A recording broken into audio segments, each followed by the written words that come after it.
Mic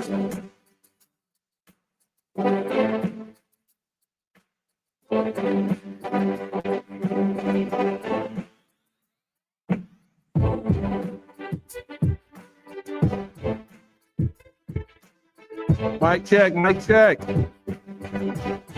Good morning, everyone. Put a one in the chat.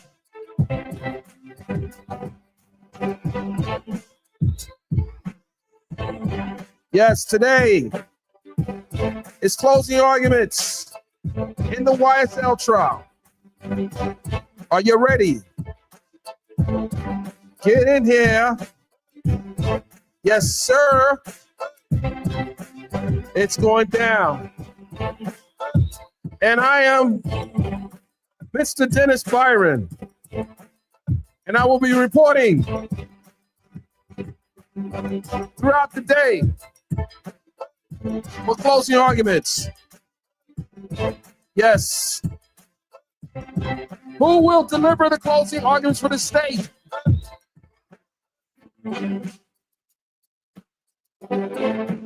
Let's go, everyone.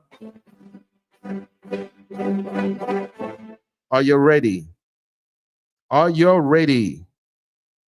In less than an hour, closing arguments in the case of State of Georgia versus Yak Gotti and Shannon Stillwell Jackson, Mr. Kendricks and Mr. Jackson. Who will deliver the closing arguments for the state? Will it be Miss Adrienne Love? Will it be Miss Simone Hilton? Will it be Chris Atkins? Or will it be Mr. Adam Abate? We don't know. We don't know, but I think it will be a tag team. I think they will be tag teaming the defense. Will the lawyers representing the former defendants, Mr. Williams, Mr. Nichols,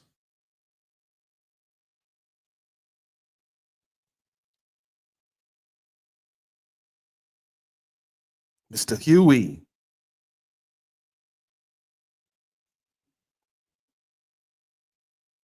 and Mr. Rydeus Ryan. Will the lawyers for the defense of the former defendants come to court today to show support for the last two remaining attorneys? What's going to happen today? That's a big question. What have both sides decided on for the verdict form? Why is this significant? It's significant because this is the second trial in Georgia history that has went to the jury in a RICO case. The first one was the APS.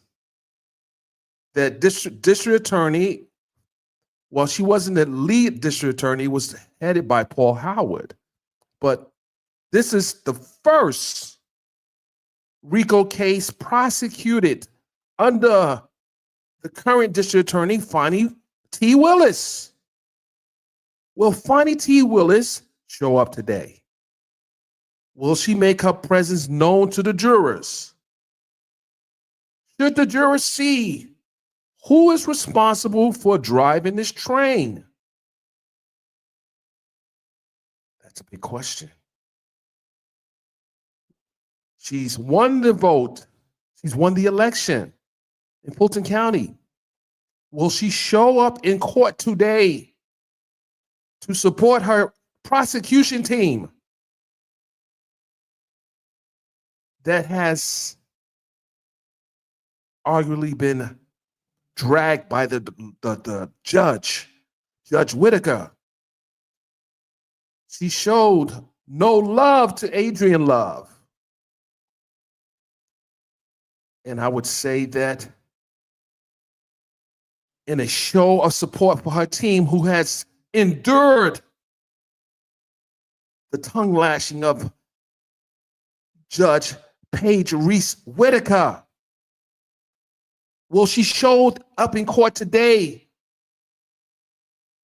Will she give the closing argument? Because you know what she did in the election interference case. She showed up and argued the bond hearing. She argued the bond hearing when there were other competent prosecutors in the courtroom. She came in and said, Judge, I'm arguing the bond hearing for this defendant. I'm arguing against it. So will she show up today? Big question. This is her first prosecuted RICO case as the district attorney of Fulton County. He was at the press conference. I was there. She sat down, done interviews with some of my colleagues. But will she show up in court today, ladies and gentlemen? We don't know. We don't know. But we know Mr. Abate came in on the final stretch of this case. Should he be giving the closing arguments, or should DA Adrienne Love give the closing arguments? She came in on the opening. She said some things. She quoted Kippinger. So I don't know. I don't know, ladies and gentlemen, what's going to happen. But what I do know is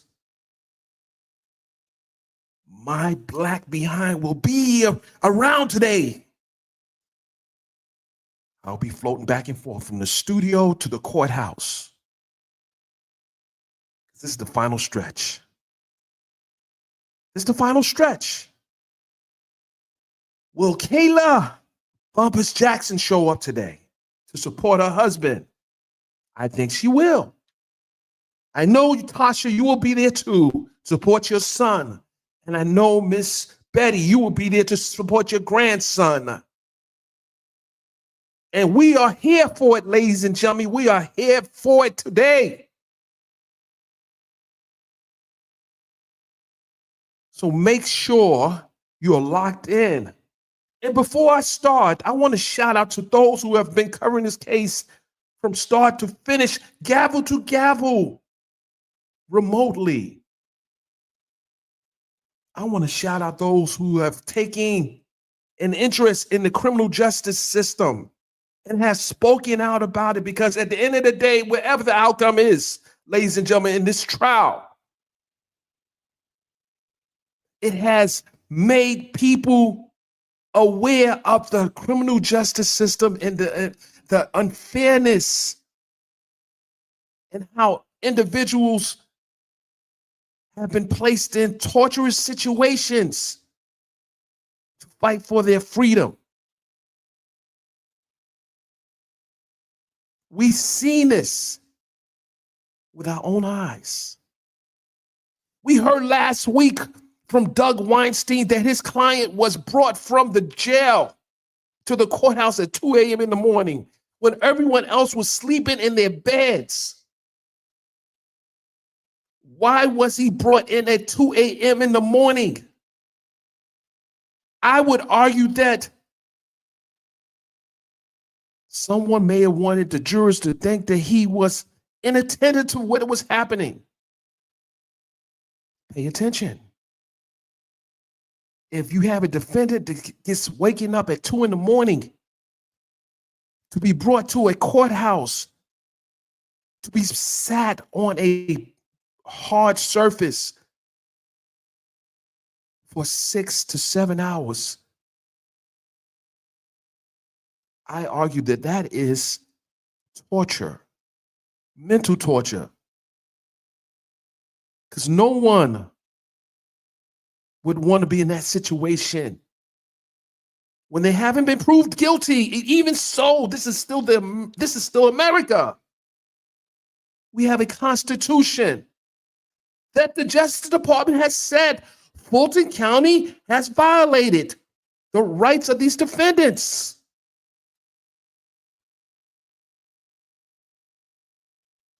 Make no mistake, ladies and gentlemen, no matter what the outcome is, the Fulton County Jail needs an overhaul, and some of the people that are prosecuting these cases need a reality check.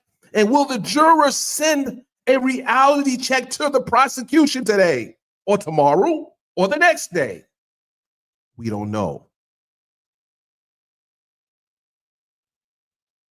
We don't know, but we know there's a problem that needs to be fixed. And I will say that this case will be talked about not only in America, but around the world on things that should not be done in a society where people are presumed innocent until proven guilty. So, ladies and gentlemen, we just have to watch and see what tricks may be played today. We are watching everything, ladies and gentlemen. We are watching hand signals. We are watching demeanor. We're going to watch everything today, ladies and gentlemen. We are. And I'm here for it. We got to get the blood flowing, ladies and gentlemen. We got to get the blood flowing. We got to get the blood flowing. Because, in the beginning, these were some, according to the prosecutors, these were some bad dudes. They're the baddest dudes in Atlanta.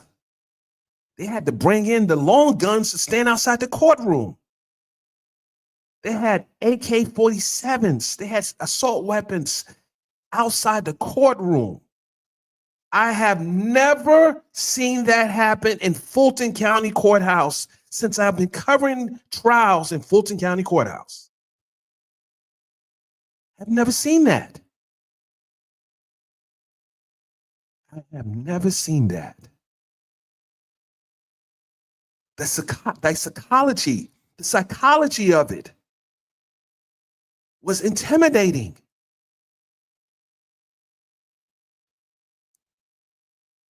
You had all these deputy sheriffs with long assault weapons, like someone was going to bust through they had to, listen, you had to go through downstairs, the first floor checkpoint to get upstairs. Like, who was trying? Wait a minute.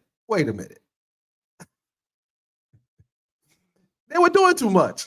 Let's say they were doing too much.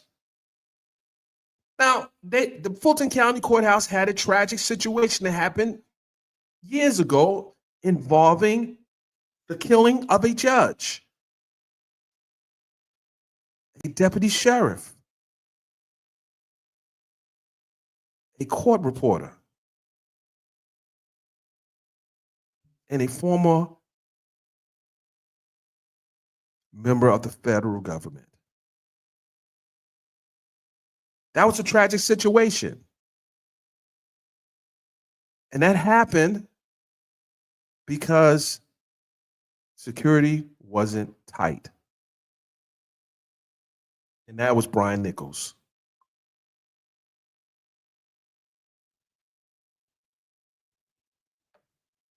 I remember that. All so well. But something about the way this case has been covered from inside and outside, it's a little troubling. I'm all for security and safety and protecting people. But I'm not with lawyers being attacked and berated and insulted and treated like children. I'm not with that.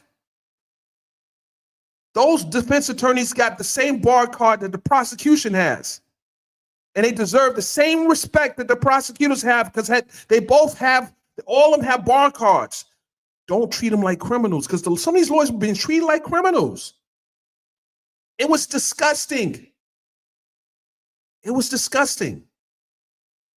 And if we want to be honest, ladies and gentlemen, if we really want to be honest, there were defense attorneys that were treated like crap. And that was, in my opinion, a dog whistle for the jurors. It was a dog whistle. When you're attacking the defense team during a high-profile case, what can you conclude if you're a member of the jurors? That they're not the good people. It's the prosecutors that are good people. Come on. And this happened before the jurors were even seated. The jurors weren't even seated. So that could have tainted the jury pool.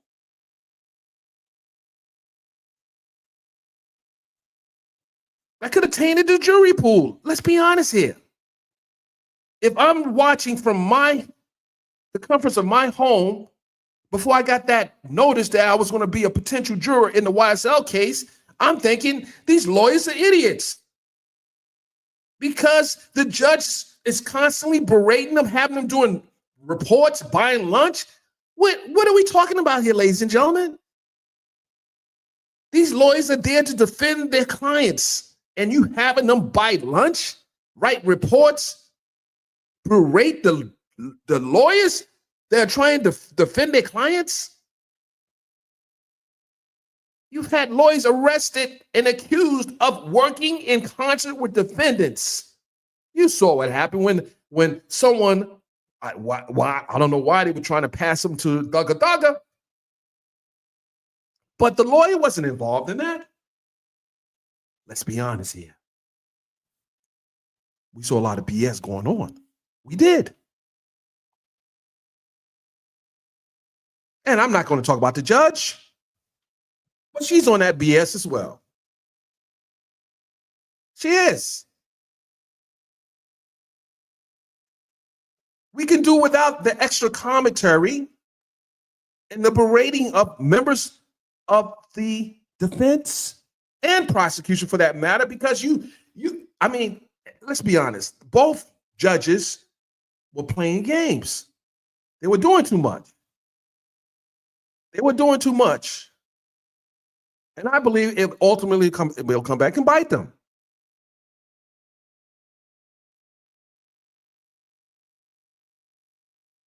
I believe it will ultimately come back and bite them.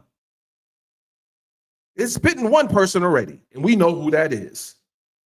It has.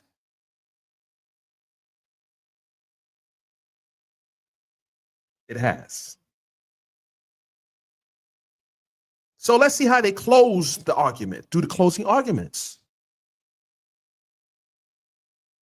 Let's see how they do the closing arguments. They tried to silence the members of the press. They were doing stuff in the beginning. I saw it. I was like in the background watching. They were doing stuff in the beginning. Let's apply pressure to everyone who can influence the outcome of this trial. I'm just saying, they were doing too much. And what's up with these? I'm be nice. I don't want to start no fires in here, but there's some other things that was happening too that it kind of got past a few people. But we're going to talk about it once the jury gets the case. Once the case is completely closed and the jurors get the case and they go back to deliberation, then we really going to go in. We're going to go in.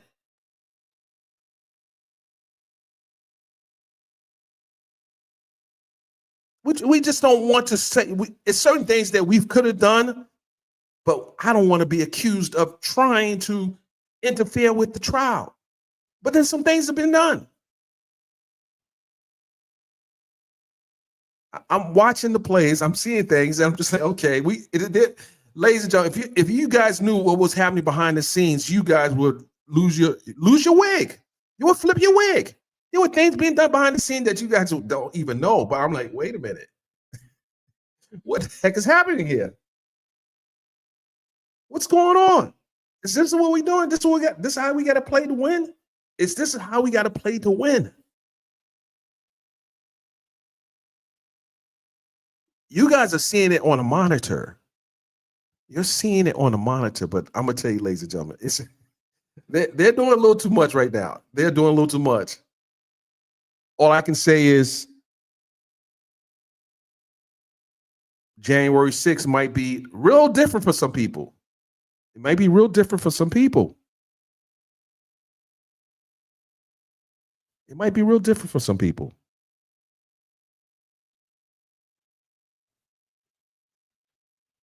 But I'm listening, ladies and gentlemen, I'm with it right now. I'm with it. We ready. Let's go. Hey, everybody, make sure you're taking notes today.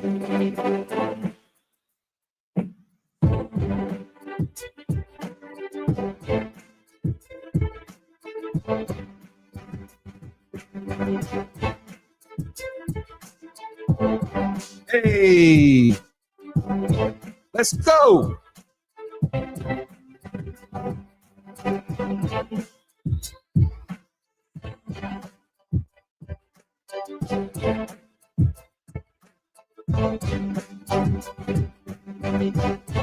Hey, I have a lot of trials to cover, ladies and gentlemen.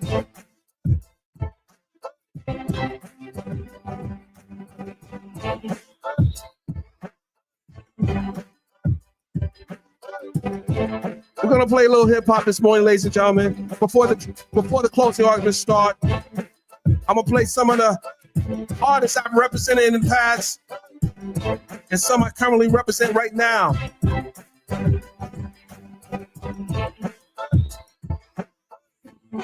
Hey.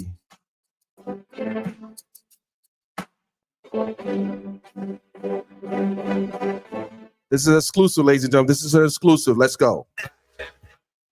Shout out to DJ Don Cannon.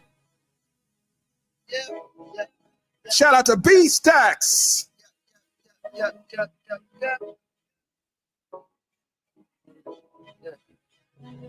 Luxurious things in life, so beneficial.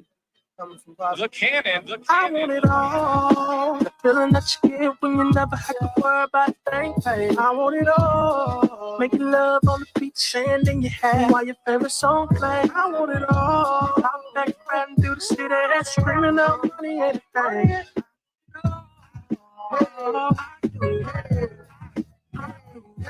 All the young wanna do is elevate, celebrate, stack a couple million, celebrate. I never hate upper class niggas featherweight, trying to illustrate how to generate a dinner plate. Wanna get the feeling them rich people can steal it. And she materialistic, but damn shorty appealing. Say money make them hate, she well over $1 million. The envy got her screaming for broke people's opinion. I feel her. When we on South Beach by the shore, I drill her. She all about the stacks, me too, familiar. So getting y'all to listen to my story. Gonna be the same reason that I hop and never brought. I came along with tuna fishing up a toy, so I'm doing 180 on this road to the glory. It's me and my bad bitch taking trips out to Paris.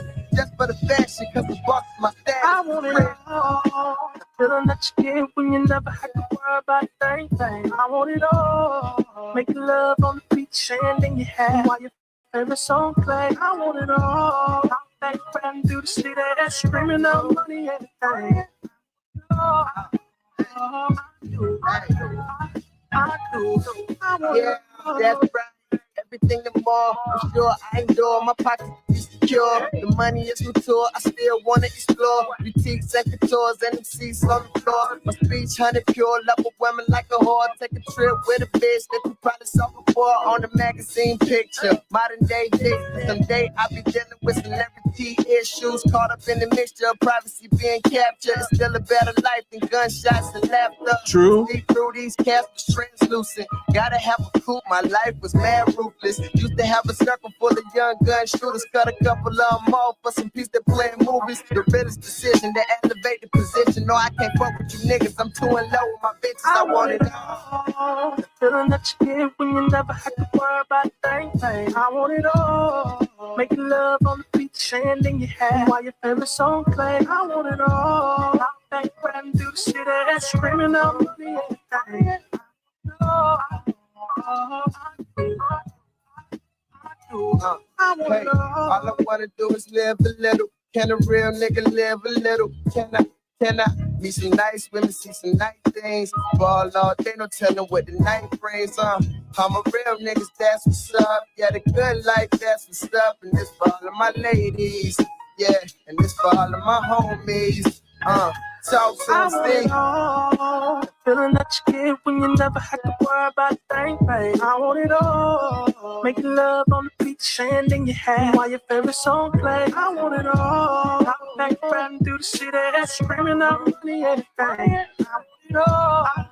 I do. I want it all. They used to look at me crazy when I said I wanted it all. They said my eyes was bigger than my stomach. And I went out and got it all. And now they call me Mr. Everything. The brutal all evil. Hey, ladies and gentlemen, hey. This was one of the songs I co-executive produced. This is with B Stacks and the legendary Don Cannon. Actually, I've executive produced a few projects. You guys didn't know that. This is hip hop. So there's a reason why I'm very passionate about the outcome of this trial. When you put lyrics on trial, you gotta be able to prove that those lyrics are associated with criminality. You got to prove that. You just can't come out and just say these lyrics it means this. We think it means this. Well, guess what? I've contributed to writing projects that was all an illusion. So come on. We got to do better. We got to do better. No, Boys in the Hood is not a prerequisite for you to be an expert. It's not a prerequisite. It shouldn't be a requirement. You should be able to say you've actually been in studio sessions with these artists, actually sat down and interviewed artists over years, actually understand the elements of hip hop and understand the history of it to become a gang expert. They're throwing gang expert names around like these guys have really put in work. Really put in work. Come on, let's stop playing with the culture. You guys ain't put in that work. You didn't put that work in. I never seen you in the gym, shooting in the gym. I never seen you in the studios. I've been in the studios with some of the biggest producers in the world of hip hop. Shout out to Swiss Beats. Shout out to Shorty Red. Shout out to Dog Chow. You guys ain't been in it. It looks good for TV, but we know what the truth is. We know what the truth is. Y'all couldn't probably get in the parties. Let's be honest here. You probably can't even get in the parties. Oh, well, you'll probably provide security for the parties, whatever. I don't know. But let's be honest here. Let's be honest. Come on. The stuff I heard, it was just insulting. It was just insulting. This means this and this means this. Come on, stop it. Stop it. Yeah, get Mr. Byron out the courtroom. Get him out of here. Figure out a way to get him out the courtroom. Don't let him bring the cameras in. Don't let him bring the cameras in. Too late. Ladies and gentlemen, I want to play another song that this is from another artist. Shout out to Morgan. This is another artist that I represent. A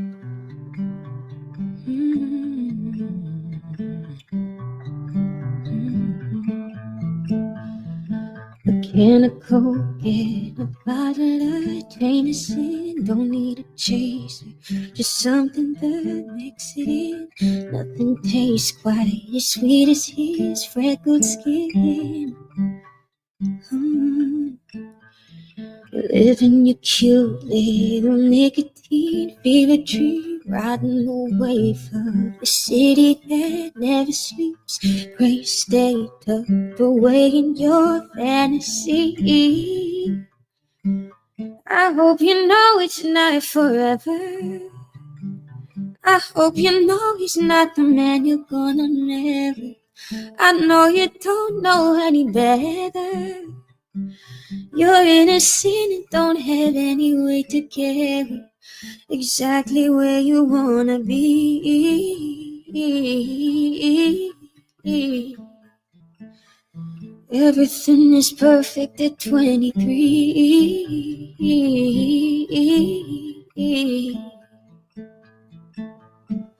Or so it seems. Oh.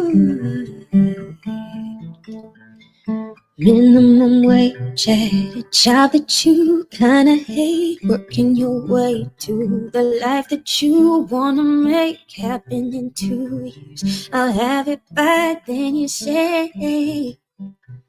Oh.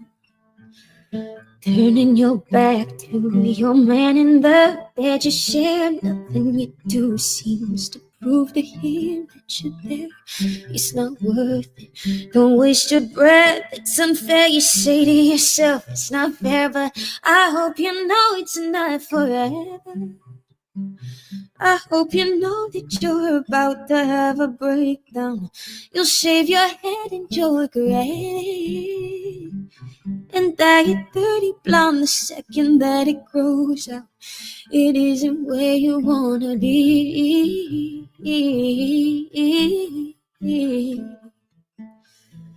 Baby girl, you'll live past 23.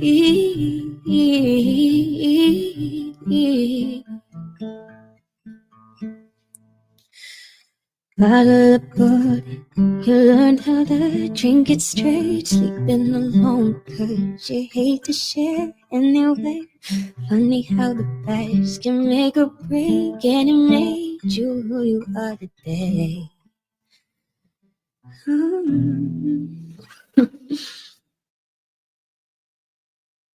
Yes. Shout out to Morgan. Shout out to Morgan. Another artist that I represented. Yes. Anyway, ladies and gentlemen, we are getting ready for the courtroom to open. But in the meantime and in between time, we will be dropping some exclusive music and images when we have an opportunity to. And this music is copywritten, so don't try to put it on your platform. It's copywritten, by the way.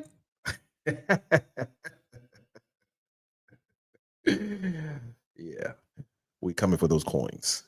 Anyway, so we're just waiting. We're waiting to see what happens. I'm not going to be talking about the fashion today. I'm not going to talk about the fashion. It's about the two men that are facing serious charges. So we just want to focus on the closing arguments and the demeanor. That's all. And we're going to be doing our post interviews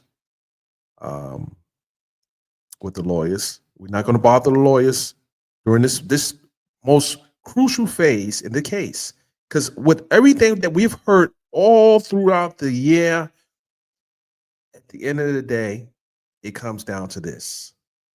This is where they got to bring it home. They got to land the plane. The prosecution has to land their plane, and the defense has to land theirs. And whatever happens, America is watching. And America will be talking about this case long after today. So we'll see what happens. So, ladies and gentlemen, stand by while we bring up the stream.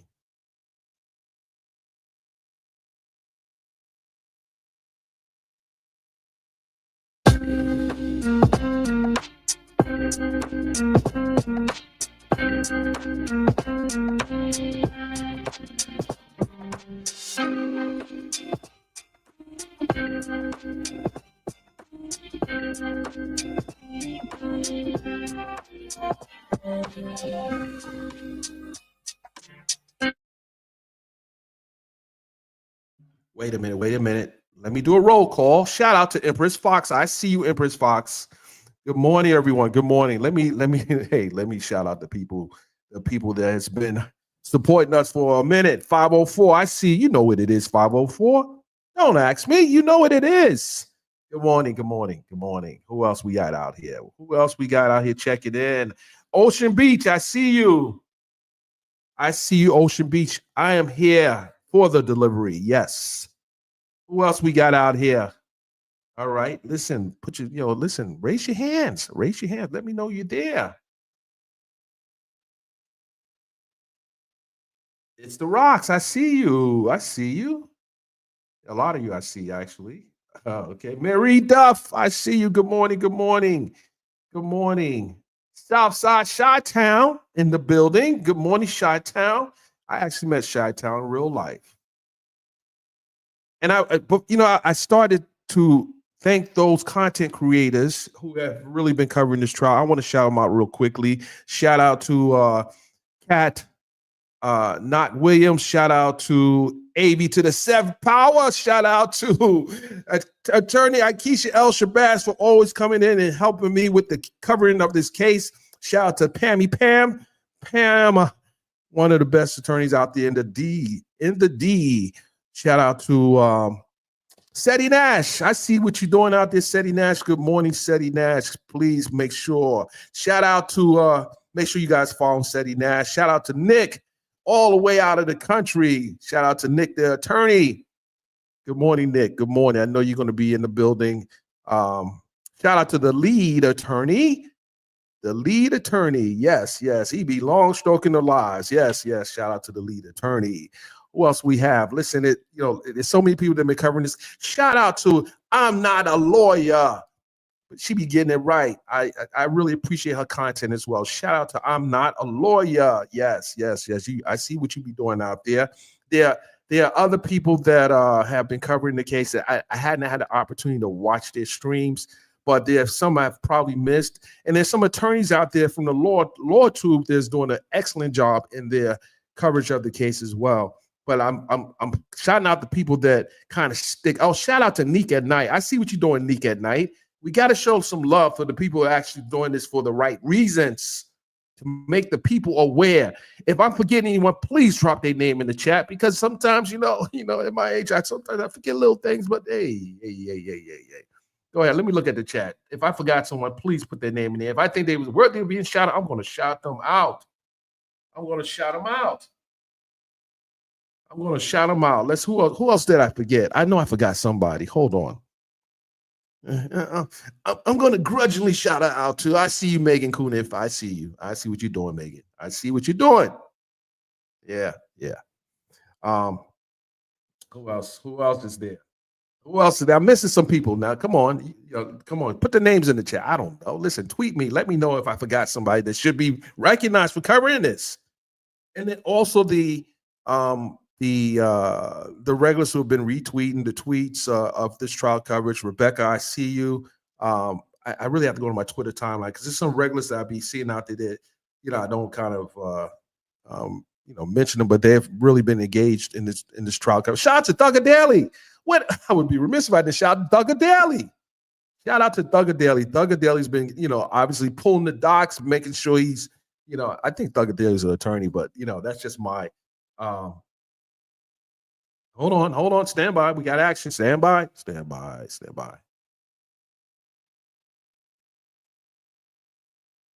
Hold on. Let me see. We got action. Hold on. Okay. Okay. No, we had action. We got some action coming in. Stand by.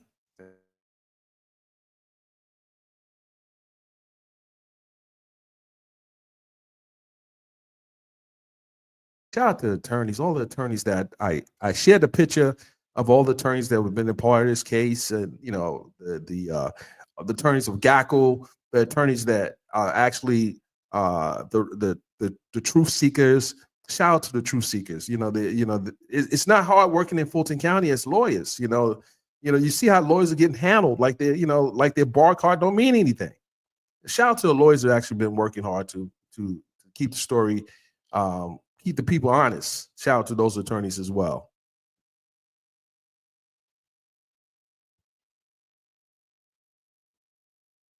Stand by, guys. Stand by. All right, guys. I'm gonna put you in the background. Stand by.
All right, ladies and gentlemen, we got action in the courtroom. We got some action in the courtroom. Thank you to my followers. Yes, we about to bring the screen up. Stand by.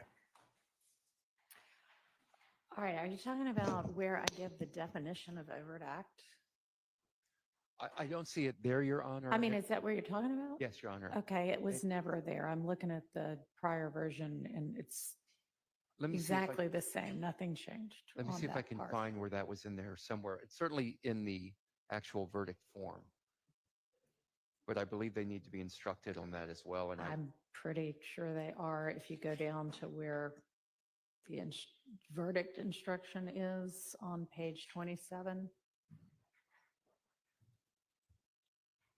Your verdict as to each count must be unanimous. That means you must be unanimous in your determination that the state has proven every element of that count as defined and listed above beyond a reasonable doubt.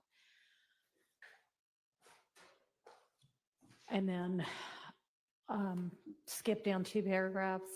On the overt act element, you must be unanimous that a conspirator committed an overt act after May 10th, 2017 to further a criminal objective of the conspiracy, and you would note on your verdict form that and any other overt acts committed in furtherance of the criminal conspiracy to which all 12 of you unanimously agree.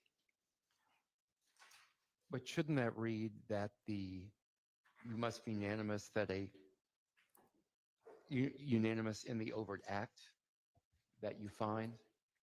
Something to that effect. It needs to be wordsmithed a little more, but the overt act itself has to be unanimous by the jury, It would correct? only show up on the verdict form if they all 12 unanimously agreed to it. But is there a conflict between the jury charge and the verdict form if So the charge doesn't?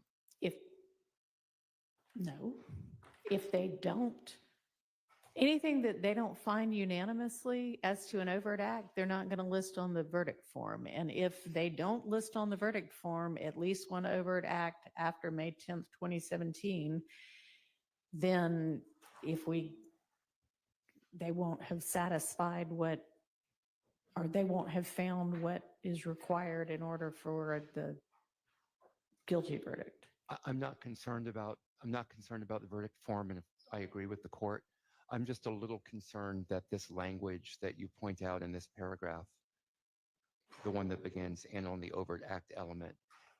All right, It let me, seems to, it seems to state that they have to be unanimous that they committed an overt act, but it doesn't say that they have to be unanimous that that the conspirator committed the same overt act. I mean, it actually says more now than it did before. Before it said you must also be unanimous that at least one overt act was committed after May 10th, 2017 to further a criminal objective of the conspiracy.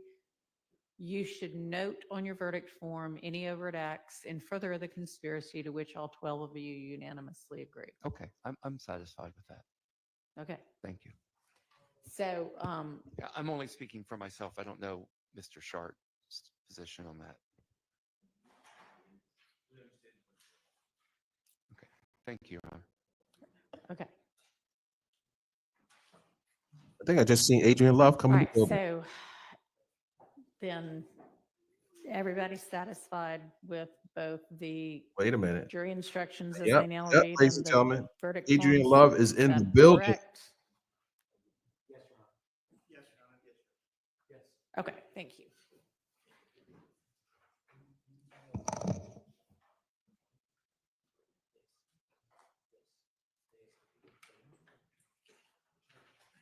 excuse me, District Attorney, Chief Deputy District Attorney Adrian Love is in the building.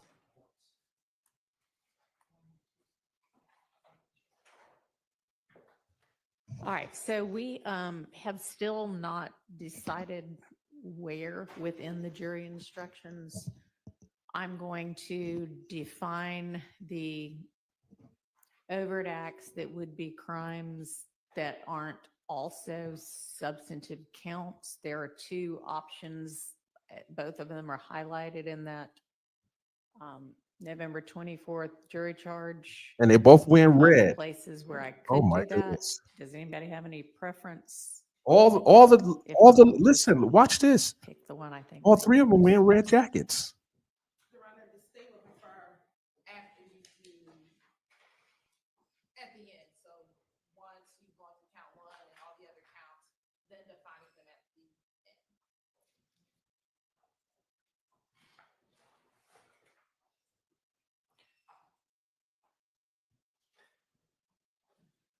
I'm going to leave it to the court's discretion on wherever the court thinks it's best to include them, Your Honor. All right.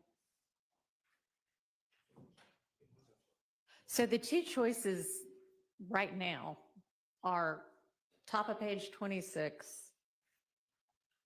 or bottom of page 28. Both of those would come after the substantive crimes have already been explained. If nobody has any preference, as long as they're after the substantive count crimes, then I'll just pick one of those.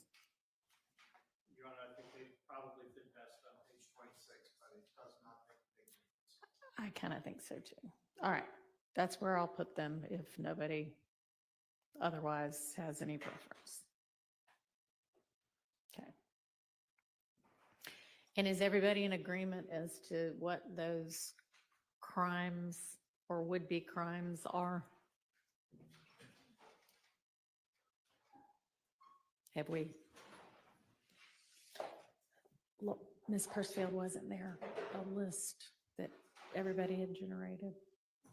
Didn't we review a list of the overt acts that would be crimes that aren't otherwise substantive counts that are still in the indictment? I think on Thursday, this side still needed to finalize whether a few of the overt acts had evidence presented on them or not. So do we have the final list? Yes, Your Honor, I sent over to the court the redacted indictment, which should cover all of the overt acts that have been. Okay. And Your Honor, we didn't receive that redacted indictment until 7 or 7:30 this morning, whatever time it was. Your Honor, And He's talking. I'm sorry, I haven't had time to review that Right. redacted indictment yet. Respect the lawyer. Mr. Atkins did send that to defense counsel over the weekend for review, And so when we did not hear anything back, that's when we submitted it to the court. All right, so it's the same version that, Okay. I didn't realize it was the same version that had been previously presented to all right, us. so that looks good to everybody? That looks accurate to everybody? It looks accurate to me, Your Honor. Okay. Ms. Short, yes? Okay. All right.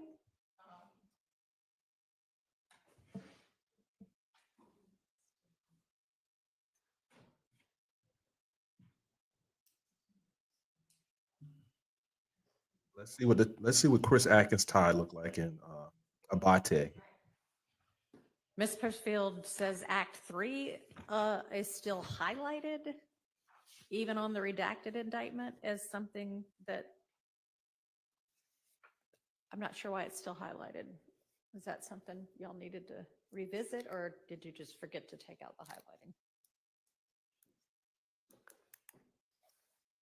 That is an act that is in, Your Honor. We just need to remove the highlight.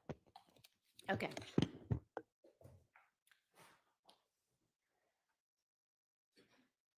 All right. Anything else? Nope. Okay. We'll just recess in place till we get all the jurors.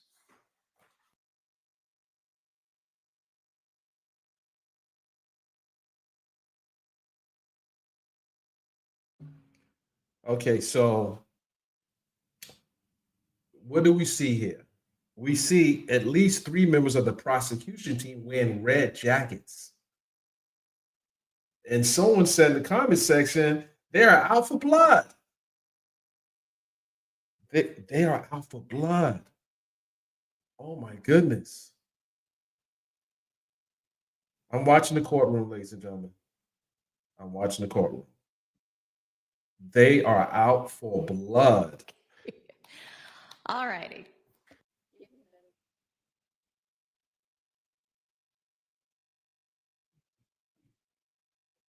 They're out for blood.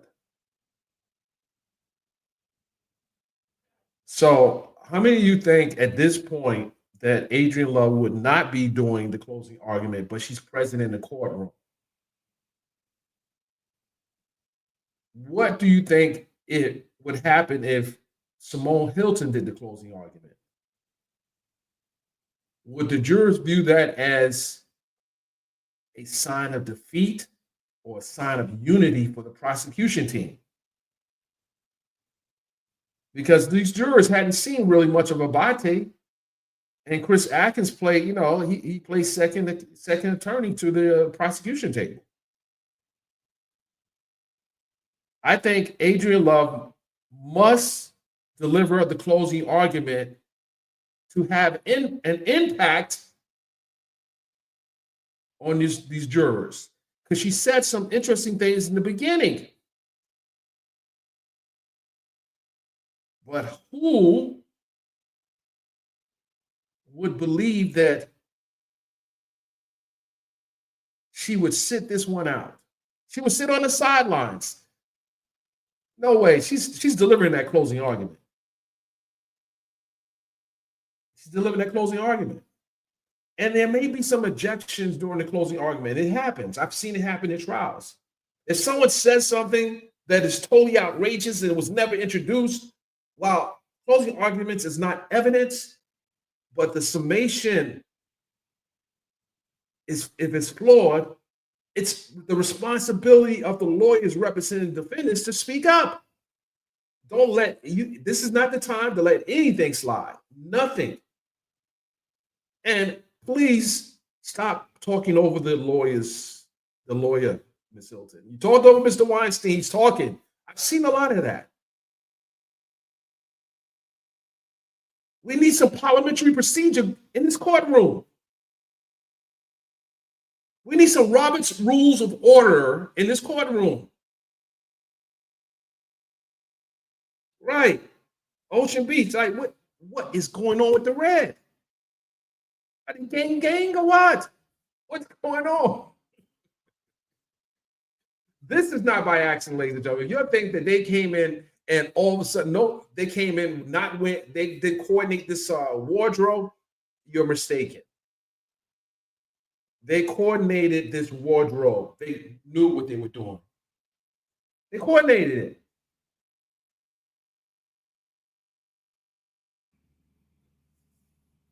So already we've seen the first sign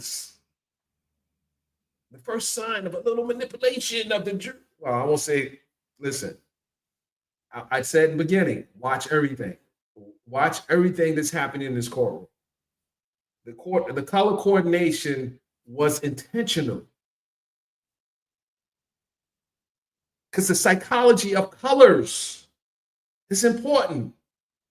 Red denotes rage. We're angry. We want to shout in your face. Well, not so extreme, but you guys get it. You want to stand out. You want to stand out. If I walk in your house and I see black painting or black paint on your walls, I'm going to be a little Delta. Wait a minute. No, not the Delta colors. Oh, so it's a Delta colors. Oh, actually, yeah, Delta. Actually, Delta. Yeah, these are flight. Are they flight attendants too? I don't listen. If I walk in your house and I see all black, I'm going to say something sinister might be happening.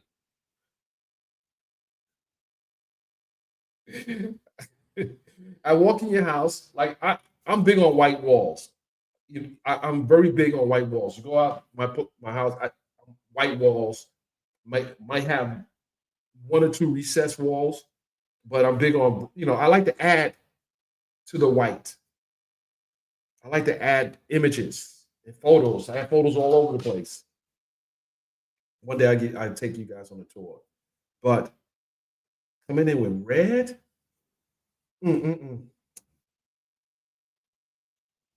They're already trying to get in the juror's head.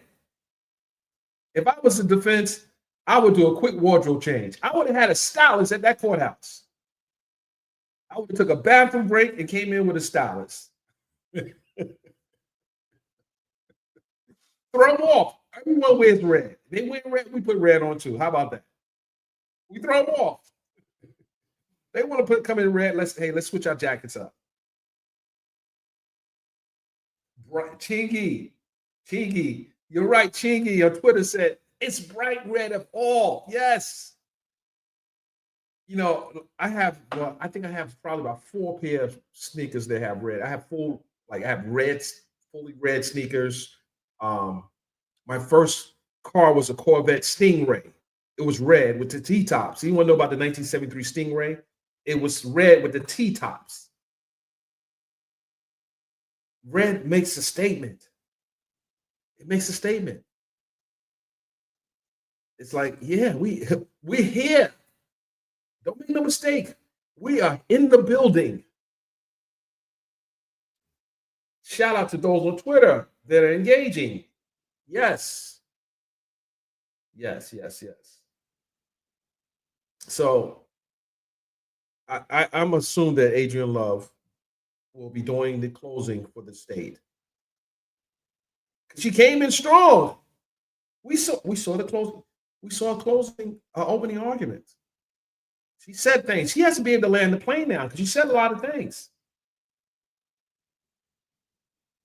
She has to be able to land the plane.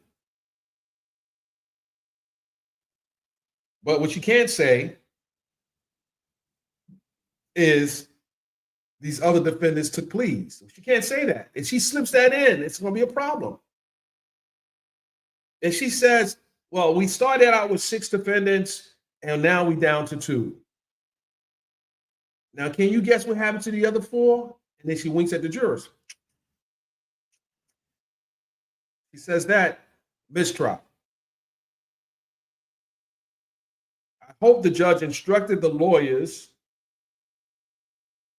not to play dirty tricks, not to say things you can't be saying, not to say, well, you know that we started out with these violent 6 defendants and we're down to 2. But the jurors, listen, those jurors know what happened. I believe those jurors know where the rest of those defendants are, and they probably say, "Where's Mr. Byron? Where's he at?" I hope not. Oh my goodness. Right. And what is this? Someone just made this comment. I'm posted. The prosecution wants 5 hours for their closing arguments.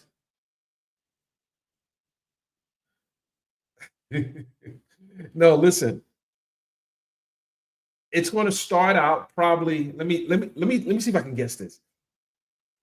It'll start out because there's a closing by both sides. Then there's the rebuttal closing that the state has. The state has the last word. Will Ms. Love do the rebuttal as well? Oh, but she did some of this work. Rest assured, DA Love is getting some of this work. Because if she doesn't, it is a bigger stain on her record. She's coming to get some of this work. Maybe Simone starts out first 30 minutes. Nah, I don't think so.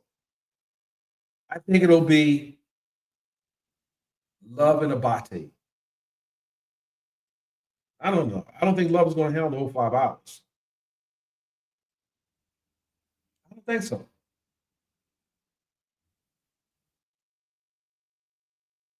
5 hours of closing? Oh my goodness. 5 hours.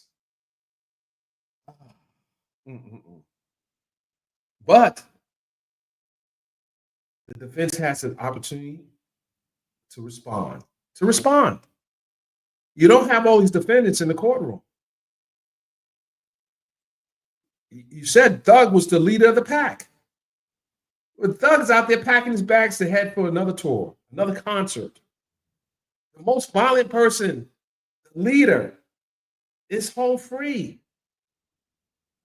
So he couldn't have been that violent. He couldn't have been that dangerous. And the other two that are still remaining are fighting because they believe they're innocent. That's why they're there. That's what a jury could conclude. Why are these two people here? Why are these two people still here? Well, they're here because they weren't accepting any plea deals. They weren't taking the 15 years. Who's gonna just voluntarily just give up their life like that? Sit in prison. They done sat in pretrial and just end this trial for over 2 years. They're not just giving up that kind of time without a fight. Because with the fight, they have opportunity to appeal. They have an opportunity to appeal to the highest court. And this case has already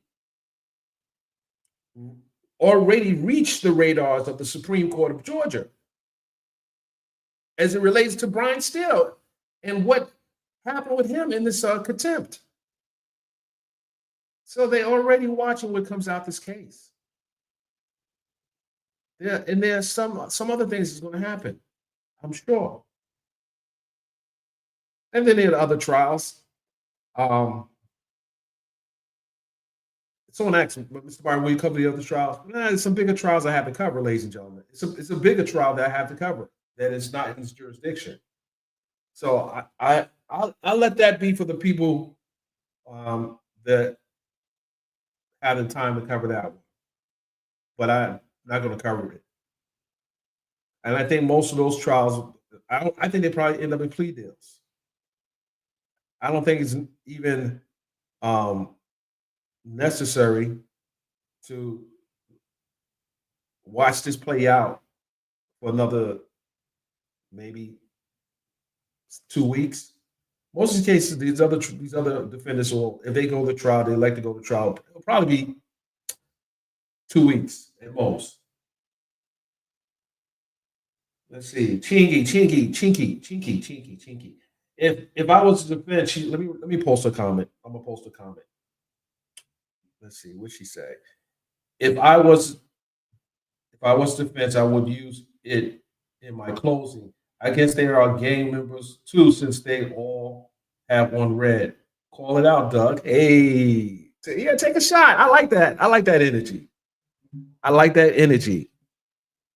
I like that energy. That actually, Chinky, it's kind of interesting strategy. Have fun with it. As a matter of fact, I like that. And they can do that. Are they gang members because they all are wearing the same color in unison? Because there was a lot of talk about colors, wardrobe, tattoos. What gang are they representing? What gang are they representing? I see you, Queen Black, in the building. Good morning. Good morning, Queen Black. The judge is now on the bench, as you can see by the seal. Shout out to Maurice, the law and crime videographer. I did hear him say on the live that this would be his last trial coverage. I did hear that on the live. Good morning, Summer Breeze. Good morning. Good morning. Who am I talking to? I'm talking to you. I'm talking to you. You know who I'm talking to? You know who I'm talking to. I'm talking to you. That's right. That's right. Miss Love, we're watching you today, Miss Love. We are watching you today. As well as you, Miss Hilton, as well as you, Mr. Atkins, as well as you, Mr. Abate. well, Mr. Abate blurt out something else he should be blurting out. I'm talking to you. I'm talking to you. I'm talking to you. Well, Mr. Abate blurt out something they should be blurting out today. I don't think so. This is. I don't think the DA will watch the whole closing, but she's monitoring what happens in this case, big time. Big time. That's right, ladies and gentlemen. Hit the darn like button. Make sure you are subscribing to the channel. Make sure if you're watching here on Twitter, get on over here and YouTube and hit the like, subscribe button because we're here for the long haul. We're here. They're waiting for the jurors to get all the jurors to pull up. And now these jurors know they can't be late on the closing argument day. They can't be late. I think they all, hold on, stand by. I think they all actually all there. Stand by.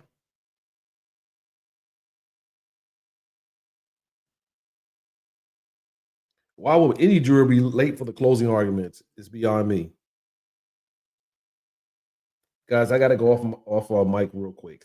Stand by.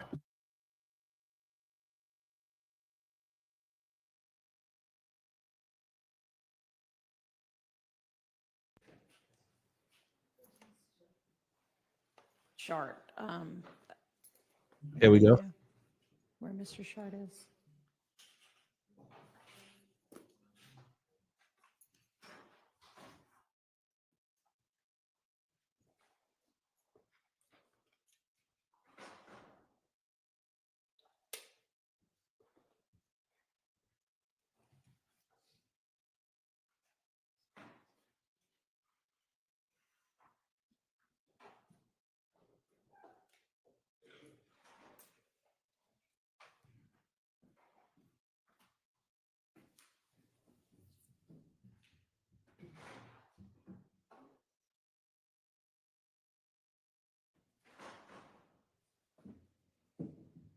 So apparently he's potentially upstairs to grab a podium.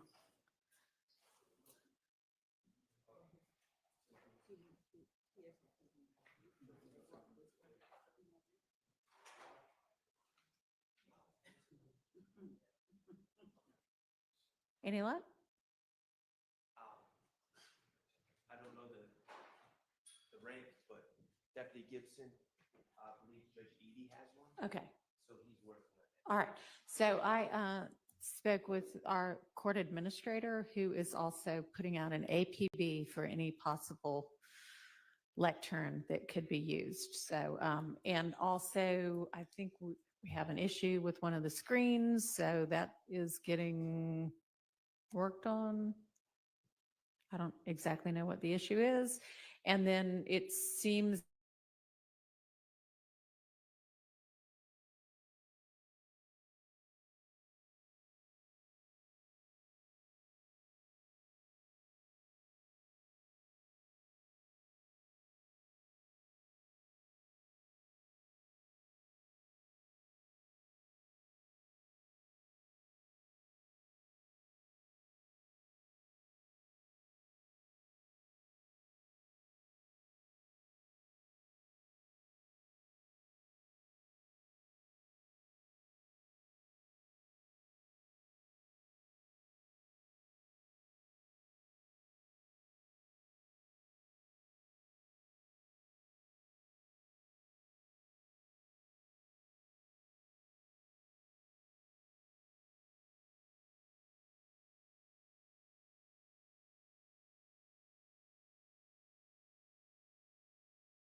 Stand by, ladies and gentlemen.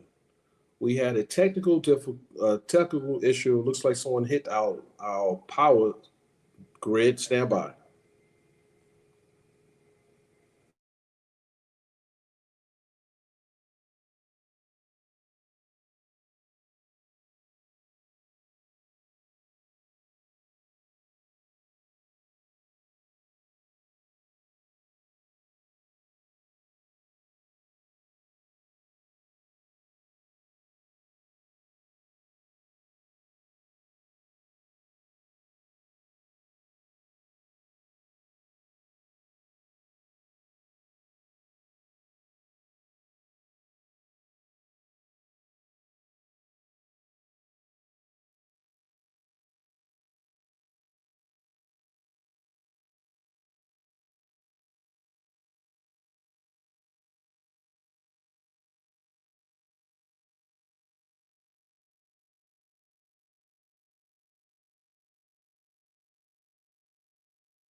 Works.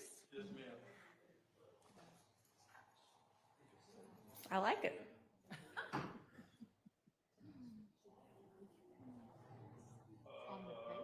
No, no, no. We're not taking this podium out. We're just adding a new one in. So thank you. You got it.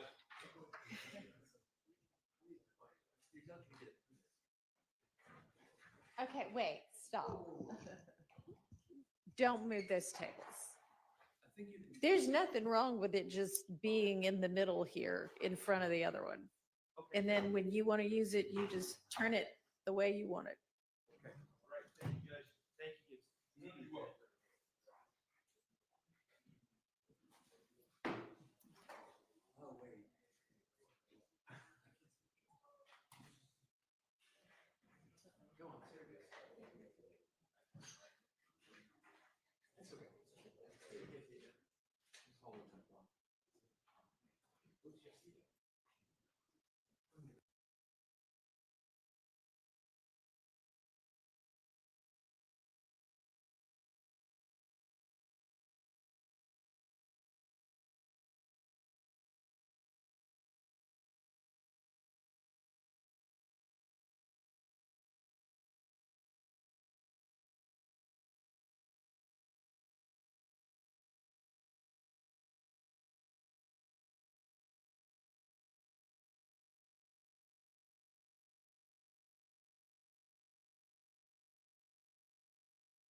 This is working. We need you next door.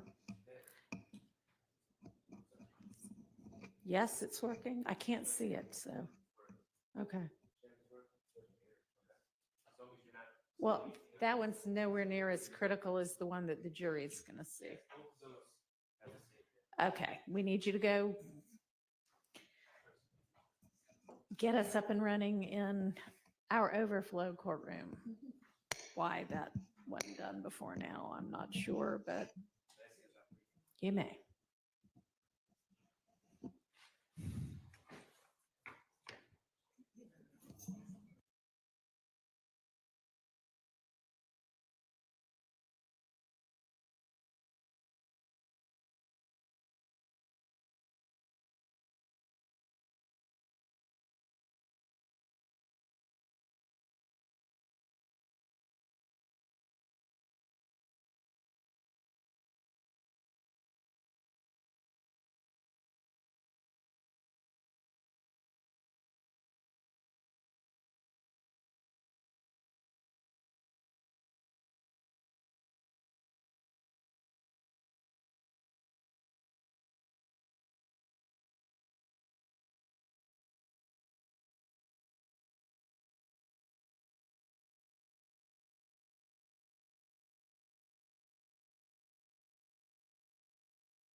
All right, guys. Put a one in chat if you're still with me. Put a one in the chat. Apparently, we had one of the work crews hit our internet line, but they're working on it.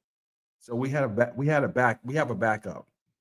do have a backup, but they hit the main line apparently. Put a one in it. Okay, good, good, good, good. Oh my goodness. It literally happened when we went black. But it looks like they're having little confusion in the courtroom with lecterns and I told you guys there's going to be a hot seat in the house. You know, the hot ticket in the house to get a seat. They've instituted the 1D courtroom. The judge thought it was 5D, which is not 5D because that's upstairs. The 1D courtroom, but they had to bring in monitors in that courtroom. But that should have been set up already. Why did they not know that this case, the closing arguments, was the hottest ticket in town? Like, really? So we'll see what happens. The judges, that was Lieutenant Gibson who came in the courtroom. He's been in Fulton County. He's been a Fulton County sheriff deputy for many years. Um, I know at least 15 years. I've seen him throughout the various cases I've covered. But yeah, he's a lieutenant. The major is not there. Major Kendall, she's not there. I believe she's out on medical. Using a mic when you're giving your closing so that everybody can hear what's going on, okay?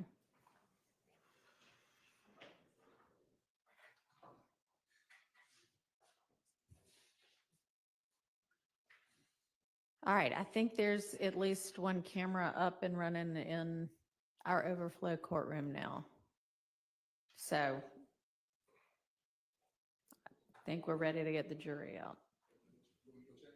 If you want to. Ms. Persfield said there was, so I believe her.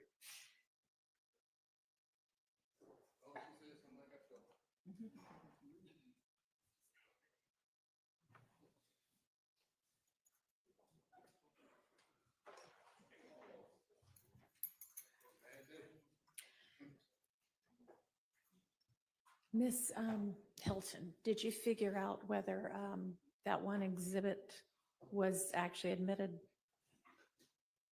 Yes, Your Honor, we were able to Okay. DG. Yeah. All right, thank you. We're ready for the jury.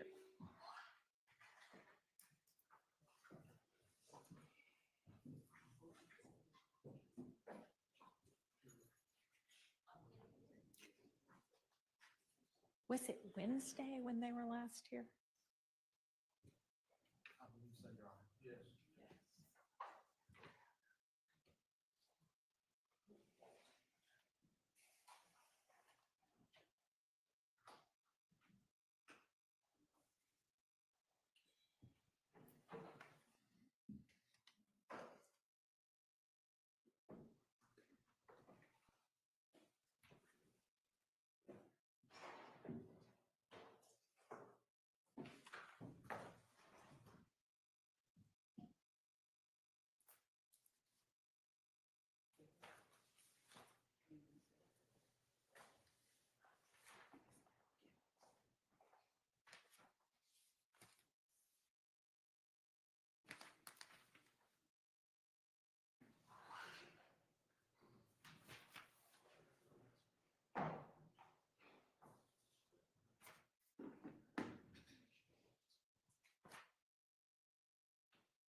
Thank you very much.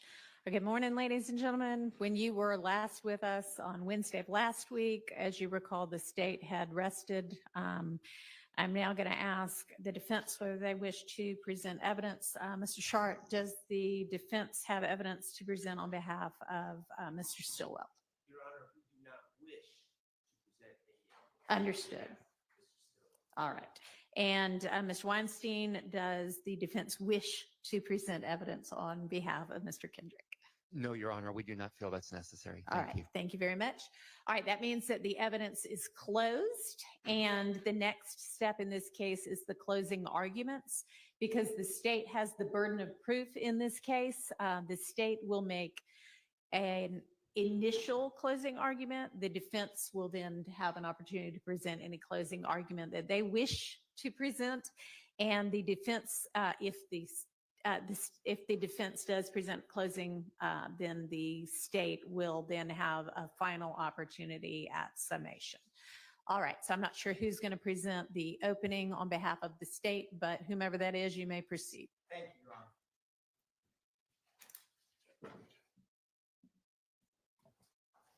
Give me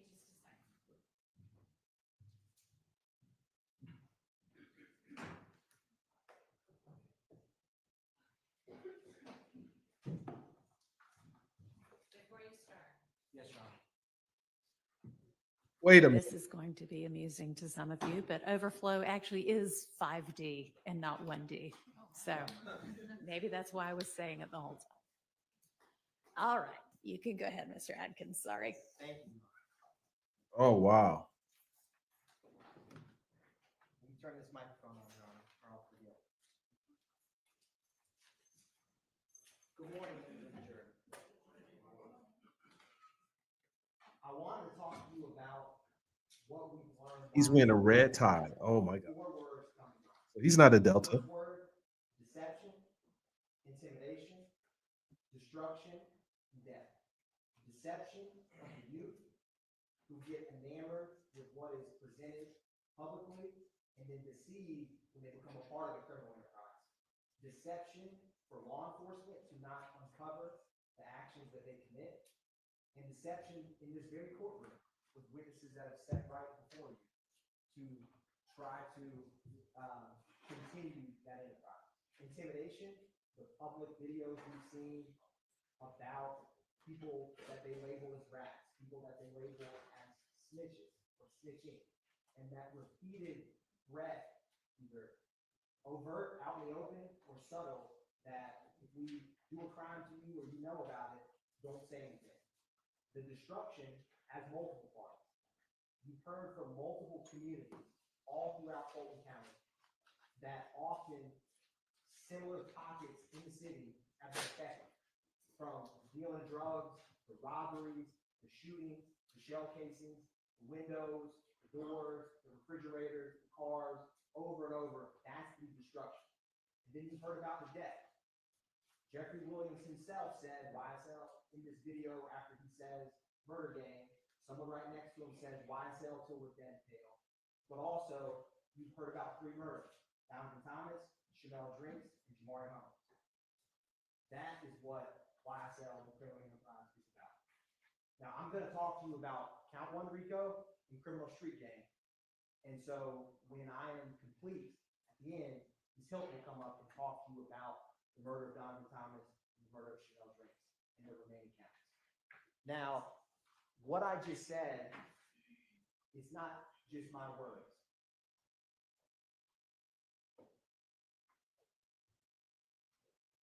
This is the deception, intimidation, destruction, and death that I just spoke to you about. Murder gang in my slime is above the law. But in Fulton County, nobody is above the law, and that's why you're here.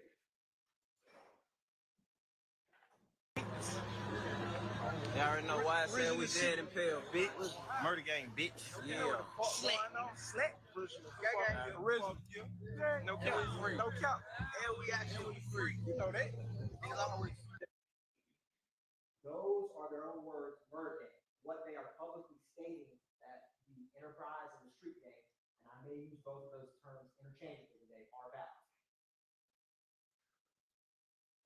Right. I don't think y'all niggas got more than us is dead now.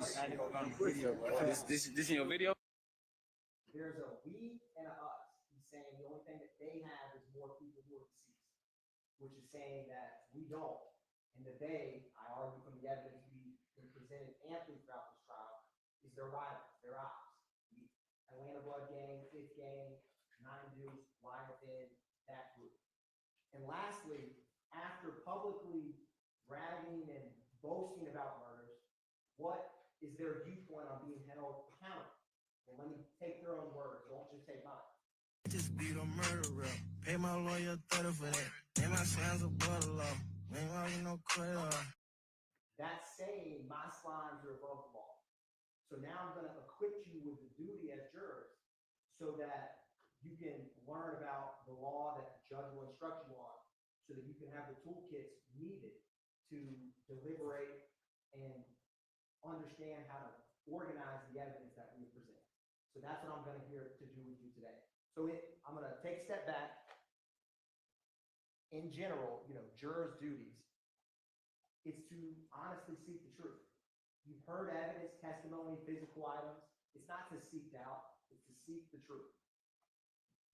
You determine, how you handle and weigh the evidence. And I'm going to highlight some things for you so that you can understand some connections between some of these evidence. Because there's connections between these shootings, connections between these crimes, locations, victims, and accomplices that's important for count 1 RICO. That's what I'm going to walk through you about right now. The duty to deliberate. When all of this is done, all of y'all will go back there and speak with one another. Speak freely with one another. Go through the evidence and talk about what you've heard throughout this trial, and talk with fellow jurors about the evidence as you reach your verdict. And like I said, seek the truth. Now, I'm going to explain to you in a couple minutes about what you can and can't consider. So everything outside of this circle comes up in almost every trial, sometimes a little, sometimes a lot. Sympathy for victims or defendants. Viewpoints on a witness. You like the witness, you don't like the witness. You like the police, you don't like the police. You think about some issue that comes up in a case that's not about the evidence and the law. You disagree with the law. All of those things you can't consider. What you can consider, it's going to populate in the middle, is the evidence, the testimony, the physical items, the videos, the wiretaps, the jail calls, all of those things you can consider at this trial. And it's not lost on me the length of this trial. And I can stand up here for 4 hours and explain to you my genuine understanding and frustration with how long you all and the sacrifices you've made. And what I thought about, because when you initially came on, it was 6 to 9 months, and now we're here 12 months later, and that is a significant difference. And there's one time in my life that came to mind about this. I couldn't do this again today, but I ran one marathon. When I got there that day, I was supposed to do a half marathon many years ago. And when I'm in line with one of my best friends who encouraged me to run, I see people much older than me. I won't call them old, but they may have been pushing 90, marathon. And so he gave me that look, and I said, all right, I'll do the marathon with you. And during that, expecting to run a half, that day running a full, I had moments where I wanted to quit. I had moments I wanted to walk. I had moments where I wasn't ready, I wasn't prepared, I didn't sign up for this, even though technically I agreed to do the marathon. And as I got to the end, like we are here, I said, if I walk off on mile 21 or 20, all of this will be for nothing. And I will regret that. So with this time, I ask you to see it through, finish strong. And by that, I mean listen to the closing arguments and deliberate with one another in the evidence. Because you owe it to yourself, you owe it to the victims, and you owe it to your duty as jurors. And like I said, what I wanted to do, because I can't go back and change the hands of time, I can't, is make this time valuable and give you the tools you need. Because you've heard a lot about RICO, but you've not yet had anyone explain what that means. So that's my goal, and that's what I'm here to do, is to help that you can understand the law, how it fits with this evidence, so that you can deliberate and reach the only reasonable conclusion that these defendants and these co-conspirators are guilty of count 1, conspiring to commit RICO. So I'm going to walk through that with you. Now this circle, I speak faster than I click, so it's going to catch up with me. But like I said, you consider the evidence, the testimony, you don't consider what is outside.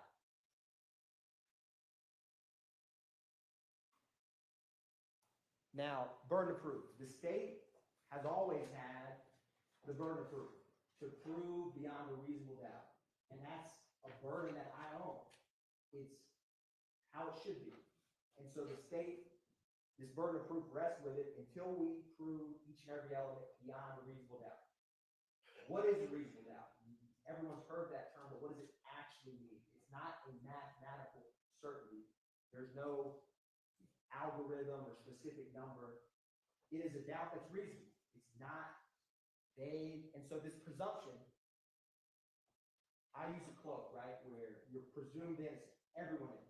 Until the state has proven your guilt on whatever crime, in this case, RICO, murder, street gang, beyond a reasonable doubt.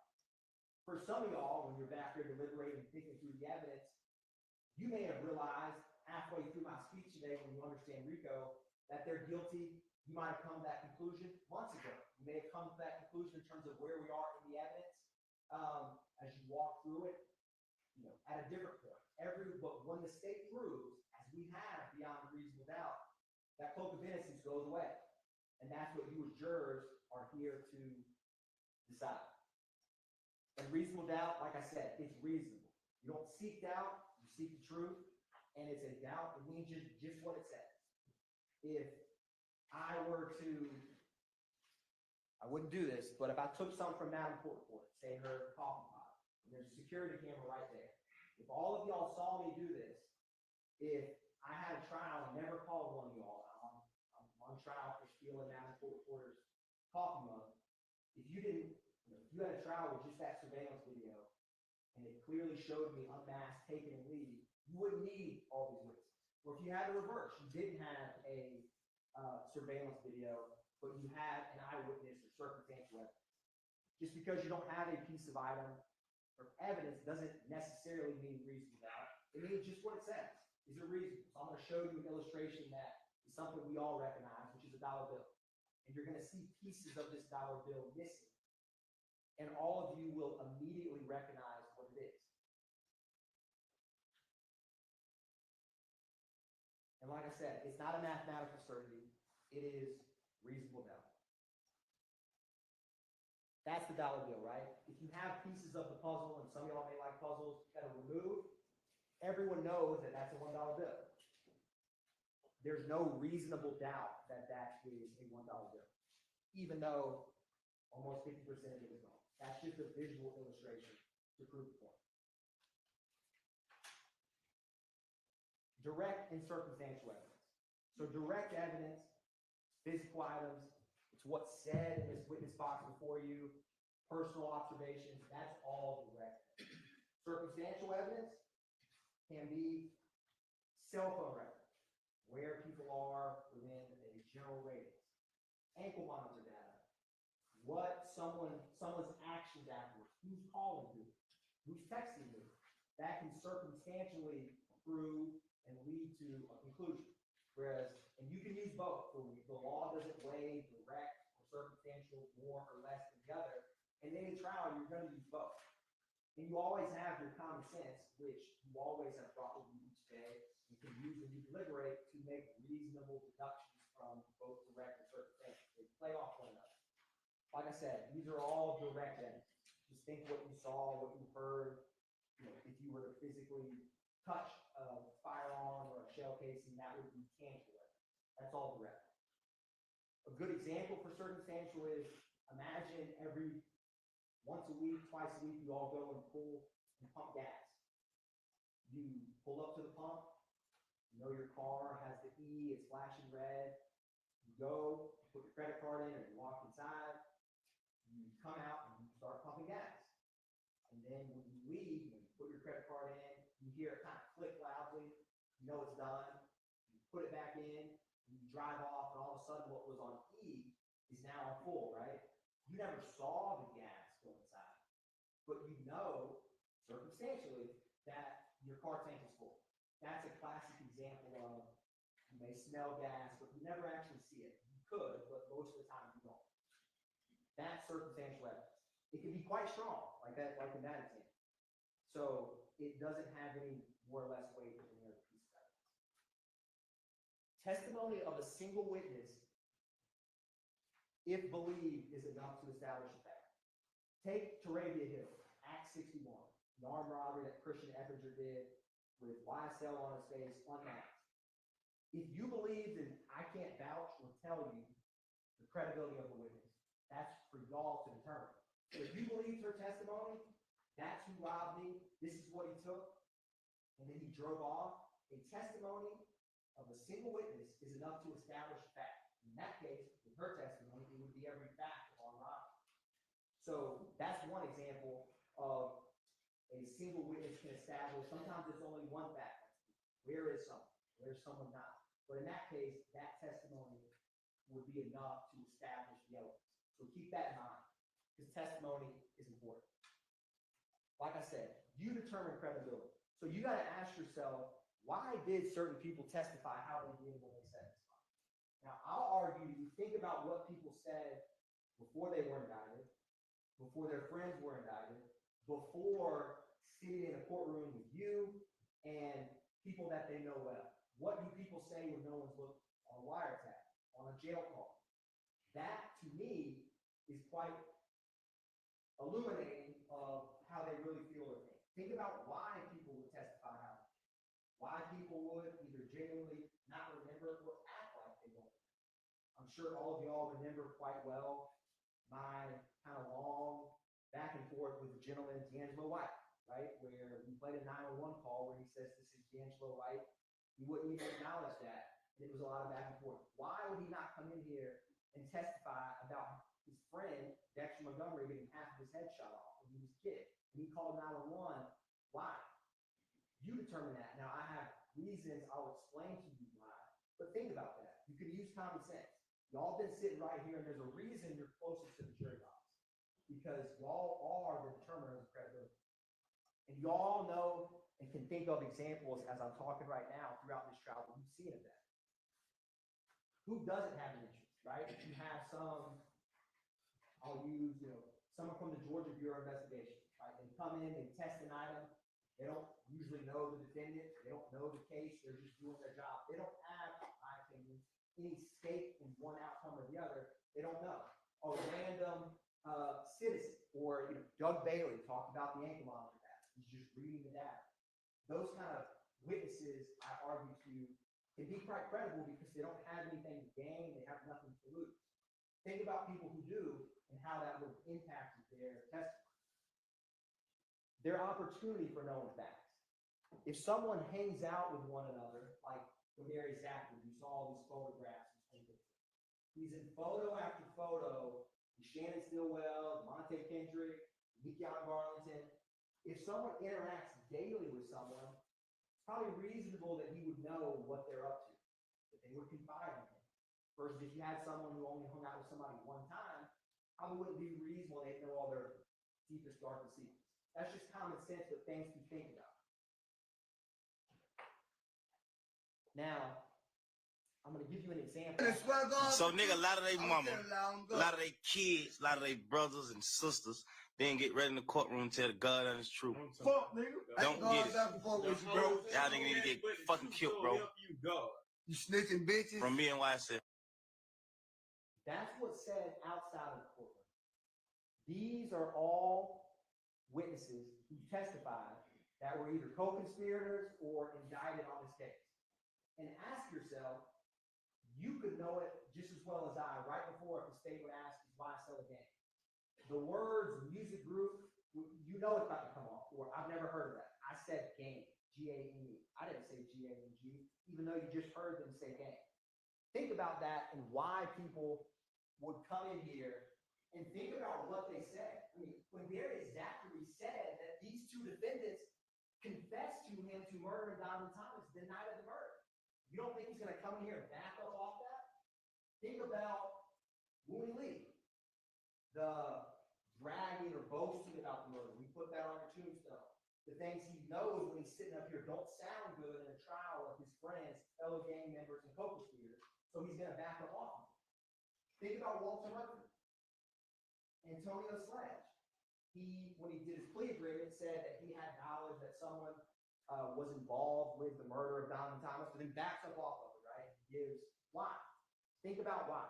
And think about they know the feelings that these defendants have about people who come in and tell on them. And sometimes they slip up. If you remember Antonio Sumlin, who testified pretty recently, he didn't know Woody Lee's name. So he said, what's his slime? He changed it. He stopped. Took a little pause and he meant what his nickname. So he said, what's his slime name? Those kind of clues or slip ups, remember those because they're important. Here's another example. This is Diamante Kendrick on the left with a hat that has a big rat and a big X on it. And on the right is defendant Stillwell's tattoos. Omerta, you heard that, the code of silence. And on his chest, the price of loyalty is wealth. Price of disloyalty is death. So these witnesses who say incriminating things about them in a police station or outside of court, when they come in here and are sitting in a witness box 10 feet from them, how do you think they know this? That's these defendants' own words about people who come in and testify against themselves or others. That's their feelings on it. Things that these witnesses know very well. Kenneth Copeland. This is Kenneth Copeland outside of the criminal courtroom.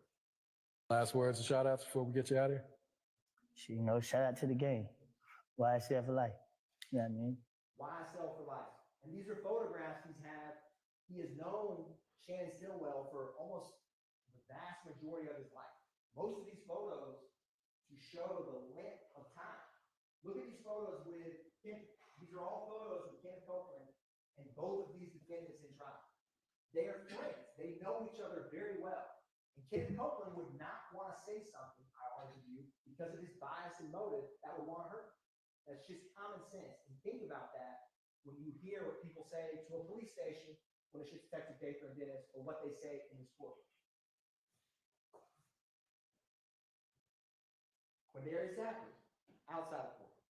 Yeah, big Bruce Knight, slime takeover. Oh fuck you mean? I got all my niggas with me when Bruce Knight. Where we at, y'all? Bruce, yeah, nigga slap, nigga fuck wrong with y'all, nigga. Plenty ammo for you monkey niggas. Yeah, big guns, beating right now. Slant. Now that's a video from May of 2020. Roughly February, March, April, 4 months after the murder of Donovan Thomas. That's what Condera is exactly saying. You don't think he knows who did what? I argue to you. And then when he comes into court, right, he doesn't recognize a snake emoji, or he makes jokes about the color green, things that he thinks will hurt. You all pick up on this. I saw you write notes. You can see their reaction. You can see if someone's uncomfortable, comfortable. All of those things you all are equipped with and can use when you weigh testimony. Parties to a crime. This is a principle that's going to come up in this case. Parties to a crime. Think about this. 4 people go to rob a bank. One of them is the getaway driver. One of them, I'm going to go run in and get the money. The third one's going to go in and do a distraction. And the fourth one has a gun in case it's needed. The driver never gets out of the car. They get to the bank. The guy goes in to get the money. The security guard realizes it's a robbery, pulls out his gun, and the guy with the gun behind him shoots and strikes the security guard. And then they all 4 get away and leave. As parties to a crime, they all played a role or a piece in that crime. So they would all be legally guilty of that murder if those facts came out into a trial. So party to a crime, it's not necessarily the person who pulled the trigger. It could be the driver. Now, this is going to show you an illustration of what I talked about, because this isn't at first stick out. So you have 4 people playing a bank robbery, all with different roles. And if it was either intentional murder or say the security guard shot and killed one of the robbers, it would be a felony murder that comes up. And so all of them would be guilty in this fact pattern of that. So in this case, what Copeland and Zachary say about defendant Kendrick is he was driving the Infiniti Q50. If he's driving that Infiniti Q50 while Shannon Stillwell, Demise, and Bowen are shooting 7.62 and 9mm shell casings into the body of Donovan Thomas with Justin Cobb doo-wop, that's party to a crime. That's an example in this case. And it will come up in some of the overt acts that we're going to talk about soon. Mr. Atkins. Yes, Your Honor.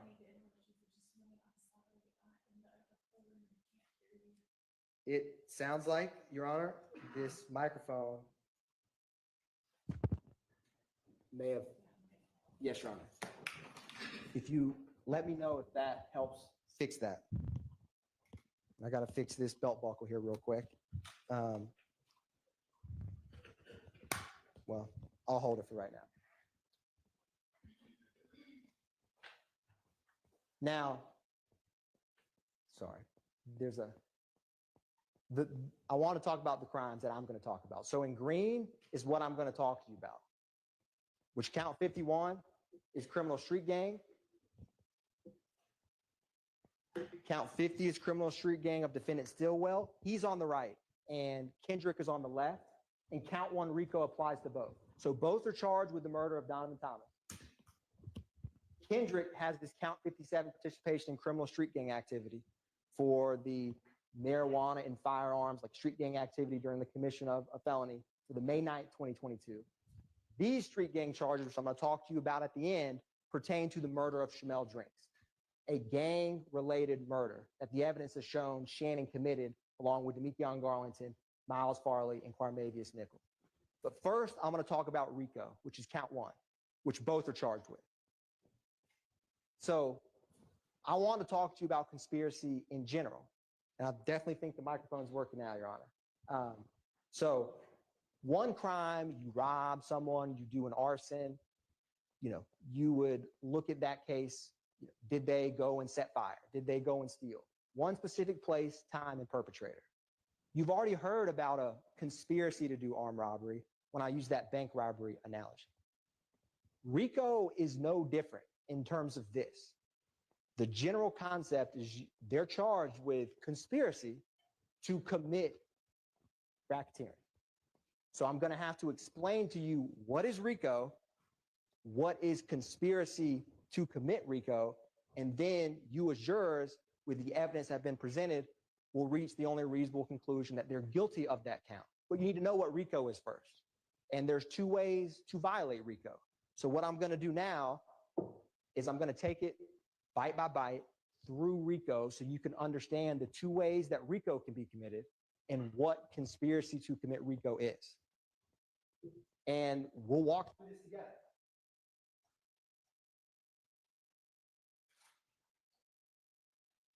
I've already explained conspiracy in general. Now, this bank, I've used the bank analogy.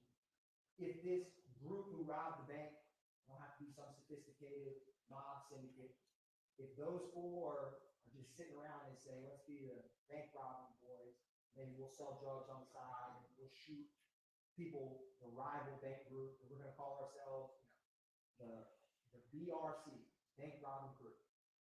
If they got tattoos of BRC, they got necklaces of BRC, they say, hey, we are BRC. If they went and all knowingly and willingly agreed to be a part of that, knowing that a pattern of racketeering, which I will explain to you, to be committed, that concept is what we'll be talking about. It's not any different in general. It's conspiracy and RICO. And when you put the two together, that's what they're charged with. So let's walk through this. This is from the indictment, which you will have with you when you deliberate. I'm not going to read off this right now, but page 12 of the indictment is an important page. It lays out what the state alleges the criminal objectives of the conspiracy are, and that they violated, there's a subsection A and a subsection B, which we're going to talk about. So remember page 12 of the indictment, because it will come up multiple times. So what is knowingly and willfully joined? Look at what they do, what they say, and crimes that they commit. If you wanted to figure out if the bank robbing crew or if YSL, if someone knowingly and willingly joined them, that's Kendrick on the bottom with slat on his left forearm and a snake that goes from his stomach to his neck, and YSL a little bit underneath his Adam's apple. Do you think he knowingly and willfully joined YSL? He got a permanent tattoo on 3 different spots of his body, one of which very close to his face. That is something you can use and consider. Oftentimes with criminal conspiracies, they don't have a written contract. They don't have a, you're not going to have that coffee room table. Let's all agree to be a criminal enterprise. We all hereby today on January 1st, 2000, from here on out, we're an enterprise. That's often not how it works. So you got to look at what they say, what they do, and if you permanently get a tattoo, that's a pretty strong indicator if you're willingly and knowingly part of this.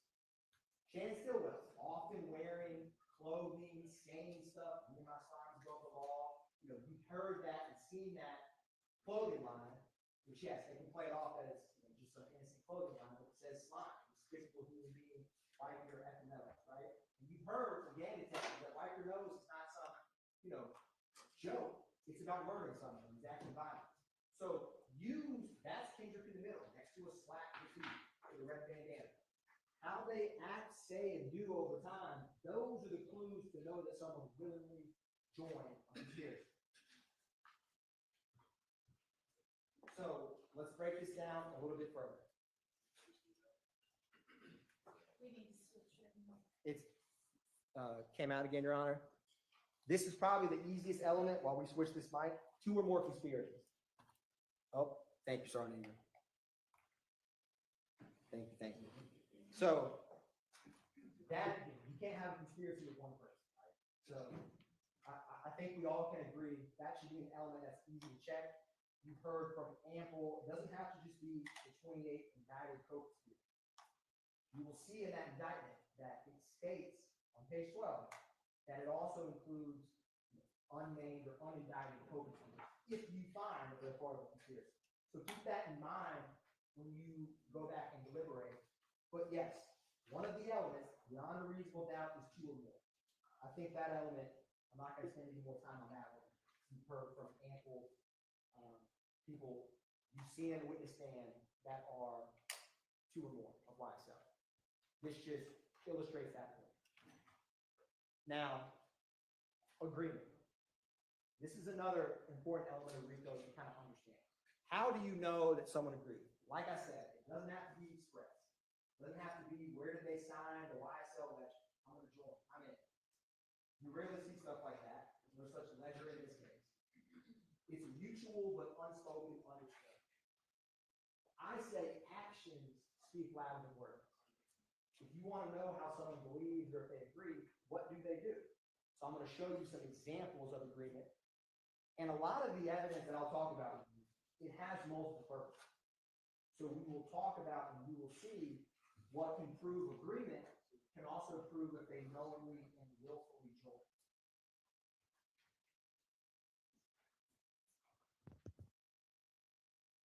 Let's see. I'll keep working on this now. So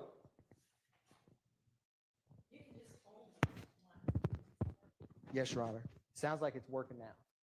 So what else can you use? Remember we talked about circumstantial evidence? So circumstantial evidence inferred from the nature of the acts done, relation of the parties, and the interest of the conspirators. What do they have to gain?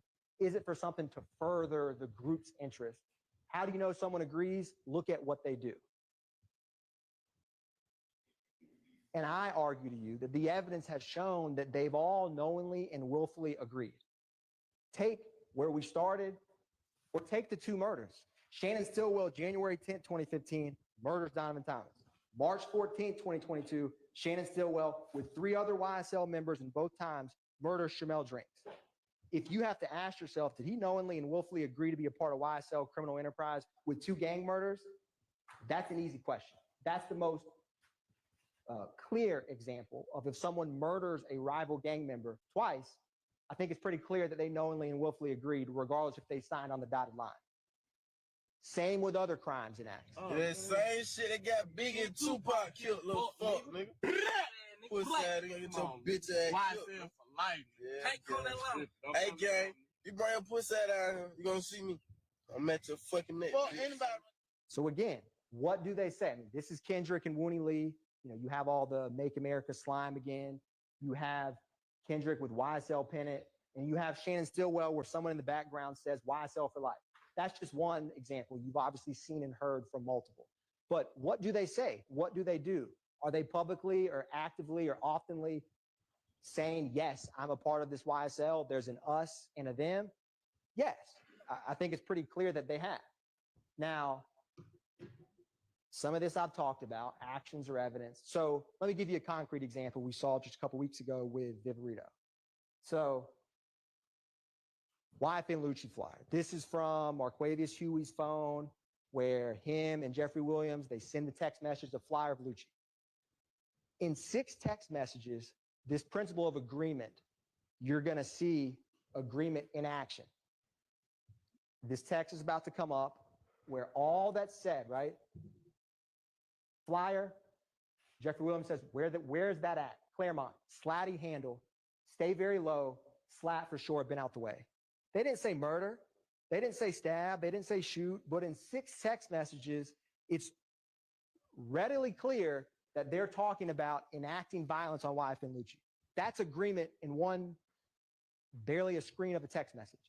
That principle shows you, and think about this example throughout. What do they say with one another? What do they do with one another? That's how you can know agreement.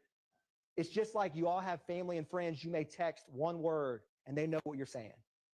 I'm heading home. You don't say the address, right? Agreement can be inferred with very little words, especially with people who know each other very well.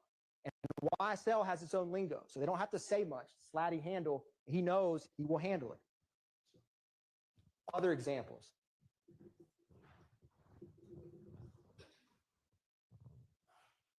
What it does not require. I've covered most of this. You know, it doesn't require, like I said, physical meetings, even though we have that in this case.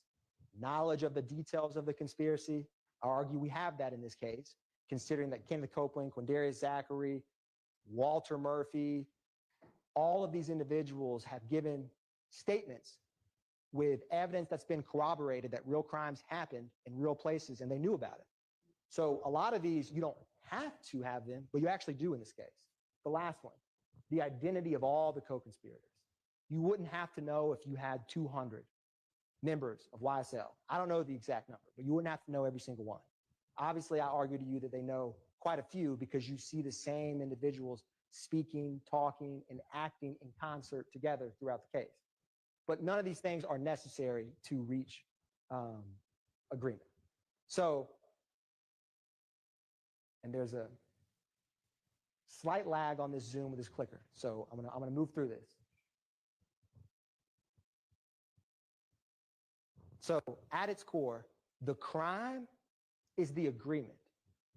The overt acts let you know that it's real. So this is important. They're charged with conspiracy to violate RICO. So the agreement to violate RICO, that's the crime they're charged with. These overt acts that you've heard from and we're about to walk through, those let you know that this isn't just fanciful, this isn't just in their minds, it's a real conspiracy. And in this case, and we're going to explain what RICO A and B is, they've actually committed the crime. So it's like you're asking you, did this group of individuals agree to conspire to commit all of these crimes, racketeering activity? The best evidence of that they did is they actually went and shot multiple people, murdered people, robbed for the street gang. That lets you know that there's not much to say when you actually do the crimes that you're alleged to have just conspired to commit. It'd be like if you're asked about the bank robbery conspiracy and all they do is just talk about the bank robbery, get the items, they go and buy a gun, but they never do a robbery. Fast forward, they've done 20 robberies, 50 robberies over a decade, and you're asked, did that group of bank robbers intend to be part of a bank robbing crew? You'd obviously say yes. It's common sense because of what they actually did. That concept is important. Like I said, the overt act lets us know that the conspiracy is alive and well. And I'll argue to you, going back to credibility, the conspiracy is alive and well in this courtroom with deceiving in this witness stand. So this is just a visual explanation that you have Shannon Stillwell, Diamante Kendricks, and some, I didn't list all the photos of people you've seen, but this, the criminal enterprise, visually depicted. So let's walk through what an overt act is. So joint objectives equal joint responsibility. This is like a partnership in crime. Now, to find that someone's act is all the co-conspirators are on the hook for it, so to speak, any act done by any co-conspirator to further the criminal objectives is what counts. So if they're going to shoot a rival and you find that, yeah, they did shoot that rival and they did it to help YSL the enterprise, if that act and you find that whoever you find is part of that conspiracy, it's like they're all one and one for all. So each co-conspirator is responsible for the acts of others that are naturally and necessarily done to further the enterprise.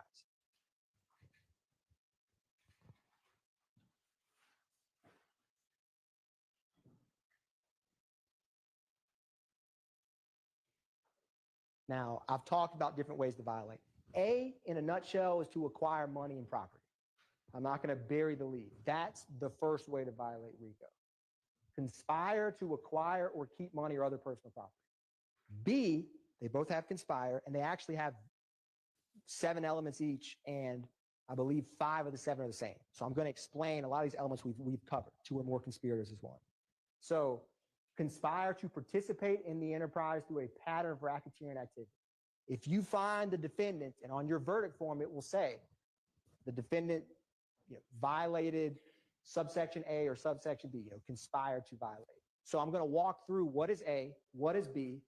They don't have to actually have committed A and B, although in this case, I believe that they have, as I'm going to show you. You just have to say, did they ever conspire? And remember these principles I talked about. The unspoken words, what people do and say is the agreement, or you're not going to have that magic conference room meeting, so to speak, that's all captured where the conspiracy gets hatched. So let's walk through this. We're going to start with A. Keep it easy, keep it basic. And you're going to notice that when I talk about A, some of the acts can actually meet multiple ways. So you're going to see that certain evidence can actually impact multiple ways to violate RICO. So let's talk about subsection A of the RICO Act. Knowingly and willfully conspired with two or more co-conspirators to acquire or keep money or other personal property through a pattern of racketeering activity. I'm going to explain pattern of racketeering activity. It's two or more crimes that are explained and listed, and you'll be instructed by the court on what they are, that within 4 years. And any of the co-conspirators committed an overt act with at least one in furtherance of the criminal objective, and at least one has to be after May 10th, 2017. So that's A. I'm going to walk through some examples of A, and we're going to take this bit by bit. Armed robbery, Arshillian Bennett. Walter Murphy, Jeffrey Williams. May 13th, 2013. You heard from the officer where she walked with her child from 988 Confederate Court to that zone precinct to report a crime. That takes a lot of effort and time. So I'm going to use this top one while that bottom screen comes back. But, obviously she came in here and, did not want to acknowledge about the robbery, but I argue there's about to be a real bullet in her window that was taken by a crime scene tech who just responds to a scene. That is 988 Confederate Court, which comes up that address and area multiple times. And she said that she told the officer at the time, her Kel-Tec, the money, her purse was stolen. Acquire and keep money. Now, Walter Murphy, Jeffrey Williams, and she said someone that she didn't know, Jeffrey Williams' brother, that's multiple people doing it. That's one crime, one act. But when they work together, it's much easier to get property and items. And no one expects Ms. Bennett to come in here and testify. Certainly not back then and certainly not now. But that is an example of acquiring or obtaining money. It's robbery. Derek Dotson, also in 2013. This is 5 through 7. Adrian Bean, the coin laundry, where Miss Marissa Cisneros' car flew over the ledge. I mean, Adrian Bean sat here for what felt like an eternity and didn't remember entire years, but he flew over while driving a car over a 6-foot embankment. Why did he not remember any of that? Just think about that. I think the only thing he said is that memorable moment where he's like, keep it a buck, and he took his mask off. But he clearly would remember flying over a wall. Why are we not coming here and talk about it? Now this, again, Walter Murphy, Jeffrey Williams, that's the location where Leonard Pass's car, which is that gray Dodge right there, is parked, Summerdale Apartments. Obviously, this is in the Cleveland Avenue area because often these crimes are committed in same locations, which will come important later. These are the firearms that they recovered from the car and then this is Mr. Derek Dotson, and you heard from Leonard Pass, who was with him. That's the car that was crashed underneath. And then this is a picture with Walter Murphy, Jeffrey Williams, the time he's throwing up rock crew. And if you remember, the background behind this is this slime in kind of green and black font. So again, it's two YSL members acquiring and obtaining, trying to rob Derek Dotson. And again, they're working in concert, working together. Ms. Taravia Hill, Act 61. She's just at her apartment complex, and this car, and if you remember, she only could recognize or ever identify Christian Eppinger, but there was 2 cars and multiple males with him. We don't know who these people are, but I think from what you've heard in this case, it's reasonable to suspect he's working with other people to do the armed robbery. Because again, it's hard to rob someone by yourself. So working in concert, that's Ms. Hill. That's her apartment complex in present day. That's Christian Eppinger from his public posting a firearm on social media. That's her wrecked car after it's found later. And where does the car go? Where Ms. Hill lives, to Cleveland Avenue. Where do the guns and the Infiniti Q50 from Diamond Thomas go? They go to Oak Drive, where OG Bentley's house is. Common after crimes, they go to the same location. That's important because these same victims, same accomplices, same pattern is important for RICO. So keep that in mind as we walk through this.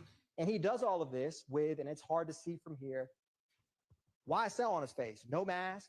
She said, I can't remember if Ms. Hill said I wore glasses or didn't wear glasses, but her eyes are working just fine. And He had nothing covering his face. Think about it. If you walked into Winn-Dixie with a nameplate that said, hey, I'm Christian Atkins, I'm here to rob you, no one would do that. So why would you publicly have the gang on your face when you do a crime? Because a face tattoo could stand out. Because they want people to know. You want the notoriety. You want the fear. Who robbed you? YSL. She doesn't know his name. Think about that. You have multiple people. And Walter Murphy, for those, I don't know the date Walter Murphy got his face tattoo. I know Ebinger had it for this. But Walter Murphy has a YSL on his forehead, right? So think about that public display of allegiance to the criminal street gang and when you and enterprise and when you commit the crime, because that's important. Now, stolen firearms.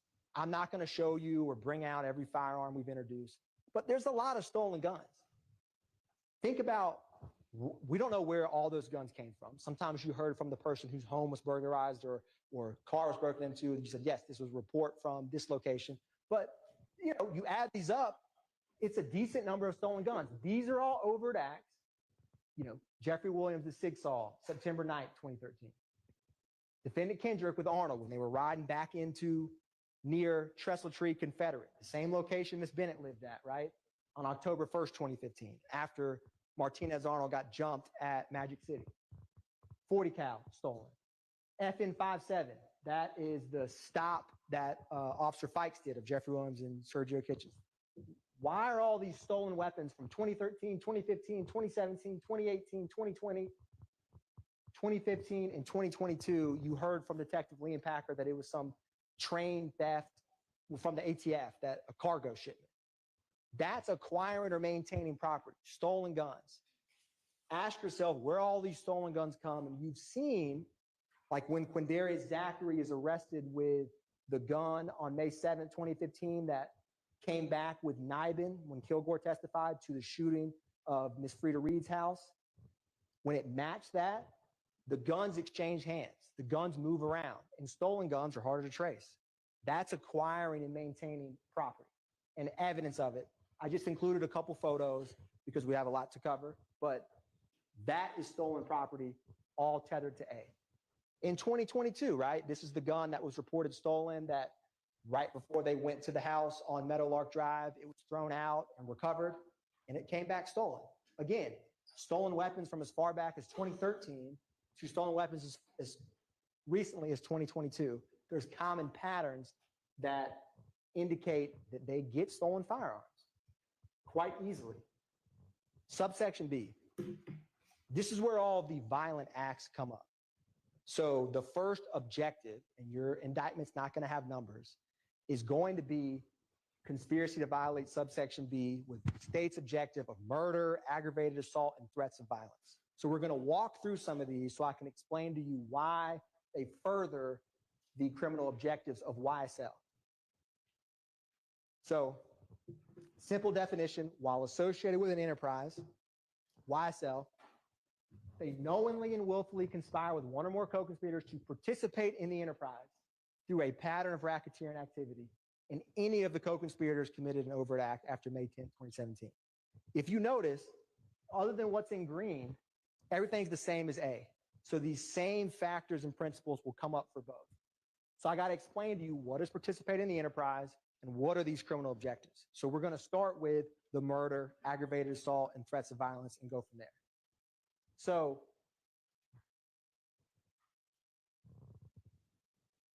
again, page 12 of the indictment, it outlines the conspiracy. I'm not going to read all this for you now, but it states the Young Slime Life enterprise and what the criminal objectives are right after. That's where you can find it on page 12 of the indictment you're going to have. These are these objectives. I've removed them from the indictment, but we're going to start with the first one. Murder, assault, threats of violence. And then we're going to talk about robbery, theft, unlawful sale, and distribution of drugs.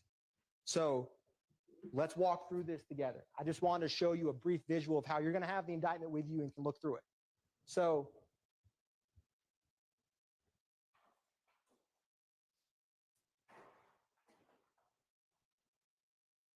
again, we're going to go objective by objective because it helps to organize the evidence. And objective one, murder, assault, and threats of violence. So you've heard about pattern of racketeering activity. What is racketeering activity? The good news for y'all is the indictment. Anytime you see, it will state, which is an act of racketeering activity, and then it'll cite a statute. This is what explains what racketeering activity is. This is the murder of Donovan Thomas. And you'll see when you are deciding, which is overt acts 16 through 20 is the murder of Donovan Thomas. When y'all are back there and saying, I want to figure out if something's a pattern of racketeering or figure out if an overt act is a racketeering activity. That will tell you. That's your snapshot. So just look. This is overt act 17, which is the murder. 16 is when Jeffrey Williams rents the vehicle. But when you see what's highlighted, you'll know it's racketeering activity. So I just wanted to show that for you. And then we're going to walk through this now. We're going to talk about Donovan Thomas first, overt acts 16 through 20. The Lincoln on the one for the 6204. Yes, that police over here on the north side of McDaniel. North side of McDaniel. Why did you shoot? Yeah. Harold living in the barber shop. Somebody done got shot. Mr. Parker, who you testified, who's owned a barber shop there for 20 years. Barber shop right here. And Kendrick Stillwell, this is Demise McMullen. Now, we'll talk about this in a minute. This is actually the photograph from when they shot Dexter Montgomery. Same case with D'Angelo White when they left that Jonesboro gas station in Lakewood and got to the four-way stop. That's the photograph from that. So you have Nard, but that's Demise McMullen, Shannon Stillwell, Kendrick. This is obviously the shooting. Overt act is, did Jeffrey Williams rent the Infiniti Q50 and act in furtherance of the conspiracy? When you think about these overt acts, think how the criminal objectives. Ms. Hilton's going to talk to you and walk through bit by bit the murder itself of Donovan Thomas. But I argue to you, as she will too, that has been proven beyond a reasonable doubt, and that renting of the Infiniti is an overt act that was used to facilitate the murder. And you've seen a pattern of rental cars being used. And ask yourself why. They're harder to trace. People don't recognize you in that car. Now, how is Donovan Thomas's murder evidence of RICO? Well, I'm gonna tell you. That's Donovan Thomas. This is about to be Wooney Lee. Before y'all nigga with slime. This shit is in blood. We wrote this shit in blood. I probably had it before slime. And we also wrote it on nigga.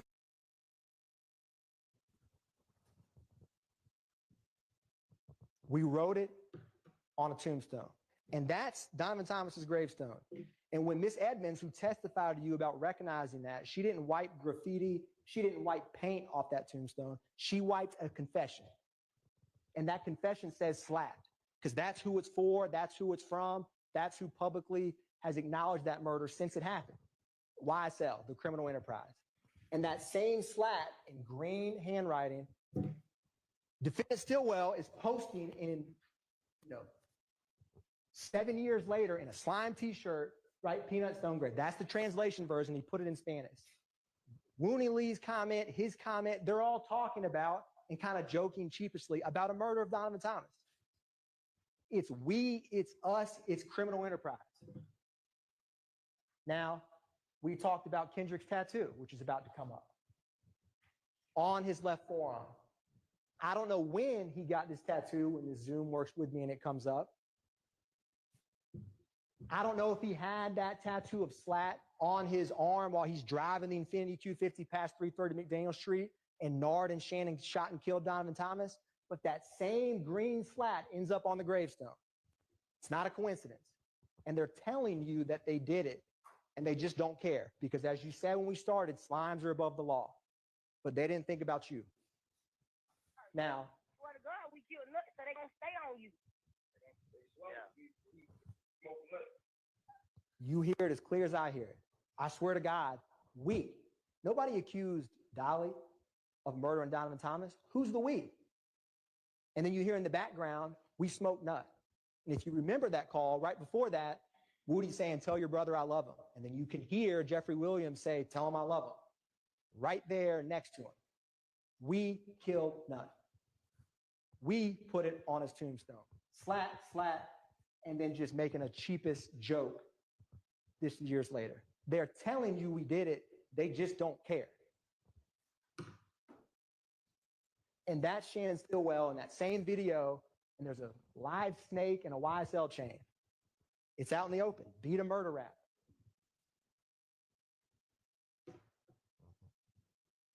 Now, we're going to turn to Jamari Holmes next, and I'm going to explain to you why that murder that Rodelius Ryan and Damon Blaylock did is in furtherance of the YSL criminal street gang, which is Overt Act 79 through 81, February 23rd, 2019.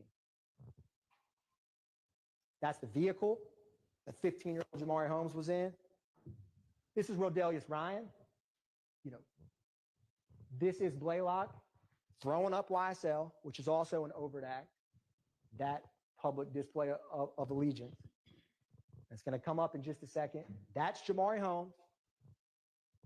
You're going to see the message where, you know, where Mariah leaves and she says, or not Mariah, but Brazy, as they called her, text and DMs Ryan and Blaylock and says, you know, they know about Ryan, but don't know about you, and allude to Mariah snitching on them. That snitching comes up repeatedly. This is the projectile that was in Jamari Holmes' head that was fired from weapons that Rodelius Ryan and Damon Blaylock shot while they were hanging out with females in Cleveland Avenue. It came to 50 Mount Zion. And then I want to ask you, this is that message. All again, talking about snitching, trying to not get caught. Now, how do you know why Ryan did it? What does Ryan think about this murder? Is he remorseful? Is he sad? Well, here's him that same day at 5 o'clock. So that's the 911 call at 4 in the morning, not 4 in the afternoon, February 23rd, 2019. That YSL makes the news FaceTime. You've heard repeatedly about the FaceTime. I argue to you when he said that YSL makes the news, Fox 5. So he's telling people without having some plausible deniability of no one's going to know what I'm talking about, YSL makes the news. Now, what does he do 5 hours after this? Let's find out. Yeah, block life. Block life, no nigga again. 250, no nigga again. Bitch, I push nigga can't come up here in that block. Yeah, no cap. Color right, gonna shoot at your fitted. That's no cap. He's going to shoot at your fitted, and that's the fitted cap that Jamari Holmes wore on his head when he was murdered. That is bragging about the murder. YSL makes the news, and then he's on the quote-unquote block, right? And he's throwing up YSL. Is it a coincidence that this guy he's with says Little Rod will shoot at your, don't come on this block, and you have Bernard Mitchell and all of them who weren't from that neighborhood come over to 50 Mount Zion, he will shoot at your fitted cap. And there's a literal fitted cap from Jamari Holmes' head with a bullet hole in it. That's his skull with a bullet hole in it. This ain't, murder gang isn't some facade. This isn't for clout. This is real life. And this is the bragging and the boasting above the law and proving that they're doing it for the street gang. They're telling you. Nothing I've said so far with these two murders is anything but their own word. March 14th, 2022, Shamel Drinks. I think it's amply clear that this murder is gang related. It's to further YSL. You've heard about the Nibin matches, the double homicide of Christian McMiller and Darius Ford. You heard op hunting, all of the way that Garlington and Shannon talked about getting revenge. And what happens? They see an op at a gas station and 4 YSL members in a rented vehicle murdered. And Shannon Stillwell is involved in both. And it's eerily similar to Donovan Thomas's murder. This is the corridor right there, and that is Shamel Drink's vehicle with bullet holes on the same side of his car that Shannon Stillwell's Audi drove up in. It's not rocket science that he did it. The evidence has shown you he did. And it's 100% gang related. They're both part of the same rival group. There's no evidence about any kind of disagreement or anything with Shamel Drinks. They did it for YSL. They did it to get revenge. And this is just a visual representation where Shannon Stillwell is publicly stating, check the score. Because again, shooting and murder is like a scoreboard, but this ain't a sports game. This is the Superior Court of Fulton County, and you can't go shoot people for sport or murder your rivals to up the score. That ain't how it works. That's the Mekion Garlington. There's the Ford Fusion with Miles Farley and with Quarmavius Nichols. Now, aggravated assault. We've heard a lot about aggravated assaults. And in a case like this, you can kind of get numb to the shell casings collected, the damage, but these are acts of racketeering, real guns shooting real bullets towards property or people. What do YSL members say about shooting? Well, let's ask. Y'all know we in tour. You better keep your distance. Don't come to no club. Don't come outside. Don't do shit. Stay your ass in your mama house. Baby, your mama basement. Making beats and shit. Don't bring your ass out the house. Hey, look, though. Don't come outside. You niggas soft as fuck. You niggas pussy. Okay. That's their words. Shoot the ops, make them catch on. That's Rodelius Ryan's Instagram that came in when Mr. Howes was sitting right here. And then this is Rodelius Ryan with a drum, a YSL chain, publicly showing it. These public threats of violence, when you're murdering people and throwing up YSL and bragging about it, that has a real effect of people who want to come in and testify or people that ever want to tell the police, period. These aren't just, a facade. This isn't just a movie. This is real life. And they're showing you and telling you what they're about. So I say take them at their word for it. April 12th, 2015, Dexter Montgomery. This is important because when you boil it down from what D'Angelo White told 911 and the police that you heard, they were just driving. And it seemed like OG Bentley thought that they were following them. They get to the gas station. There's no real reason for this to escalate to where it did. And when they leave the gas station, from Walter Murphy's evidence, Nard and Walter Murphy come. It's one YSL member, OG Bentley. Maybe he was paranoid. Maybe someone was out to get him. But it wasn't D'Angelo White. It was not Dexter Montgomery. And this is their car when it stops after the shooting at that stoplight. Cornelius Davis and Christian James. And that's the bullet that comes in through that car. And that's Dexter Montgomery with half of his head shot off because they followed a YSL member to a gas station. That's it. One call, Walter Murphy and Demise McMullen, they didn't say, where do I sign the criminal enterprise contract? This agreement I talked about, Slat handle that. They just go. They grab the sticks and went. My name's D'Angelo. And D'Angelo, tell me exactly what happened. Now, we was at the gas station. And, my partner was trying to talk to a girl, but I guess they thought we was following them, and then they pulled up on and just started, and we pulled off. And then we pulled off from the gas station, and then we got away. And then we ended up driving a back streetway, and then we ended up seeing them again. They ended up shooting, and somebody ended up getting hit. Okay. Are you with the... Like I said, they're just driving. I mean, this is Walter Murphy with a stick. This is Demise McMullen, who they say hard Nard, the same person that Condarius Zachary and Copeland said was shooting at Donovan Thomas. This is 3 months later. It's a lot more likely that he's a shooter when you see him on camera with a long gun at a gas station for no reason because OG Bentley called him. Their same common associates with no questions come. That's an overt act in furtherance of the conspiracy. Lil Wayne tour bus, April 26, 2015.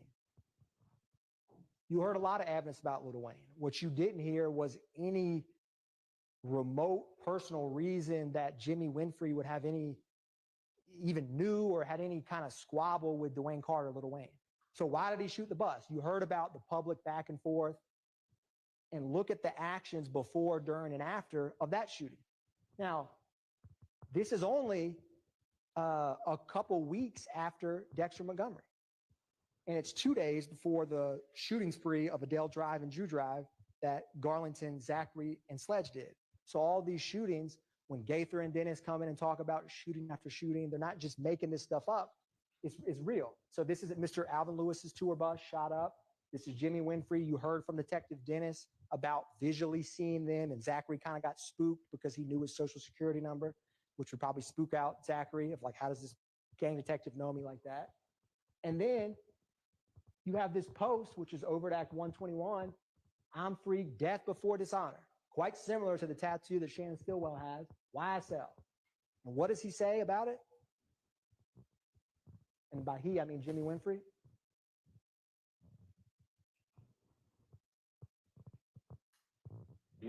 So the thing ain't too.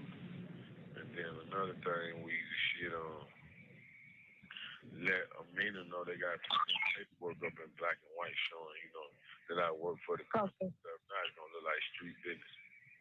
Get Amina to get the paperwork to put it in black and white, because if not, it's going to look like street business. Because it is street business. They just don't want you to know. That's that deception piece. They don't want jurors to know. They don't want the police to know. So get it in paperwork so we can make it look legit. There's nothing legit about shooting a tour bus driver's car on a highway.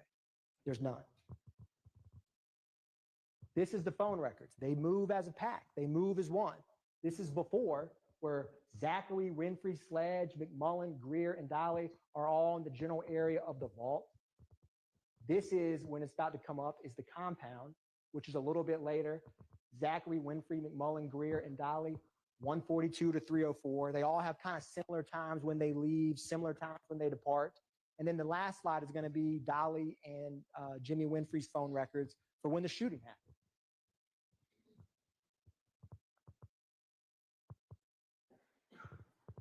And you can see the path of travel, and Winfrey's in black and Dolly's in orange, and the white Camaro that he hid and made the jail call to not get it found. And then, he comes out, and then it's YSL, death before dishonor.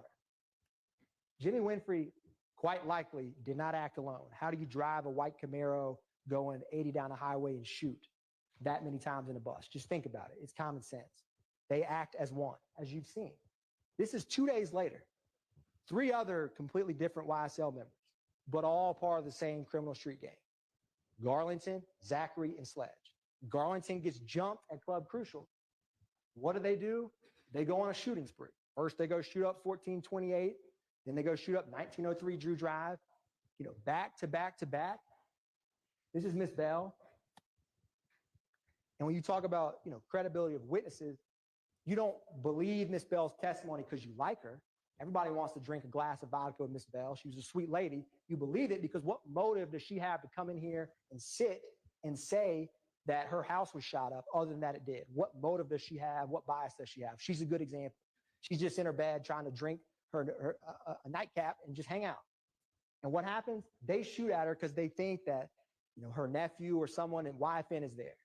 That's not how it works in Fulton County. You don't just go shoot people's houses up because your op's there. But again, they're above the law.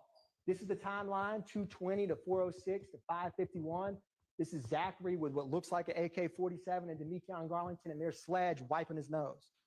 Just like, if you remember, he wiped his nose when he walked off that witness stand at y'all. So these are the things that they're telling you, and you're going to see photographs from these. First, it's going to be the Club Crucial shootings. When they post about guns, when they talk about guns, and then they tell you that they committed the crimes, it's not rocket science. Take them at their word, what the evidence has shown. These kind of retaliation is, again, Demikion's jumped. We got to protect him. It's a us, it's a we, it's an enterprise, right? And they act together because you have strength in numbers, protection and shootings. But this was a fist fight. It was a shooting in the parking lot, and then they go to other homes, travel intentionally down there and shoot. Again, they're moving together in concert, as you saw from the Donovan Thomas phone records, the Shamel Drinks phone records, the Little Wayne phone records. We didn't put in phone records of this, but I think it's quite clear who did it and why they did it from the testimony of Zachary and Sledge and what we impeached them on. 34 shell casings. Drew Drive, roughly 2 hours later, right? This is where Miss Battle's apartment was, and it's just an apartment right by the street. All these shell casings in the middle of the street, refrigerators and ovens shot. All because someone jumped Demekion, and so they go, no questions asked. Again, they don't have to sign on the dotted line. They have agreement, they have knowledge, they act in concert, and the criminal objective is to help the street gang, which is go get revenge. That's the RICO in action. So if you're asked, well, did Kendrick and Stillwell agree to be a part of a group that would commit racketeering activity? Did they agree to participate knowingly and willingly? And you have all these shootings, and you say, did they think that was it reasonably foreseeable, understanding when they joined that multiple shootings would go on with YSL? You bet there is. You've seen it, right? They don't back up. They don't quit. They keep hanging out, shooting, and associating and publicly bragging about YSL over and over. This is roughly a month minus 7 days from when this shooting spree happened that these two, Garlington and Zachary, do. They can mess with us if they want. We're going to bring them homicide. Take their word for it, because an aggravated assault could be a murder. It just missed. So they're shooting, they're telling you I am, and then they want to act like, oh, I'm just kidding. It's obviously not a joke. It's not a facade. It's very real. Conspiracy to commit murder, which is Diamante Kendrick and Martinez Arnold, same neighborhood, Summerhill area, Confederate area. They have a stolen handgun and a long gun, and they're riding yet again after a fight. And this time it's not a nightclub, it's a strip club, Magic City. And you heard that brief snippet of a jail call where Kendrick's talking about it and talking about how Duke just called him, right? So again, little questions, little actions, just driving and get stopped in the same area of town where Kelvin Watts and Miss Bennett and YFN Lucci and YFN, all of that area of town. It's not a coincidence. It's the same victim, same area. This red circle is going to be the stolen firearm. That's the long gun. This is Overt Act 111. 5 years later, you have the same two individuals in a slime t-shirt with Martinez Arnold. Again, they're still hanging, associating. And then on the May 9th, 2022 stop, Martinez Arnold and Kendricks are at that house that has all of those firearms and the marijuana out in the open. Nothing's changed except time. Public displays of allegiance. This is the photograph that I believe investigator Griffin, who was the lead detective on Tiara Jones' murder, introduced. Does that apartment complex look quite familiar to the steps of Miss Bennett's? It's because it's 988 Confederate Court, that Confederate Court area. ABG territory, which is, and that's Kelvin Watts, right? And this is where they were headed. And obviously in 2022, they're still trying to shoot and kill, shell kill Kelvin Watts. You see how over time, it's the same acts. That's conspiracy. It's just right before you. Now, objective 4. Remember how I said at the beginning, sometimes those stolen firearms or the robberies can play up multiple ways? This is a good example of it. Money, weapons, and other property through acts of racketeering activity. So those robberies and thefts, you could find them as they conspire to violate B, to participate in the enterprise, or A, they conspired knowing that they could acquire and get property a lot easier. Either one. The evidence can sometimes fit multiple. And you have the unlawful sale and distribution of drugs. Now, I'm not going to walk through all of the drugs we introduced or firearms or items. I'm just giving you a snapshot. That criminal objective has multiple. I think I would focus on the areas of where they are if there's other people with them. And I think this might have skipped through faster than I anticipated. This is obviously the May 9th, 2022, which is Jeffrey Williams' home. I'm going to go back one. And while that's coming up, I may get some help and put up one of these easels that we'll talk about. Yes, thank you. This just has agreement, enterprise, and pattern. This agreement to be a part of the enterprise, a pattern, and they all flow together, right? So evidence if they agreed, they go and shoot rivals together. We go and shoot the same rivals with the same people together. Evidence for agreement, evidence for pattern. Does the YSL enterprise exist? Is it a loosely formed group of individuals for a same common criminal purpose? All of these three kind of feed together. So this triangle is just a visual way to help think through this. Okay, well, it's catching up with me. And I apologize for this, but what's going to come up next, this is the Green Store, right? This is a picture of Kenneth Copeland and Shannon Stillwell. You have August 23, 2013, where one of the first witnesses, Sergeant Heeb, H-E-E-B, he was with an officer, Viverito. Sound familiar? 50 individual packets of clear marijuana. And this area of town is not far from where the Windsor Street gas station is in 2022, where Shamel Drinks was last seen alive before that stoplight. This is Trontavious Stevens' possession of marijuana after a traffic stop where he was with Stillwell.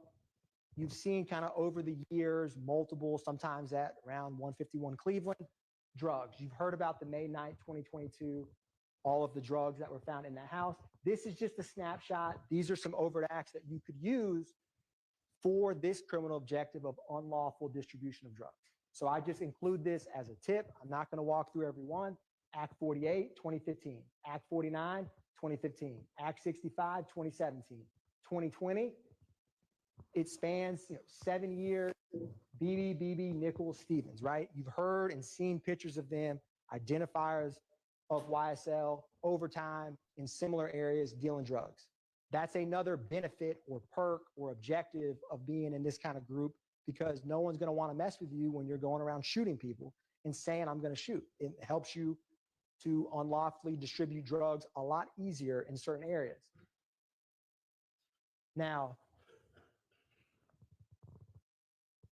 objective 5 is obstructing law enforcement, right? So you've heard about this in multiple ways. This is intimidation of witnesses, because that helps the enterprise, because then you can't get caught. Maybe you can fool or deceive a juror, a detective, a pattern, repeatedly publicly saying you'll lie to all your family and friends and then come in here and tell the truth, basically saying, hint, hint, why can't you lie in court?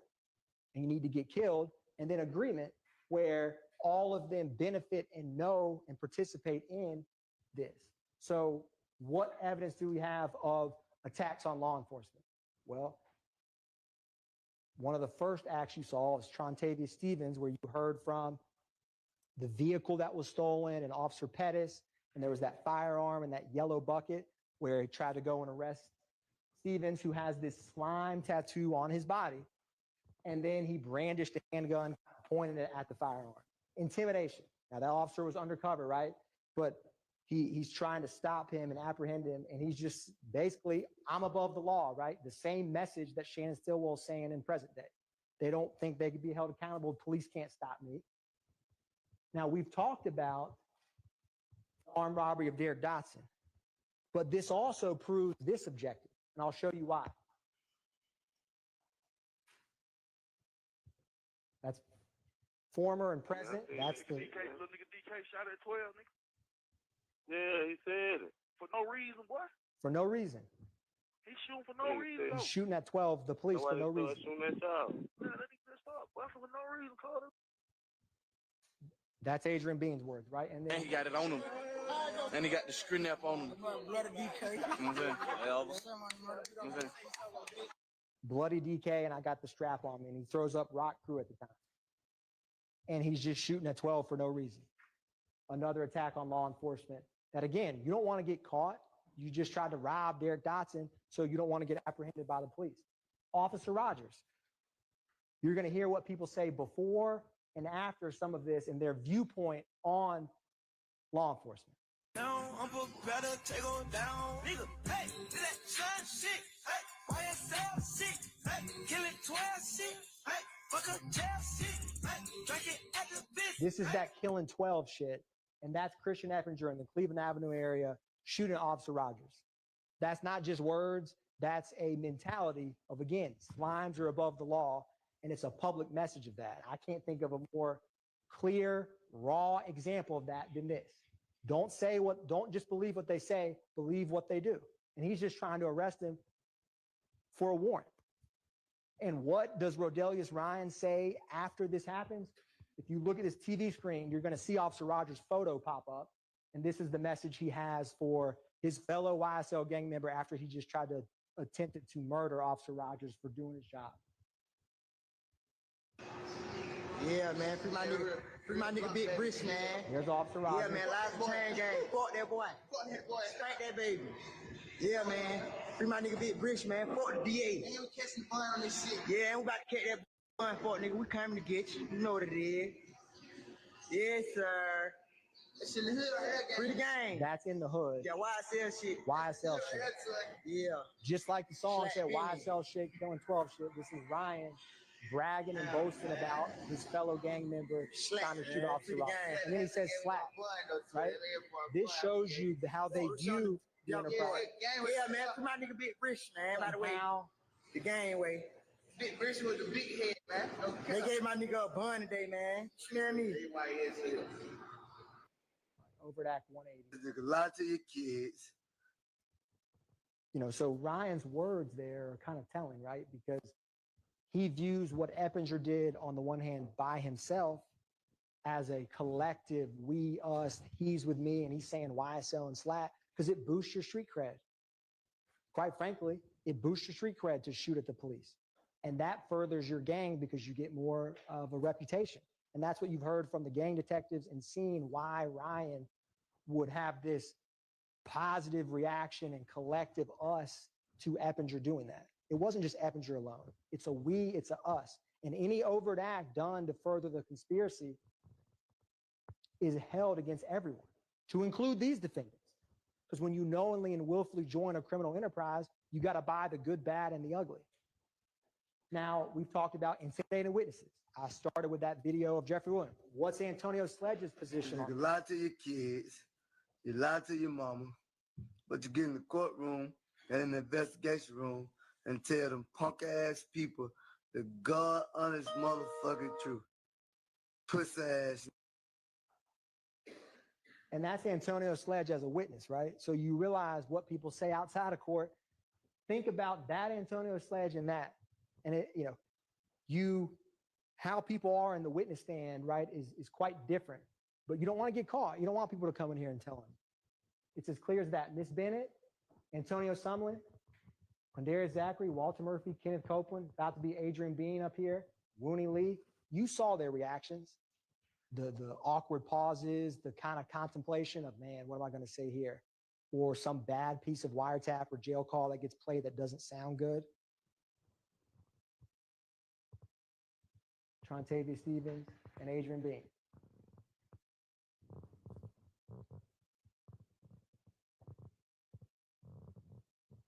This is alluding to, you heard from Mariah Smith about the threats for her testifying in the murder of Jamari Holmes trial and coming to court. And this is a brain and a rat emoji. She got threats for talking to law enforcement. Again, you don't want people to come forward because it helps Rodelius Ryan not get caught. It helps the criminal enterprise stay abreast. That's an overt action furtherance of conspiracy. What's a pattern of racketeering? So all of these crimes, these aggravated assaults, these murders, it's not, they actually did a pattern, but the conspiracy is, did they knowingly and willfully conspire to join YSL knowing that that could be a possibility? I think it's ludicrous to say otherwise, right? They knew exactly what they signed up for when they tattooed YSL on their body and shot people for YSL. And it can be from anyone. Within 4 years of each other, they're not in it for the long haul. You don't tattoo your face if you're just in something for a couple weeks. It's a permanent thing. And you've seen evidence in present day and evidence in the past that's shown that allegiance. And that's where this agreement, pattern, and enterprise all play together. You have agreement for the enterprise. There's a pattern of racketeering activity, shootings, murders, robberies that feed and promote the enterprise. That's RICO conspiracy. And it can be by any co-conspirator, but you certainly have overt acts from both of them. What is interrelated? This is key, right? What makes a pattern of racketeering interrelated? Same victims, same accomplices, same or similar intents, results, or methods of commission. With what we've talked about so far, you've seen a repeated pattern. The same opposition group moving together, the same individuals committing it over and over. All of these interrelated. They're not just interrelated. It's like a yarn of, it's like a ball of yarn that's just so intertwined, tight, you can't get out of it. It's like they're all related. And I'm going to show you some examples of that will cut through time and cut through RICO conspirators, and you'll see patterns and connections that can be hard to miss with all of this evidence. So let's focus on some distinguishing characteristics. So what's the best evidence that someone violated conspiracy to violate RICO? Is they actually did it. That's, if you want to figure out if someone wants to conspire to rob a bank and they go rob 20 banks, well, they probably agreed to do that bank robbery.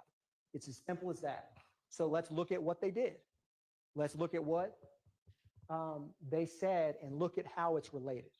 Same victims, same accomplices. So I'm going to show you some examples that are going to mirror together exhibits from different parts of the trial. Actions speak louder than words. They just do. It's like what your grandparents say, or dad or mom, don't do what I say, do what I do. So believe them. Let's see what they do and how they do it and why it's interrelated.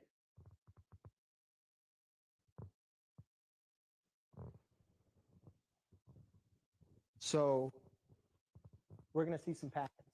They move as a pack, right? What's going to come up is the cell phone records from O.G. Bentley's house, or the spot on Oak Drive where you heard testimony about. This is after the murder of Donovan Thomas. This is both what Copeland and Zachary say that they all went to get rid of the gun and to get rid of the car, because they don't want murder weapons to get caught with it, obviously. So the same individual who called Walter Murphy and Demise McMullen 3 months later when they pull up with a stick, you don't think that Demise McMullen killed Donovan Thomas with Shannon Stillwell, Kendrick driving, and Justin Cobb, and then would go to his friend O.G. Bentley? Of course he would. And where do they go? I mean, 755, 750. This is McMullen and Williams. That's O.G. Bentley's house. 5 minutes of each other. They go from up north where Sky House is to down there. Let's look at the next slide. Bradford, 747, O.G. Bentley's house. You need a common place to take guns and cars. It's not a coincidence they all just woke up and decided to go, have a pizza party at O.G. Bentley's, within 30 minutes of the murder of Donovan Thomas in a car rented by Jeffrey Williams. That's not a coincidence. And that Copeland and Zachary just guessed randomly of where they traveled. They knew. Let's look at Treadwell, right? He's all over this Oak Drive address because that's where his house was. Now, fast forward, this is Chamel Drinks. Where do they go after the murder of Chamel Drinks? This is Farley, Garlington, and Jackson. The times are a little different, but the general direction of travel is to, look, here's the airport, there's the airport, there's 70. They go to the same location after a murder for a variety of reasons. Maybe to get their story straight, maybe to all have a common place to go to get away from when you just commit a murder.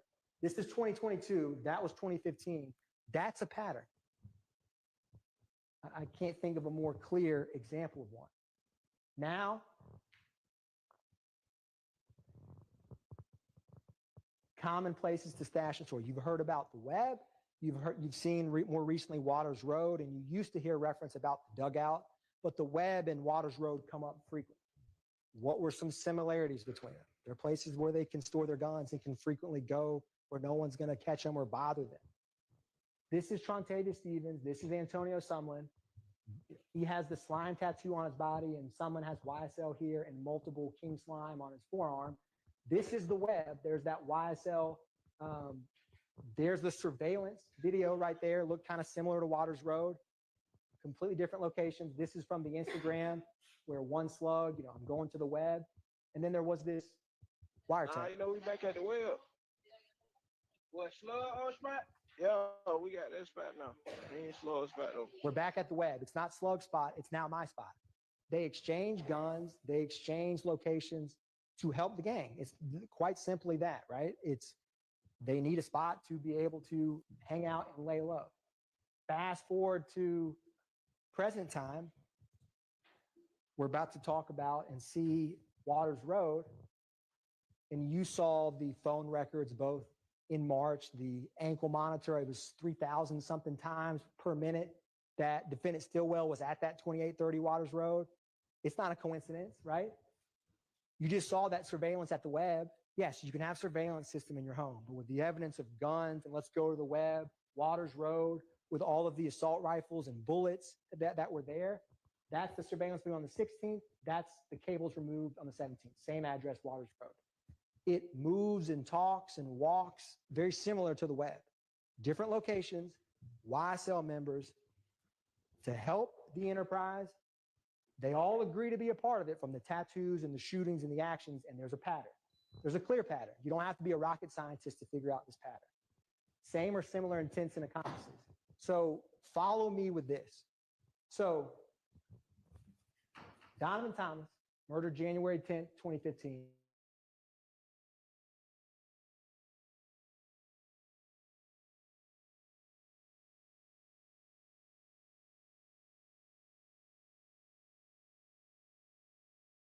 What are their methods of attacking or harming a rival? Well, that's the 22nd, 1007 Hill Street.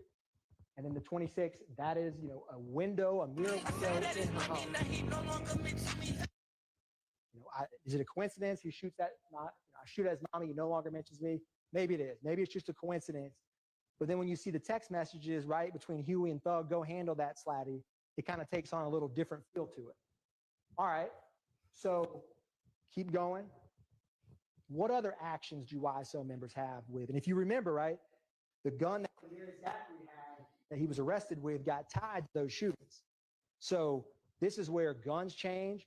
Multiple conspirators work together in concert. This is a tweet or an Instagram from Jeffrey Williams. If I didn't like what you did for your mothers and kids, I would have killed you. That's 2019. And then you have in 2020, coincidentally, Kendrick with Slat and a snake on him standing on the same Mr. Bennett's car, right? A clear sign of disrespect with a middle finger. And then fast forward, it's not just funny tweets or funny songs or funny cars, right? Let's keep going with this. Same victim, same YSL members throughout all of this. There's the flyer we talked about, right? There's the tweet, go handle it. You saw examples. You saw another example of that when Vic Rito was on the stand. Now, not only do they shoot at his mother's house, murder his friends, tweet at him, disrespect his car, then they try to stab him and actually do stab him in the jail, but they try to kill him is what I meant to say. And you saw the text messages about that. So let's walk through that, right? This is spanning from 2015 to 2022. Agreement, enterprise, pattern. This is when Jaden Myrick stabbing YFN Lucci in the jail.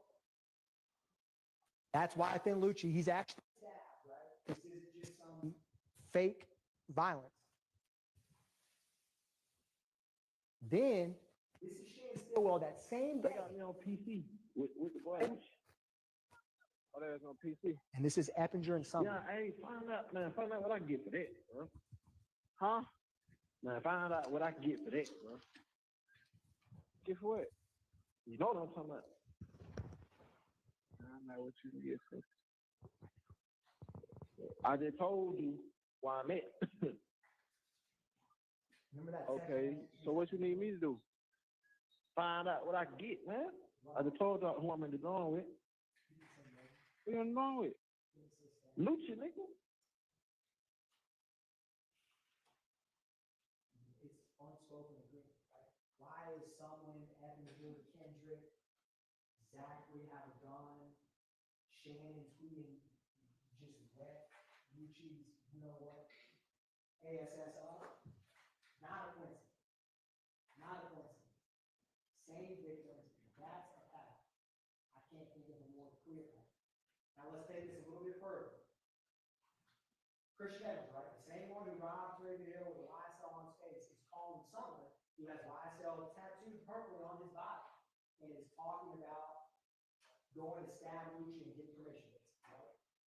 So these same co-conspirators just work together over time.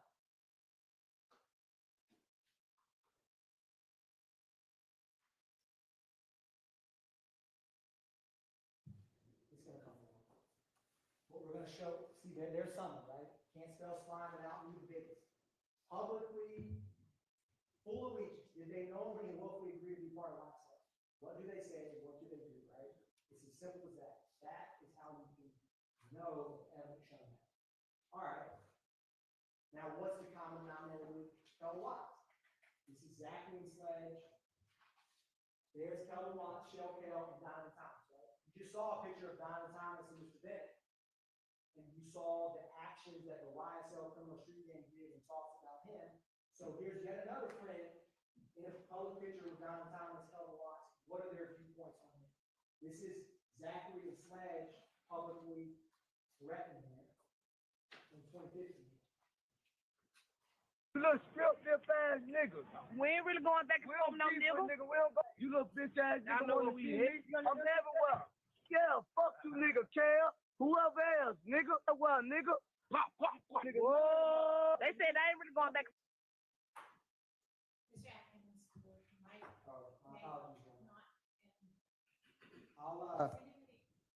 I'll just use a okay.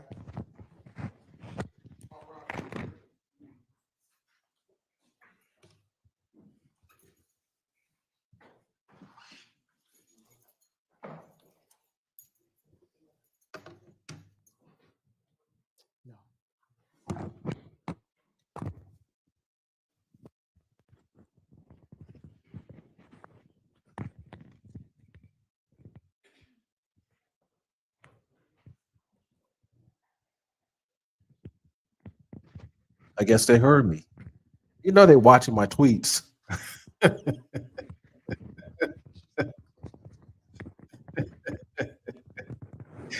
Oh, I just started, ladies and gentlemen. I just started.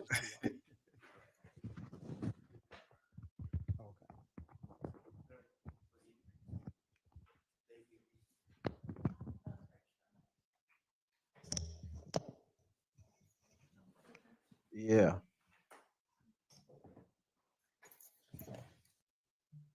Okay, ladies and gentlemen. Let's see.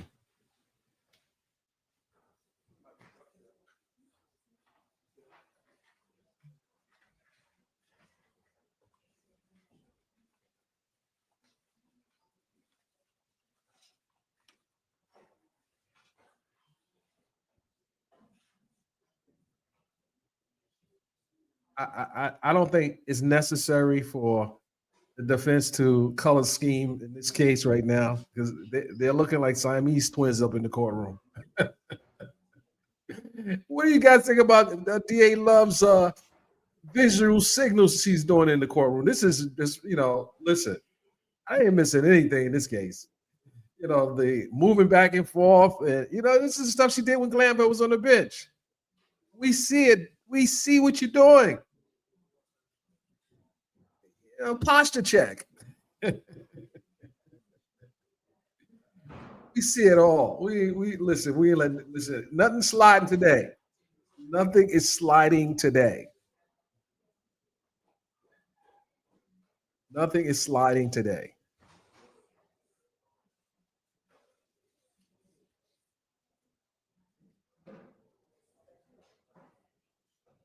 And the common theme, ladies and gentlemen, from the prosecution's closing is the theme word they're using. The words, common sense.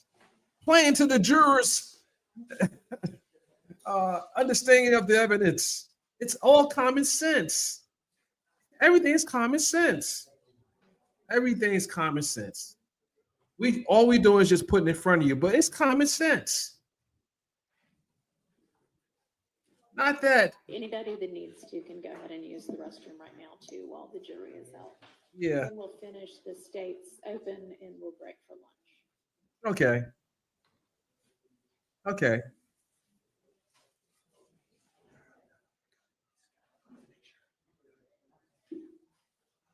Hot mic, hot mic. But we're here for it.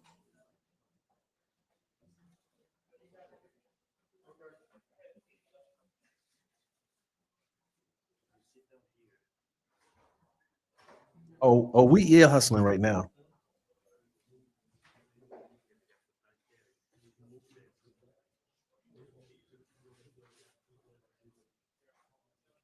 Oh, we're ear hustling.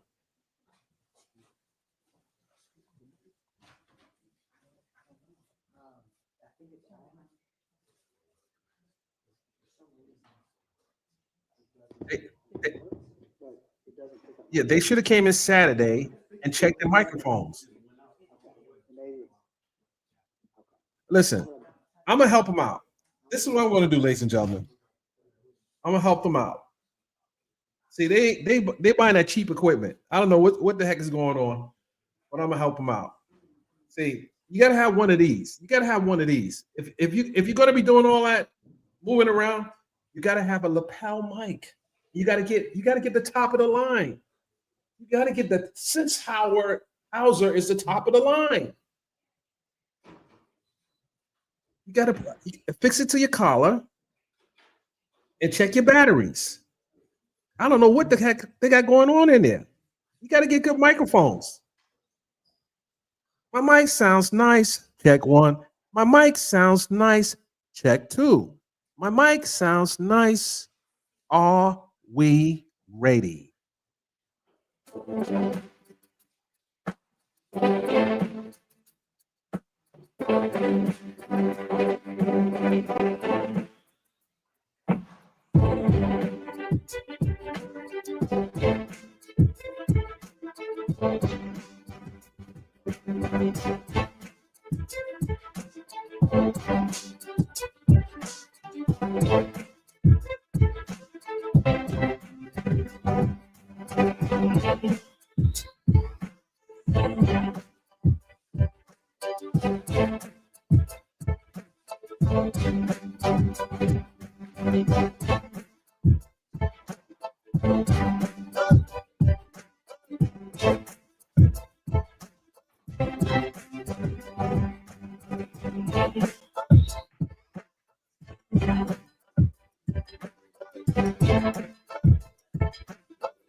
Hey, go.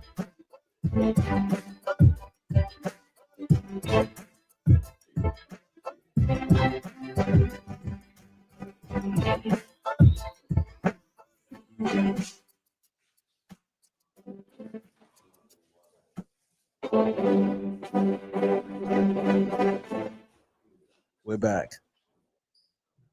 Yes. Okay. So, guys, what do you think about the closing so far? What do you think about the closing so far? What do you think? Like I said, the common theme is common sense. Stand by. Let me see something.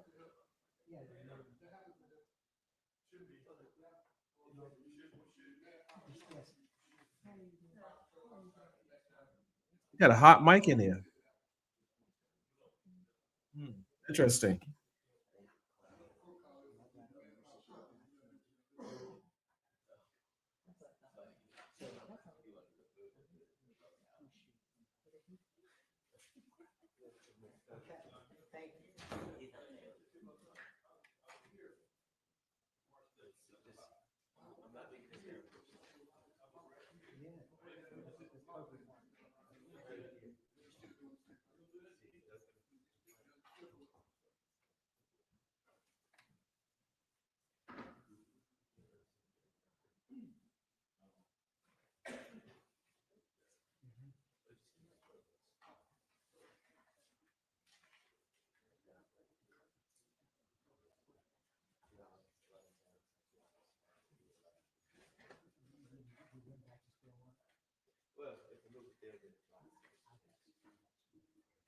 Stand by, guys.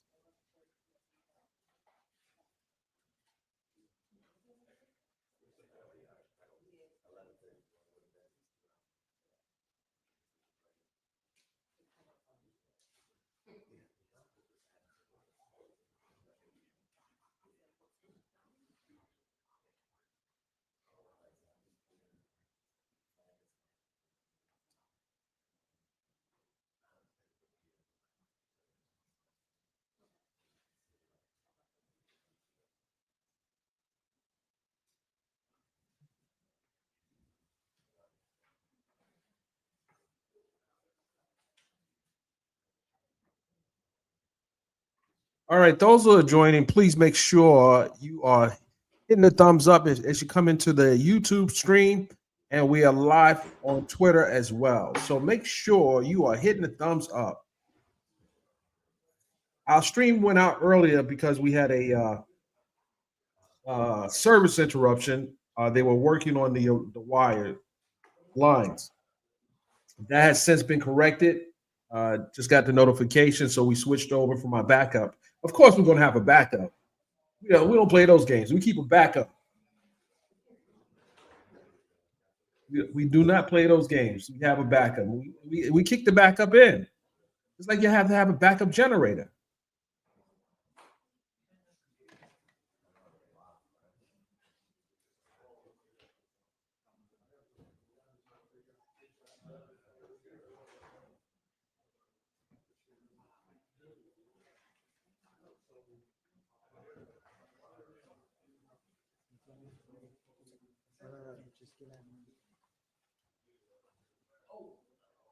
Yeah, we need to go red too. We need to go red.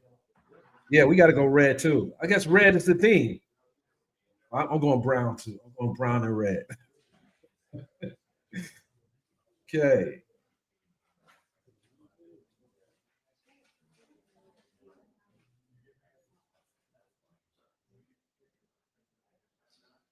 Oh, we ear hustling.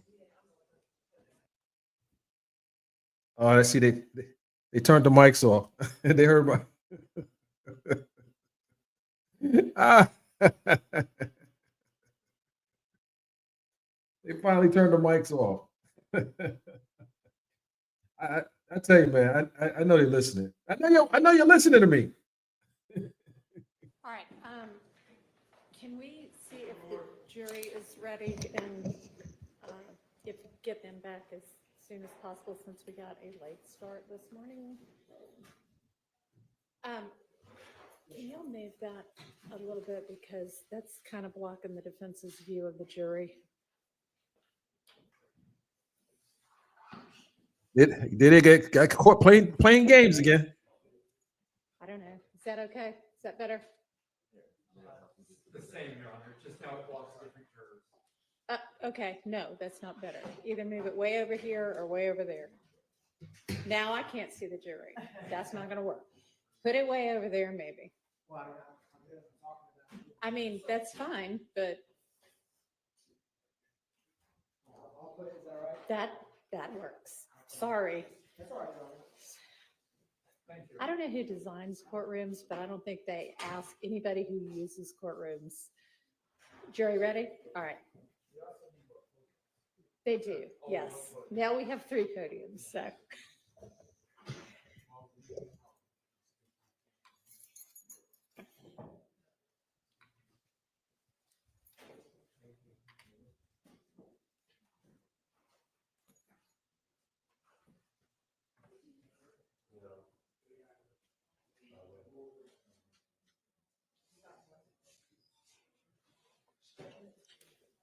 You can roll the screen over this way some maybe, if you want them to be able to see them both. I don't know.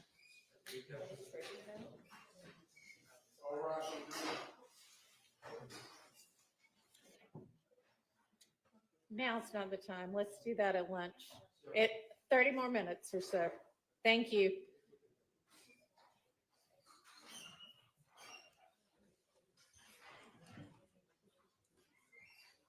I think that screen maybe stopped working halfway through. So the other one, either the one above or the one, I think the one below doesn't work, but the one above works. But they'll switch it up at lunch.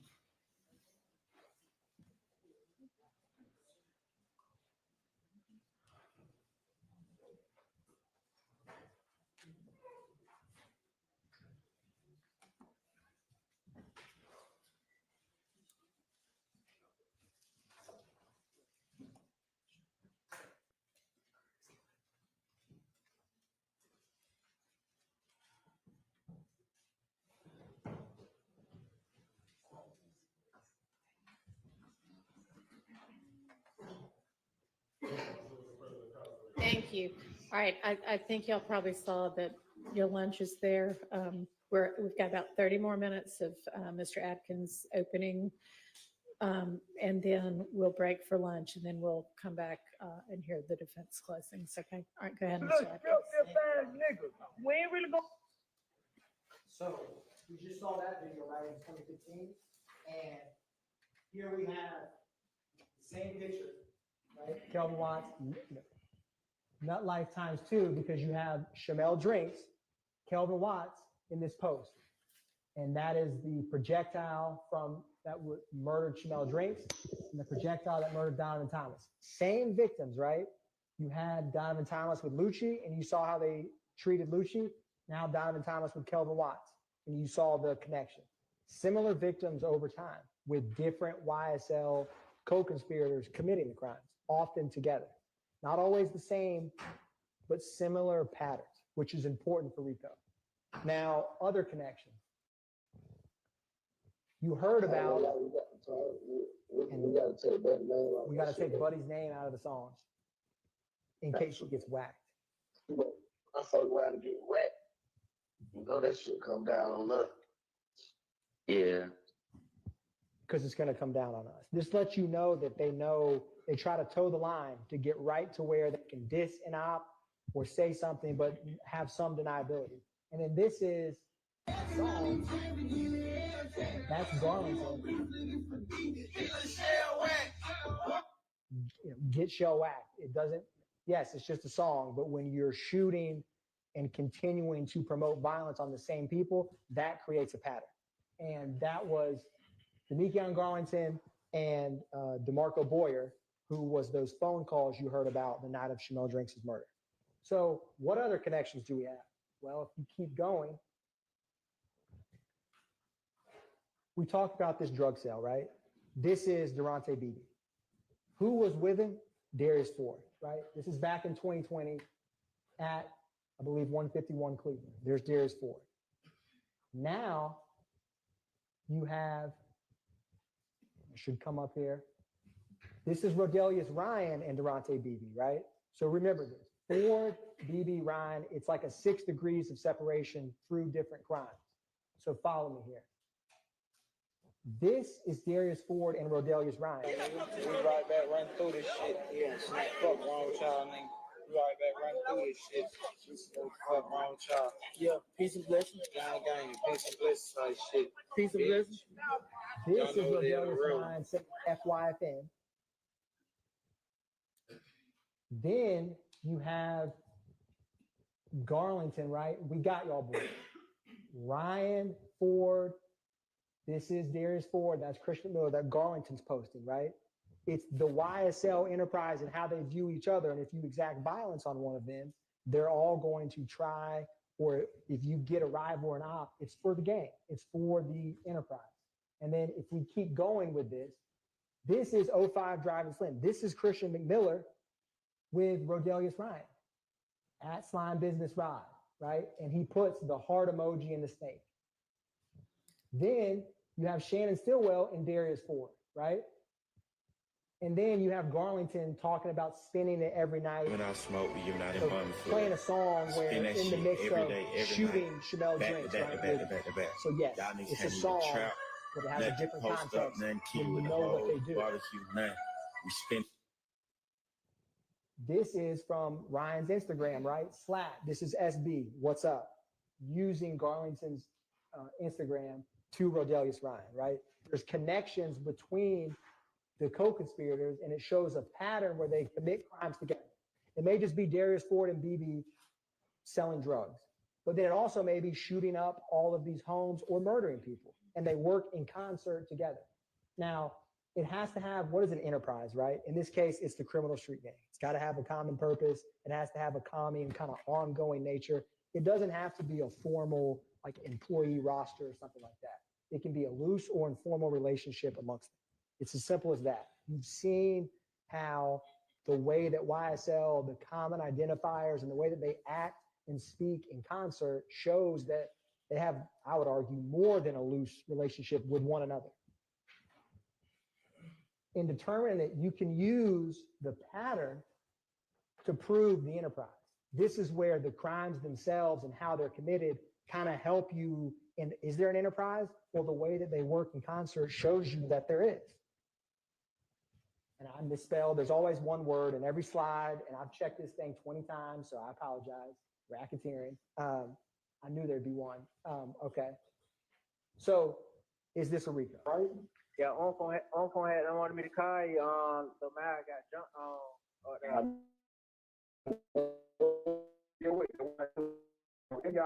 I think when Lil Miles leave the classification, make sure y'all tell him the hit so a nigga know We called you soon. He got up there, but see what Uncle was trying to see. And they were saying it was a mob, nigga, and some 9 dude niggas jumped on, bro. That's what we just heard the same thing too. That's why we trying to figure out who the fuck up that mob and folks jumped in with some YSL niggas or some shit. Yeah, that what Funk was trying to call you and see like who the hell that was. So do it for Phil, right?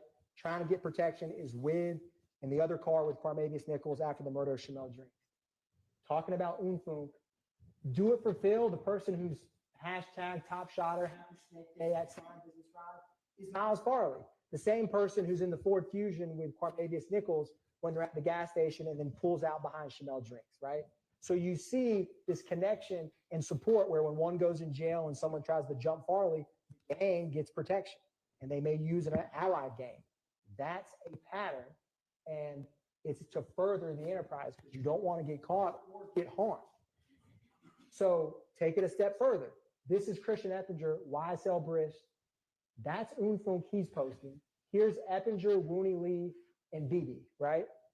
Only the Slimes all together. Now, when you have Unfunk, Garlington, and Sumlin, so you have Eppinger in 2016 saying free Unfunk, right? Then in 2022, you have Christian Eppinger and Sumlin having that jail call to try to get Lucci.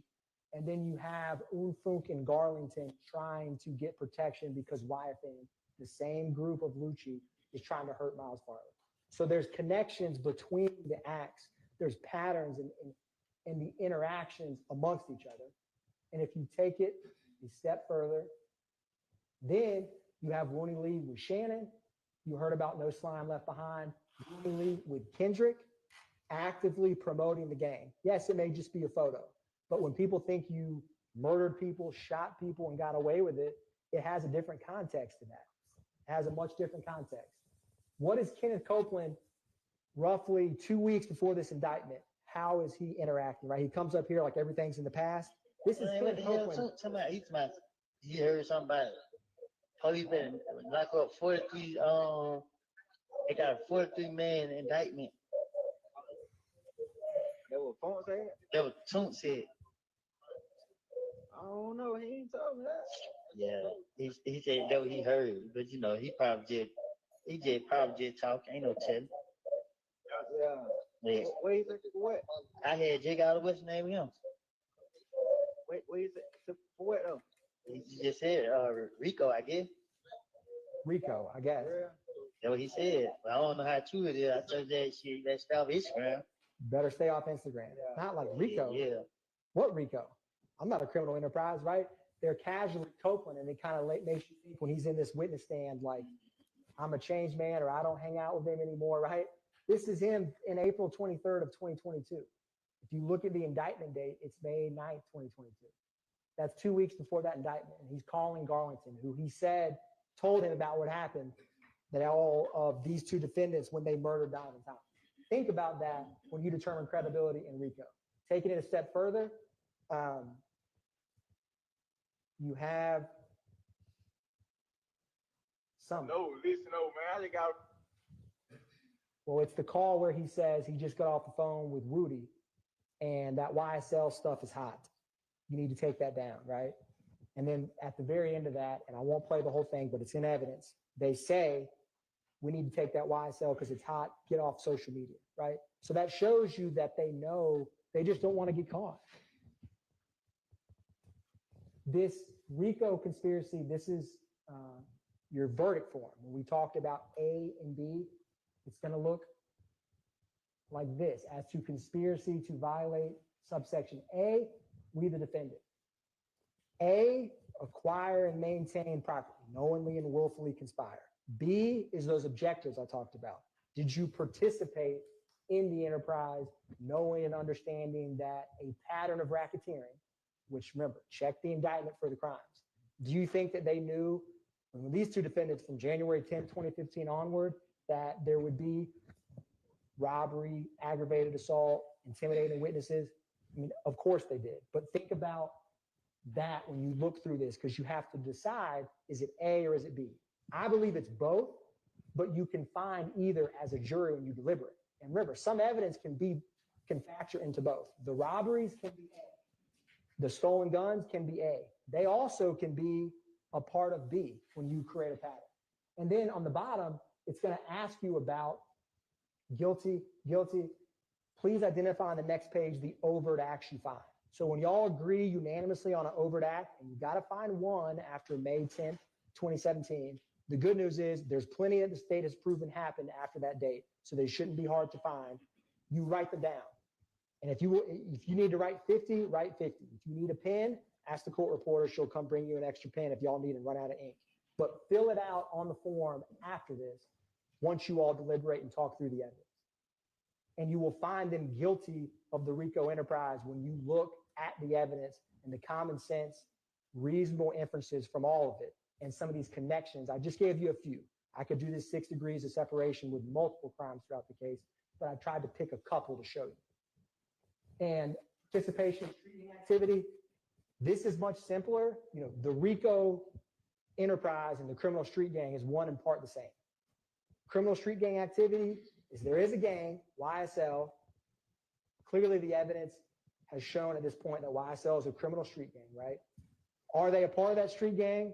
Do they commit criminal street gang activity? For purposes of this indictment, the judge will instruct you that the street gang charges, the firearm possessed during the drugs for Kendrick and the murder of Shamel Drinks for Shannon Stillwell, both murder and possession of firearm during commission of a felony, which is the drugs, are criminal street gang activity. So all you really have to decide, in my mind, is there a nexus to the street gang?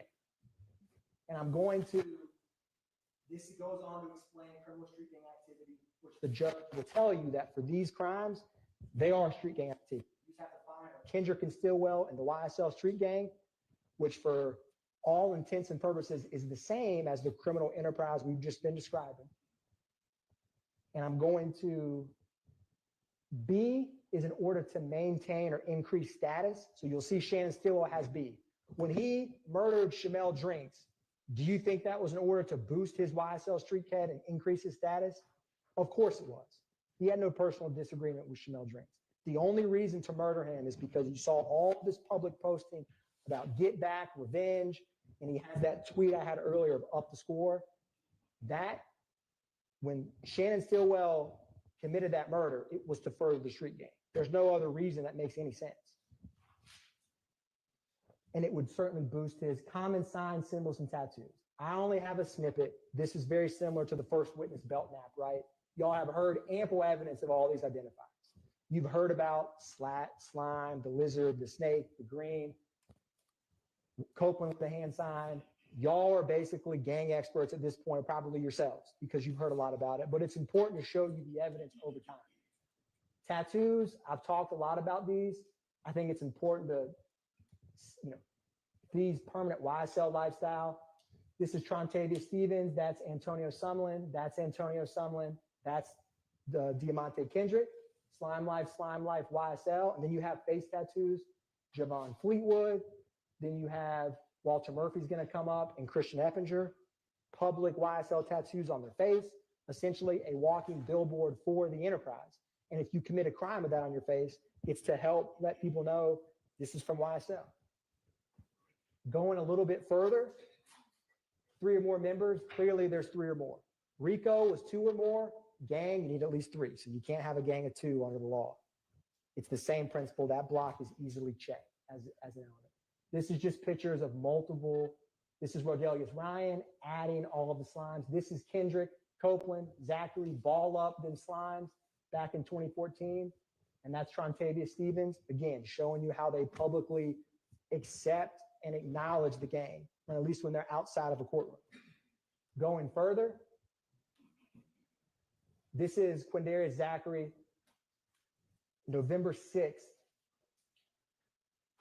2014. Well, I'll keep going, but it's the video y'all watch where he says YSLD, big bullets, and he's pointing a gun at a camera. That's just him publicly. And then firearms, right? This criminal street gang is armed constantly. These are some examples of acts where this is Shannon Stillwell with that firearm, Trontavia Stevens with this firearm. Going further, that's Christian Eppinger with a stock of guns. YSL Brisk, who said they want smoke. That's Zachary. Still don't know any better. YSL Little D. They have these firearms because they use them. They're not sport hunting. They're not collecting them. They're shooting people with them, as you've seen repeatedly. This is Waters Road, the drum magazine, double magazine where it's taped together. That was the stolen one from the cargo. I'm just showing you examples. And if you think about it, it's quite a lot of guns, either in photographs or physically introduced. Why do they need them? For the enterprise and for the context of this, the street gang. This is from May 9th, 2022. All of the guns in the home. Again, 2022 and 2015, they all are stopped and have and use firearms. That's the violence. That's the tool for the street gang. More firearms. This is from Rodelius Ryan in the middle with 6 firearms. This is Zachary with an AK, Zachary with an AK. This is Shannon Stillwell with nothing compatible in the trenches but a carbine, right? In 2020, over at Act 115. Over and over and over, they show you we have guns, we use guns, we're not afraid to use it. Believe them. The evidence has shown it. Gang detectives, I'm not going to go through everything. I think you've heard a lot, right? And what they talked about was not fantasy. Gaither and Dennis, when they talked about getting woken up in the middle of the night with all of this 2015, they interviewed Walter Murphy. They interviewed Quindarius Zachary. They interviewed Copeland 6 times. Not an easy task. All of that stuff they did repeatedly. They didn't, and they all acknowledged. This is Jeffrey Williams. The cops asked them all. They know my business in all the jurisdictions. They all testified about YSL Street Gang, identifiers, identified members. Are they all wrong? Are they all just, Gaither and Dennis are just making up crimes? No. YSL is a criminal street gang as shown by their actions. And Detective Belknap discussed the origins of Rock Crew, how it became YSL. He also mentioned how YSL, the street gang he started hearing about in schools before the record label was formed, and the rival between YSL and Inglewood family. I just simple 2 words, or I guess it's 3. 2015 first wave. This is waves of violence and a tsunami of evidence about a criminal enterprise operating throughout. And the second wave, Rito told you about it. She told you about all these back and forth shootings in 2019 and 2020. And she talked about what was going on in just 1 month, March of 2022. And all of these social media, she was clipping by, it seemed like almost the hour, to show this public disrespect. Same group, same victims, same rivalry in YSL and YFN. Nothing has changed except time. That's how you know it's a criminal enterprise actively afloat. May 9th, 2022. So for Kendrick, he's with Duke, Martinez Arnold in 2015 when they're stopped by Trestle Tree. You've seen the photographs of the marijuana and the firearms. He's in Jeffrey Williams' house. This is in May of 2022. Him actively having this armed protection, firearms, and being in a house and then running when the police come with 2 other identified, documented street gang members. It furthers the gang's interest to have multiple YSL members together, even in one of their own homes, because as you've seen, they're going to always be armed and have firearms. So all you have to decide, in my opinion, if you meet the other elements, is there a street gang? Is there 2 or more members? Is his possession of the marijuana and firearm, collective construction, which Ms. Hilton will talk to you about, in furtherance of the gang? And I'll argue that it is. Shannon Stillwell's, when you talk about participation in criminal, I made it green to say found. Like I said, I don't need to belabor this much. I think it's quite obvious that Shamel Drinks is a textbook example of a gang murder, where they literally just shoot him because they happen to see him at a gas station. He's a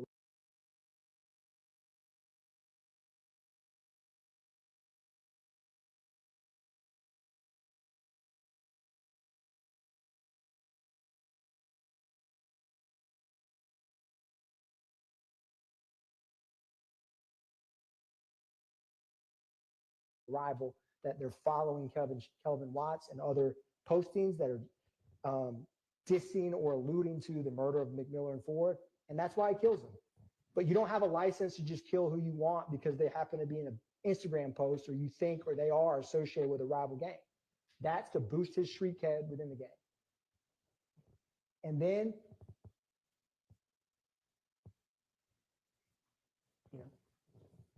every slime plays nasty. What does Wooney Lee say about that? Yeah, they can argue that they're just trying to watch the local basketball game on the nightly news. And ESPN got a bomb on him because we blowing niggas down. He's got a gun and says ESPN because we're blowing people down. I mean, I don't know what else to say. This is Kendrick's tattoo.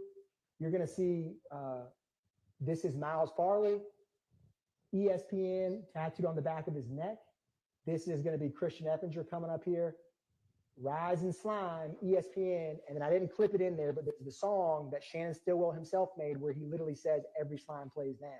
So these are common phrases, identifiers, and by nasty, they mean violence. You've seen it. Going a step further,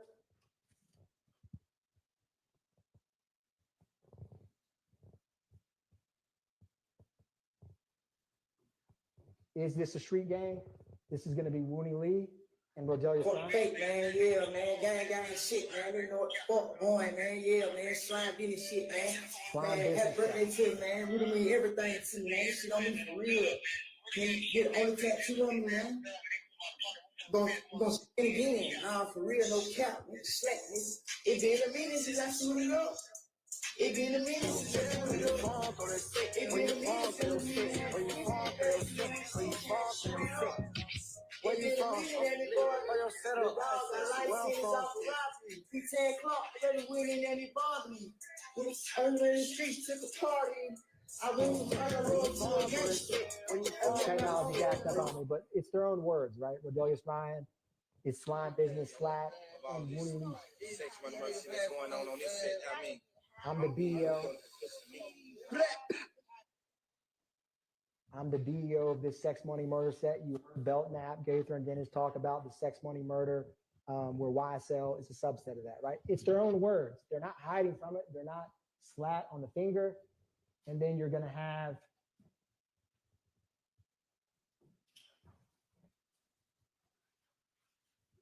again, Miles Farley, when the OGs don't feed, it boosts up the crime rate, right? They're actively telling you what they're doing, which was in Rodelia Ryan's Instagram. You all saw this video. Again, take them at their word. Don't just take mine. wipe your nose, wipe your nose. Yeah. Big B. I know this shit. Little baby rolling B. Little baby rolling. Little baby rollout. Quick rollout for a small town. Right now, the trench and keep pistols. Oh, like you pick it up. And they do keep pistols and they do light people up, which means shooting at them. What is YSL about? I said the deception. You have the flash and the fame and the lifestyle, and it's all a joke. And then you have the reality of YSL street gang members exacting violence on members of their own community repeatedly over the years with impunity. The intimidation. I think y'all all know well what we've shown and walked through, the violence publicly about witnesses who come in and testify, the way that people gets YSL amnesia, as I call it, when they sit in the witness stand and they can't remember entire years of their life. It's not believable, except there's real fear and there's real trepidation to coming into a court and testifying. Destruction, I don't have to go on this long. It clearly has their actions and crimes have destroyed pockets of the communities in multiple communities in Fulton County. And death, you've heard about the murders that they've committed repeatedly. It's not just words. In Fulton County, you can get a driver's license, you can get a fishing license, but what you can't do as a criminal RICO enterprise is no one's above the law, and you don't have a license to kill, and you don't have a license to operate for impunity for a decade at citizens in Fulton County, because it doesn't matter in Fulton County if you're the richest, if you're the poorest, it doesn't matter anything about who you are. You don't deserve to be victimized. And a criminal enterprise has a lot more power and strength. And the crime that they've done, the pattern, the evidence, the agreement that they've had publicly proclaiming it is clear. That this RICO enterprise is very real. It's more than just a conspiracy. It's alive and active. They willingly and knowingly agreed to it. and they don't think that anyone will hold them accountable. But as reasonable, fair-minded jurors, when you deliberate and walk through the evidence and you compare the evidence with the law from the judge, there's no conclusion but guilty on count 1 RICO. And I argue it's both subsection A and B, but that's for y'all to decide. And these crimes charged, the criminal street gang and RICO, I ask you guilty on all those counts. Ms. Hilt will talk to you after the defense, and we'll talk to you about why the defendants are guilty of the charged murders of Donovan Thomas and Chanel Drinks. Thank you. All right, we're gonna take our lunch break at this point. And let's take until 12:30.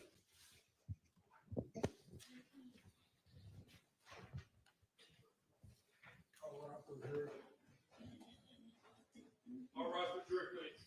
All right, for sure.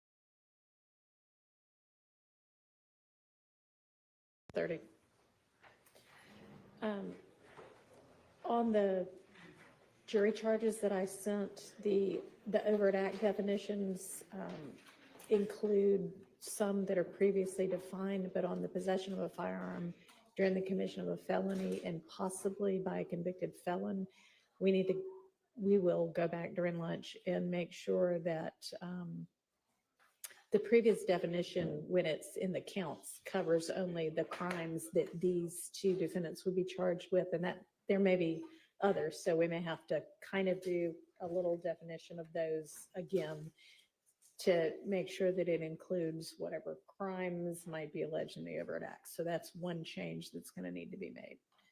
All right, see y'all back.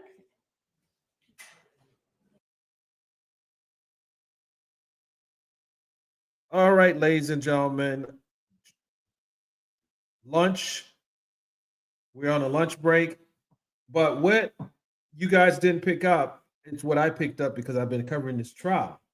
The jurors are now sequestered, meaning their lunch is being brought to them. They're not having any type of contact with the public, meaning people who are traveling throughout the courthouse. Because prior to this, the jurors were moving, in the cafeteria with the general public. They were standing on lines with the, having their meals and pretty much in the same cafeteria. Well, not in the same cafeteria, but they would buy their lunch and go back to the jury room.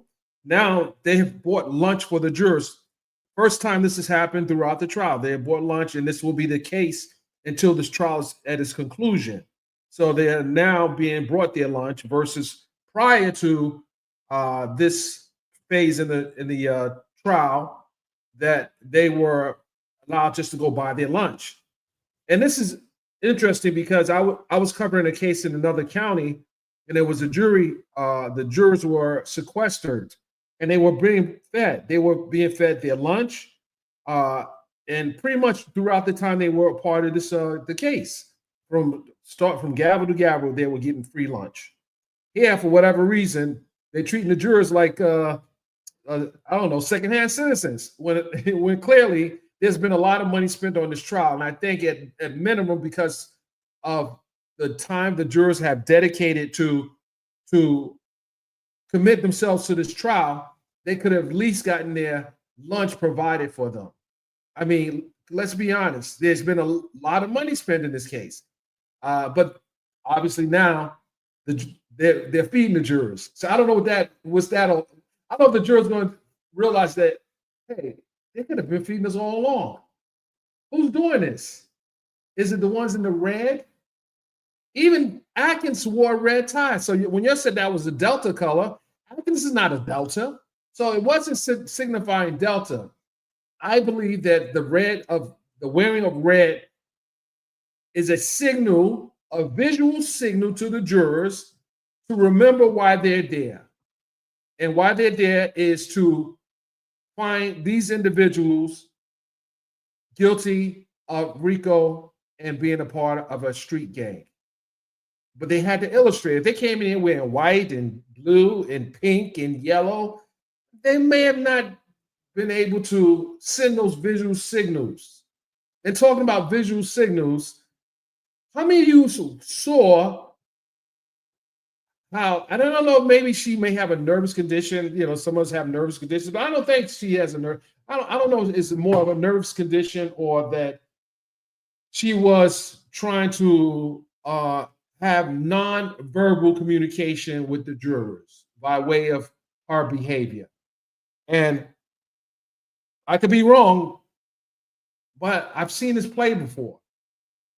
I've seen this before. The non-verbal communication and now the color the color coordination by the prosecution team. We've seen 4 people at least. That's DA Love, Simone Hilton. I'm sorry, guys, but my phone should have had it on pause. Someone's texting me. Hold on. Let me just put that on pause. I do apologize.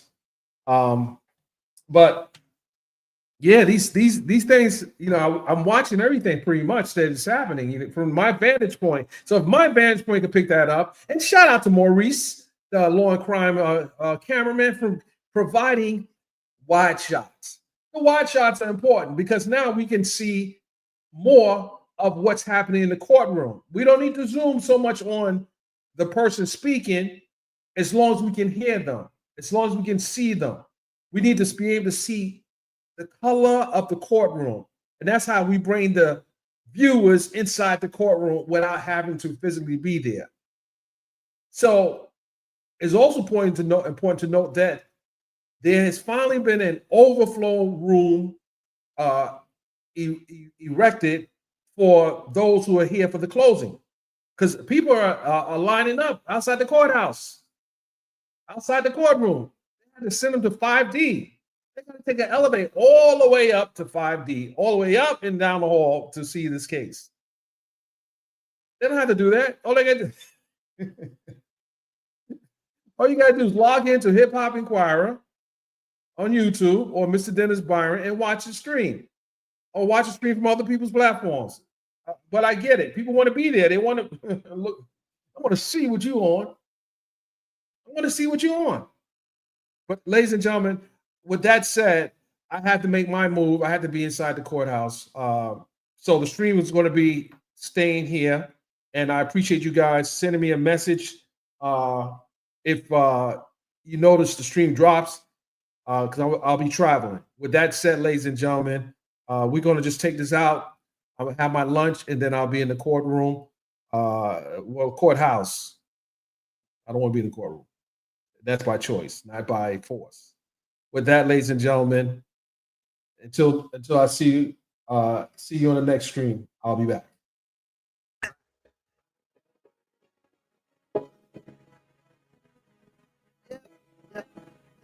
Yeah.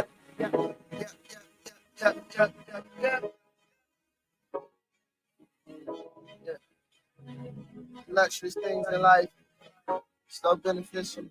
Coming from The cannon. I want it all. The feeling that you get when you never have to worry about a thing, babe. I want it all. Making love on the beach, sand in your hair while your favorite song play. I want it all. I'm back riding through the city and screaming out really anything.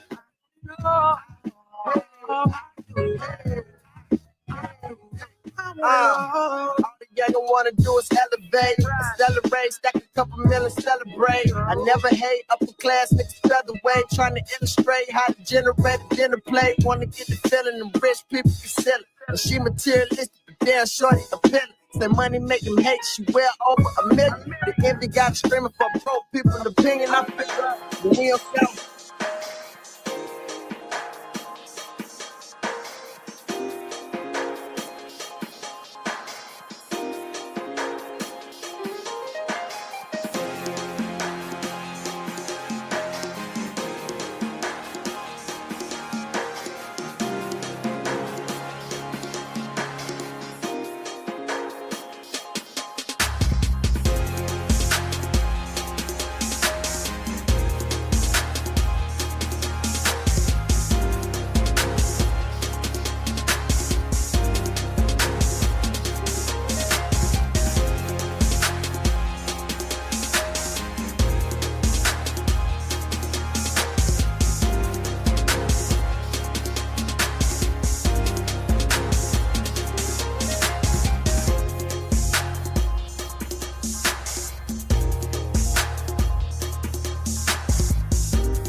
Okay.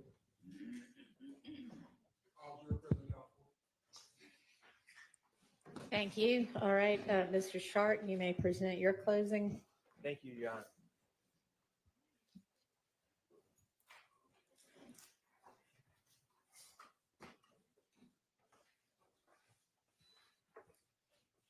Accusations are easy to make. Allegations are easy to wage. And this indictment has plenty of both. But here's the thing.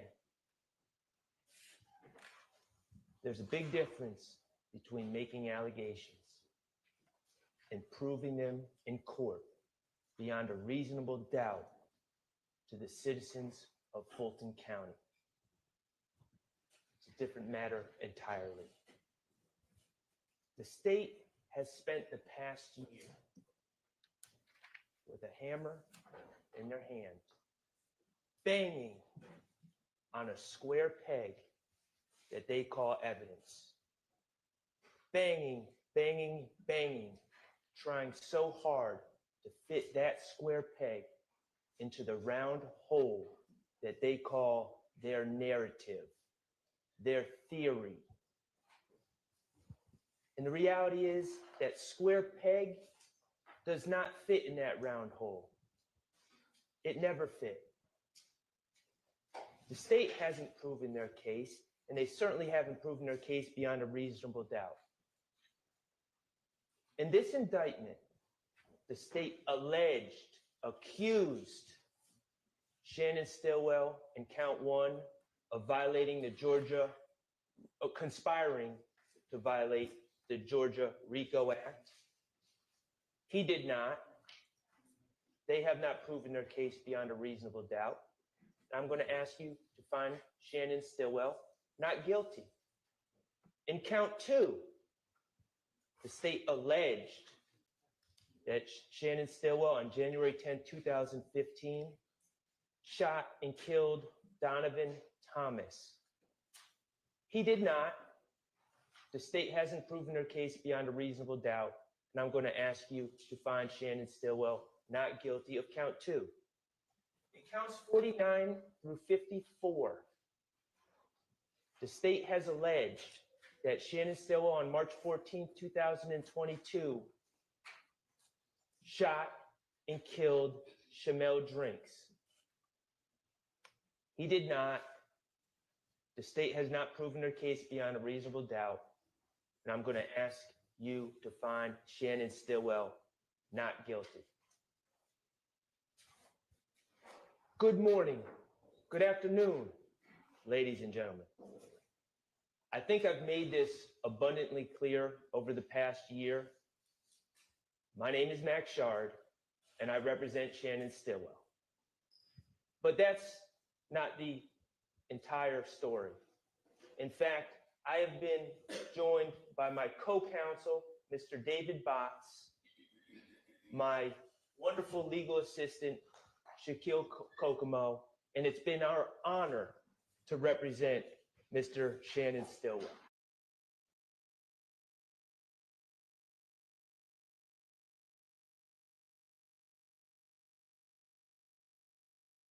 To receive. So, and Mr. Atkins talked about this in his opening a little bit. Expert witnesses are just like any other witness, and you're going to be instructed on how to evaluate the credibility of any witness. Not just lay witnesses, but experts as well. And there's some factors that the Honorable Court is going to give you to consider in evaluating the credibility and evaluating how much weight to give these witnesses. Some of the factors are their manner of testifying, how they come across at the stand, how they act, their means and opportunity of knowing facts for which they testify, their interest or lack of interest in the outcome of the case. Are they biased? And their personal credibility as you observe it.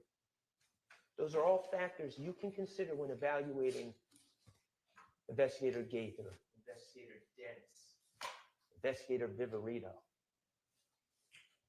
So let's talk about the testimony and what we observed from the stand from these experts. I'd like to talk to you about their training. What did we learn about their training, all these experts? Well, we heard GGIA, Georgia Gang Investigators Association. We heard that a lot, about how there's 20 members. Remember, and we asked about what your training is, and they say, well, I go to the 2-day seminar every year. GGIA, there's 20 members. And then we learn who teaches at these seminars. Remember Detective Underwood? Remember Detective Underwood? And Detective Underwood was a nice lady, but she was sent up here on a fool's errand. They wanted her to testify about the intersection of gangs and music. And she clearly wasn't qualified. She knew almost nothing about music. But she said, yeah, I'm qualified because I think I did a 2-hour block a couple years ago on that. Okay. I think Viverito taught that class. Okay. So now Viverito is the teacher. So I asked her, I said, oh, very interesting. You took a 2-hour class a couple years ago in this subject, and that makes you an expert. Okay. Did you guys hear from any experts in Black history, Black art, any literature professors, anyone that has studied hip hop, anyone from the hip hop community, anyone from the community at large, when you guys all meet, the 20 of you, to talk about gang stuff at this seminar? Nope. It was just Investigator Viverito. Okay, what about scholarly reports? Nope, just Investigator Viverito.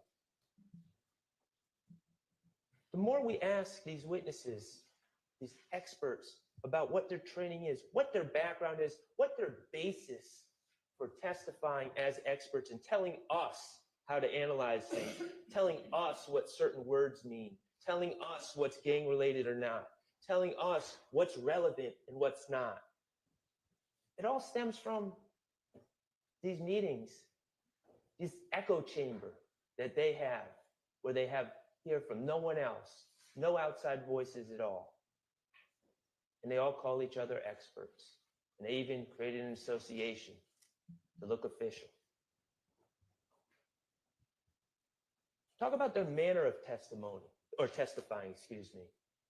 Think about Lieutenant Gaither when she was on the stand. Remember when I was allowed to ask questions?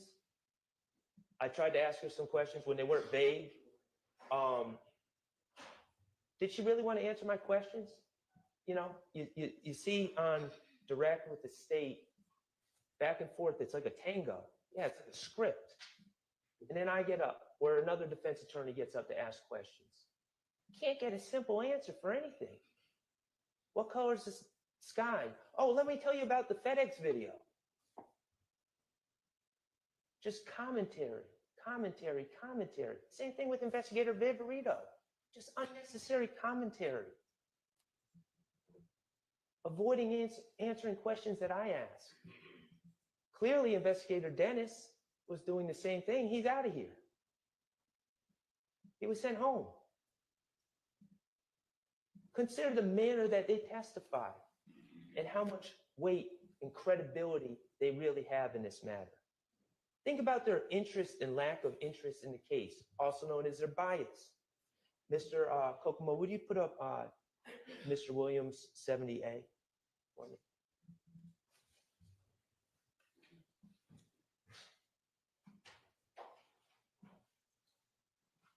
Remember this?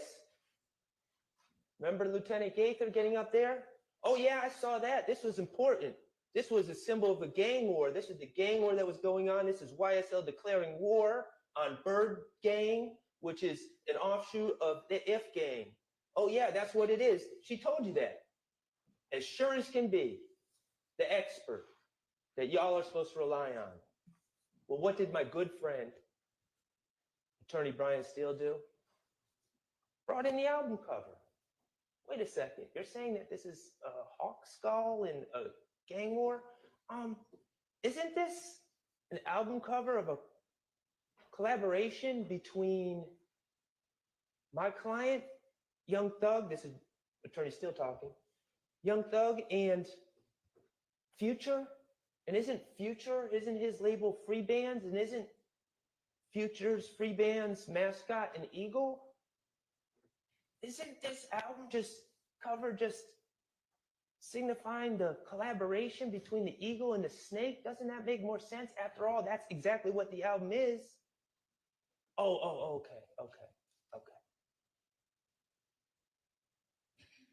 Mr. Kokomo, could you put up 471 VV?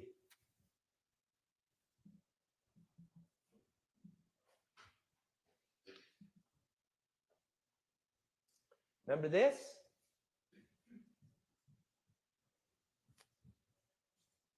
It's Kokomo, that's not 471 VV.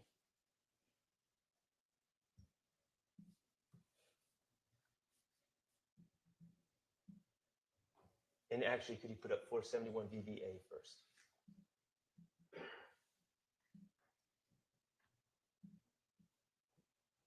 Okay, we saw that video, but first, actually, VV.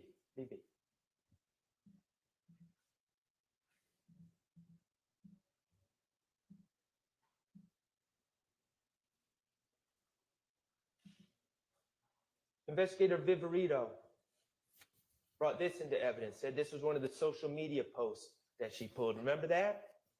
When she wrote no reports about pulling social media, we have no idea what she looked at, what she didn't. She just determines what's relevant. Not us, not you. You don't get to see that. She determines. Remember, this came into evidence.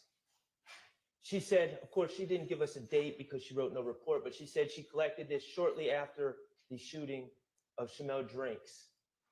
I run with what you saying? I run with cold-blooded killers, blooded killers. That's Quamarvius Nichols. That looks pretty bad. Looks bad. It's posted a day after this killing, and it's a post, and clearly that's what it says. No other explanation. And then what do we find out later? What do we find out later? Could you put on 471 VV? Could you play it, Mr. Kokomo? We find out that this was a post, a story that had a bunch of different posts about fear of roller coasters, about being sick, a whole bunch of different things. And then we finally get to the part where it has the lyrics from Young Boy Never Broke Again, right? Let's watch.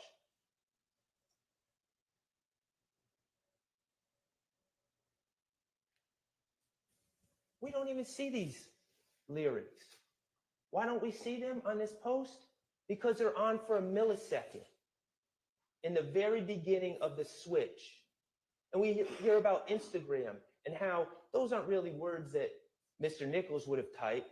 Those are words from a song that he picked. And sometimes you pick the lyrics if you want, and sometimes Instagram picks them for you. But what else do we see from watching the entire post? Those weren't even the featured lyrics.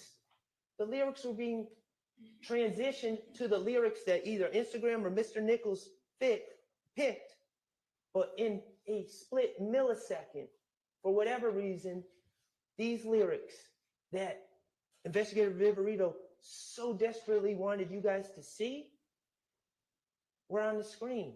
And so what did Investigator Viverito do? She gets the post. She goes frame by frame until it gets to that exact point where it has what she feels looks like incriminating words by Mr. Nichols. Words that weren't even picked by him. And she freezes it, and she screenshots it, and then she puts it in front of you. Again, no report about what she did. She manipulated the evidence. And she's caught. But what does that tell you about her when we're talking about assessing credibility, your lack of interest in the case, your bias? Does she have an agenda when she does things like that? Of course she does. She's not a neutral witness. She might as well be sitting here. But I don't even think they would do that.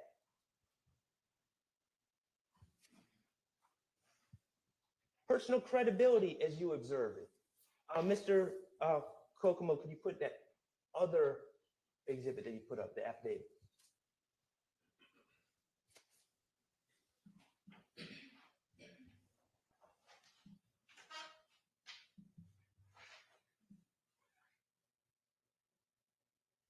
.530 VV, this is the affidavit. Remember, we learned about affidavits, and Investigator Viverito was looking into the assassination attempts that she was of Mr. Rashawn Bennett in the jail. And she wanted to search Jeffrey Williams' home, right? And so she had to fill out an affidavit to give it to a judge to get permission to convince the judge, basically, to give her permission to search Jeffrey Williams' home for evidence. So what does she do? She finds a conversation, a text thread, where Mr. Williams says, YSL rule the world, kid, 24M on an N head. And she folds it and makes it bigger and circles it for the judge to draw attention to that, because of course she wants the judge to feel that Mr. Williams is just ordering hits on people. That's the implication. That's the message she's sending the judge. And here I am. I know about Jeffrey Williams 3 and Jeffrey Williams 4 that Mr. Steele brought in, about the day before this text thread about Lil Uzi Vert putting a $24 million diamond into his own forehead, and Jeffrey Williams thinking that's funny, and that conversation happening, and this having nothing to do with ordering hits on anyone. And here I am. I say, oh, let me confront Investigator Viverito with this. And what was my point, really? What should have happened? Oh, yeah, I misinterpreted that. You're right. And then I would have been Mr. Smart Lawyer and say, see, jurors, Investigator Viverito doesn't always know what she's talking about. She misinterpreted that one when she's telling you what my client means when he says things, what other people mean when they say things. Investigator Viverito doesn't know. She makes mistakes. That's what I thought was going to happen. But what happened? Something far darker. Investigator Viverito sat in that chair and said, she doubled down. And she said, you know what? Even knowing what I know now about 24M on an N's head, even knowing what I know now, I would still put it in that affidavit. That's all I needed to hear. Yeah, I would mislead a judge. Yeah, I would lie in an affidavit. Yeah, I would cheat because I'm that invested in this case. I'm that invested with taking these guys down. I'm that invested. And if she's that invested in that, and the rest of these gang investigators are that invested, consider their credibility. Take what they say with a huge grain of salt. You don't have to believe what they say. You can disregard everything they say. The law allows you to do that. When they say, oh, this is a hybrid gang, and they can't even explain what that means or why it's classified as a hybrid gang, and it's just something that they come up with at their little private meetings every year at these 2-day seminars where they don't get input from anyone else. You don't have to buy that. It's not a hybrid gang.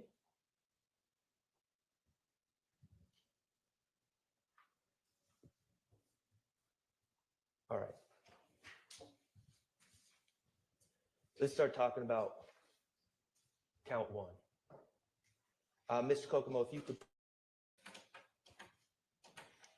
page 14 up for me.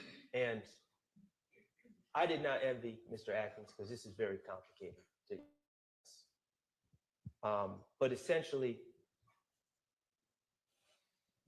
the way I'm going to try to break this down is that the state needs to prove all elements of this case and all elements of this charge beyond a reasonable doubt, each and every element. And I'm going to focus on two different aspects as relates to the case against Shannon Still, this RICO case, count one. The knowing willfully conspired with one or more others to participate in the enterprise through a pattern of racketeering activity. So that's the first thing we're going to focus on, whether it's been proven beyond a reasonable doubt that Shannon Stillwell knowingly and willfully conspired to participate in the enterprise through a pattern of racketeering activity, knowingly and willfully. Not he was just there, not he just hangs around, knowingly and willfully conspired. And then the second part that we're going to focus on a little bit later is number 6 and 7, that someone committed or that the state has proven beyond a reasonable doubt that someone committed an overt act to further the criminal objective of this conspiracy. So, thank you, Mr. President. So when we're talking about the question about whether Mr. Stillwell knowingly and willfully conspired to basically take part in racketeering activity, a pattern of racketeering activity, I think we have to look at this whole case in context.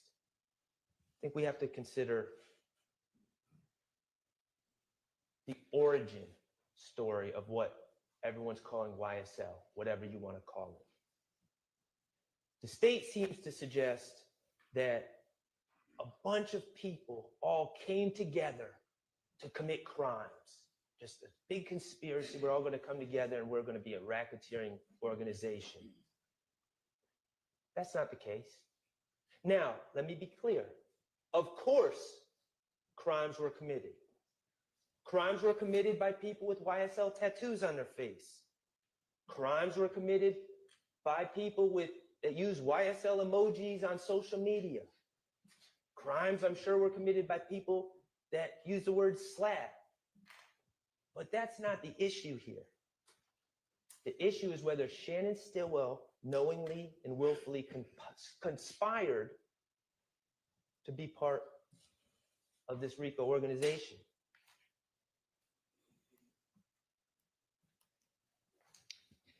We've heard from different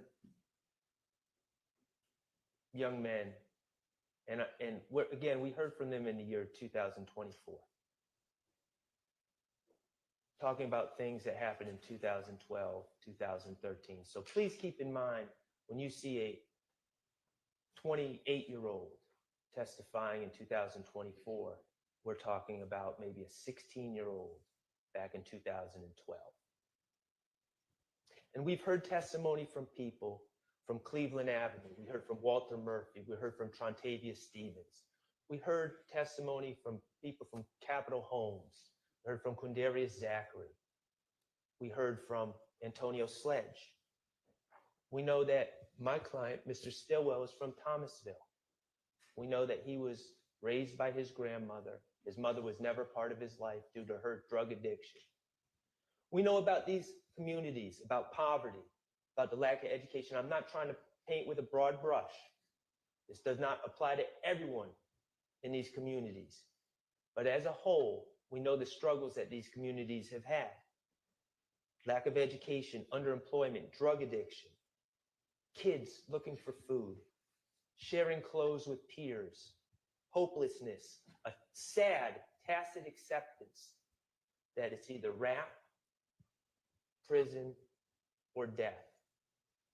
That's the reality where a lot of these kids at the time were living. And the state, throughout their presentation of this case, has played several videos of people, of young people in parking lots, at parks. Some of them might have a gun, using foul language. Someone might be smoking marijuana. Some might be saying slap. A lot of times people are, and it's kind of sad to watch, a lot of people talking about all the stuff they got when we all know they really don't have anything. About all the cars they own. Remember that one gentleman? Oh yeah, I'm getting my daughter this, I'm getting my son that car. You know, cap.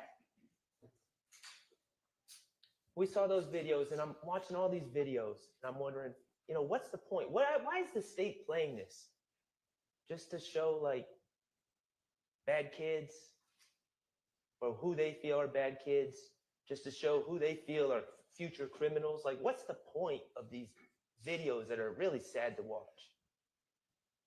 And then they played this video, and it's marked 54W, and I'm going to ask Mr. Kokomo to pull it up, but not play it yet. And it's a video where you see a group of people hanging out in the park, in a parking lot in the park, and you see Jeffrey Williams. Shannon Stillwell's not in this video. And you see Jeffrey Williams leaning on a car. And you see his emaciated body. You see his teeth that are rotten. And he's wearing pants that are clearly too short, too small, clearly been handed down, traded. They didn't come out of Phipps Plaza. You see him wearing a Alabama Letterman jacket.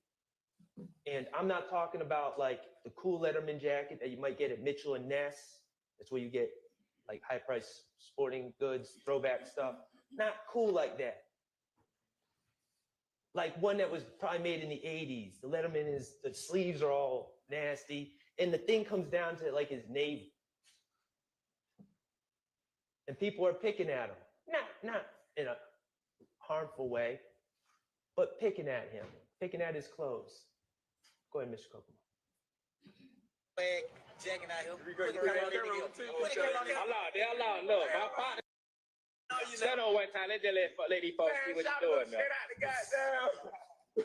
All right, you check them out now. What happens there? I think about when I was young. If I had to struggle, if I had to wear clothes that I was embarrassed about, if I was embarrassed about anything, I would hide, I would run, I would stay inside, I'd be ashamed, I might lash out at people picking at me. But what happens there? Jeffrey Williams takes those clothes, those tattered clothes, those old clothes, those ill-fitting clothes, and he twists it. He turns it around. Now, these aren't rags. This ain't nothing to be ashamed of. You can take it down. This is white boy swag. This is swag. Think about that for a second. What that means, and I'm not suggesting Shannon Stillwell saw that video, but that mindset. I'm not ashamed where I came from. In fact, I'm going to turn it into a positive. I'm going to turn it into a sense of pride. And lo and behold, what happens? Everyone starts wearing the skinny jeans. Now think about if you're Walter Murphy.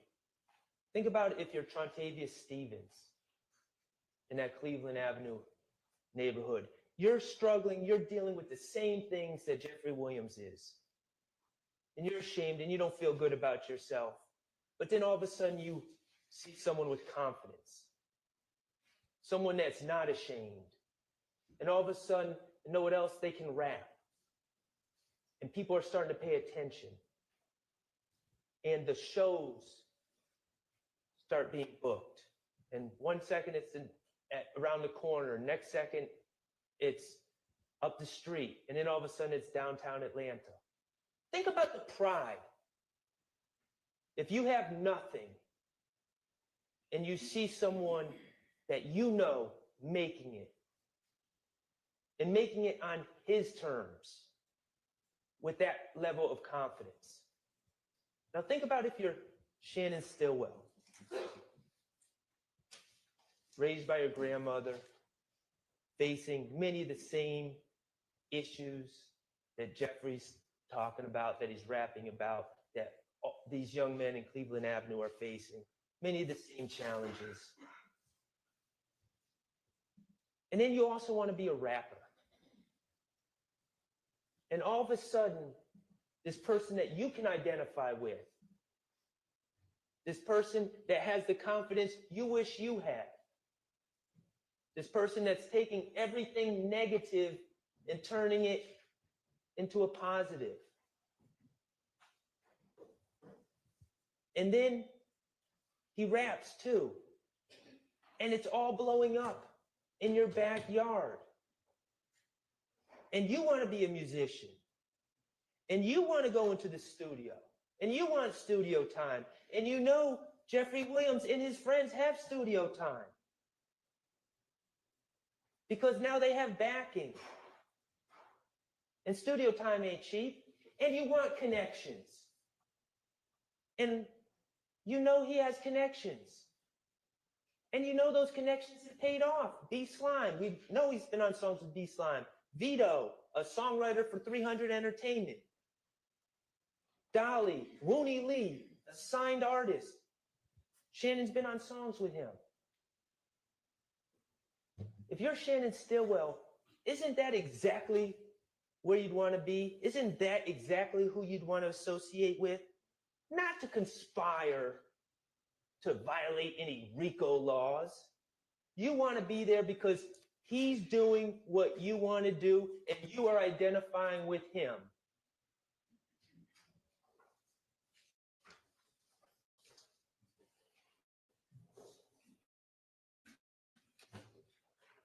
What have we learned about this quote unquote gang that they're saying exists?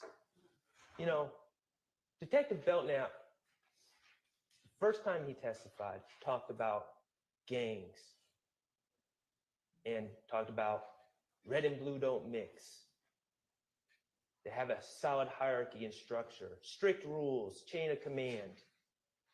You're beaten in. You can't get out. If you try to get out, you're beaten out. If you're false flagging, if you're claiming to be part of the gang and you're not, severe repercussions occur. Well, what do we know about YSL? This group of young men, many of whom are musicians, many of whom have known Jeffrey Williams since they were little, who are thrilled for his success, who are living through him. Well, there's no initiation, no dues, no money sharing at all, no rules or organizational structure, no hierarchy, no rules about false flagging. Anyone can do it. Everyone does do it. People all over the world wiping their nose. It's not false flagging because it's not a gang. When LeBron James does it, he's not false flagging because there's no gang. He's showing he identifies with the movement. He identifies with the confidence that Jeffrey Williams shows. He identifies with turning negative into positive. There's no gender rules in YSL. And there's no exclusions. You're a square, you're in. Sure. Whatever you want. You're a blood? Yeah, you can hang out. You're a Crip? Yeah, you can hang out. You're not affiliated at all? Yeah, you can hang out. You an athlete? Sure, you can hang out. You a musician? Yeah, you can hang out. You a nerd? Yeah, you can hang out. No one's sending anyone away because it's not a game. It's not exclusive.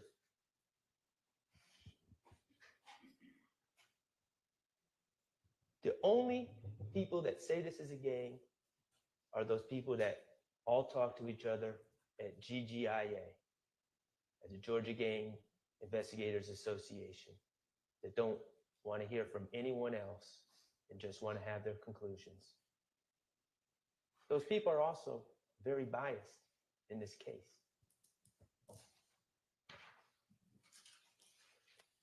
So, has the state proven that Shannon Stillwell knowingly and willfully conspired to participate in an enterprise through a pattern of racketeering activity? Well, Mr. Atkins says, well, he killed Donovan Thomas, so that's proof right there. Well, that's pretty circular logic. He didn't kill Donovan Thomas. Well, he killed Shamal Drinks. That's proof right there. No, he didn't kill Shamal Drinks. What have they proven Shannon Stillwell has done to say that he knowingly and willfully conspired to do anything other than to be around Jeffrey Williams and try to make music and further his rap career and be around people that he identified with? Okay. He's been in social media pictures with many of the people that he hangs out with. Okay. He uses the word slat. uses a green snake emoji. Okay, a lot of people do that. He posted, he spends time in a recording studio with other people that know Jeffrey Williams. Yeah, of course he does. He makes rap videos and posts them online. Yep. Are his friends in the videos? Yep. He uses hand signs such as wiping his nose. Yeah. Post video. The state played one video in their closing about Shannon Stillwell calling out game. Look at the bottom of that video. What's it say? Baller alert. Shannon wants to be a rapper.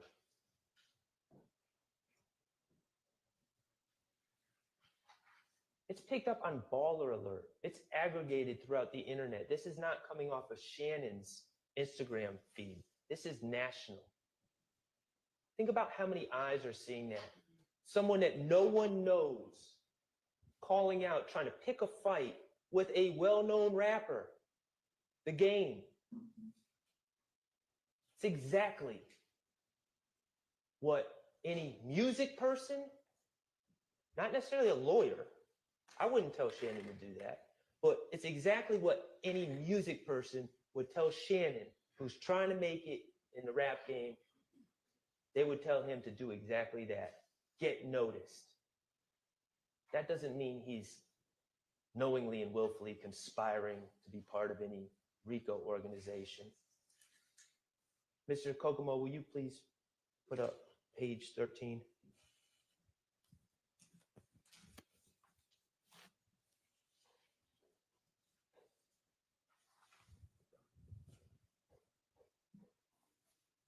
This photo was put in by Attorney Steele. Who's going to tell LeBron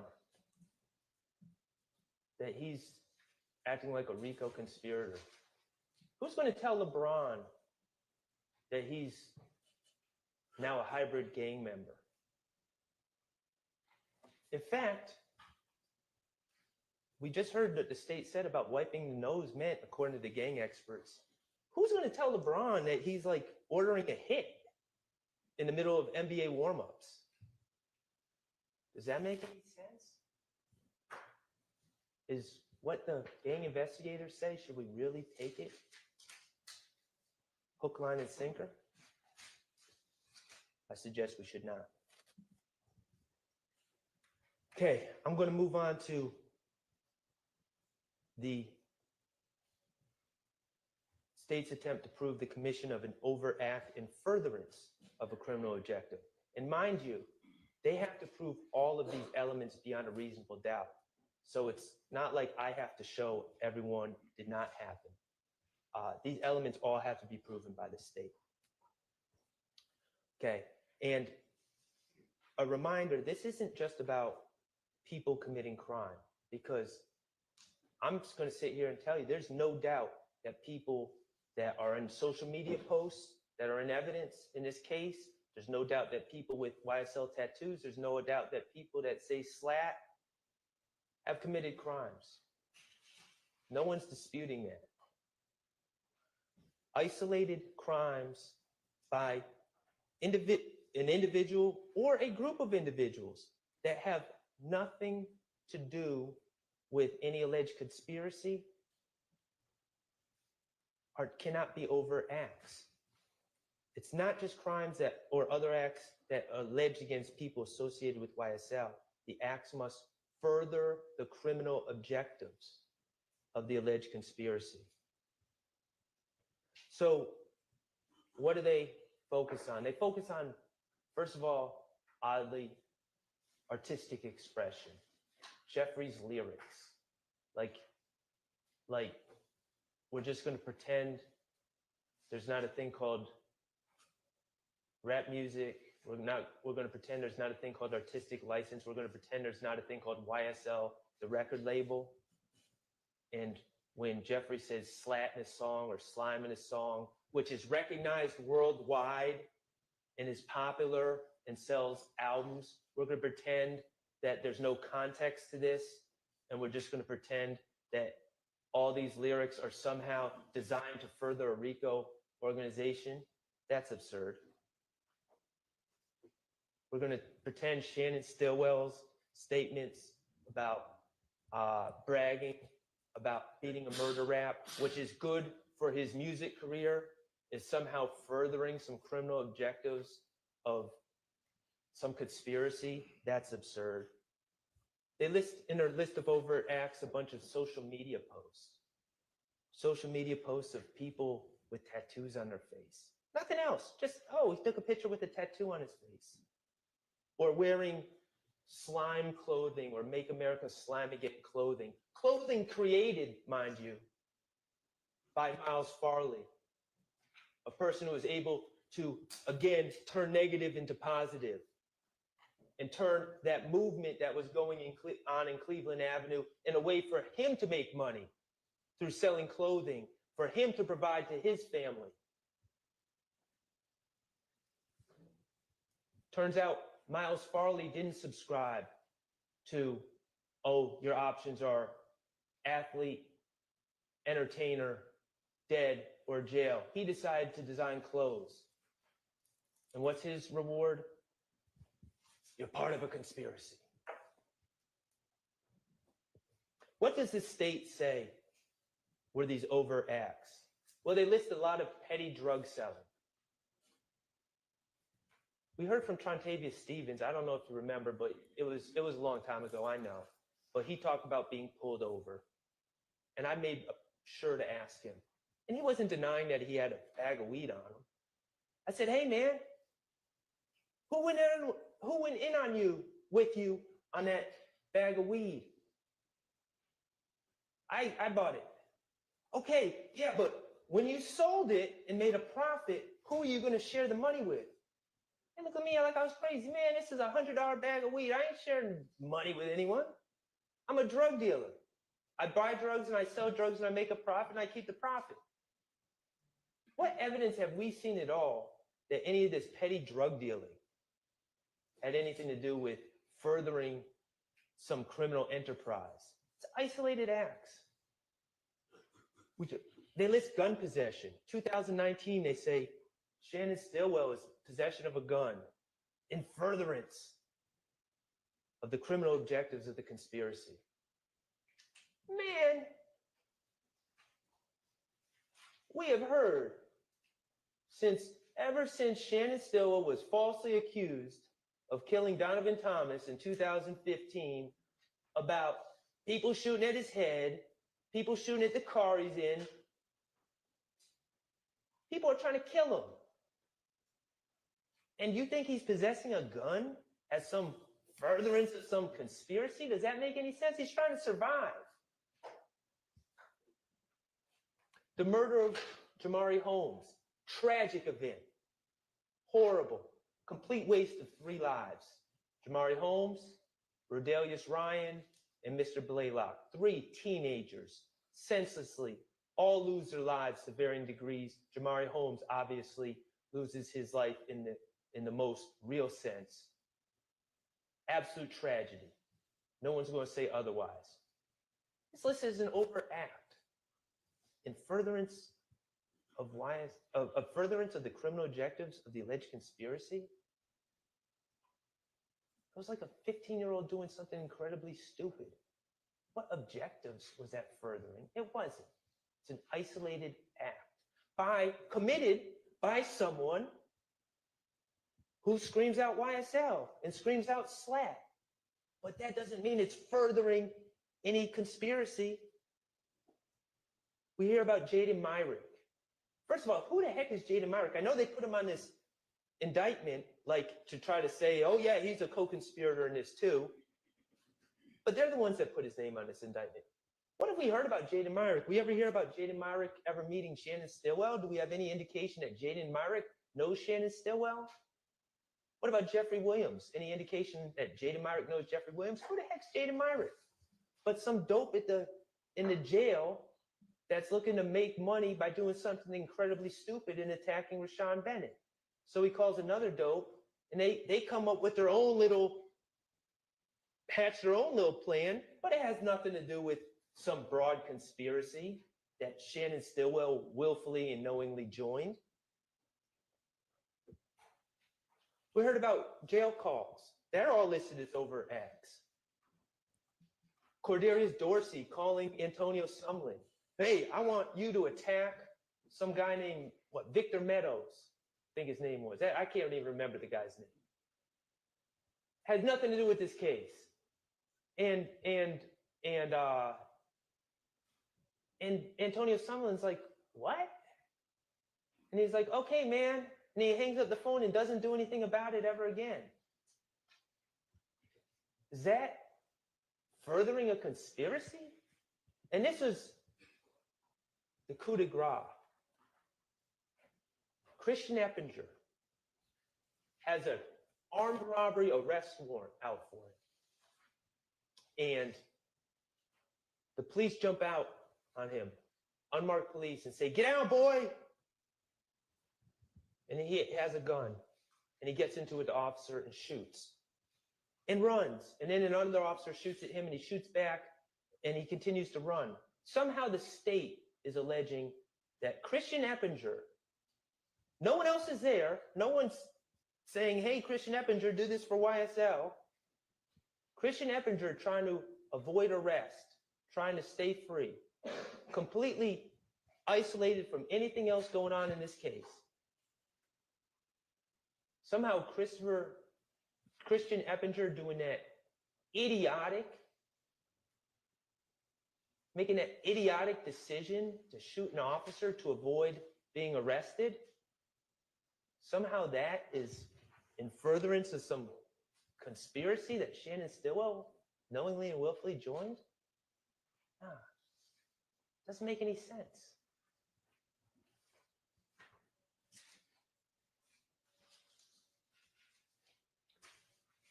In review of count one, ladies and gentlemen, YSL is many things. It's not a gang, full-fledged or hybrid, and it's certainly not a RICO enterprise. Shannon Stillwell, in associating himself with Jeffrey Williams and Trontavious Stevens and Quamarvius Nichols, his good friend, and Miles Farley and others, and Wooney Lee,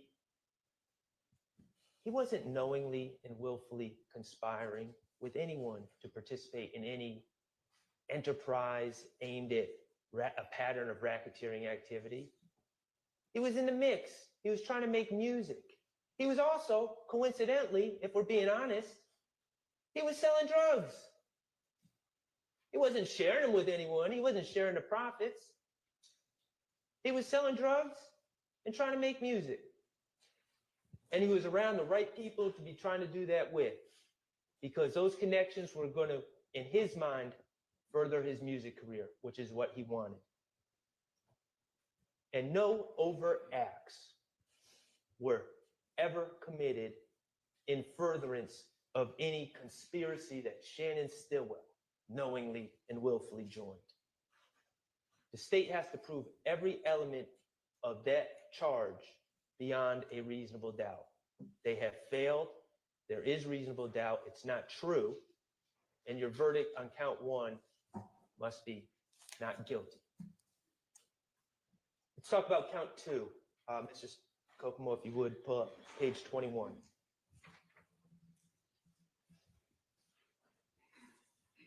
Actually, you don't need to do that. Count two is the charge from January 10, 2015, the murder of Donovan Thomas, okay? But before we start talking about the evidence in the case, and we will, let's talk about music, okay? We know that Shannon was working on music. I think we've made that clear through his phone, through the fact that he's always at the studio, through the fact that he has songs on his phone, multiple songs, some we've heard, some we haven't heard. Clearly, that's what he's doing in life. But we've also heard about drill music. We heard from Investigator Viverito. We heard from Antonio Sumlin. We heard from other people. We heard about the common themes of drill music, the things that make you marketable in that space, okay? Violence, confrontation, having bodies, homicide, guns, more guns, bigger guns, being the toughest, being the baddest, not being scared. being a danger. Okay? And I'm not asking any of you to like that. I'm not suggesting I like that. Detective Underwood, she clearly didn't like it, and I'm not saying she's wrong. But it is what it is. That type of music exists. That type of music is popular. And that's the type of music that Shannon Stillwell was doing.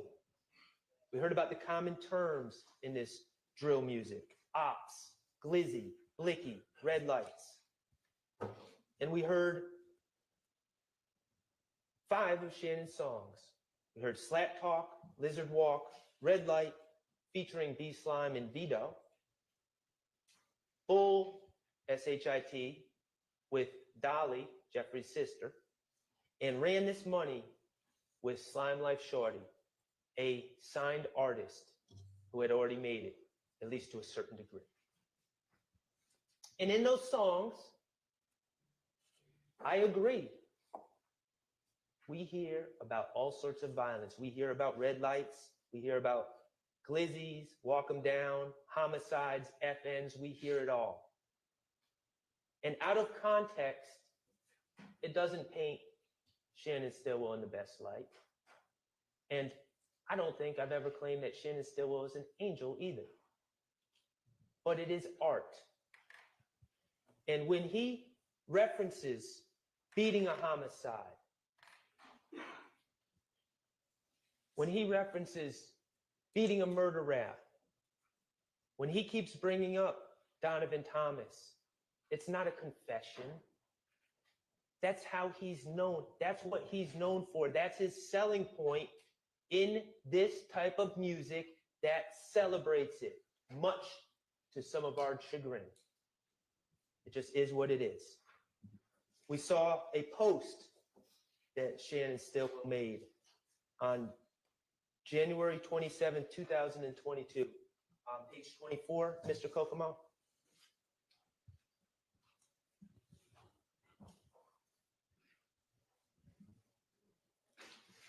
And this is the untranslated version, but I'm not hiding from it. The translated version says Peanut Stone Grave. But what does it say? I fell off 100 times, 100 times I bounced back. Life size, hashtag life size lizard. Lizard, what he's rapping under, lizard walk. Okay. And it says Manny Tumpa de Piedro. What's he talking about here? Fell off 100 times.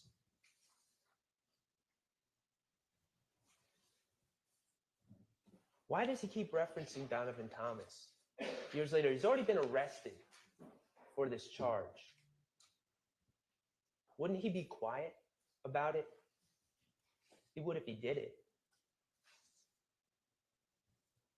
But why does he keep bringing up Donovan Thomas? Well, I have 2 things for you to consider. First, maybe, just maybe, on that particular day in June of 2022, Shannon Stillwell had enough. For 7 years, the police put a target on his back, and people had been shooting at him. He was shot at the green store. They shot at his head. He was so bold to go to JJ's Chicken and Fish to get himself some food with the mother of his child and another female who was driving. He was so bold to do that when they left that parking lot, 3 men in a car sped up behind him and shot at that car, riddling the back of that car with bullets, shooting poor Tierra Jones in the face, instantly killing the driver, Miss Jones, causing the car to careen and turn over and over and over, severely injuring Mr. Stillwell, scarring his head to this day, putting him in the hospital for months, putting the mother of his child in the hospital for a month. And then, When the police come to talk to Mr. Stillwell, remember what he does? He feels bad about the situation. He feels awful. He asks the officer, can I write a letter of remorse to De'Ara Jones's family? And he does. And then the officer says, well, can you talk to me about the case? And know what he does? He talks to the officers about the case. And he gives names. He gives names of the people that he feels were in that car, that red car that sped up behind him, tried to kill him, and killed De'Ara Jones. He gave up those names. And what was his reward? Page 26, Mr. Kokomo. I think it was Investigator Griffin, I think is the investigator that was investigating that case. What did he tell you? The discovery got out and it was posted online. And the fact that Shannon Stillwell had dared talk to the police to try to help solve the senseless murder of an innocent woman was broadcast on Instagram and social media. And people were chastising Shannon Stillwell and coming at him on social media and in real life over the fact that he was made such a ridiculous decision as to try to bring justice to De'Ara Jones's family. That was his reward for that.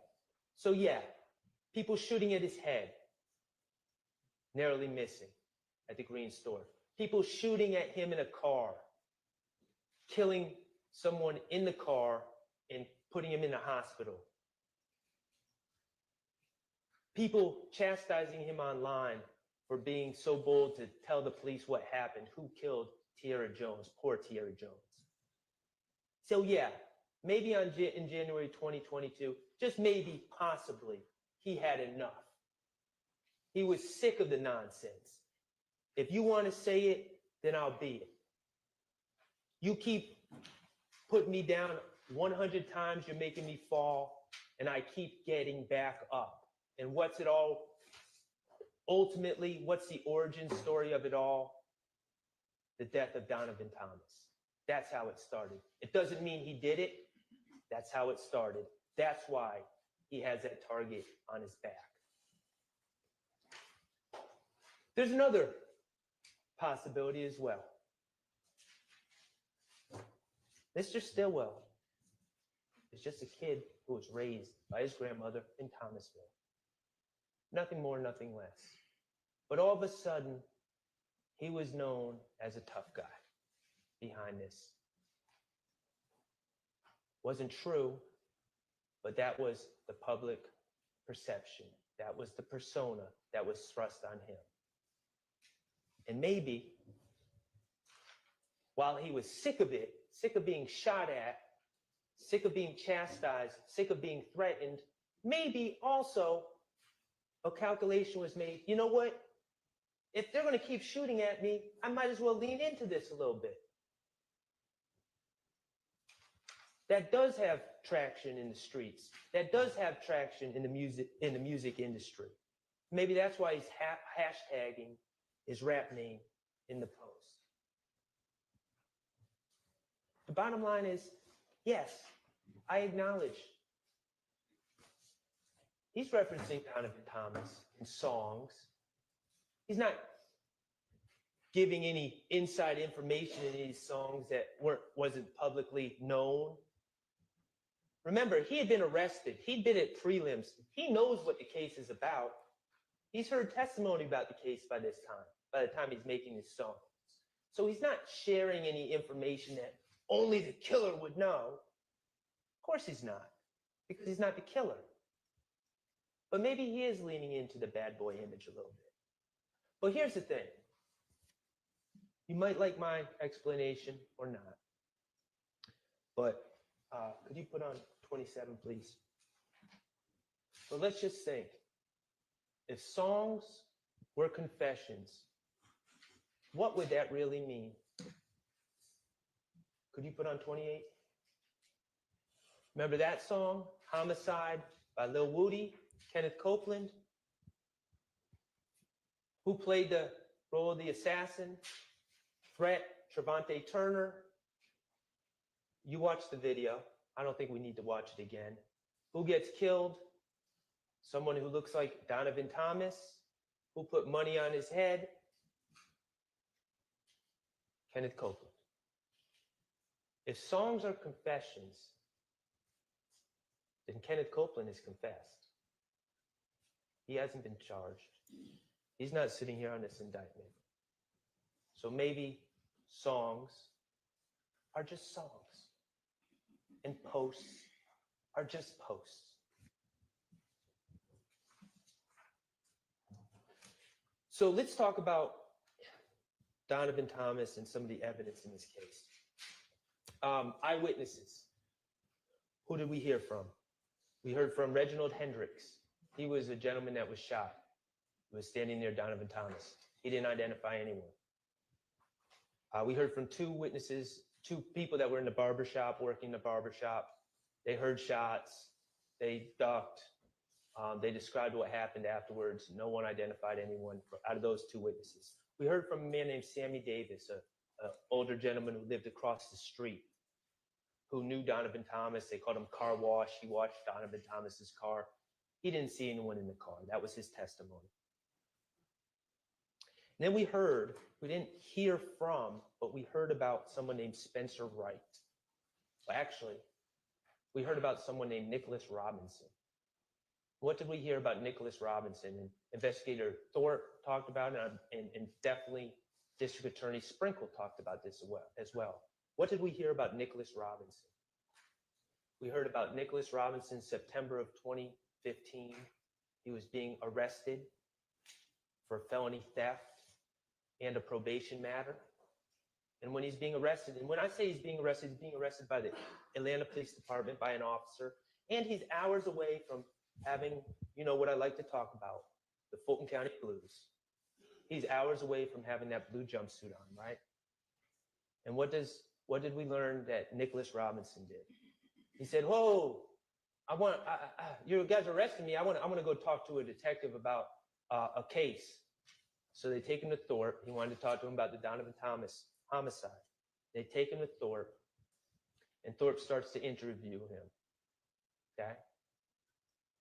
And Nicholas Robinson claims he's at the scene and starts talking to Investigator Thorpe about what he saw.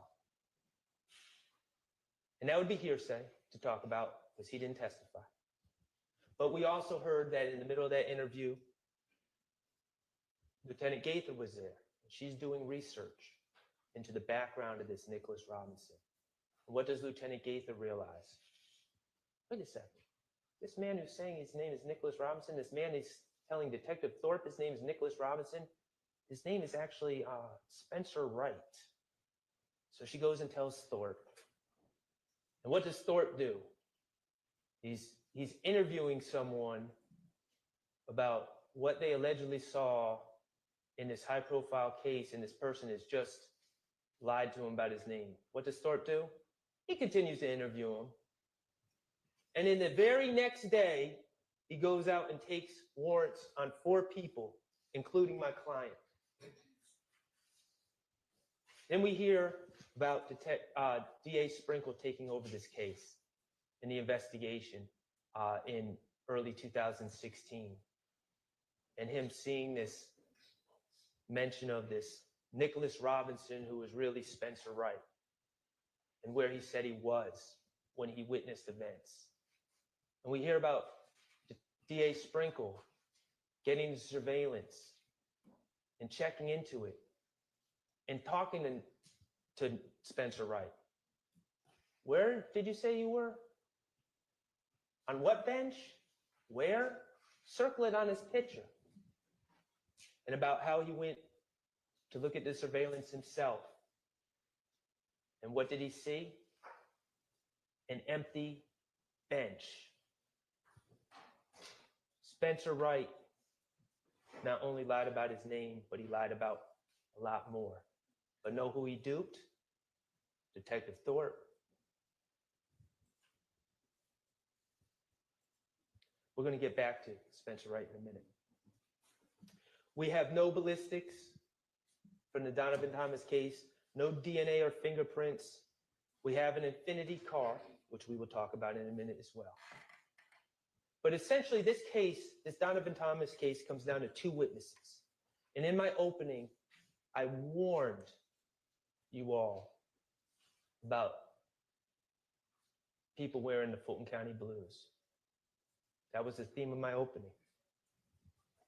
Because as it's played out, it turns out Rice Street is a disgusting, horrible place. Being locked up anywhere is awful. And there are people who will lie on other people to stay out of Rice Street. You don't believe me? Spencer Wright, Nicholas Robinson. He's the proof of concept right there. Getting locked up, wants to talk to the detective, and then completely makes things up. And the next day, warrants are being signed. This is not some theory that I have that people lie to get themselves out of trouble. It's proven. Spencer Wright did it. He's not the only one who did it. So the state has these two witnesses, Quindarius Zachary and Kenneth Copeland. Those are the two witnesses. And I've been doing this long enough. They're horrible witnesses. They're liars. They have every reason to lie. They have every motivation to lie. They are inconsistent. They tell different stories every time they talk about the things they talk about. The state knows they're horrible witnesses. But here's what happens. In closing, the state says, they're not our witnesses. We didn't choose those witnesses. They're Shannon Stillwell's friends. He chose those witnesses. That's their line. They might not use it now because I already said it, but that's their line. But let's think about that for a second. That's not their witnesses. First of all, they're the ones that called them to the stand. But that's not their witnesses. Look at this indictment. 28 names. Quindarius Zachary? Is he on this indictment? No. Kenneth Copeland? Is he on this indictment? No. Are any of us going to really sit here and pretend that if the state was really being honest about who to charge about the events in 2015, 2014, 2015, that Kenneth Copeland wouldn't be on that indictment?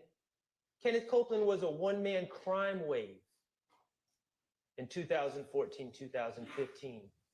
Yet, he's not on this indictment.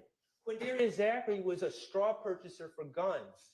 Quindarius Zachary was right in the middle, the impetus for one of the overacts, the April 28th, 2015 shooting of houses. He's right in the middle of this.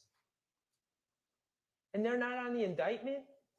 And we're supposed to pretend that the state aren't the ones that chose Kenneth Copeland and Quindarius Zachary as their witnesses? Of course they did. Of course they did. And why did they choose them? What are the qualifications that Kenneth Copeland and Quindarius Zachary both had when it really comes down to it?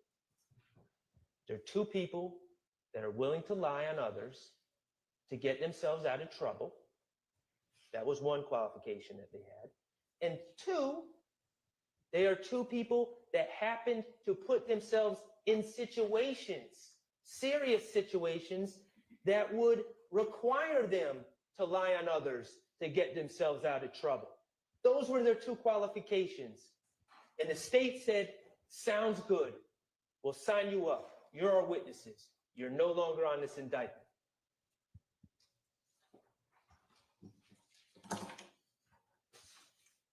Let's talk about Kenneth Copeland's credibility. So use the same tests you do for those quote unquote expert witnesses. What's his bias, his motive? How's he come across on the stand? What are his motivations? Well, we know he really hates jail. That was clear.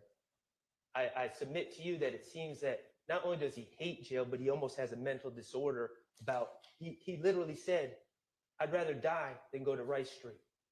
That's extreme. He's told us, I would do anything to stay out of jail. I would lie on anyone to get myself out of trouble. He has his own term for what he does, the finesse. He really hates jail. What else do we know about Kenneth Copeland? Well, we know about, I'm going to ask y'all to think back and remember this when he was on the stand. A case, 21 CP 197618, State of Georgia versus Kenneth Copeland. Remember that?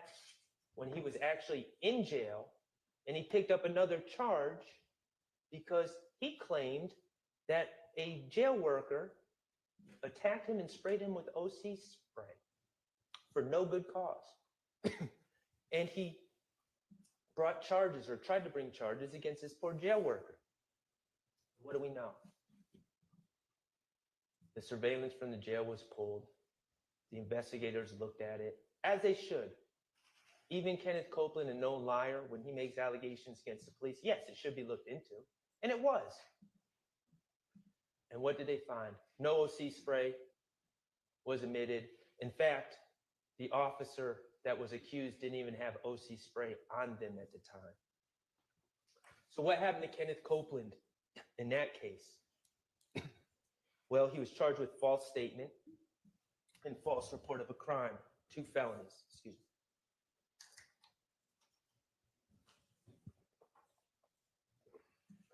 me. So as a result of his lie, he gets charged with these 2 felonies, false statement and false report of a crime. And it's pending, and it's pending, and it's pending. Then all of a sudden, as this case is ramping up, and Mr. Copeland's going to have to take the stand and be asked about his pending charges and his prior lies, all of a sudden, on January 18th, 2024, Fonnie Willis and her employee, Kenneth Hutcherson, quietly dismissed the case against Kenneth Copeland, the case of false statement, a case of false report of a crime. Why did they do it, according to that sheet? Was it, oh, we actually looked at the video again and it actually supported Kenneth Copeland? No. Was it the victim didn't want to prosecute? No. Prosecutorial discretion. They decided it was in their best interest to dismiss that case against Kenneth Copeland before he testified. Remember I told Kenneth Copeland about it? Thought he was going to get up and hug me. He said, my case is dismissed? Yep, sure was. State took care of you. You're not on this indictment either. Kenneth Copeland's a liar. He's a proven liar. And let's talk about his prior statements he made, because we know on June 10, 2015 is when he said Demekion Garlington gave him certain information and that Shannon Stillwell was one of the people responsible for killing Donovan Thomas.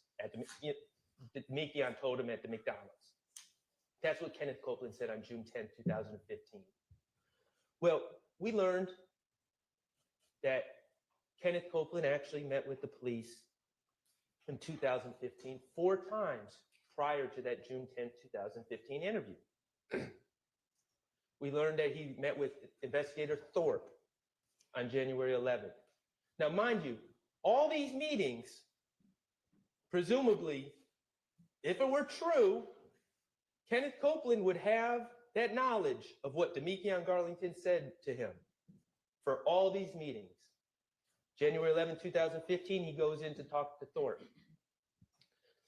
Doesn't say anything about Demekion Garlington telling him that Shannon Stillwell is involved in Donovan Thomas's murder.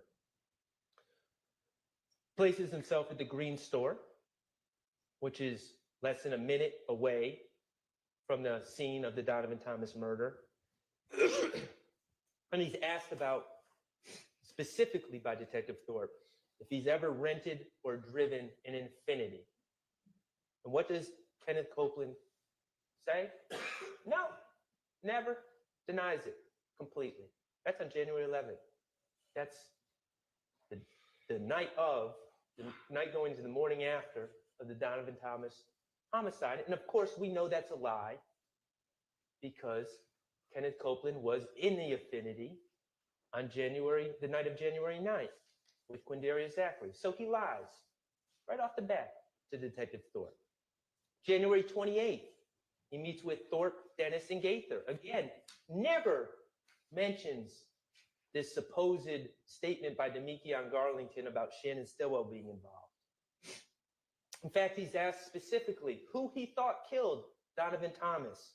He mentions his friend Doc and goes back and forth about whether Doc could have done it or not. He shares a theory about Donovan Thomas running off with someone's drugs.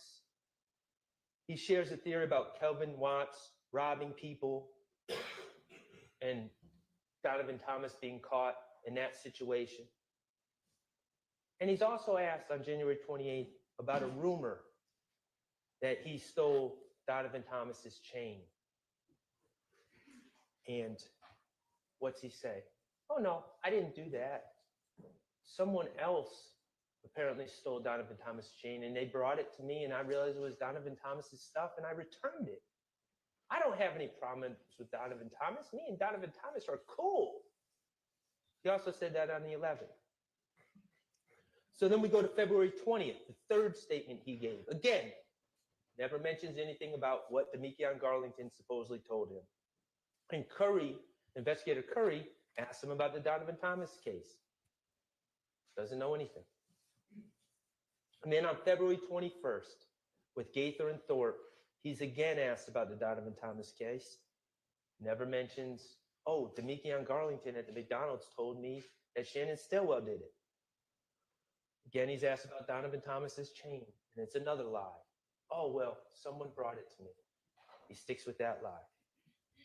Lie after lie after lie, denying beef with Donovan Thomas, denying stealing Donovan Thomas's chain, denying ever being in an Infinity.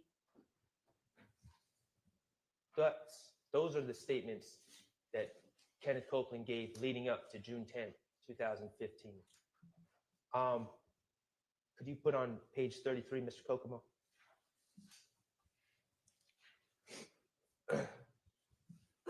So this is a picture from June 10th, 2015 that's in evidence, and it is misleading.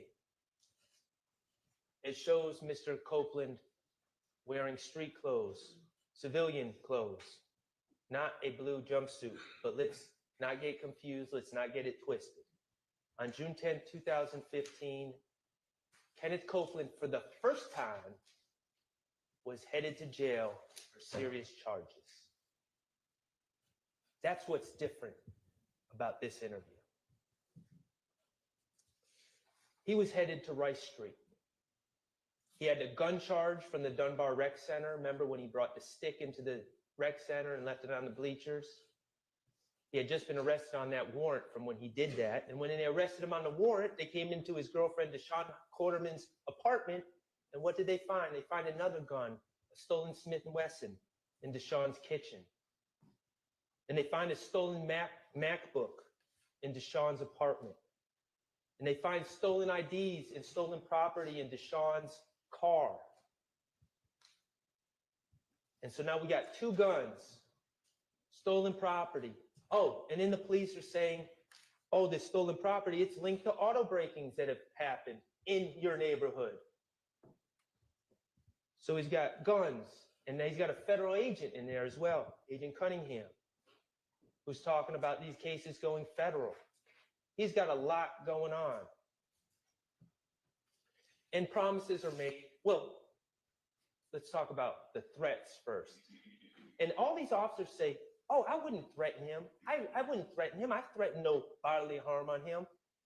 I'm going to tell you, Max Shard said this here today. Y'all threaten to punch me in the face anytime, but don't threaten to put me in prison for 25 years, no parole. That's a real threat that gets my attention. You can punch me. But the state and the police act like statements that Agent Cunningham made. Like, you're an armchair criminal. We got you dead to rights. You're facing 15 plus 10. That's 25. No parole. You're not going to get out till you're 48. And that's not even including the conspiracies. You won't see your children till you're 48.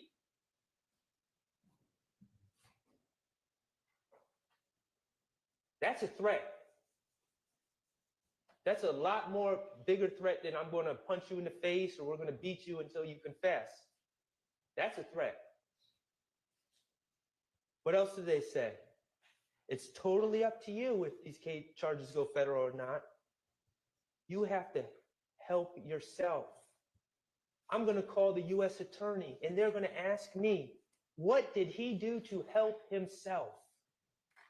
You see what goes on here? This isn't an accident. This is the playbook.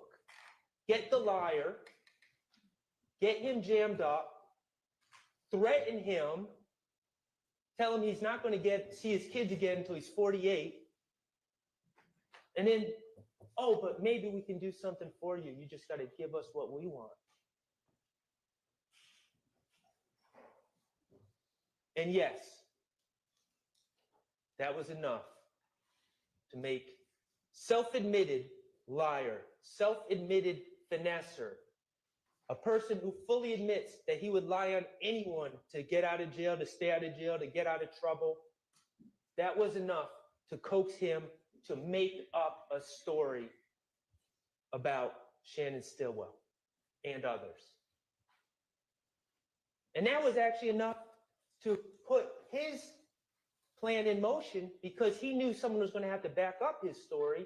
And that was enough to have him reach out to Demekion Garlington and try to get Demekion Garlington to go out and go on with the story, which of course, Mr. Copeland told us he's no longer friends with Mr. Garlington because Mr. Garlington would not go along with that story, or he's upset with Mr. Garlington because Mr. Garlington would not go along with that story.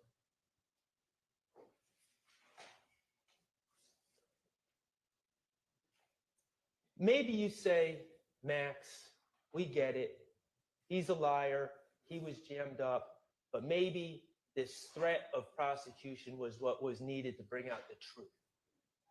Maybe he was being truthful on June 10, 2015. Well, let's think about what else he said on June 10, 2015.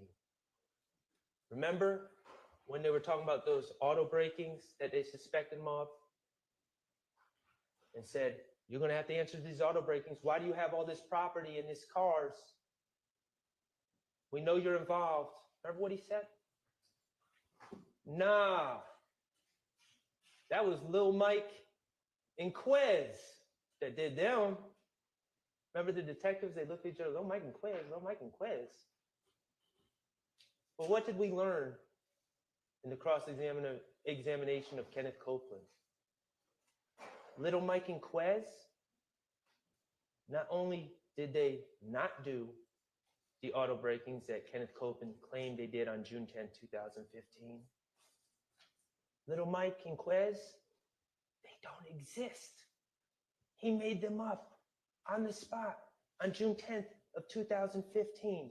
So my answer to you, if you think, oh, this pressure was needed to get Kenneth Copeland to finally be truthful, nope. He was lying. He made up people that didn't exist in this very statement that the state wants you to take as truthful from one of the biggest liars we've ever seen in our lives. Mr. Kokomo, if you could play what's on page 35.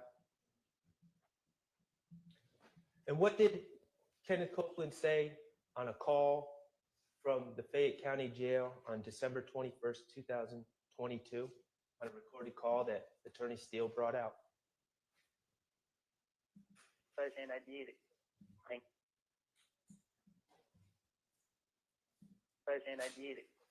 ain't got nothing to do with it. I lied on to it because, you know what I mean, I found out that he I can't say that, I can't say that on the phone, but, you know what I mean? It's some shit happened between me and him back then. And just so happened I got locked up the next day. You feel me? He admitted. He said, I lied on Thug. The very same interview, he was saying all sorts of things about Thug. He admitted he was lying. He was making stuff up to get himself out of trouble, to get out of his situation. And he got caught in a recorded line saying as much. Ladies and gentlemen, Detective Thorpe fell for the finesse. Kenneth Copeland said it was easy. Lieutenant Gaither fell for the finesse. The police report fell for the police department fell for the finesse. Kenneth Copeland got up on the stand and explained the finesse to you, to your faces. We know better than to fall for Kenneth Copeland's finesse. We know better than to just accept his words.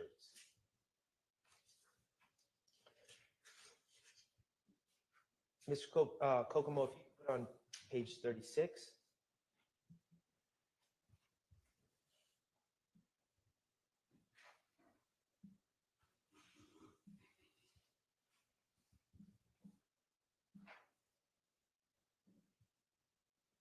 This is the other state's witness, the other witness that they chose to bring in front of you, Quindarius Zachary. And yes, he's wearing the jail blues, and he had every reason to lie to get himself out of trouble. First of all, what did Quindarius Zachary say at trial? He admitted that he lied on Shannon in two prior statements. One August 5th, 2015 to Lieutenant Gaither, and then one in a proffer session on March 3rd of 2017. And he also admitted on cross-examination that even those two statements, those two lies he told about Shannon Stillwell were not even consistent with each other. But none of the police seemed to mind. None of the prosecutors seemed to mind. Why? Remember his lie? His lie was, oh, the night of the Donovan Thomas killing, Shannon Stillwell confessed to me at Jeffrey Williams' condo. And then he also went on to lie about Shannon Stillwell on this August 5th, 2015 statement, lied about Shannon Stillwell's involvement in really a bunch of other cases that Shannon Stillwell has never been charged with. He just lied on Shannon. And he admitted his motivation for lying on Shannon. He admitted that he knew, or he was under the belief, that when he talked to the police, when he talked to Lieutenant Gaither, first of all, he needed to get bond. He had been locked up for about 7 days. His family had been calling Gaither. We heard about that, begging her to go up and talk to him. What was the urgency? Well, we didn't get into details, but we learned that Mr. Zachary has a serious illness that he wasn't going to fare well at Rice Street under those conditions. So he needed to get out. So he has people calling Gaither, come see me, I want to talk to you. And then he also has the motivation of the April 28, 2015 case, which he was facing at this time.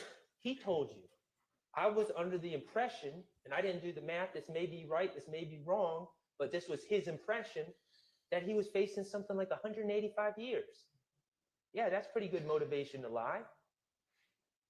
And then he was also concerned because he got caught with a gun on May 7th, 2015, that he knew was ballistically linked to other crimes. So that was a reason for him to lie. And finally, why Shannon? Because he wanted to get back at Demekion Garlington, because Demekion had told the police about the April 28, 2015 incident. And he figured blaming Shannon for things was a way to get back at Demekion, because at that time, Demekion and Shannon were close friends. So those were his motivations. Let's talk about the statements he gave. We heard about Investigator Gaither being called repeatedly to go down there and talk to him on August 5th, 2015. And she said, okay. Remember, he wanted to talk about other stuff. He didn't want to talk about his case. He wanted to immediately get to the point where he's telling lies on other people to get bond or get released, get consideration. And Gaither, to her credit, said, no, we got to talk about your case first. Let's talk about April 28, 2015. And what he said, I wasn't there. I wasn't there. The only reason I know about it is because Demekion Garlington told me the next day. So immediately, he's lying to the police, saying he wasn't there, which of course we know he was there. Lieutenant Gaither knows he was there. But what's his explanation? It's odd. It's interesting. It seems to be a recurring theme. I wasn't there, but, and where did he say he was also? I was at home because I'm always sick, right? I was at home. I'm always sick. I wasn't there. And the only reason I know about this is because Demekion Garlington the next day confessed to me. Seeing a pattern? Everyone's always confessing to Quindarius Zachary, according to Quindarius Zachary. Of course, that was a lie. Demekion Garlington had not confessed to him. That was made up. He made up a story about someone confessing to him. And in fact, he was there. Gaither called him on it. He about 2 or 3 times said, I swear I'm telling the truth. I swear, I swear, I swear. And finally, he gave up the lie. And then he proceeded to move on to other cases and make up lies on Shannon. March 3rd, 2017 was the second statement set up by his lawyers. You got to understand what a proper session is, as it was a session for him to give as much information as he could about as many instances as he could. And the DAs were in the room. They can consider the information given, and then they can give any consideration that they deem appropriate to Quindarius Zachary for his assistance in providing information. Those were the 2 statements. But here's the thing. You know, it's not complicated to keep a story straight if it's the truth. But if you're making up lies, the context, the details tend to change. It's a little bit more difficult to keep everything straight. And I think about all of us. You know, I think about when I was a kid, I saw a space shuttle explode on TV when I was sitting in the classroom watching it take off. And I remember exactly where I was. I remember who was sitting next to me. I remember whose class it was. I remember what grade I was in. It's etched into my memory. I remember when my favorite football team first won their Super Bowl in my lifetime. I remember everything about that. I remember who the announcers were. I remember who won the MVP. I remember what room I was watching the game in. I remember who I was watching the game with. I remember when this country elected their first Black president, our first Black president. I remember who I was watching TV with that night, the emotions, what room I was in, what channel I was watching. I remember even silly things. I remember watching the Oscars and seeing a man run up on another man and slap him in the face while I was watching with my wife on our bed in our old house while she talked on the phone with her sister. I remember those details, those things that are etched into my mind. And I submit to you, ladies and gentlemen, if a friend of mine came up to me in real life like this, if it really happened, if a friend of mine came up to me and said, Max, I have something to tell you. Earlier tonight, I murdered one of the most powerful gang members in all of Atlanta. I submit to you, ladies and gentlemen, that I would remember exactly where I was when he said it. I would know exactly what was going on, where we were, who else was there, and what exactly was said. Because that's the type of thing you wouldn't forget. That's the type of thing you wouldn't forget details of. But what do we know about Quindarius Zachary's renditions of this alleged confession by Shannon Stillwell? It changed. It changed from August 5th, 2015 to March 3rd of 2017. On August 5th, 2015, he claimed that Shannon Stillwell confessed, but just said, "We caught Nut down bad." On August 5th, 2015, he said, "We caught Nut down bad." And then, according to Mr. Zachary, on August 5th, 2015, Shannon Stillwell also named 3 other individuals in the car. That was his statement on August 5th, 2015. But then on March 3rd, 2017, he's asked about the same alleged confession. And it's, "Oh, Shannon just told me he caught Nut down bad, and he didn't give me any other details at all. Didn't say anyone else who was in the car."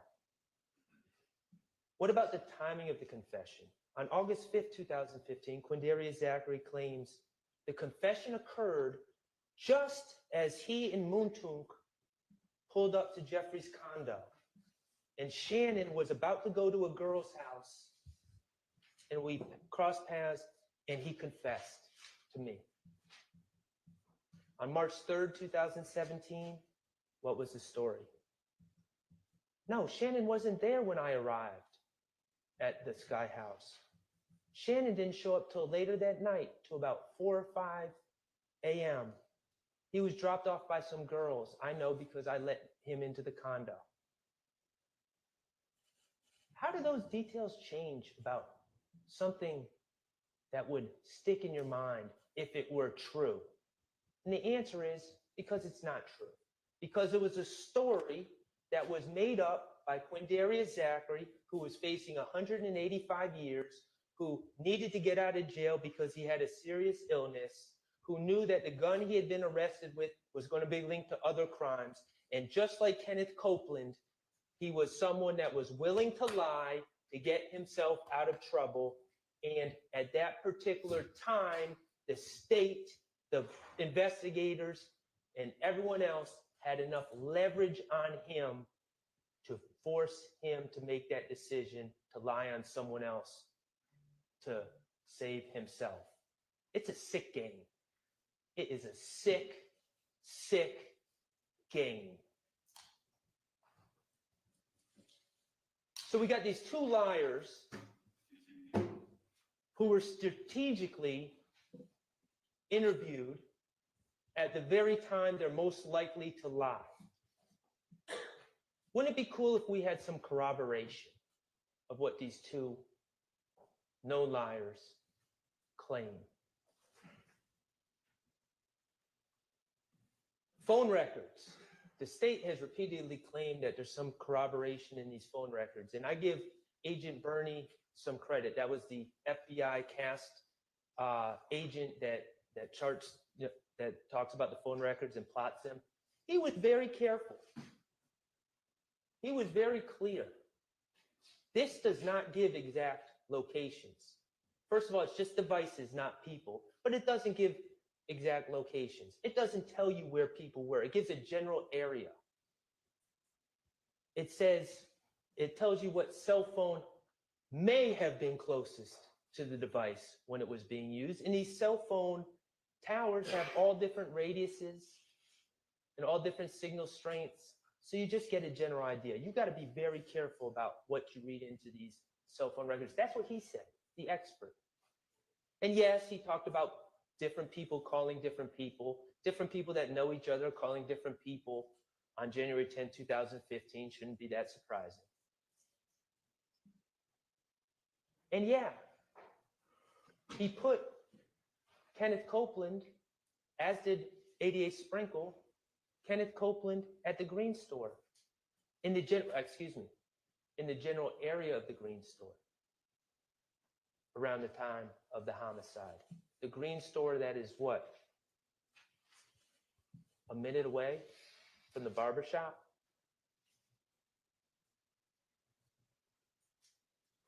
What did the phone records corroborate again?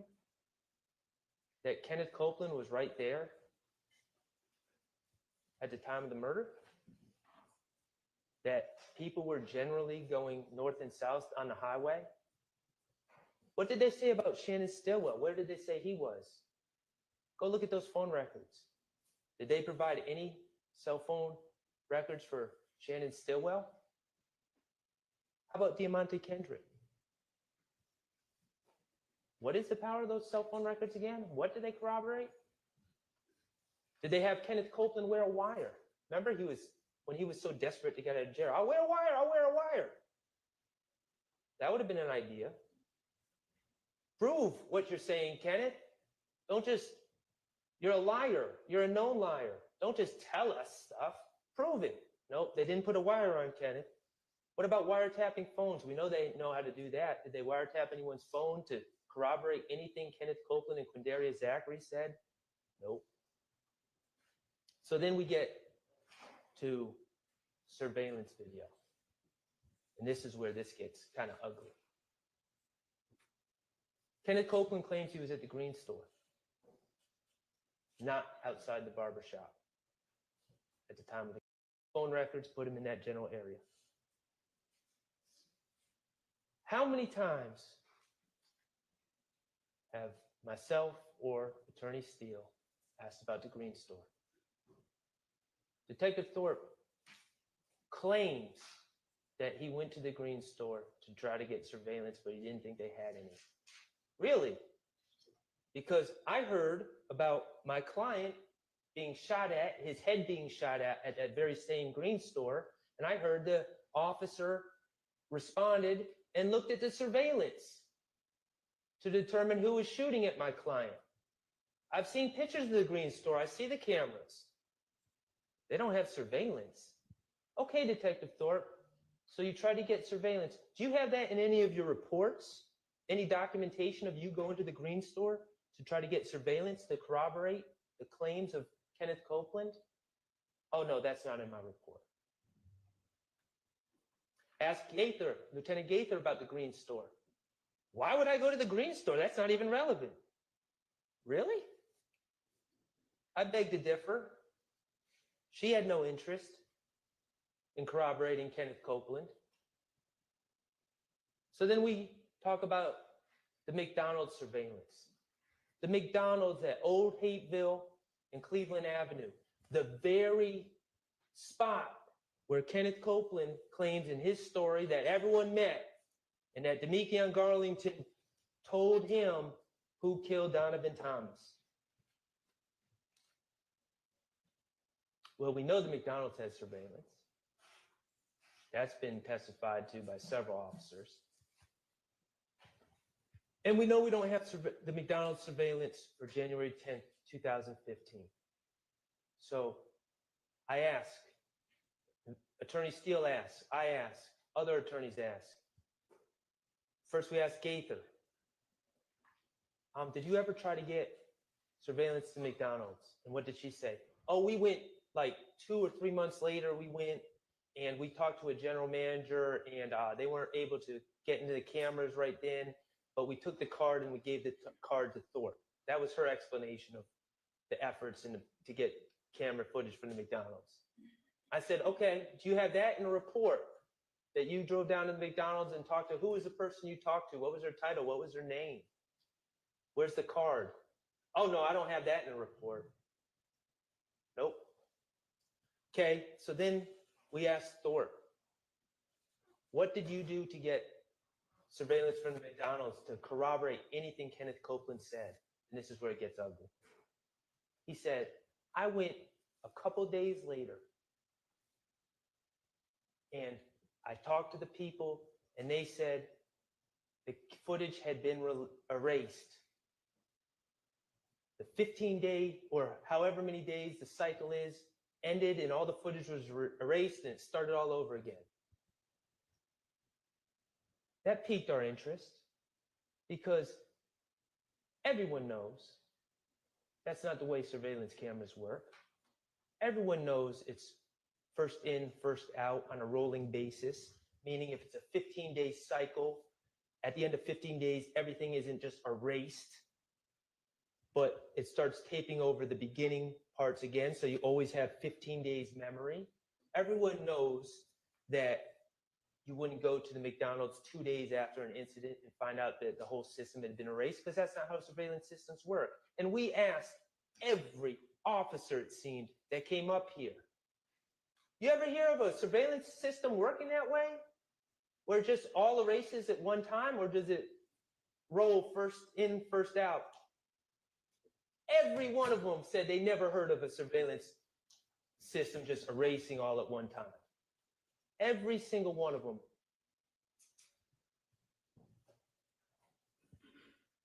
So, does that McDonald's on that corner of Old Hateful and Cleveland Avenue have a one-of-a-kind, a one-of-one surveillance system that they're operating? I don't think so. But what does that mean? It means Detective Thorpe lied to us. He lied to y'all.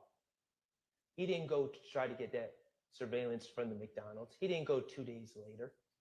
What did we hear from DA Sprinkle? Remember that? And that's a straight shoot, DA Sprinkle. What did DA Sprinkle said when we asked him about it?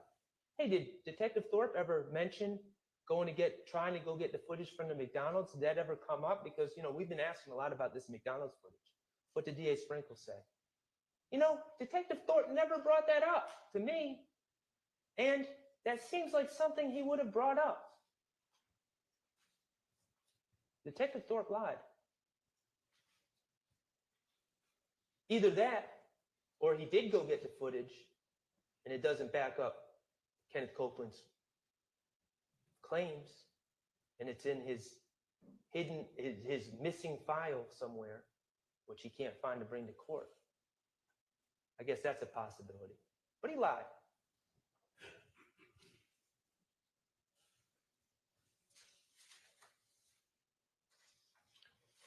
All right, so the elephant in the room. Who killed Donovan Thomas? It's not our burden to solve this case, first of all. The jury instructions are clear. It's not our job to solve cases, especially cases that happened 9 years ago. But to the extent that it factors into the question of reasonable doubt that Mr. Stillwell committed that crime, let's just leave it like this. I know someone who has a closest associate named Trevante Turner. I know of someone who is arch enemies with a man named Kelvin Watts, who's the brother of Donovan Thomas. I know of someone who, with Trevante Turner, went and shot up Rich Homie Kwan's father's barber shop in 2014.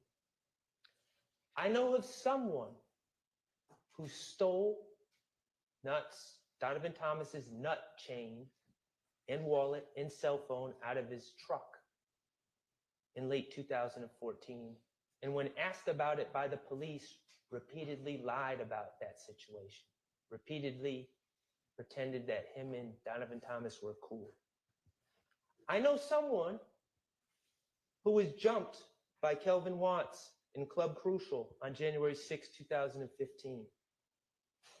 I know someone who basically admitted on the stand, I'm listening,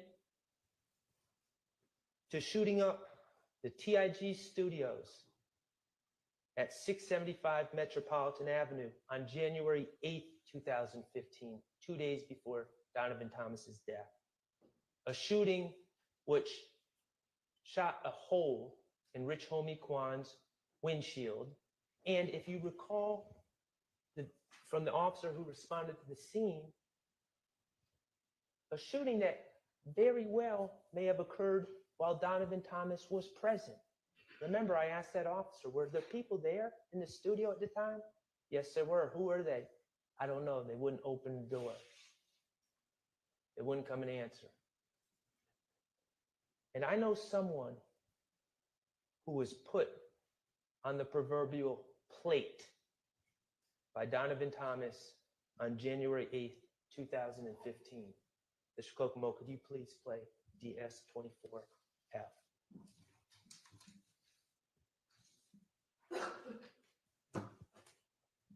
I got somebody, but I don't know his name. He was there. He everything. He called the night. Well, I forgot what day they got killed, but it was a Friday night.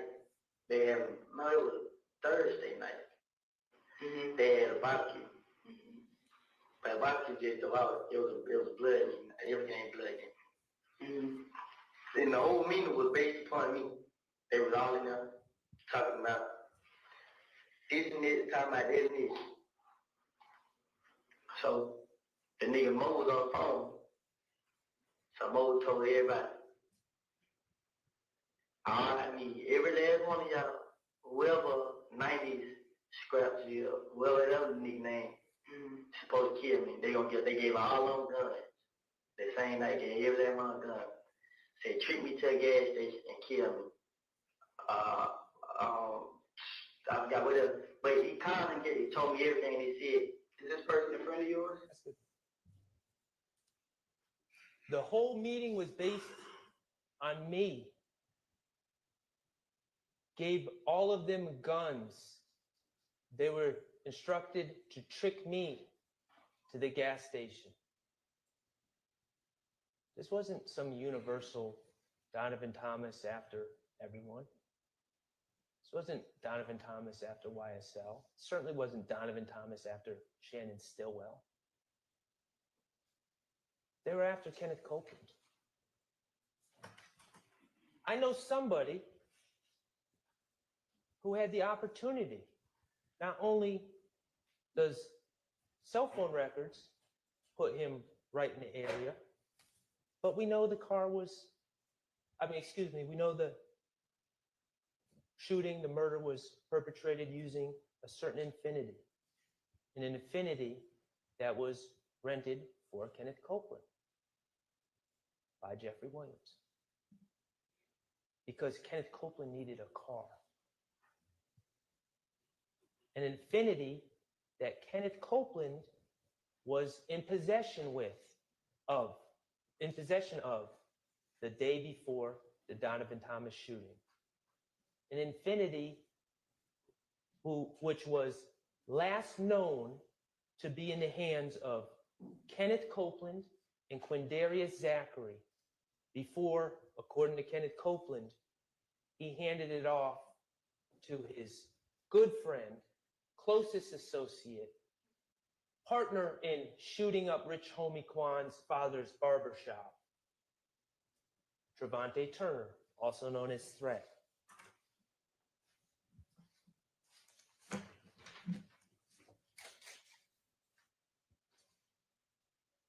In conclusion, regarding count 2, ladies and gentlemen, there is an absolute lack of reliable evidence against Shannon Stillwell. He had no motive. His problems with all these people happened afterwards. Once APD falsely accused him, once the streets falsely accused him of committing this crime, that's when people started shooting at his head and shooting at cars he was riding in. He didn't have any problems with Donovan Thomas. There's no evidence of that. There's no forensics, no DNA, no cell phone records putting Shannon Stillwell at any scenes. He's not on the Texaco video. It's just two witnesses, both proven and admitted liars who changed their stories repeatedly on tape, right in front of all of us. Both people who had every reason to lie when they gave their stories. Two people that were chosen by the state to be the key witnesses in the case. But two witnesses, to their credit, who at least came in here and owned up to the fact that they were weak. They chose themselves. They chose to lie on others to save themselves, and at least they came in and told you that. Other than that, there's no corroboration at all. All right. We got a little more to go, okay? That was my hint.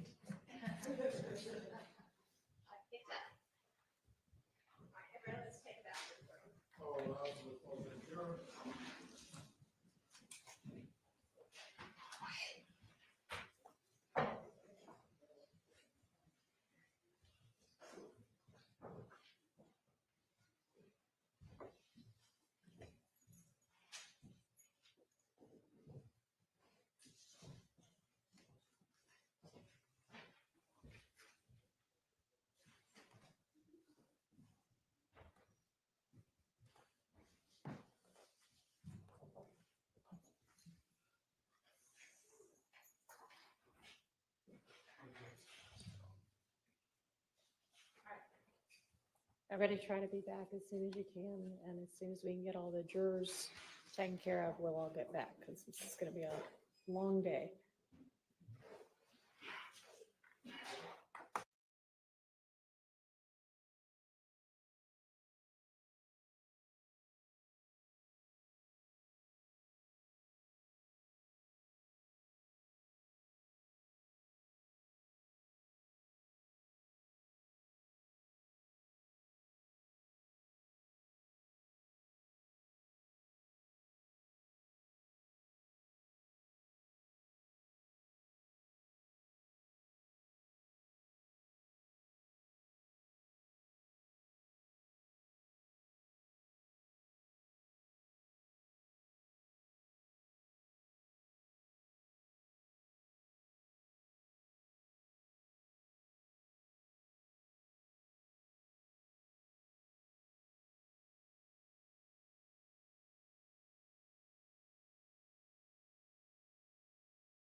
Please.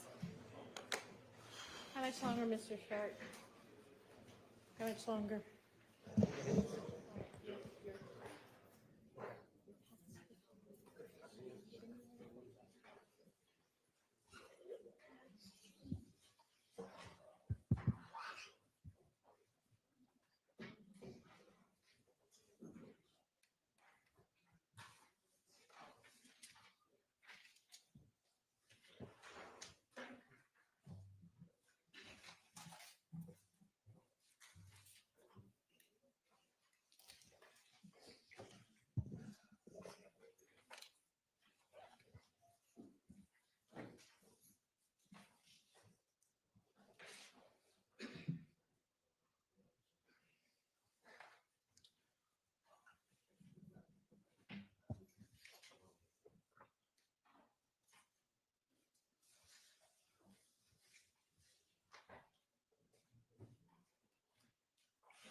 Oh, page 44, Cal.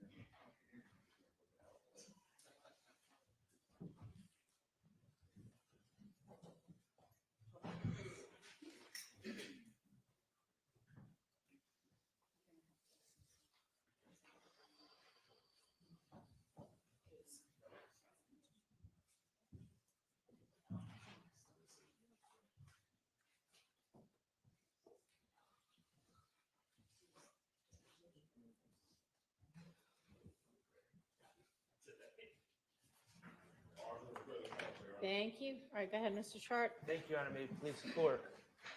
I see the coffee. I can take a hint. We're almost there, okay? We're going to move on to the Shamel Drinks murder from March 14th, 2022. And there are several counts regarding this case. Count 49 charges my client, Mr. Stillwell, with murder. Mr. Kokomo, if you could show 50. 50 charges participation in criminal street gang activity based on the murder. 51 charges criminal street gang activity based on the murder. And 52 charges possession of firearm by a convicted felon for March 14th, 2022, based on the belief that if a murder was committed by Mr. Stillwell, he must have had a gun. And count 54 is charged possession of firearm during commission of a felony, being the murder. My point is all of these counts are predicated on the murder charge. And so I'm not going to focus on any of the other counts. I'm just going to focus on count 49, which is the murder charge. Okay, so turning the page to the March 14th, 2022 Shamel Drinks murder case. Let's start out by just reviewing kind of the basic evidence, standard evidence, and then we're going to get into some of the more complicated matters that came up during trial. There's no eyewitnesses. There's no DNA. There's a fingerprint that was briefly alluded to that was found on Shmel Drinks' car that does not belong to Mr. Stillwell or anyone else in this case. There's no ballistic matches. We know that the projectiles or the bullets that hit Mr. Drinks twice, once in the neck, once in the arm, we know that they were .40 caliber bullets. Okay? That's what we know. What else have we heard through trial? We heard about a phone that Mr. Stillwell had. We heard a lot of his songs off that phone, and we also heard about some other things. We heard about a article that Mr. Stillwell or someone with Mr. Stillwell's phone, we'll say Mr. Stillwell, clicked on March 17th, 2022. Okay, it was a Fox News article about a shooting on Windsor Street. Okay, that's 3 days after the homicide. That is after Mr. Stillwell's girlfriend at the time, Miss Alexander, alerted him to the fact that there was a shooting on Windsor Street. It's after the fact, it's after she sent a post posted by someone else on Instagram about this shooting on Windsor Street. It's after his grandmother, Miss Jackson, reached out to him to check if he was okay because she saw the news report about this shooting on the news. All that happened on the evening of March 14th. That's how quickly news traveled. It should be of no surprise that by March 17th, probably sooner than that, there was an article about this incident on the internet, on the Fox News website, the local Fox 5 website. Mr. Stillwell clicked on an article 3 days afterwards. Additionally, we heard about Mr. Stillwell being in we know that he's in the rap, or he's trying to make his way in the rap game. And we know that on the evening of March 14th, going into March 15th, Mr. Stillwell was in the studio. And we know there was a note in his phone that talked about a very standard, very common, not a particularly unique line at all, not unique at all, to be quite honest, from drill music, about ops. That was put in his notes while he was in the studio making drill music. So we have that. Neither of those two things in his phone are particularly noteworthy. They're not strong evidence of anything, but they were brought to your attention by Investigator Viverito, who searched his phone far and wide for any information she could find, and that was what she found. We heard about social media posts. And we heard that those social media posts were collected by Investigator Viverito. And we went back and forth with Investigator Viverito, we being me, about her work collecting those posts. There's no reports on who she was following, what she was looking for, who she was checking out on Instagram, who she wasn't checking out on Instagram. We also know from the post by Mr. Nichols that was presented to you initially in a far different form than it was actually on the internet, that Investigator Viverito was not only collecting posts, but she was manipulating posts to present to you in the way that she deemed fit because she is biased. We learned that there were several people that made posts about the goings-ons in March of 2022. We know, and I'm not going to hide from it, that Mr. Stillwell made posts about Maine, Christian McMiller's death on March 11th, about Darius Ford's death, about how his heart is broken, about how he ain't going to be the only one crying. We know that there were posts on both sides from everyone in the community about what was going on in March 2022. But the takeaway from the post is this, and it actually came from Investigator Viverito. I don't think she really wanted to admit it, but she did. We talked to her about the March 11th killing of Christian McMiller and Darius Ford, and about that investigation. Now we're talking about 2 years and 8 months ago now, how it remains unsolved, how no one's been charged, okay? And we looked at some of the posts that were made in reference to that incident. We learned about a Big Nick who posted just after that incident, slime and chalk. And we know what that, I mean, it's pretty self-explanatory. And we know about these other accounts. Edgewood, I think it was Edgewood James and Joey Hurst, 2 other accounts that weren't necessarily their names, may have been kind of like pseudo accounts or fictitious accounts, celebrating in really the most vile ways possible, celebrating the deaths of Christian McMiller and Darius Ford. And I asked Investigator Viverito, and she confirmed, you know, even if they're fictitious accounts, you can see who was posting. You could pull an IP address. You could try to look into that and figure out who was posting. If you really thought that these posts, if you really thought posting about the crime was a confession to murder. And she agreed, she could, but they didn't, because it's not. We learned about Kelvin Watts, also known as Shell Cal.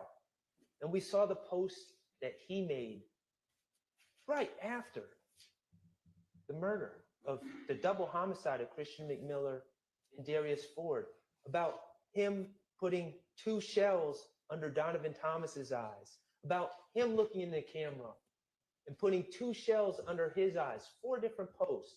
Another post about with 2 shells and lips sealed. And we talked to Investigator Viverito about what those shells meant. And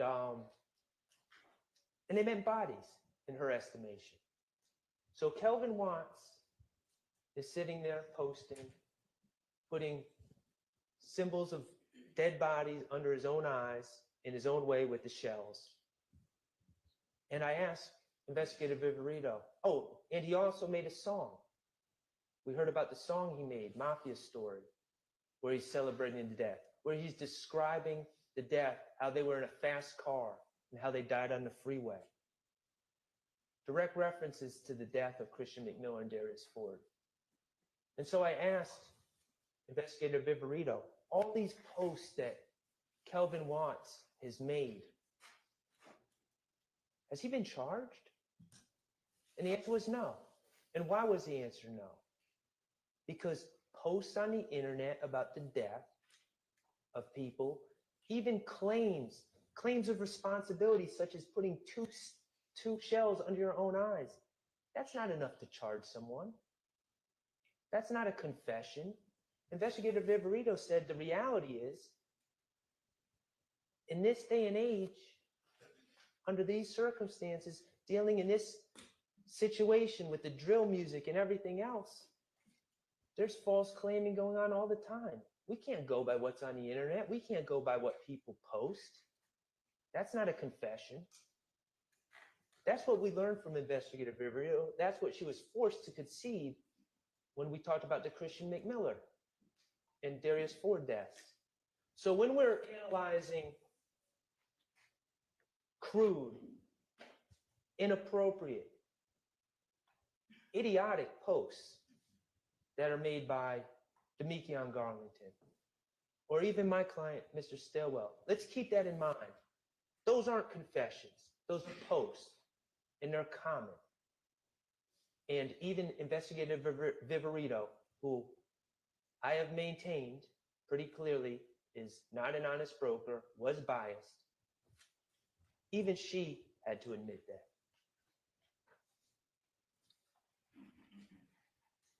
Ballistics is interesting Because we know about the FN that Mr. Stillwell is allegedly being linked with. 5-7 FN. And that was always a hole in the state's case, right? Mr. Drinks was shot with a .40 caliber bullets. Mr. Stillwell has never been linked to any weapon that shoots .40 caliber bullets, at least not in 2022. So Investigator Viperito shows up in court, looking to put her stamp on the case, looking to sway the jurors. And she looks at a video and she says, yeah, on that table, I think that's a Glock 27 based on the bottom of the grip. I'm not an expert. I'm not saying it is, but I'm just going to kind of hypothesize in front of the jury that it's a Glock 27 and they shoot .40 caliber bullets. Okay, you're not an expert, but you're throwing that in front of the jury. Never said it before until you're on the stand.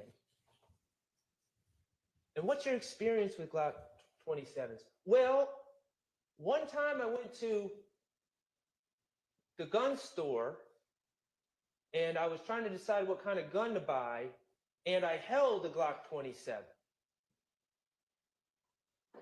That's it.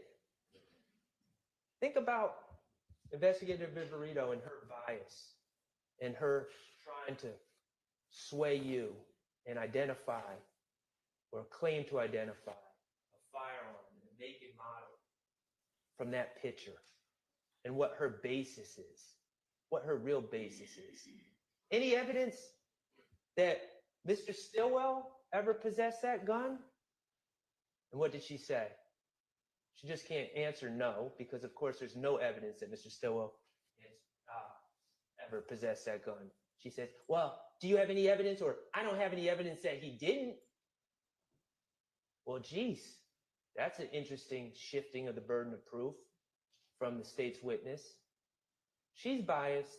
She came in there to try to solve a key problem of the state's case, which is that Mr. Stillwell is not linked to any weapon that could possibly shoot the fatal bullets in the Shamel Drinks case.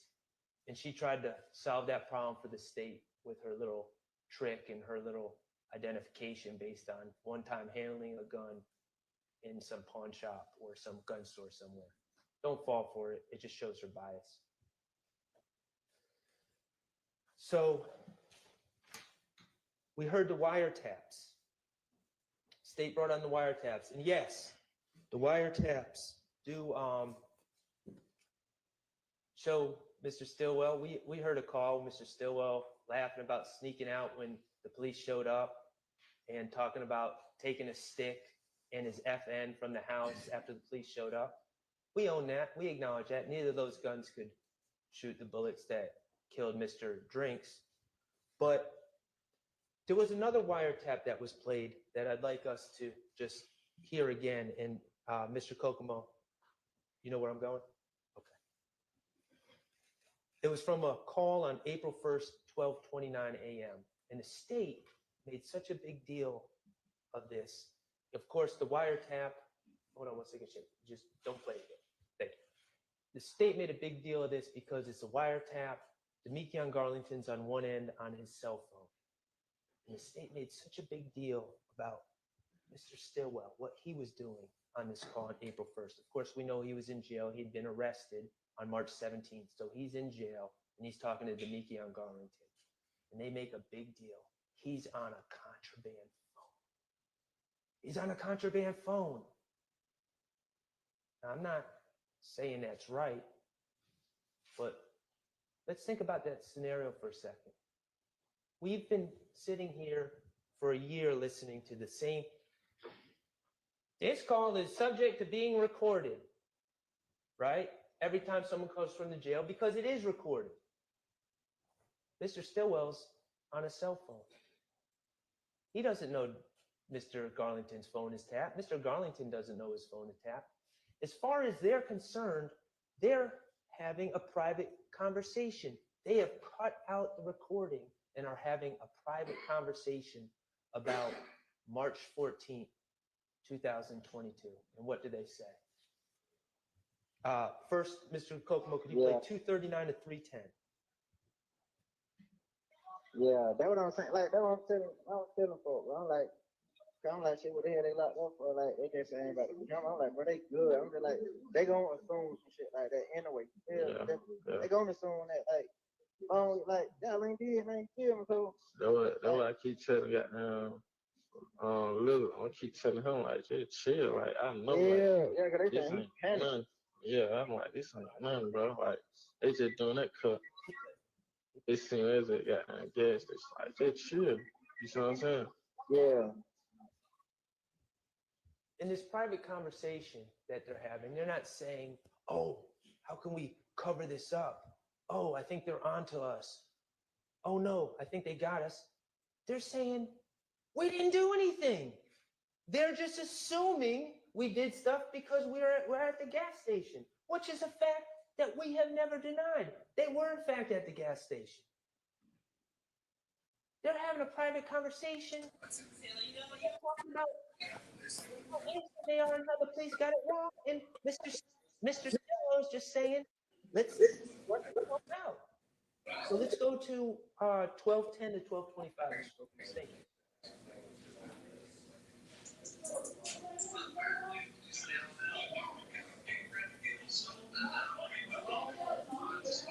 Yeah, I already know, like, when they got down, go to wiping down, doing them got down, you know, gunpowder, forensics, all that shit there. Yeah. Gonna come back clean. You see what I'm saying? So I ain't tripping on them. Yeah. Now let's consider that comment. First of all, no one said the car has been cleaned. It's going to come back clean, is what was said. And now, listen to what Mr. Stilwell says. Once they GD going to wipe it down, doing GD, you know, the gunpowder forensic, all that S-H-I-T, the gunpowder forensic. Does Mr. Stilwell sound like an expert in gunshot residue there? Does he really sound like someone that's going to say, oh, I have so much inside knowledge on this forensic work that the police do on the inside of cars that we must clean the headliner of all things? No.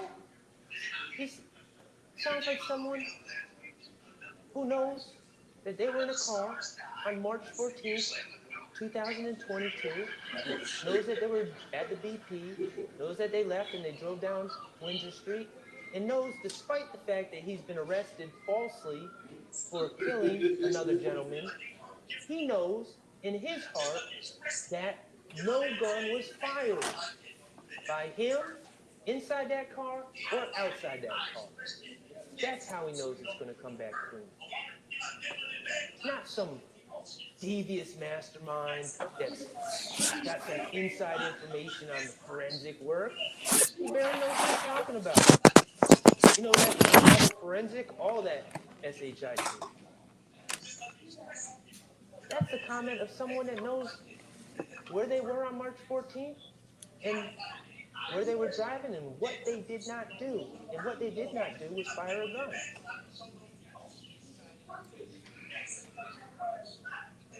Talk about the rental car. State made a big deal of this rental car. Yes, Mr. Stilwell rented a car on March 14, 2022. First of all, we've seen the BP tape. There was no plan, okay? This was a chance encounter. It was unforeseen that Shmuel Drinks would ever show up at a gas station. So there's no indication that people would be renting a car in anticipation of running into Shmuel Drinks, okay? The reality is we heard about what was going on in Mr. Stilwell's life. We know from his phone, we heard from Miss Alexander who testified. Remember what she said? March 9th, I was robbed. I said she's in the cash business. She said, no, I dance. Okay, that's fine. I didn't want to put it out there, but she did. She dances. She carries large amounts of money. And people ran up on her with their guns out and tried to rob her. Remember what she said? She said, you shot at them in self-defense. She said, no, I shot them. She didn't have any remorse about that because people ran up on her to try to take her stuff at gunpoint. But she was concerned about the blowback. She was concerned about people coming back to get her. Couple that with the fact that Mr. Stillwell has had a target on his back since 2015. Couple that with the fact that Mr. Ford and Mr. McMillan were just ruthlessly murdered on the freeway while driving in a car that obviously someone knew who they were and had an idea of what kind of car they were in. Is it really any wonder why a car was rented by Mr. Stillwell and Miss Alexander on March 14th? If it's such a secret, if there was such a plan behind this car, isn't it odd that Mr. Stillwell, first of all, they ordered it online ahead. Mr. Stillwell walks in there on surveillance, gives his ID, gives his name. It wasn't no secret. They were renting a car because things had gotten dangerous. They were trying to survive. And then we make a big deal of these tints. Yeah, they did put a tint on the car. That was kind of the point. That was exactly the point. No one's hiding from that. Mr. Stillwell was scared for his safety. He was scared for Miss Alexander's safety. And the first thing he did that night is went and got window tints on the car. And yes, he broke the rental agreement and doing this. We acknowledge that as well. If this was a car that was involved in a homicide on March 14th, let's consider Mr. Stillwell's actions after the fact. I don't know. It seems logical to me that if I'm in a rental car and I use it as part of a homicide, the first thing I'm going to do is get rid of said rental car. Distance myself from the rental car. It's on video at the BP. It's on video on Windsor Street. There's surveillance cameras all over the place in Atlanta. The first thing anyone would do if they committed a crime as heinous as this in a rental car is to get rid of it. But what do we know that Mr. Stillwell does? Well, first of all, he runs into Investigator Viverito at 2830 Waters Road a day after the homicide, wearing the same clothes he was wearing in the BP, by the way, not really concealing his identity there. And he tells Investigator Viverito, yeah, that's the car I'm in. That's the car I'm riding in. And then what does he do later in the day on the 16th? Does he go into Griffin, Georgia and burn it in some back road somewhere? Does he go drop it off in Alabama? No. He calls Alamo and extends the rental until the 20th. Ask yourself, really? Are those the actions of someone with a guilty conscience? Are those the actions of someone who committed a crime in a rental car?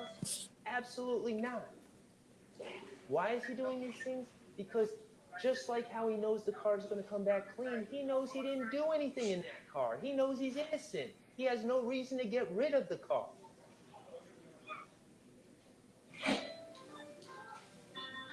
Okay, let's talk about Dr. Melissa Sims Stanley. She was the medical examiner who performed the autopsy on Shamel Drinks. She was very important. We didn't realize how important she was at the time, but she was very important. She testified that there were 2 wounds to Mr. Drinks, one to his arm and one to his neck. We don't know which order they came in, but we know the shot to the neck was the fatal injury caused a massive injury to the base of his skull and the base of his brain. Dr. Sim Stanley testified about the effects of such an injury. Death would be immediate, and if not immediate, imminent. But more importantly, conscious control of bodily movements would be immediately lost due to this massive injury to the base of the brain. The ability to move body parts up and down would be immediately lost. That came out in her testimony. Now, the state followed up and said, is it possible if Mr. Drinks' foot was already on the brake when he was shot, is it possible for his foot to remain on the brake? And Dr. Sim Stanley's answer was yes. And of course it is, because staying on the brake does not require any conscious bodily movement. But on cross, I asked a very simple question. Is it possible, after being shot, that shot in the neck, that Mr. Drinks would be able to actively move his foot up and down off the brake? And unequivocally, with no hesitation, Dr. Sim Stanley said, no, that would not be possible. It would not be possible. Mr. Drinks, after being shot in the neck, move his foot up and down. We're going to get to why that, I'm certain many of you know why that's important. We're going to get to why that's important in a minute. We talk about gunshot residue. Detective Hogan, who was the lead detective in this case, we know, much like the video, he took out warrants without ever having watched the video in this case, the FedEx video. He relied on a FedEx employee to describe it to him. We also know that he didn't wait for any gunshot residue results to come back before taking out warrants, before assuming the guilt of my client, Mr. Stillwell. He, in fact, when he testified, seemed unaware that there was even any gunshot residue tests performed or anything had been collected. But then we talked to Antoinette Green, who was the crime scene tech, who processed the the white Audi. And she processed the red Versa, but she processed the white Audi. And she informed us that it was, in fact, Detective Hogan who requested that she collect a headliner for the purpose of testing for gunshot residue. And I asked crime scene tech Green, did that seem like an appropriate request to you, collecting the headliner to test for gunshot residue within that car? And she said, yes. The location seemed appropriate. The location of the headliner seemed appropriate. And the fabric made it very appropriate to collect to be later tested for gunshot residue. So she collected it. In fact, she didn't just collect the part over the surface. She cut out around that part as well and collected it all and sealed it up just like she does in every other case. She did her job. She sealed it and she sent it to GBI for testing. I asked scientist, Mr. Colvin, who tested for gunshot residue. And I said, well, how about you? What is your thoughts? You ever test headliners before? Yeah, all the time. Okay, does that seem an appropriate part of the car to collect to test for gunshot residue? Absolutely. The fabric is the type of fabric that would tend to hold on to the gunshot residue as opposed to someone's hands or something like that. And also the location is very appropriate. So we heard what Mr. Colvin did. We heard about his process, which is all by the books, all by procedure, how he dabbed that headliner. And he didn't just use one tab, he used two. And he dabbed that headliner again and again and again until one tab lost stickiness, and then he moved to the other tab and continued to dab. And what was he dabbing for? Microscopic particles of gunshot residue that are emitted from a gun when it is fired. And he takes these tab that he's been dabbing on the headliner, and then he looks at it under a microscope, under an electron beam, to look for microscopic particles, of which there are many emitted from a gun when it is fired. A plume of them are emitted from the gun when it is fired. And he looked under that electron microscope, and his results were negative. And what does negative mean? Negative doesn't mean, oh, it's under some threshold, under 5 per cubic foot or anything like that. Negative means zero. Zero particles collected on the headliner that was collected from the white outer. So, of course, we're going to talk about the video. The video that Investigator Viverito couldn't wait to talk about, which she was on the stand, and I wanted to ask her questions about other things. The video that Detective Hogan had not watched at the time that he took out warrants for my client.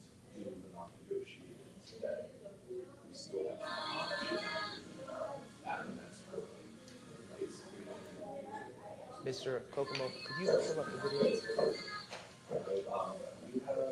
And I just want to give a little timeline of what I submit we're going to see from this video.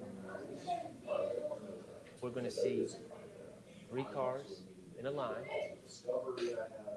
We're going to see a 4th car, a white car, pull up behind Mr. Stillwell and a driving fast. We're going to see Mr. Stillwell pull off. 16 seconds later, we're going to see Mr. Drink's brake lights go on and off. 16 seconds after Mr. Stillwell has been long gone. 18 seconds after Mr. Stillwell leaves, we're going to see a 5th car make an unexplained U-turn. 30 seconds after Mr. Stillwell has pulled off, we're going to see Mr. Flicker on and off again. And finally, for a 3rd time, 33 seconds after Mr. Stillwell has pulled off, we're going to see Mr. Drink's brake lights go on and off once more. Investigator Viverito wasn't clear, so it doesn't have to be the brakes go on and off 2 different times. We're going to watch.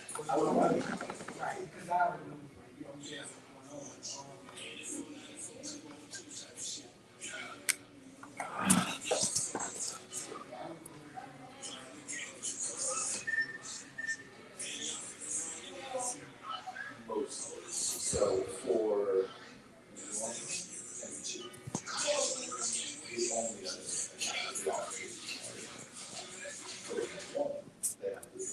right here, we have 3 cars on Mr. Drink's red verse on the left, Mr. Stillwell in the middle, Mr. Nichols, and Mr. Boyer for the state, and Mr. Farley in the right. I invite you when you're deliberating, I invite you right now, when you're deliberating later on, you need to review this video. You can look as many times as you want. I want you to look so you can see a murder shot. Anytime when Mr. Stillwell's car is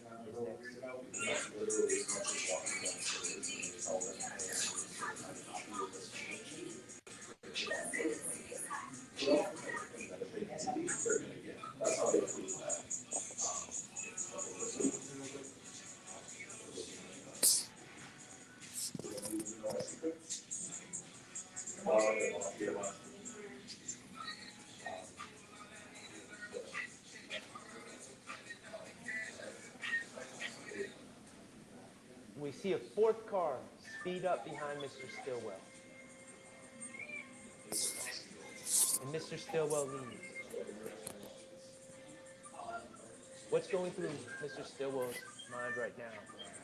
Is it that common theme of drill music that he knows about? Red Light? Is it Future's song Red Light? Yeah, and this shit real out here, running through the red light, looking through your rear view, and might just sneak up on the car and try to spray you? Is that what's going on in Mr. Stillwell's mind? Is that what he's thinking about as he sees this fourth car speed up behind him? Or maybe he's thinking about that night, September 26, 2016, when he was in that car with Garrett in that car, sped up behind them and started spraying the car they were in through the rear windshield. Either way, Mr. Stillwell gets on. Mr. Nichols, apparently confused, he's trying to figure out what's going on, and he eventually loses track.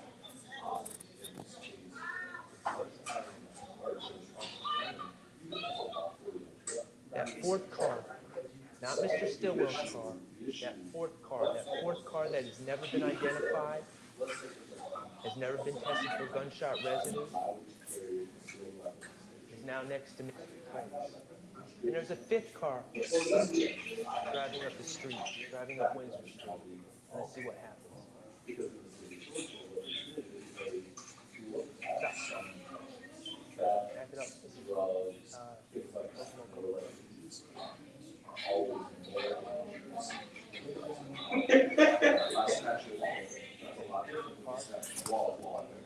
I want you to look closely. Right here, we're going to see the fifth car make a sudden U-turn. Is there someone in the street? Is there someone waiting for the car to make that U-turn? Is there an obstruction? Is there anything going on that would explain why that car makes that U-turn at exactly? No, there's not. There's one explanation. There's one explanation and one explanation only. That car hears a gunshot.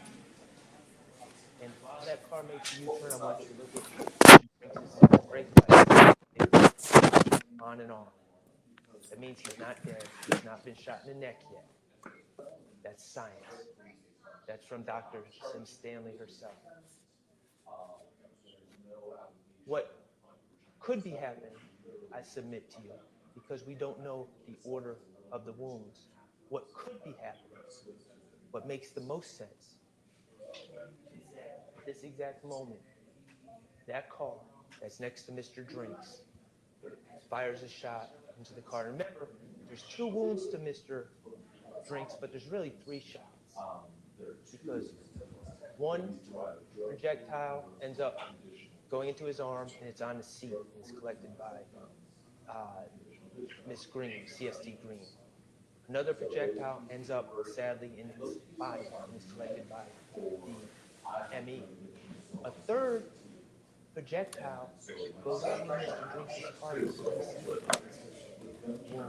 The exit,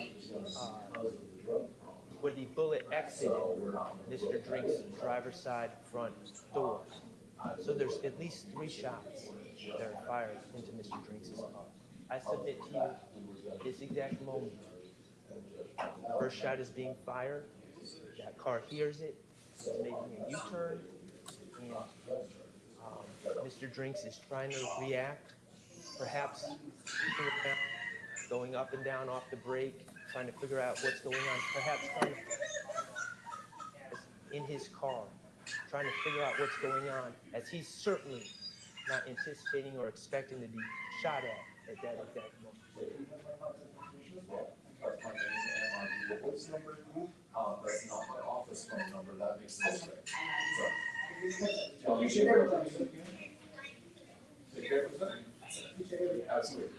Let me know something, like I said, let me know as soon as possible about that project. So if I jump back in, I can do that. Before he leaves,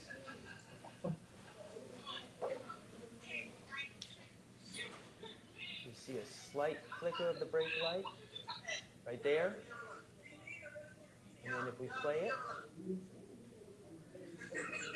again, and no more flickers. At that moment, tragically, the fatal shot was fired from that 4th car into Mr. Drinks' red Versa going into his neck, causing him to immediately lose all bodily control and eventually leading to his imminent death. And that white car, that fourth car, leaves the scene.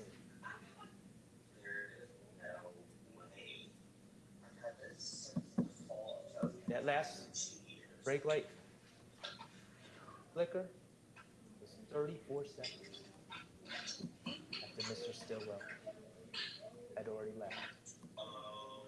It is scientifically impossible. Mr. Stillwell.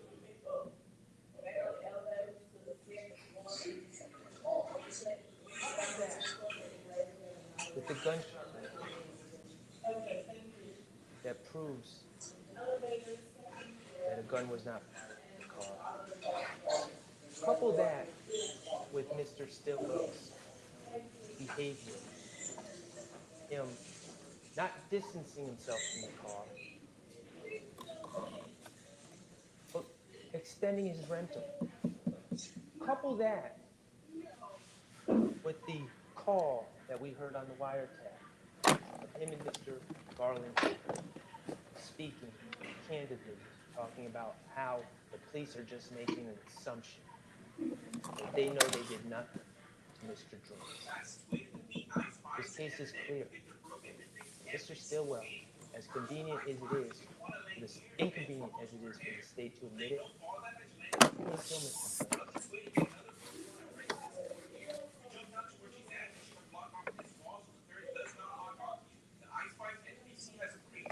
Ladies and gentlemen, I'm about to conclude. For nearly a decade, the prosecution, the police, the gang investigators, they have focused on this group of people, Jeffrey Williams, Shannon Stillwell, and many others. They're young men that grew up in hard times and had dreams of their own. They saw something different in Mr. Williams, a confidence, an ability to turn negative to positive, like so many hip-hop artists before him.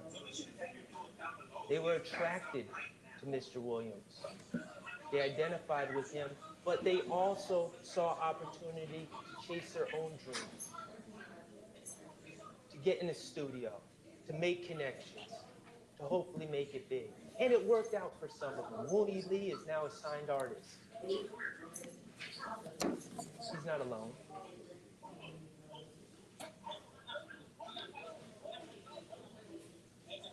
But for nearly a decade, these gentlemen have been followed on social media. Prosecutors and police officers have listened to their music, scrutinized their artistic expression, leaving no room for artistic license, leaving no room for hyperbole. They've searched residences, they've taken jewelry, they've seized cars, they've subpoenaed phone records, they've taken people's cell phones, they've extracted the contents of those cell phones, they've tapped phones, and most egregiously, they have systematically sought out people that are so weak, so scared of jail, so scared of the consequences of their own actions, that they are willing to lie on others to save their own skin. And they have systematically sought out those people. And systematically sought out those people at the very time when those people were in crisis. And they've made threats to those people about how they're going to be locked up for decades, not get out to the day. And they've made implicit promises to those people. Help me, help you. You're a small fish. We're interested in the big fish. I'll be on the phone with the DA as soon as we are done. This ain't 68 plus 1. I'm not going to do you and you owe me one. It don't work like that. You have to give information. You're an armed career criminal. You're going away for 25 years, no parole. It's all up to you. They're going to ask, what did he do to help himself out? That's the game, the sick game that has been played, that's built this case from its inception. It needs to stop. For over a year, the prosecutors and gang investigators in this case have had their hands trying to bang that square peg, their evidence, into that round hole, which is their narrative. And it still doesn't fit. It never will fit. That album cover that they tried to bang on and make it be a gang declaration of war, it never was, it never will be. That video of Antonio Sledge that they claim is an overt act, that they wouldn't, where Antonio Sledge is threatening another man because they're both having sex with the same lady, and he's upset and he's in his emotions. Remember that? How they wouldn't let Antonio Sledge enter a guilty plea. They wouldn't let him go home to his sick mother, go home to his kids, until he signed the plea deal that said that somehow that he was gang-related. Just banging, trying to make it fit. Of course it wasn't gang-related. They're both having relations with the same girl. It was over a girl. It had nothing to do with gangs. But they tried to make it fit. 24M on an end's head. They say it's putting money on someone's head and ordering an assassination, and they bang and try to make it fit. Of course, it had nothing to do with that. We all know what that was about. And that gang investigators do it too.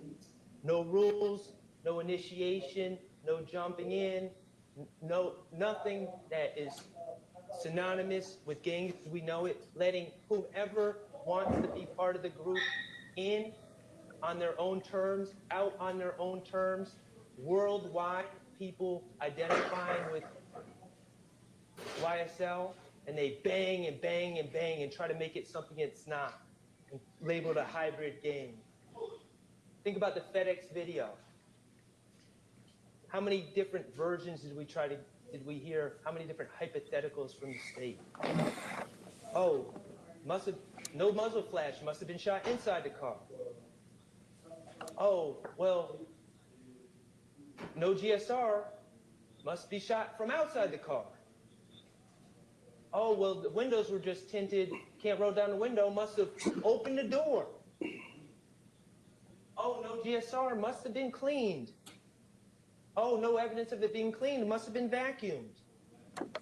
Oh, or maybe scientist Colvin with the GBI, maybe he tested it incorrectly. Maybe he only dabbed on certain parts that didn't have GSR, as if GSR all accumulates in one little spot, as if it's not a plume, as if it's not all over an object where it's shot.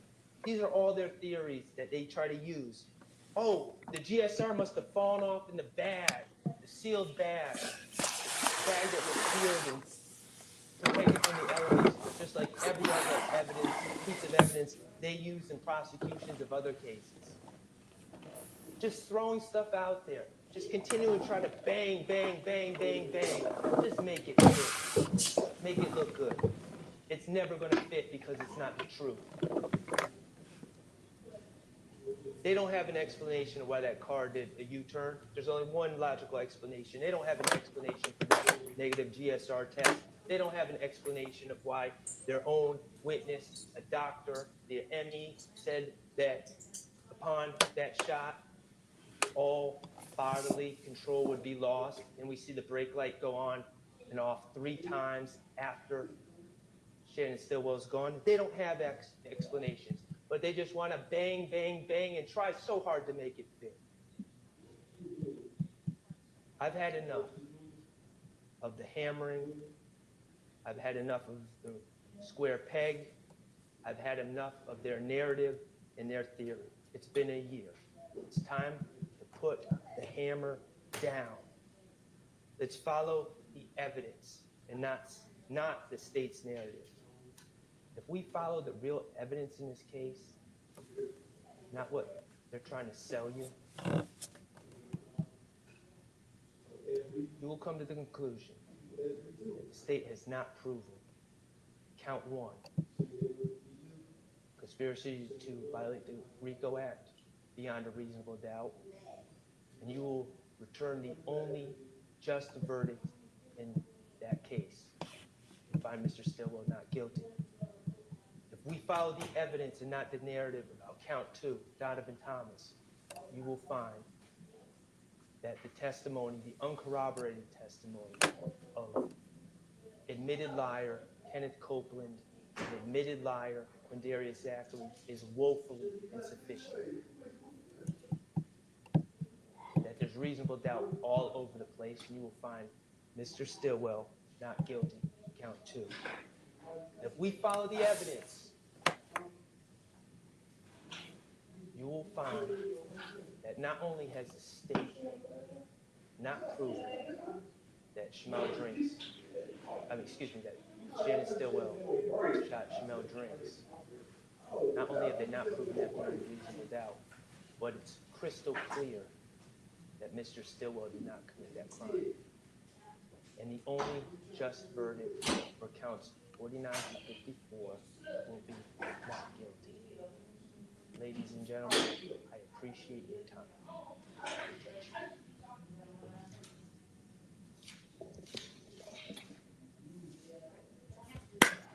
That's what Craig spoke about.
All right, trying to figure out timing. I know y'all were told that this might be a late day, and it's going to be a late day. We're going to hear from Mr. Weinstein. We'll have a quick break, and then we'll hear the state's close, and then we'll be done for the day. We'll come back tomorrow with the instructions.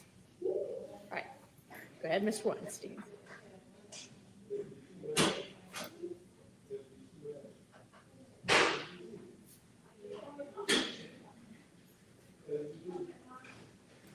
Hi.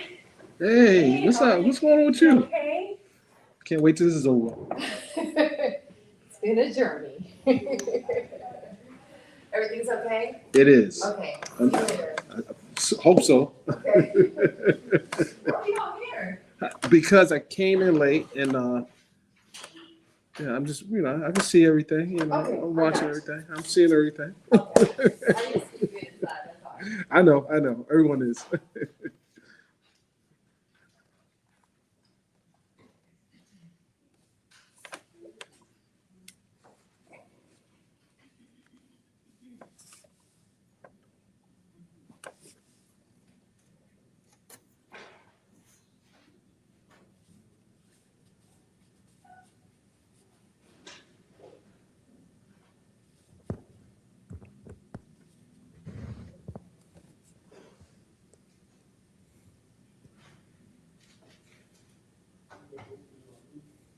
Good afternoon. I'm Doug Weinstein, as y'all know, and I have the pleasure of representing Diamante Kendrick, along with my co-counsel, Katie Haggerty, who's sitting back there right now. Mr. J. Apt also represents Mr. Kendrick, but he can't be here right now. And good afternoon, Your Honor, and good afternoon, counsel. I am thrilled to finally be able to speak directly to you all. We've seen each other in the hallways, we've seen each other in the break room and here in court, but I haven't been able to address you directly. The first thing I have to say is thank you. Thank you for your time over the last year. Thank you for your attention. It is sincerely appreciated. And I am going to do something that you have not seen much of.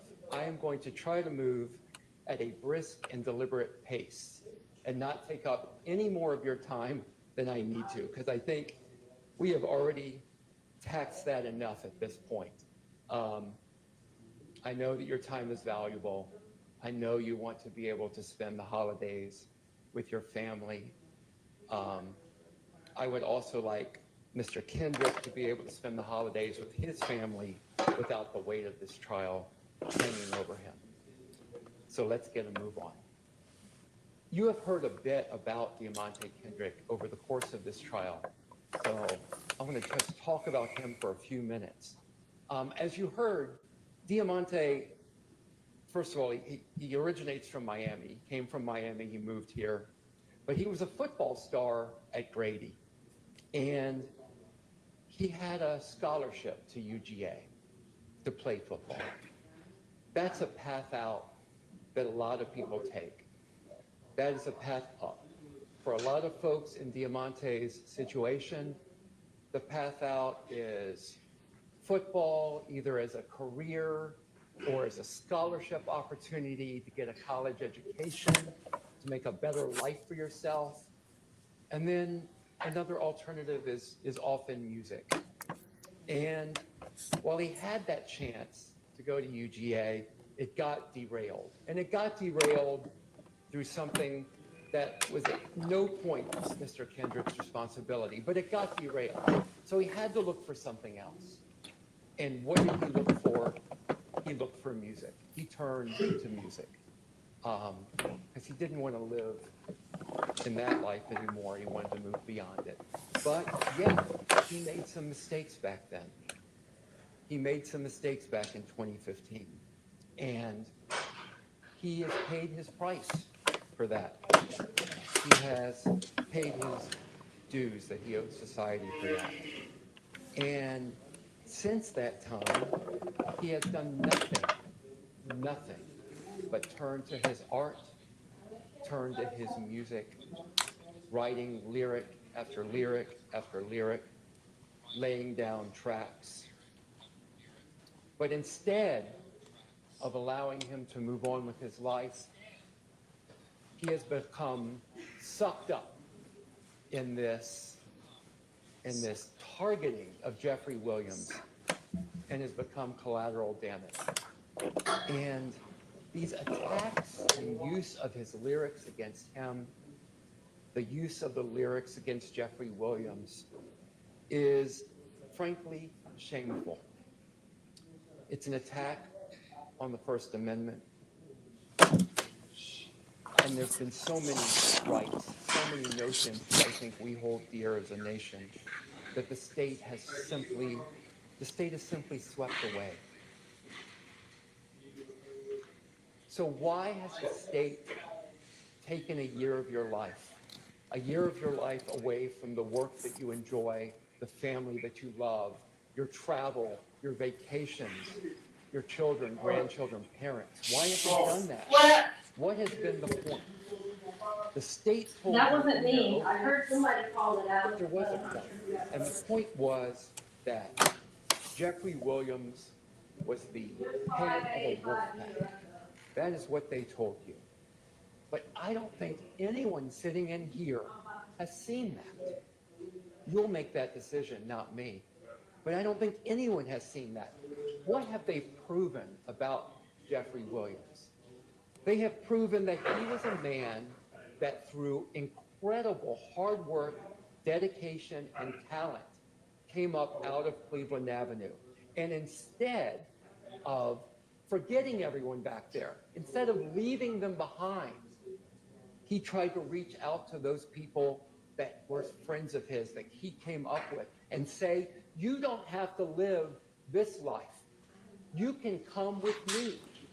You can get into music. You can hold your craft. I can take you on the road with me.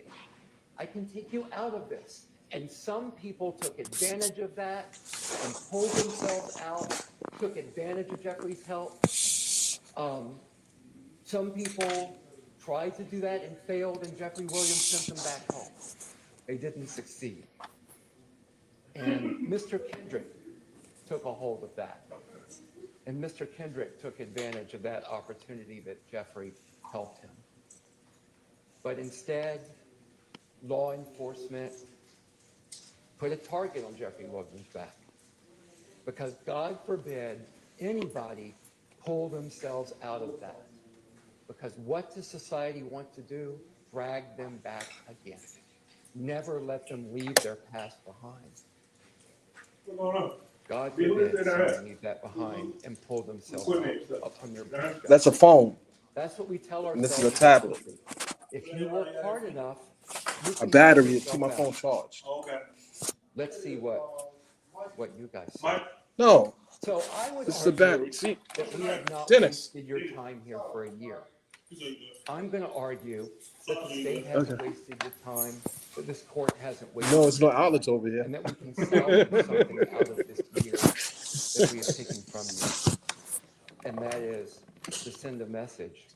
And you're going to send a message by going in the back, looking at the evidence that's presented to you. And I think any review of that evidence would have you come back with findings of not guilty on all the charges against Mr. Kendrick. Diamante Kendrick is one of Jeffrey Williams' best friends. And as I said, he's a casualty of law enforcement's war on Jeffrey Williams. Hey. Mr. Kendrick is charged How are you? with racketeering, I like the dude. murder, and several other charges. Where you at today? All Where you're not in the farmer's courtroom? that were found at Jeffrey Oh, they Williams' down. house Okay. when Mr. Kendrick was I over ain't see there. you in a minute. You got those things tight too. I like that. What You got witnesses, what physical evidence has the state shown you that Mr. Kendrick committed these crimes? I would say almost nothing that you've seen in this courtroom. Sure, they've played some videotapes, but what have you seen from the witness stand? Nothing. When this case began, we stood up here in opening and we told you the state would not be able to present evidence against Mr. Kendrick. We told you they're not going to be able to show you guns tied to him, that there would not be ballistics tied to Mr. Kendrick. There wouldn't be fingerprints tied to Mr. Kendrick. There would not be witnesses putting Mr. Kendrick at the scenes of these crimes. There wouldn't be any video of Mr. Kendrick involved in the tragic murder of Donovan Thomas. We told you that this case was a Krispy Kreme donut hole. I think the phrase I might prefer is a nothing burger. But that's what we told you. That's what we promised you. And that is a bold promise for a defense attorney to make. And it's one you'll rarely hear, but we made you that promise. And we also told you what would happen, that the state was going to parade hundreds of witnesses through here to throw everything they could against the wall to see what would stick.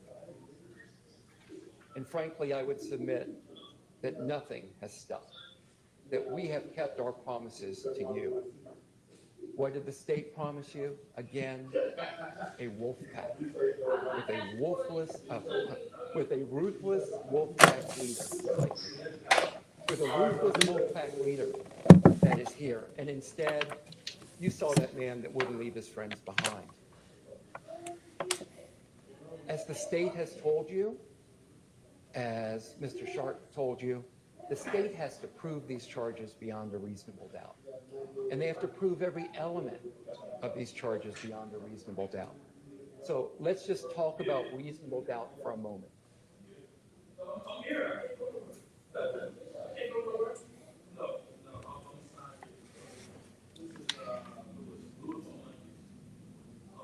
So when the state began today, they told you that you don't have to seek out doubt.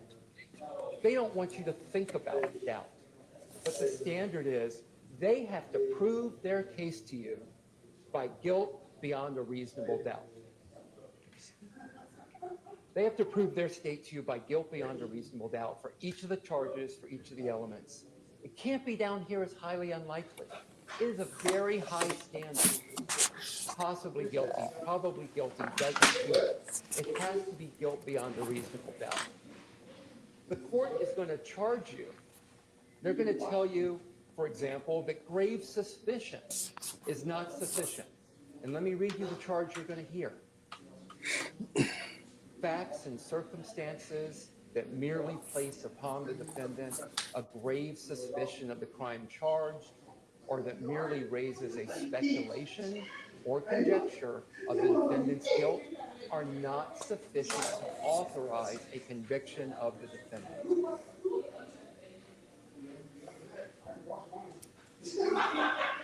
Mr. Sharp already explained so much about the evidence presented regarding the tragic killing of Donovan Thomas. And I need to start by saying I have deep, deep sympathy for the Thomas family. I cannot imagine what it must be like to lose a loved one to gun violence or any type of violence like that. I myself have 5 children, and just the thought of losing a child tears me up. So I don't know what they must be going through. But I think the evidence that has been shown to you does not demonstrate in any way that Mr. Kendrick is guilty beyond a reasonable doubt of the killing of Donovan Thomas. And as Mr. Sharp so ably demonstrated to you, I think that there are others whose perhaps guilt or responsibility for Donovan Thomas's death has been demonstrated far more than my client's alleged responsibility. Briefly, to not belabor the point that Mr. Sharp brought up, let's talk about Kenneth Copeland, Little Rudy. He was a character, right? And he sat in that witness box, and he's a charismatic fellow, a very interesting guy. And he has certainly made the most of his star turn in this courtroom. But he never testified on this stand that Diamante had anything to do with the killing of Donovan Thomas. He never testified on the stand that Demikian Garlington told him all this stuff, that Kendrick was involved in killing Donovan Thomas. He didn't tell you anything about, at the McDonald's, he learned anything about the killing of Donovan Thomas that Diamante Kendrick was involved in. You didn't hear it at Sky House. You don't hear that from the stand from him. To the degree you heard any of that, it is in that June interrogation tape that was played to you. He was not under oath during that interrogation. And you heard the circumstances from Mr. Sharp, all the pressure that he was under. That was his 5th interrogation following the murder of Donovan Thomas, and the first time he comes up with this story clearly concocted by Demikian Garlington. How'd you like the testimony of Demikian Garlington? Oh, you didn't hear any testimony from Demikian Garlington. Everything Garlington allegedly said, you heard through other people. And again, why did he lie to police? To use Mr. Sharp's phrase, because I always steal from the best. He didn't want to wear the blue jumpsuit. He didn't want to go to Rice Street. He didn't want to be in the Fulton County Jail. He didn't want to face years of prison. He finessed the police. He finessed the police. He is a master liar. He is an admitted master liar.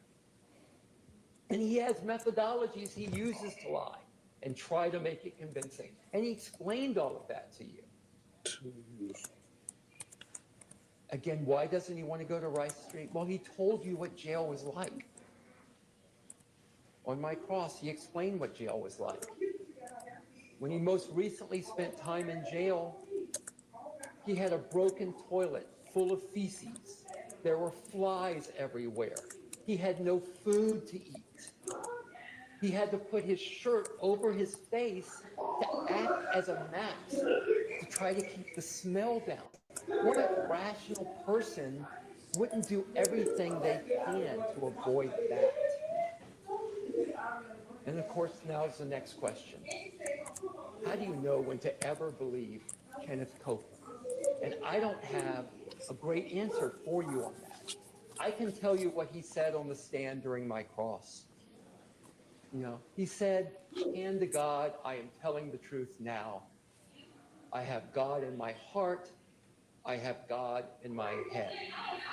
Now, the state would have you believe about Mr. Copeland and Mr. Zachary, who I'll address next, that they got on the stand and they lied here. And they lied here, I'm sure they're going to say, because they're afraid of the defendants. And that is why they lie. But I'm going to argue to you that actually they got on the stand here and they told the truth. And they did it really almost in an act of bravery, because when they get on the stand, the people they're afraid of is the state. They're afraid of the state. The state is the one that has the power to prosecute them. The state is the one that has the power to put them in prison. The state is the one that has the power to put Mr. Copeland in that jail cell with the non-working toilets and the feces and everything else that he is trying to avoid. But despite being afraid of the state, Mr. Copeland gets up here and tells you the truth. Quindarius Zachary, again, he lies to police. He lies to police repeatedly. And when I confronted him with those lies, why did you lie? He said, Yak never told me nothing. Yak never showed me nothing but love. Never showed me nothing but love. But he lied on them anyway. And why did he lie? Because Garlington came to him with a play. And what's the play? The play is to blame other people for the death of Donovan Thomas. Who did Mr. Zachary see in that infinity? He never saw nobody in that infinity but women.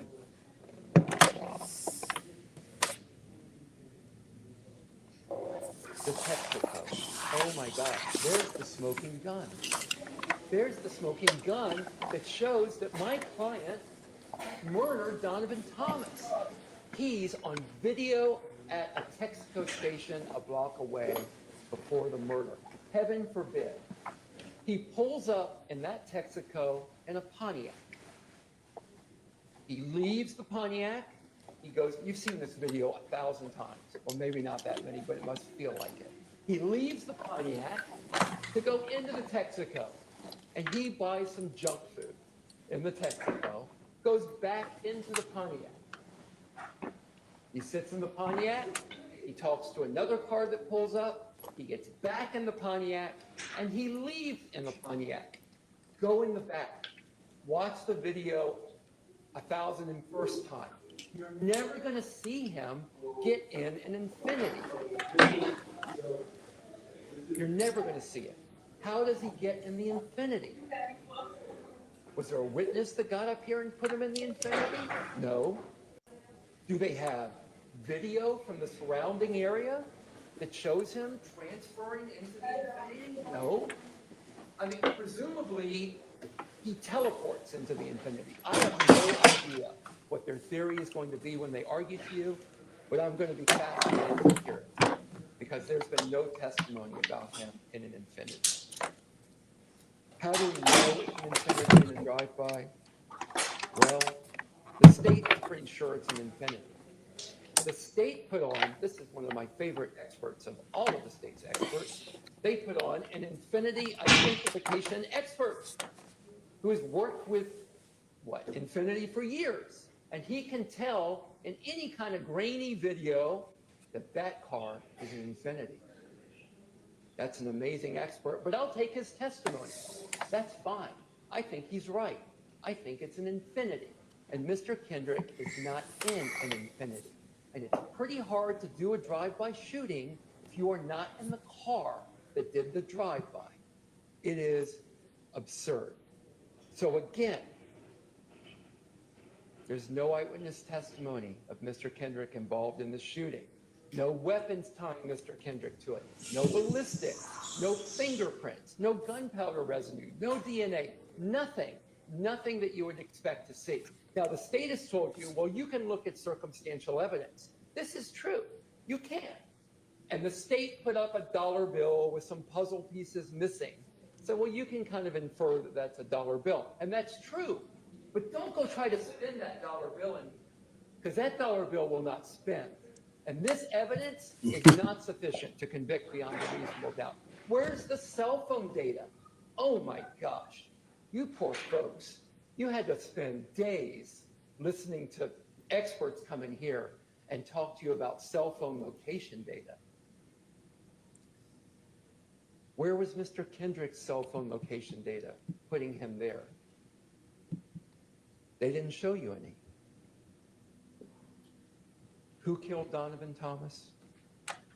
I don't know who killed Donovan Thomas, but I think Mr. Shart's theory has some merit. Let's turn to the allegations that YSL is a gang. The state had to bring in 5 different gang experts. You guys had to sit through 5 different gang experts to try to convince you that YSL is a gang. Now,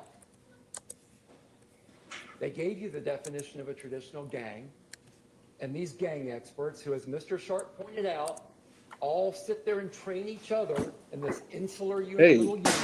So they What's told going you on? that they're not a traditional gang. Good.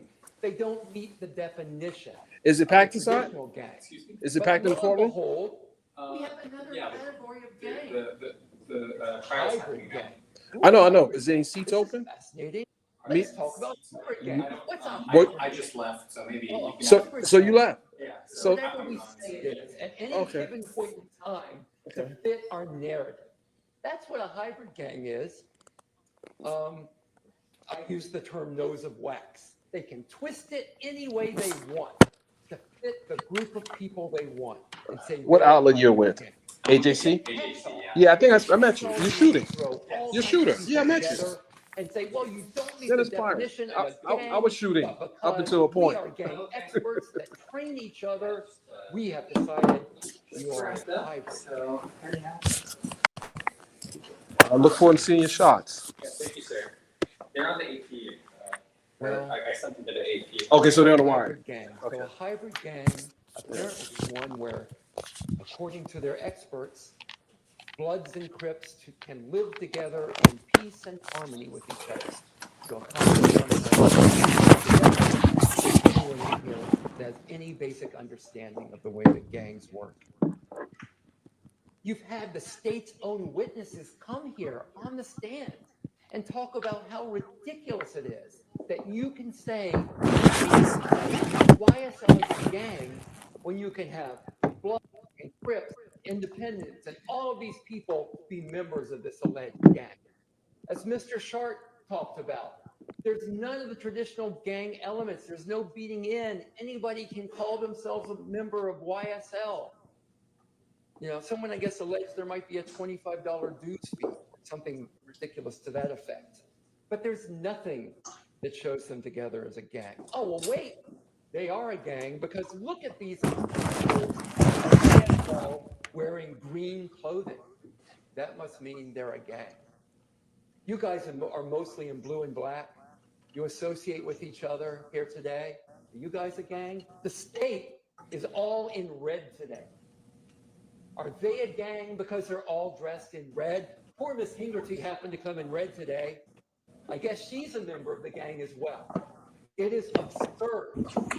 Lil Wayne has ESPN on his arm. ESPN. I guess Lil Wayne is surprised that he's a member of YSL too. My client's got ESPN. No, that can't be because he's a football star and then his mind probably liked ESPN, it must be because he's a member of a gang called YSL. So it's wonderful that the state's gang experts have such insight into the mental thinking of my client and Lil Wayne and everybody else. Recorrect in a minute. Now, the state may say, well, they're not in See gang. you later. Well, they all dress in red today, looking quite dapper. Because, well, they don't have some criminal objective. Well, I don't know. Let's look at the way the state indicts people. The state's around Investigator Viverito. Investigator Viverito is the last person I can find anywhere on video or that you've seen on video holding that missing $500,000 watch. Did she steal the watch? Was that an overt act in furtherance of a conspiracy? Maybe I should go to a grand jury and try to indict the state gang or something ludicrous like that. Everything gang investigators see is viewed from the viewpoint of it must be a gang. Mr. Kendrick, look at the photo they showed you of Mr. Kendrick and the bandana shirt. Go back and look at it. My book comes out this month anyway. The gang investigator says it's red. It is orange as the sun. If I'm in it, I need You it to look fit. at it, you decide, Talk to me. don't take my word. Don't take the state's word. I got hair on. Use your own eyes. But when you're a gang investigator, everything has to fit the narrative. And that's the narrative. The snake on Mr. Kendrick's chest. Did he get that snake because YSL is a gang? Did he get that snake because it represents the tree of knowledge in the Adam and Eve story? Well, they can tell you. I saw a mentalist Saturday night at a show, and this mentalist was amazing. This mentalist, you would think of something, and the mentalist would tell you, "Oh my gosh, you're thinking of a number between 1 and 50. It's 47." It's actually quite impressive. Apparently, Investigator Viverito and these other gang experts are mentalists. Maybe they will be. I'd like to see some more of their tricks. Mr. Kendrick does modeling shots. So someone will say to Mr. Kendrick, "Hey, oh, there's a gang that has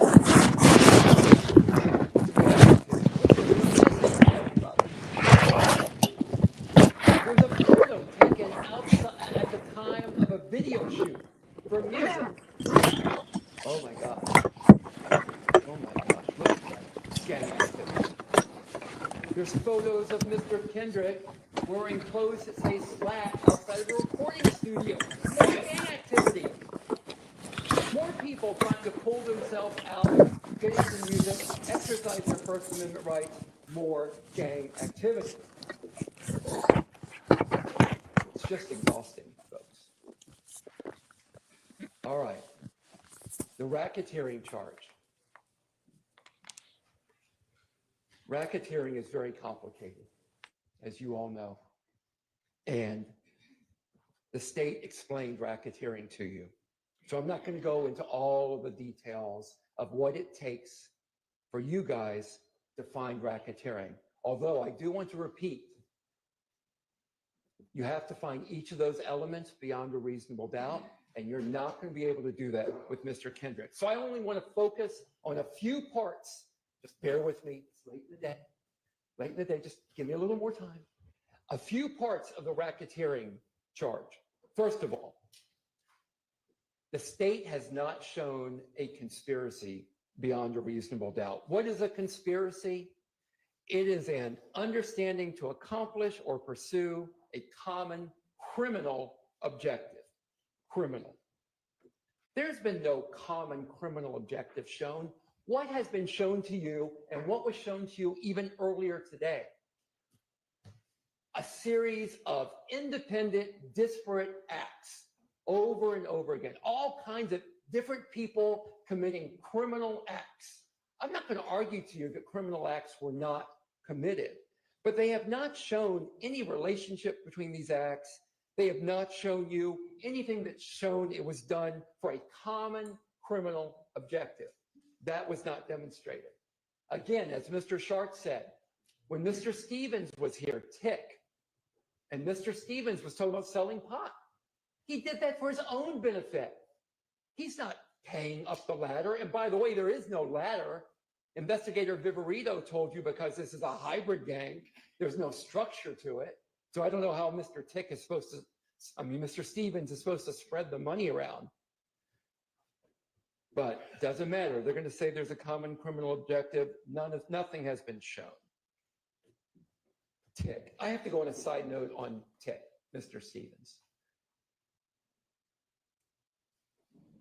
Mr. Kendrick, Mr. Williams, they were trying to avoid the fate of Mr. Stevens. Mr. Stevens, remember, I'd love you to go back and listen, read his testimony. Remember, look at your notes.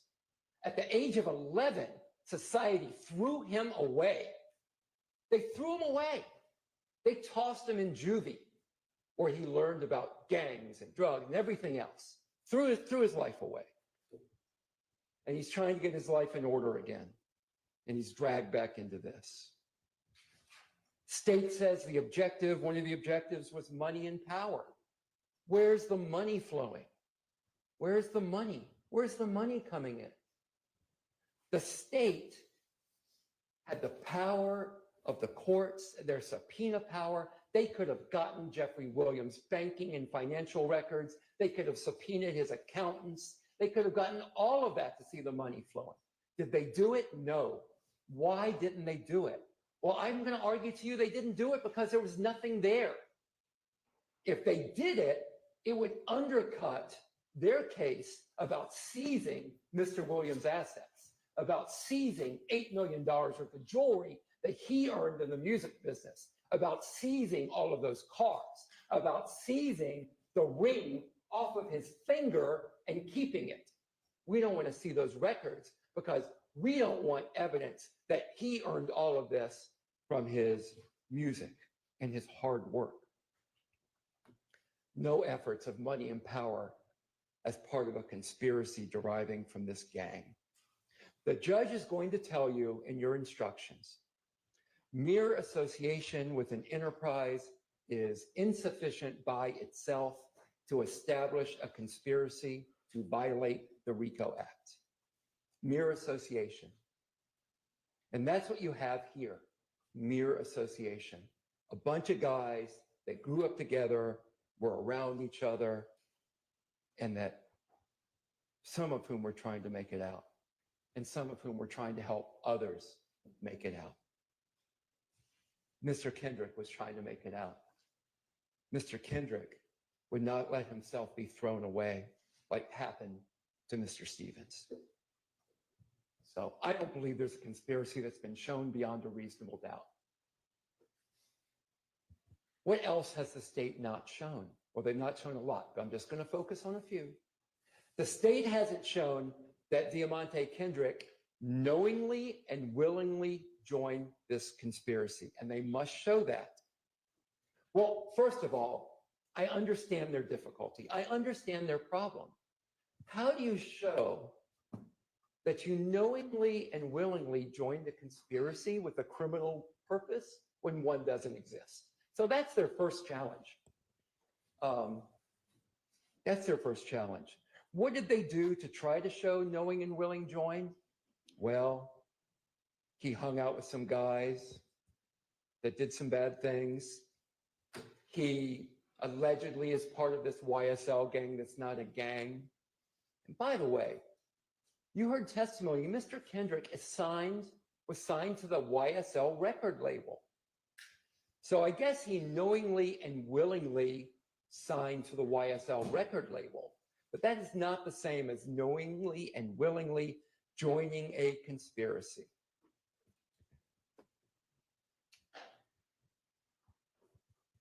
Depending on the outcome of this case, at least to this point, being signed to a record label, even a rap record label, is not a crime in the US. What else hasn't the state shown? They haven't shown a pattern of racketeering activity. And the key here is pattern. And part of the key to pattern is there has to be interrelatedness. And I'm sorry about the legalese. I promise I am. But I have to talk about it. These acts have to be interrelated. And instead, what you've seen for a year of your time is isolated incident after isolated incident. We're going to throw everything against the wall and hope something sticks. But even if a few things stick, if they're not interrelated, it is not a pattern. So I believe that when you look at all of the evidence, you're going to need to go back to the jury room.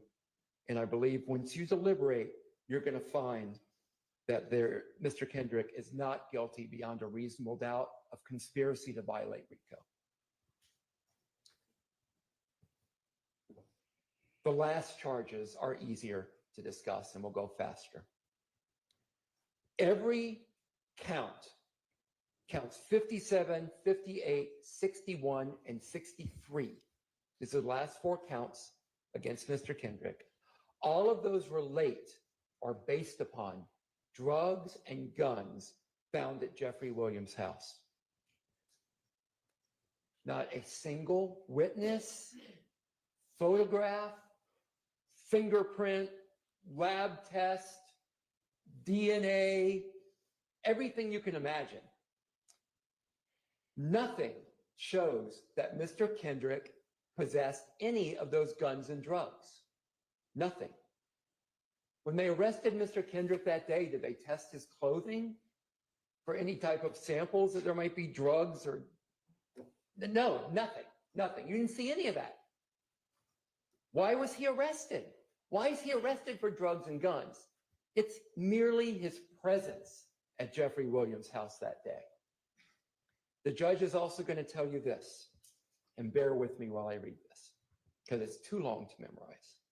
You are not authorized to find a person who was merely present at the scene of the commission of a crime at the time was committed guilty of consent in and concurrence in the commission of the crime unless the evidence shows beyond a reasonable doubt that such person committed the alleged crime, helped in the actual perpetration of the crime, or participated in the criminal endeavor. They're trying to show Mr. Kendrick guilty of those crimes just by being at Jeffrey Williams' house. I don't know about y'all, but when someone invites me over to their home, I do not ask before I go there, do you have drugs stashed away throughout your house? I do not ask before I go there, have you got a machine gun hidden under the couch in the basement? Have you got guns stashed in your cabinets? I don't ask that. And when I get to their house, I don't go looking for those things. Why did they charge him with this? Why did they charge Mr. Kendrick with this? Because, as I have told you, from what you could see in this courtroom, Mr. Kendrick has done nothing but work on his music, but they have to drag him in.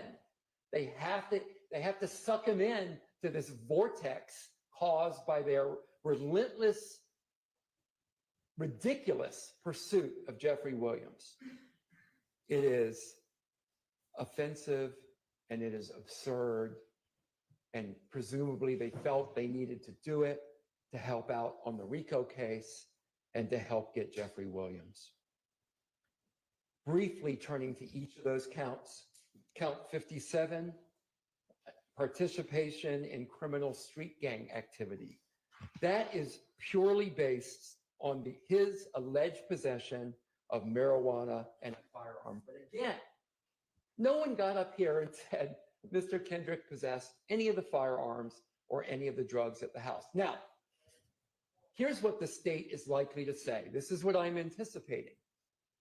Possession can be one of two ways, and you will hear the judge instruct you on this as well. It can be actual possession, you're holding it, or constructive possession. Constructive possession requires the state to show that Mr. Kendrick intended to possess those weapons, intended to possess those drugs. So when the state tells you that, I want you to please remember what I've just told you and think, what witnesses have you seen? What evidence has been presented that Mr. Kendrick intended to possess those weapons or those drugs or that marijuana?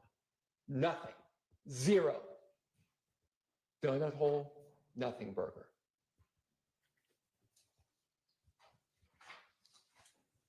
The other three counts, 58, 61, 63, those are all marijuana or firearms. And again, I don't need to repeat myself.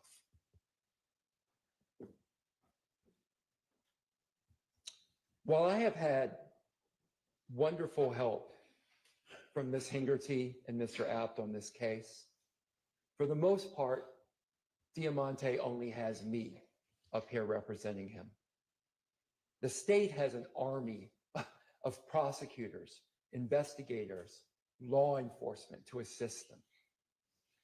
So, I mean, Diamante only has David. And I just pray that I have done my best to slay this giant Goliath that is pursuing him. The state has not met their high burden of showing guilt beyond a reasonable doubt. I would even argue the state hasn't met these lower standards either. It's just not been done. I think when you go back there and deliberate, you'll come up with the same idea, the same conclusion. This case against Mr. Kendrick should have never been brought. That same Saturday night when I saw The Mentalist, a friend was saying to me, well, your problem is that the state has the last word. You're going to get up and talk to the jury, but then the state gets to go again. And they're great lawyers from the state. And they may not remember what you say. They're going to have the last word. And I said, no, you are wrong. You are wrong. The state does not have the last word. The jury has the last word. You guys have the last word. Each of you will decide the fate of Mr. Kendrick. Each of you individually will decide whether the state has met their high burden on each of these counts and on each of the elements of the counts to show that he committed this beyond a reasonable doubt. When you go back and deliberate, I believe that you can go back and send the message that targeting people, fixating on individuals who have managed to climb out of their circumstance, attacking people for their music and their lyrics and their art is wrong, is wrong. Targeting only people of color for their music and lyrics is wrong. Ronnie Lee, when he was on the stand, he told all of us, even though I'm a black man, not everything I write about is true or autobiographical. He has an imagination. Mr. Kendrick has an imagination. He has things to say about what he sees in the world around him, as does Ronnie Lee, as does Jeffrey Williams. And the use of lyrics and artistic expression against individuals is wrong, it's un-American, and it shows the desperation of the state that they have to reach to that level in order to try to make a case against Mr. Kendrick. You can show that maybe, just maybe, we really do believe it when we tell people that through hard work, you can pull yourself up from wherever you came from. And that we, as Americans, as people, we believe in redemption. So I ask you to please remember that during and after the state's closing, to remember that when you're deliberating, to remember that each of you individually gets to make that decision of guilt beyond a reasonable doubt. So I'm going to ask for the sale, because that is what you're supposed to do, right? And I'm going to ask you to go back there, deliberate, and come back with not guilty verdicts for Mr. Kendrick on all the charges against him. Thank you for your attention. Thank you for the last year of your life that you sacrificed to be here. and fulfill your roles as citizens. I really appreciate it. All right, let's take a short break, which is going to be our last break of the day. Then we will hear from the state again. Then I will release y'all for the day. We'll come back tomorrow. I'll give you the instructions. So let's take, maybe a 10, 15-minute break.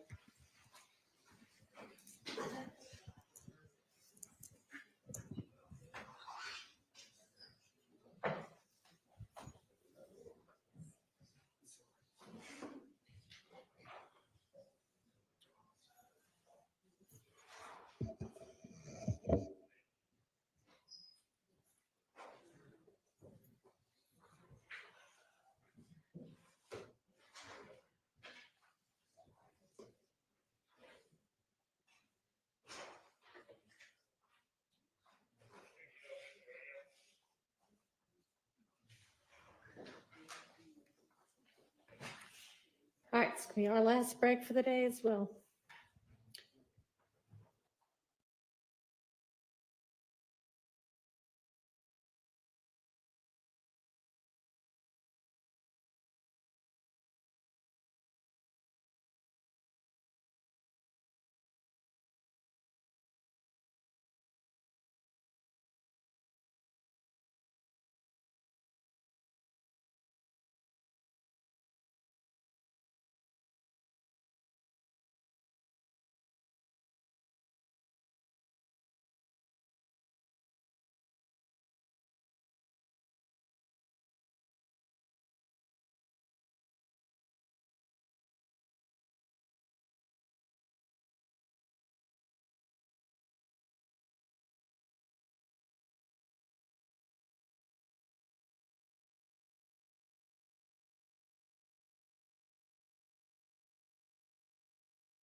Doing the argument. Where'd she go? She needs to, she's getting here.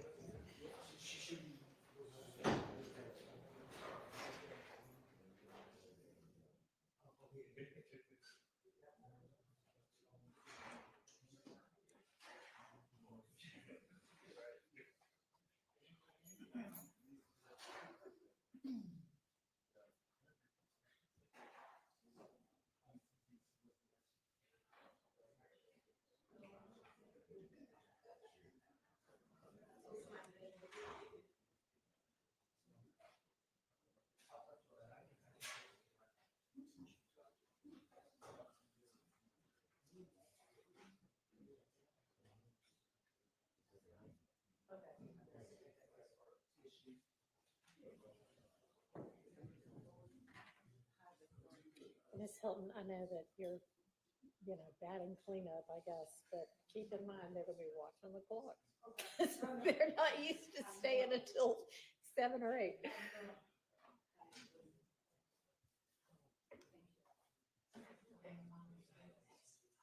Let's hope she doesn't do that one, but yeah.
Thank you very much. All right, Miss Hilton.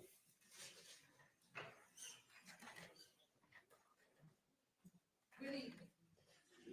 I know y'all tired.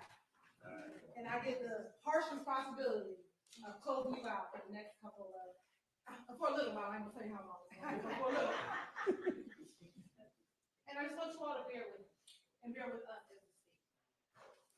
Mr. Atkins told you this morning that this is kind of like that marathon. They were kind of at that last spot, right before the finish line. And I know this has been a long trial, and like every one of us has said, we thank you for your sacrifice. We know that we have taken you away from family, friends, trips, work. Maybe y'all didn't want to go to work, but from work to be here with us. And so we're going to ask of you just to bear with us for a little while longer. Now, Mr. Weinstein said something very interesting as he closed. He said something to the effect of, the state should be ashamed of themselves for targeting people of color. And I was a little taken aback. Why? Because I am a person of color. The majority of this prosecution team are people of color. And we are not targeting people of color. We are targeting gang members who decided to wreak havoc on communities in Fulton County. And the ironic part of the community that they violated were those communities were communities of color. See, no one rarely talks about the victims in this case. But the victims in this case, most of them are people of color. Because in Fulton County, you don't get to victimize anyone in our county without being held accountable for your actions. And what we're going to ask of you today is hold both of these defendants accountable for their actions. Because they are guilty of every single crime for which they are charged. But as both Mr. Shard and Mr. Weinstein were talking, I was reminded that what is right is often forgotten or is convenient. And see, in this case for them, it's convenient to blame Kenneth Copeland for the murder of Donovan Thomas. Well, we're gonna talk about that. That doesn't even make sense.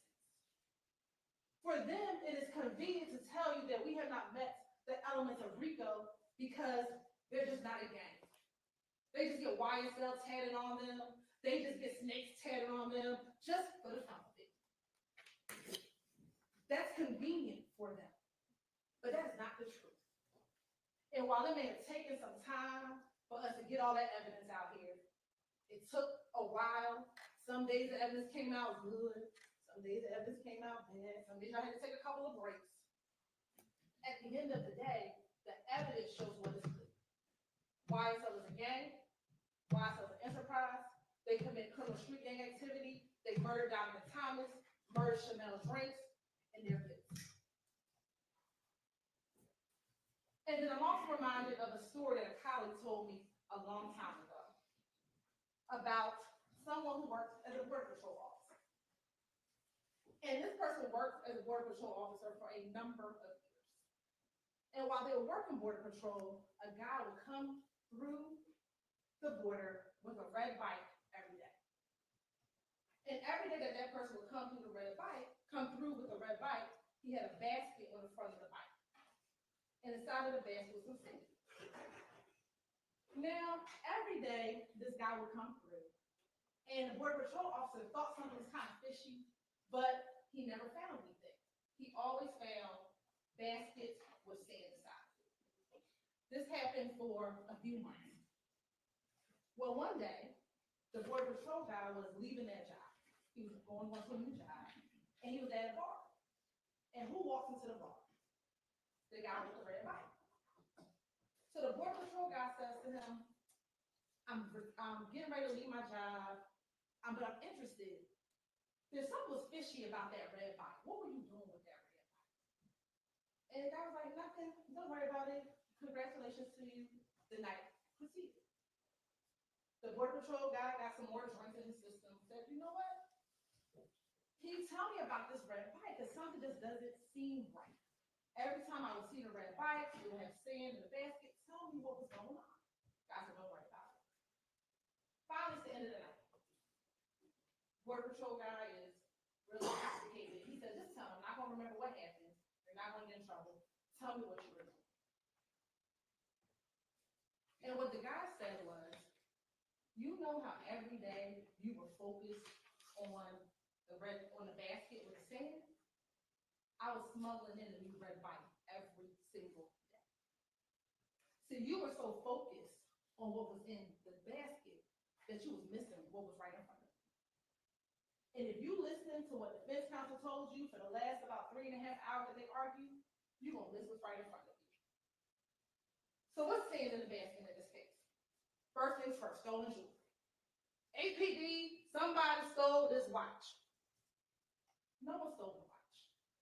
The watch is left back in the house, but they want you to focus on this watch because if you focus on the watch, you're going to miss the evidence in front of you.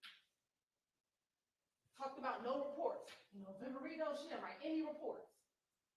Well, what she told you is she wrote her information in the affidavits.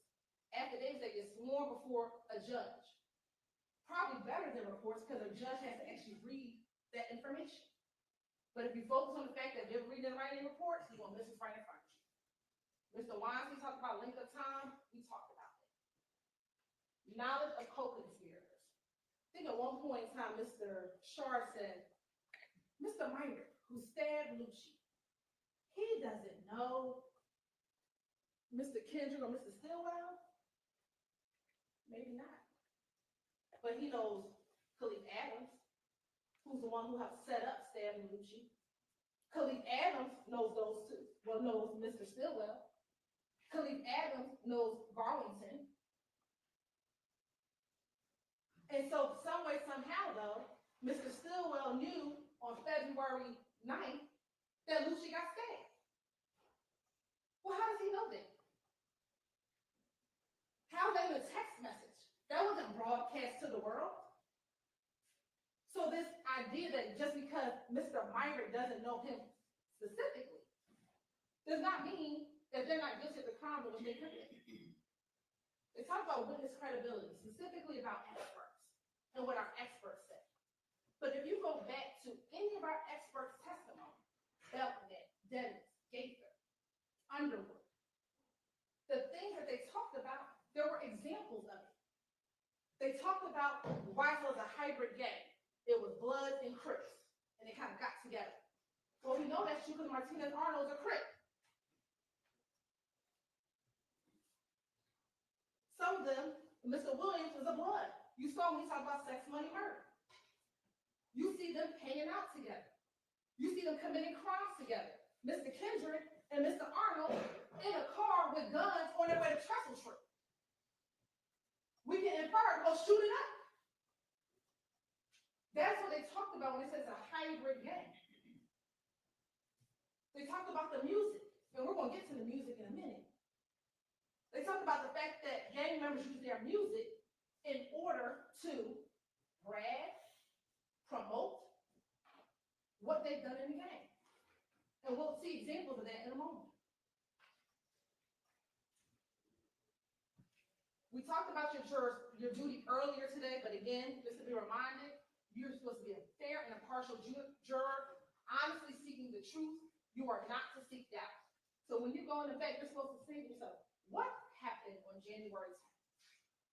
What is the truth about that? And is there evidence towards the truth? That is what you're here for. Seek the truth, you follow the law, and you deliberate. Now, I want to tell you this. If you go to the bank to deliberate, and one of your numbers says, I'm not deliberating, I'm going into the bathroom, I'm not doing any of this, you need to bring that to the deputy's attention so they can bring it to the court's attention. Because you have a duty to deliberate. A duty to sit down, evaluate the facts, evaluate the evidence, and apply it to the law. So let's talk about the evidence of defendant's guilt. So earlier this morning, Mr. Adkins talked to you about count 57, participation in criminal street gang activity. He talked to you about count 1, conspiracy to violate the RICO Act, and counts 50 and 51. I'm not going to harp on that again, but I thought it interesting when Mr. Weinstein said, well, we haven't proved counts 50 and 51 and 57. You know, the state, they're all dressed in red. We are. Red's probably my favorite color. But you know the one thing that's different? We don't do criminal gang activity. And the court's going to define what that is. See, we're not here because people wear the same colors. They can wear all the greens they want. They can wear all the snakes they want. If they all want to tattoo YSL on them, that's fine. We told it's not a crime to be a part of a gang. The crime is when you start doing criminal street gang activity, like murdering Donovan Thomas, murdering Chanel Drinks, murdering Jamari Holmes. That is what the violation is, not being a member of a gang.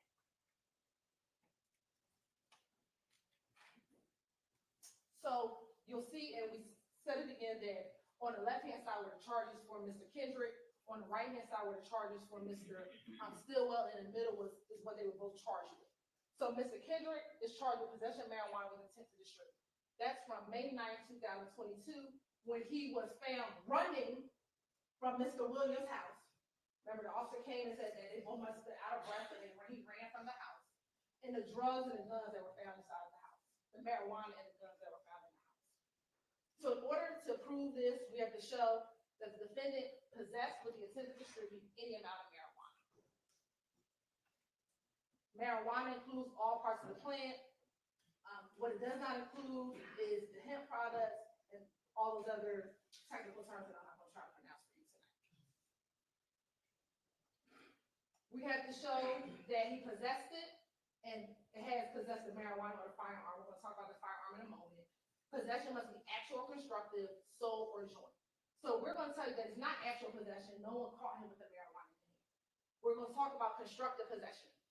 At the time of the alleged offense, he did not have direct physical control over the marijuana or firearm, but did knowingly have both the ability and the intention to exercise control over the marijuana. No, he doesn't have sole possession or focus on joint possession. Defendant share possession of marijuana or firearms with at least one other person. What evidence do we have of it? And I know Mr.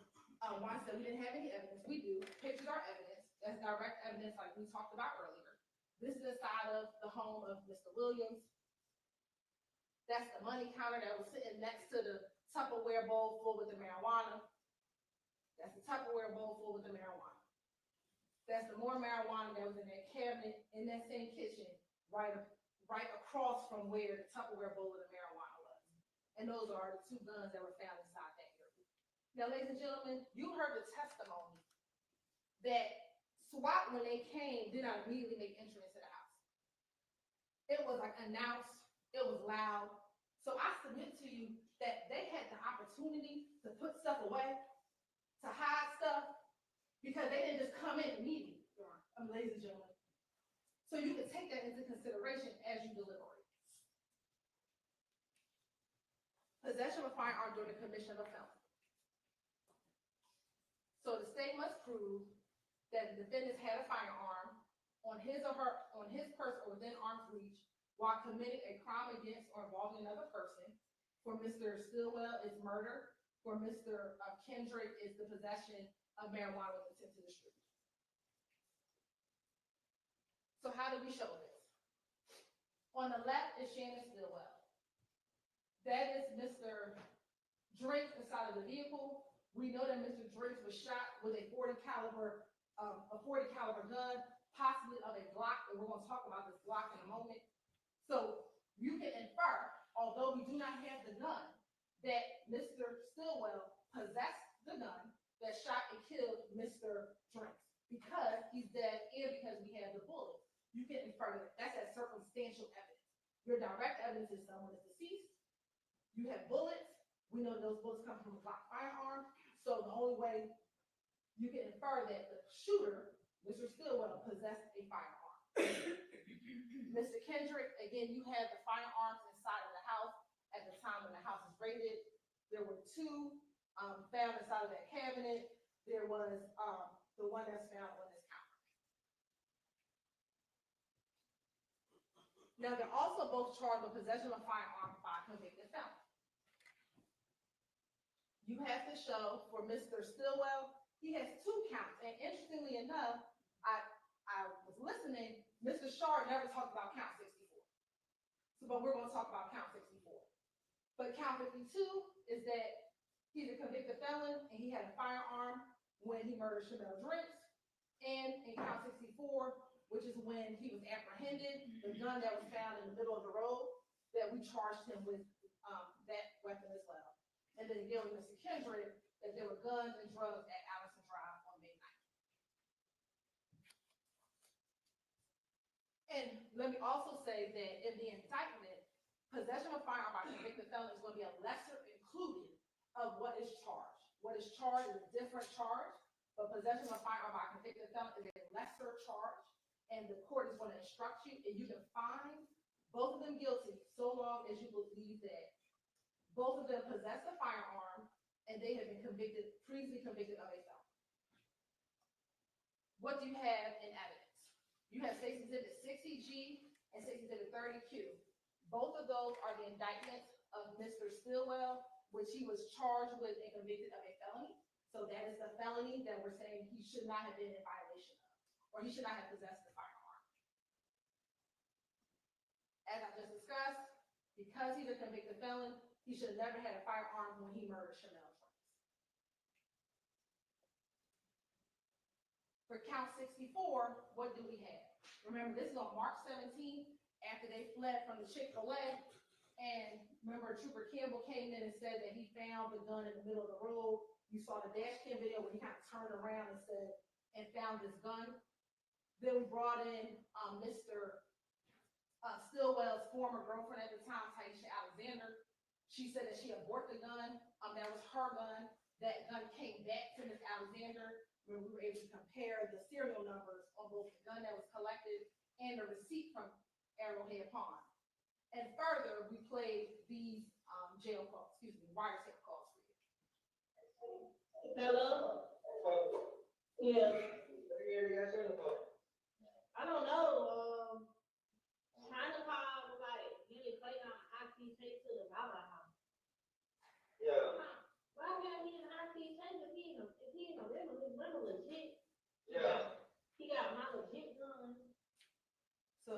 she says he got my legit gun, which is that gun right here, he should never have ever even been in possession of it.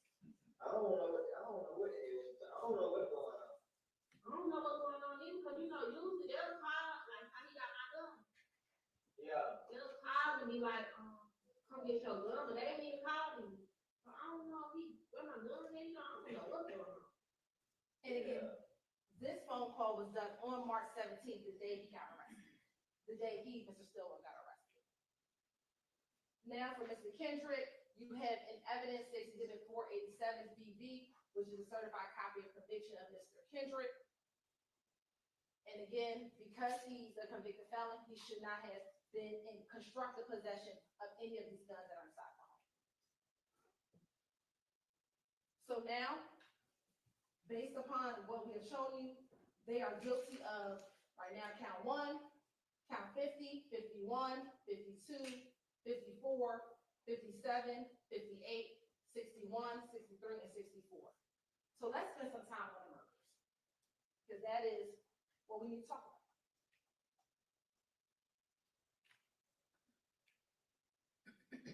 So for the murders, Mr. Stillwell is charged with count 2 and count 49, which is Donovan Thomas Jr. and Shamel Drinks.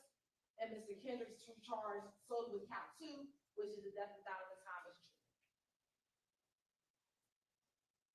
You're going to hear the court read you an instruction about intent. Intent is every essential element of any crime must be proved by the state beyond a reasonable doubt. It may be shown in many ways, provided that you, the jury, believe that it existed from the proven facts before you. It may be inferred from the proven circumstances or by acts and conduct, or it may be in your discretion inferred when it is the natural and necessary consequence of the act.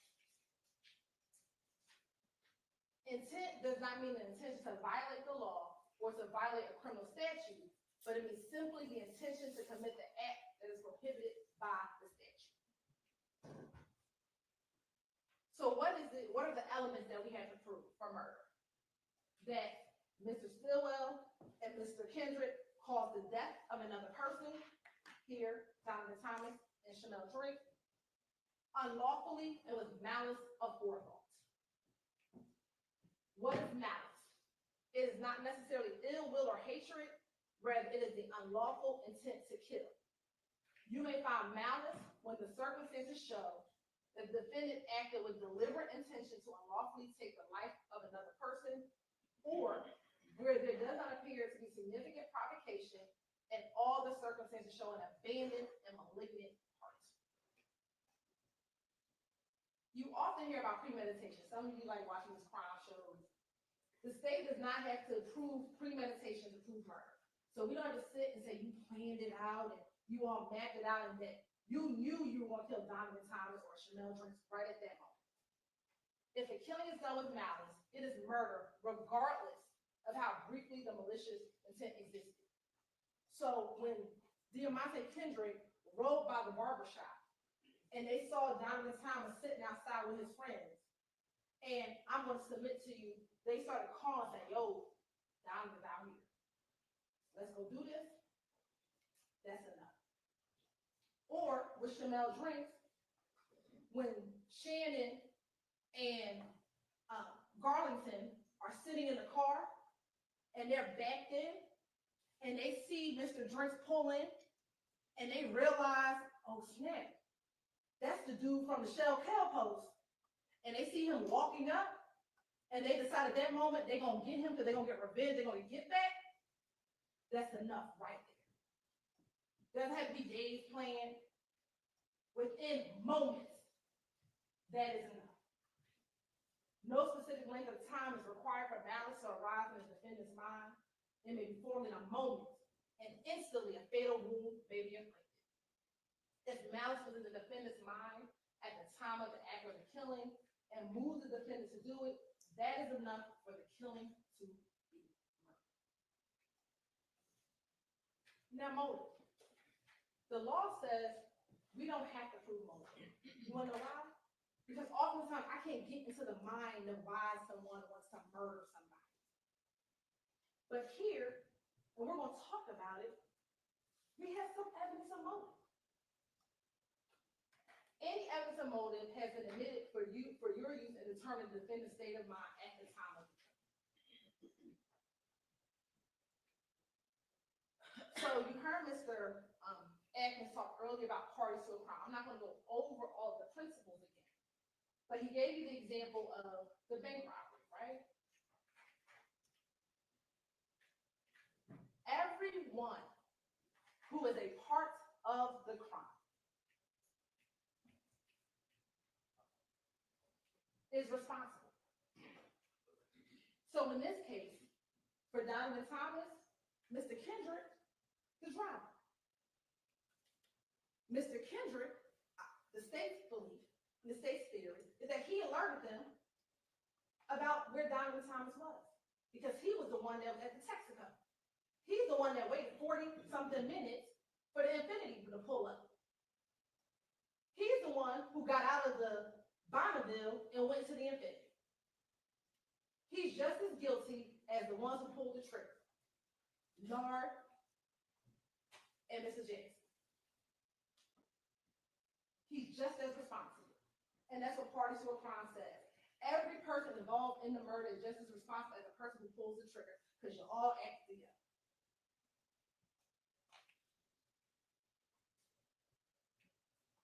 Now, we have in Chanel Drinks an individual that you kept hearing about, DeMarco Boyer. And someone brought up that DeMarco Boyer isn't on the indictment. Well, this is the law that's going to be instructed to you.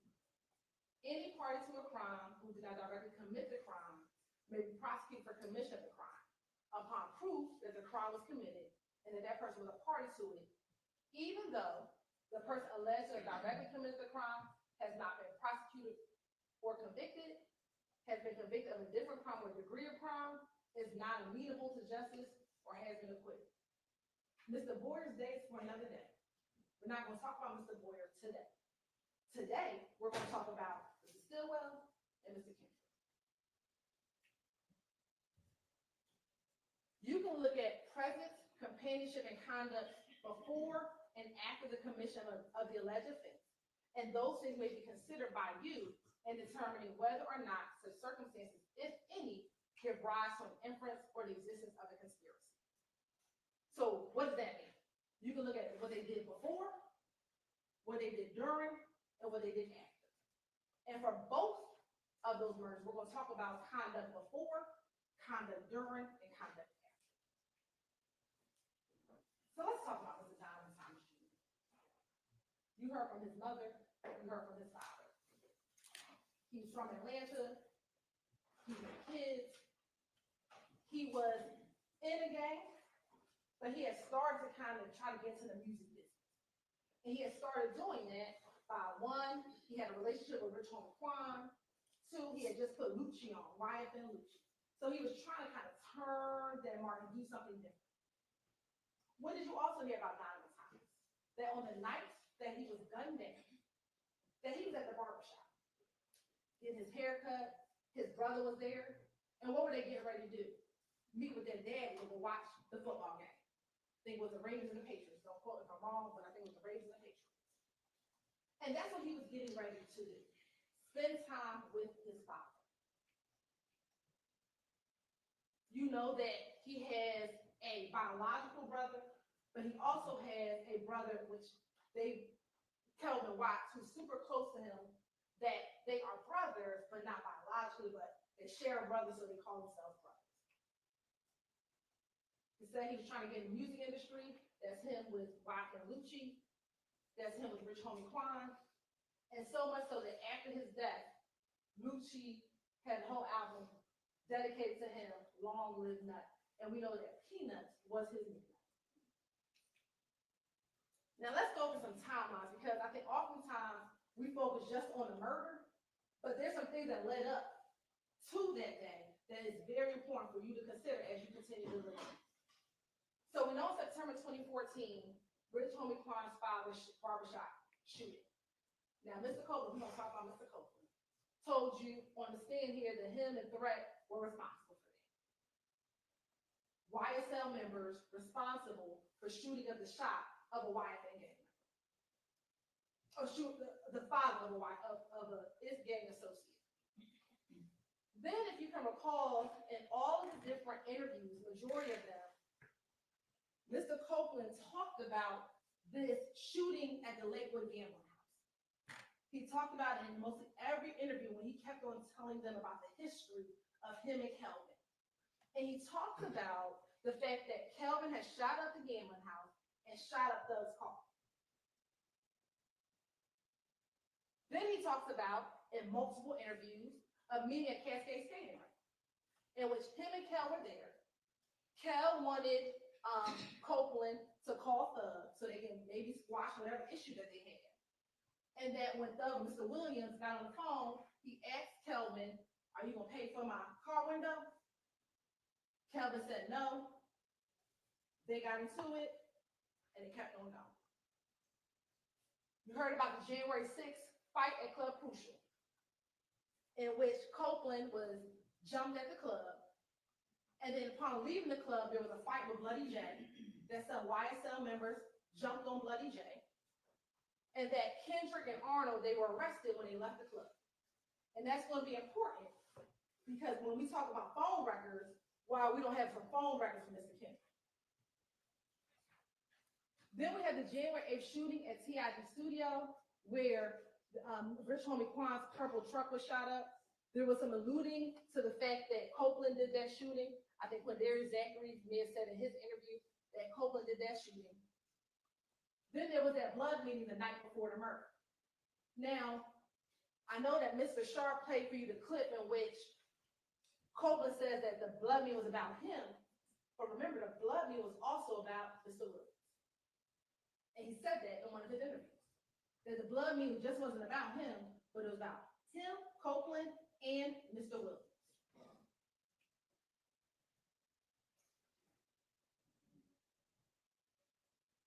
Then on January 10th, you have the death or the murder of Mr. Donovan Thomas at 330 McDaniel Street. Then you have the retaliatory shootings begin immediately. See, the streets knew what it took the state and the government a long time to figure out. They went directly to who they thought killed Donovan Thomas. They immediately started shooting at Jeffrey Williams' family's house and Kenneth Copeland's family's house, because they thought that both of them were in on it. Also, in the late morning hours, early on January 11th, Kenneth Copeland meets with the Atlanta Police Department, and many of the YSL members, they flee to Miami. You have more retaliatory shootings.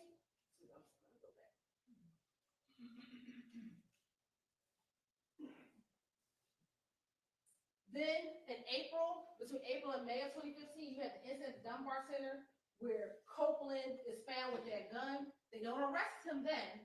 He calls Gaither. Gaither speaks to him. They let him go.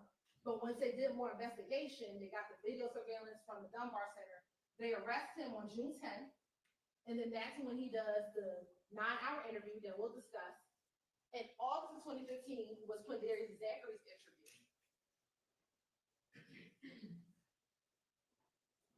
In September of 2015, Shannon becomes the target of 2 shootings, one at the Green Store, the other one with Ms. Tierra Jones.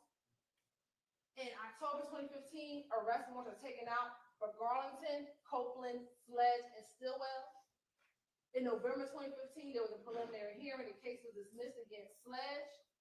In 2016, the case was dismissed against Garlington and Copeland, and Stillwell received a bond. Between 2016 and 2018, there was some additional investigation and follow-up, and the indictment came in 2022. We're going to talk more about these dates, but I want to give everyone a general timeline overview. As Mr. Atkins talked to you about earlier, you determine the credibility of the witnesses. And I can't remember if it was Mr. Shard or Mr. Weinstein who said it, but they are absolutely right. We don't choose our witnesses. The witnesses and our victims are chosen by the crimes that are committed. So when you do your gang murder and you brag to your gang member friends that you murdered someone, then the person I have to bring in here to tell you what happened is the gang member friend. And the gang member friend isn't going to want to tell you in front of them what they told the police. So that's why I had to fight. Ms. Love got to fight. We got to argue with them back and forth because now they had to come in here and confront the people that they snitched on in front of them. So, and they know that. They know that none of these witnesses want to come in here and say what they told police. And they're begging on you to say, I don't know. I mean, he did swore an oath in court and said that he told the God's honest truth. Let's come and tell them God's honest truth in this courtroom. Maybe some of the stuff he told was truthful. Here and there, like he said, he's doing a little bit of truth sometimes. That's what he said, right? So he did that a little bit, and we'll talk about that in a moment. What's going to be important are prior statements. It is important because you as a juror get to determine the witness credibility, right? And this may be affected by you comparing and contrasting the testimony to statements or testimony of that same witness before trial started. You, the jury, can decide whether there's a reasonable explanation for any inconsistency in a witness's pretrial statements or testimony when compared to that same trial testimony. And we're going to actually apply common sense and reason to decide what testimony you believe or do not believe. So let's go through the evolution of Kenneth Rudy Cole. Let's take some time, all right? January 11th. This is hours after the murder. His girlfriend's house just got shot up, and they call him. Thorpe calls the girlfriend to kind of check in on see what's happening with that shooting, and they put Copeland on the phone. See, on January 11th, when he walks inside, he real strong YSL, right? He not trying to give up his friends. He want to let the police know, I didn't murder. Let me tell you something. I didn't murder Donovan Thomas. I'm gonna tell you I was at my girlfriend's house. I'm gonna tell you I went to the green stove. I went to McDonald's. He's not gonna give you too much information because here he's trying to still protect his friends. That's just common sense. The police don't really know what's going on yet. So when he first goes in, he's trying to protect his friends. But then we get January 28th. See, if y'all remember, y'all, this is after he gets out the shootout on the highway.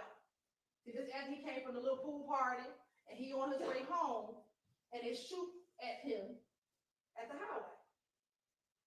And remember in this interview, he talks about, I believe, Shannon being upset with him because he didn't want to shoot back. So here, he's trying to tell them everything that YFN people are doing to him, but he's still not trying to give up his friends. They're his friends. But he's a little frustrated because everyone's blaming him for murdering Donovan Thomas, and everyone's shooting back and shooting him, and he didn't do anything.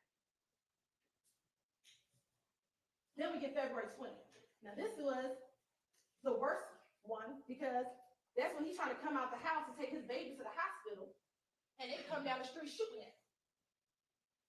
So now he's like, they are shooting at me, they're shooting at my baby and my girl. Look, this too much.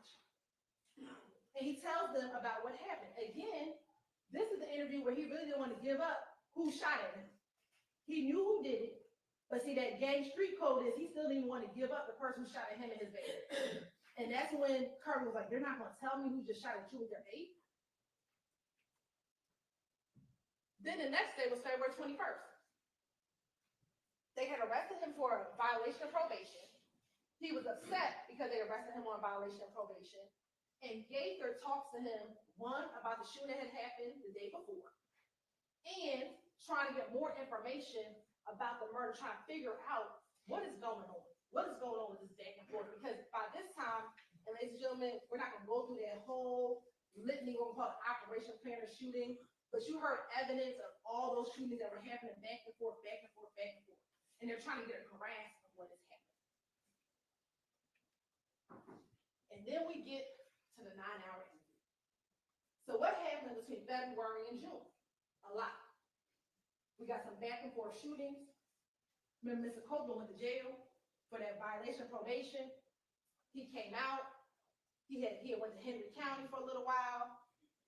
And then on June 10th, he gets arrested for the gun that he had at the Dunbar Center back in May. And what's going on here? Mr. Copeland is tired. He been getting shot at. His family been getting shot at. Homes getting shot up. Remember Kenneth Hurst or Kenny Booth's house? His sister-in-law, his sister's child's father's home has been broken, getting shot at. And Shannon and Mr. Williams not talking to him. Remember Shannon, and he thought Mr. Williams was trying to kill him. That's everything he talks about in this 9-hour interview. And let me say this, if some reason y'all want to watch all these interviews again, y'all can. You just gotta let them know. I don't know if you want to sit there watching 9-hour interview again, but if you wanted to, you can. But in this interview, he is at the place where enough is enough for him. And I'm going to tell you about Mr. Copeland. I'm going to tell you about Quindarius Avery. They are self-preservationists. What do I mean by that? They're going to not talk about what they've done because they don't want to go to jail.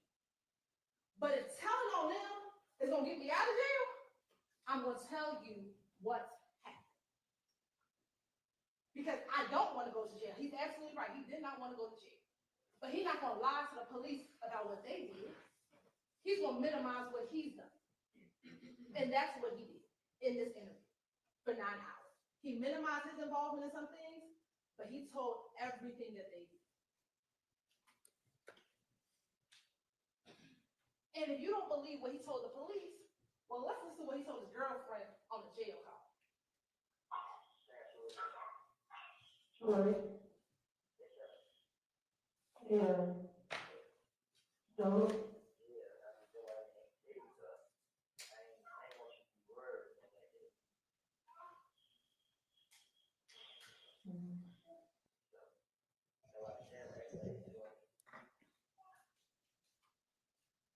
Yeah.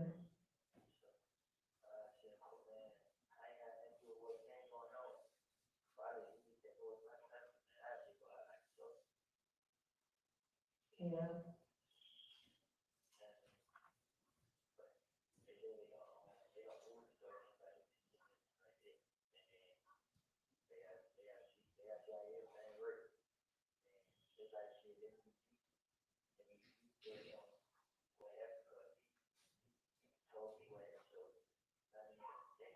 You trying to do it every week.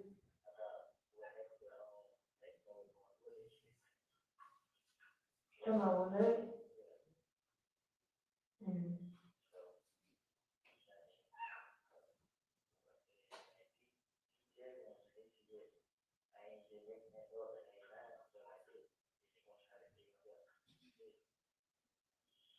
Yeah.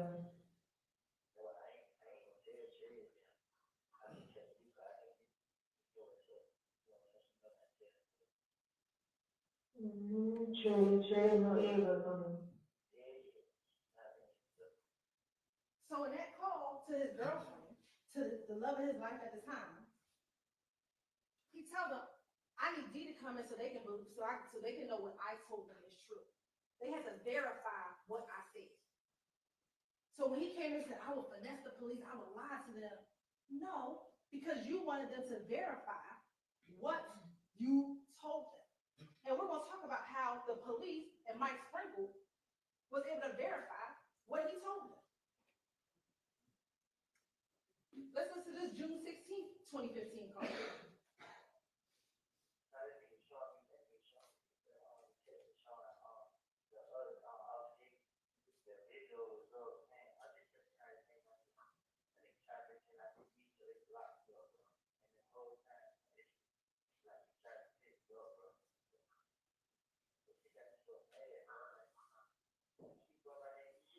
They didn't go all the way home, man.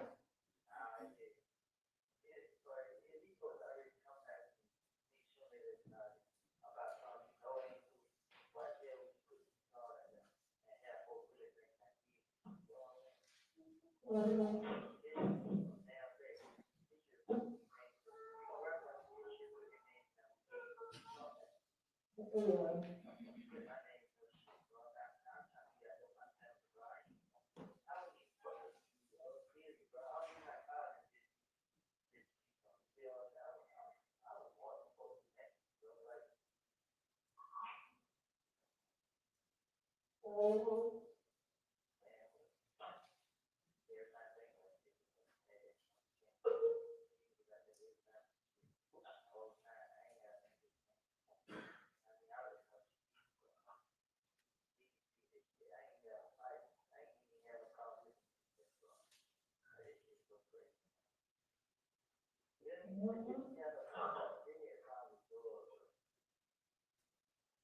else gonna go? Nothing.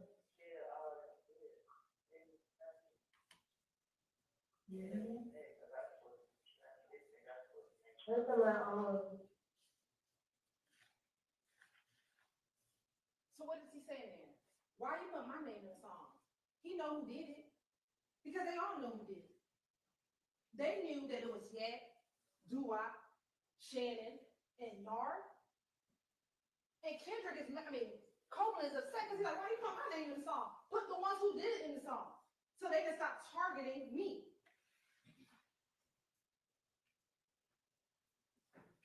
Now, let's talk about his trial testimony. You know, I actually do like rap music, kind of very popular belief. And there is an artist, Young G, and he has a song called Put On. And I'm telling you what Copeland and Zachary did while they testified here was they put on for YSL. They came in here acting all types of foolishness.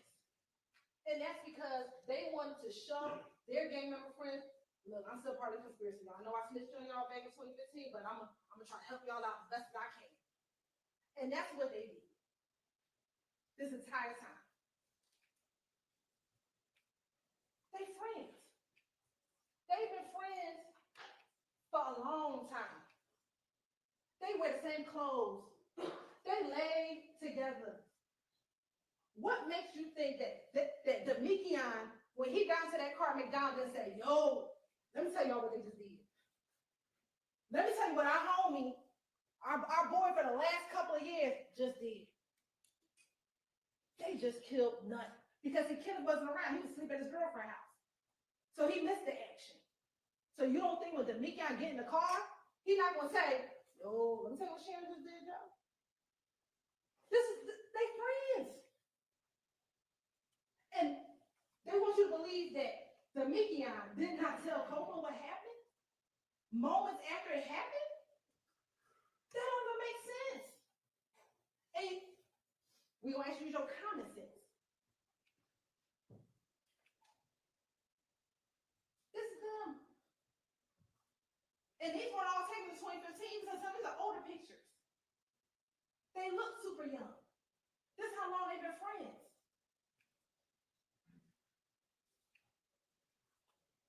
Now, it was interesting when Mr. Shard asked, why we show you this video from 2009? Let me tell you why. Because Quindarius been around for a long time. Quindarius been around since 2009. So Quindarius knows about what's happening.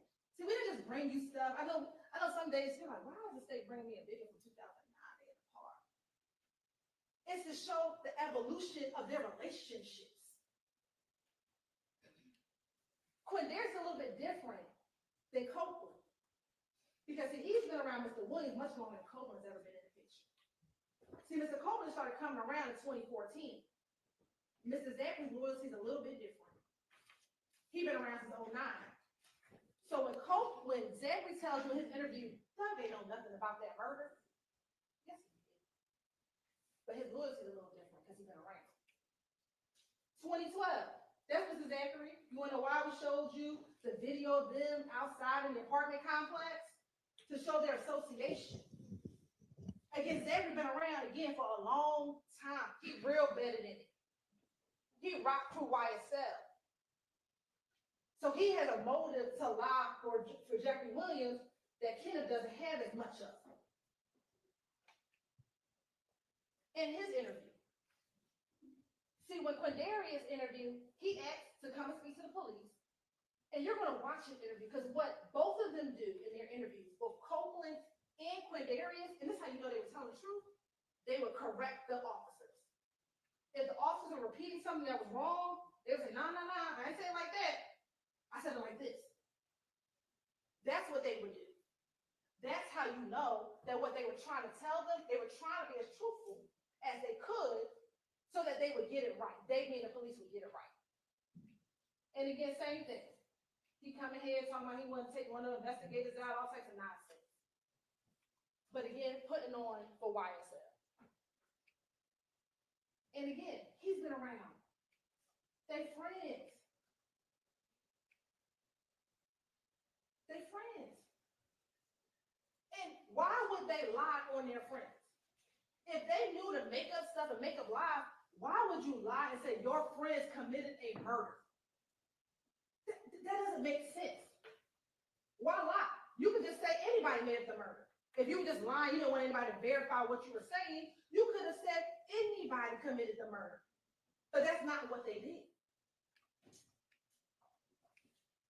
So there were a lot of different witnesses that came in about Donovan Thompson murder. We're going to talk specifically about these individuals. Investigator Thorpe, he was the original detective on the case. He took out those arrest warrants in October, and that was after talking to an individual by the name of Spencer Wright. He then turned his file over to Mike Sprinkle. Then we have both Dennis and Gaither. They were both just because of the back and forth that they were investigating, just ended up talking a lot about the murder with all these different individuals. And then you have Kenneth Copeland and Quindarius Baker. And then what did Mike Sprinkle tell you? When he got the file, he reviewed it, and the first thing he did was realize that Spencer Wright was lying and said, okay, I have to get rid of this information. And it was something that Mr. Shard said, which I found interesting. Mr. Shard said that Nicholas Robinson, aka Spencer Wright, is an example of individuals who would say anything just to get out of jail. But the difference between Nicholas Robinson and Quindarius and Kenneth Copeland is that Mr. Sprinkle couldn't verify what Nicholas Robinson said, but he was able to verify what Quindarius and what Kenneth Copeland said. So did Mike Sprinkle corroborate Kenneth Copeland and Quindarius Baker? Emphatically, yes. So let's talk about the activity before the murder. And some of these are the videos, but there was no dispute about the Lakewood shooting in Club Crucial. And what you have in both of those interviews is that both Copeland and Zachary actually sat and talked about those shootings. I'm not going to play the video for you, just in an abundance of time, but we know that those two things at least were not disputed.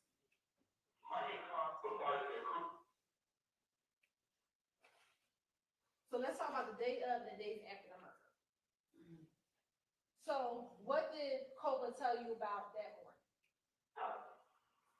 So when I woke up, they know that she already told me to go to the mall. So I woke up, she said, I got that. I called, what is it? She like, oh, I don't know. She don't want the $1,000 ad to go on there. I'm like, hey, you got it? Well, no, do a shirt. So I don't know. This is near where we're at. Yeah, so this is great tonight. So after that, I had that night where it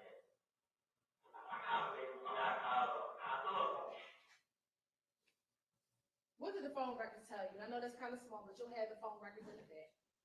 That between 6:37 and 7:26, Copeland's phone was in the area of his girlfriend's house, right? That's QR's, Copeland's girlfriend's residence, which was Mara.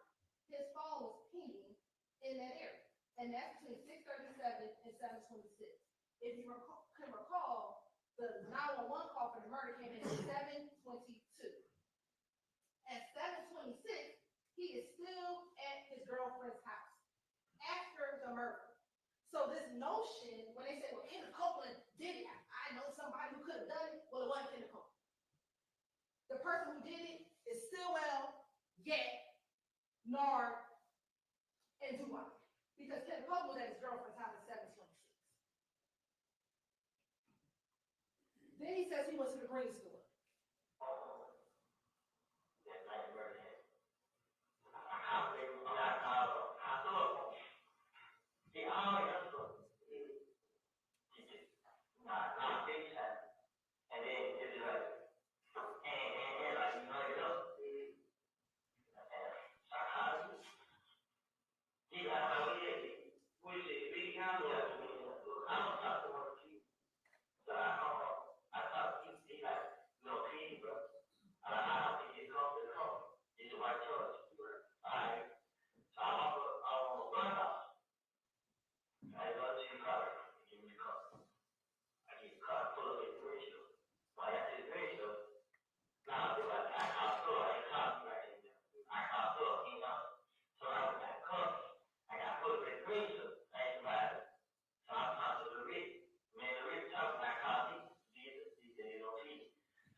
What did the phone records tell you?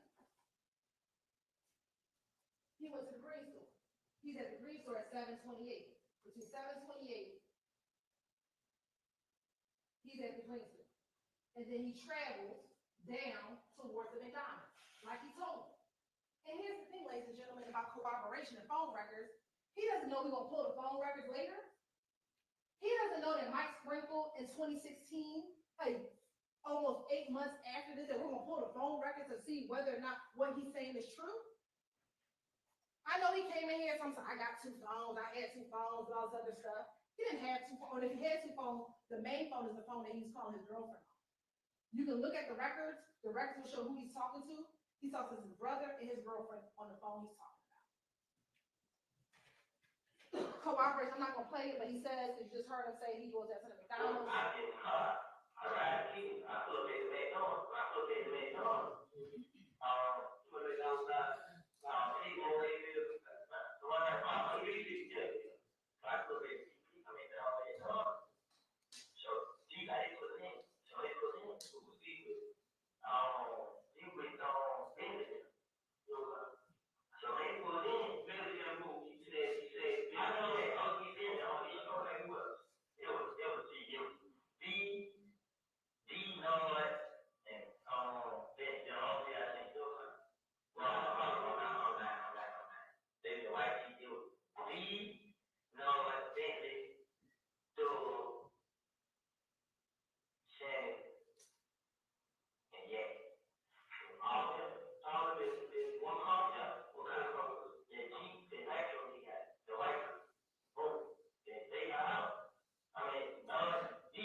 So we talked about the white nitro.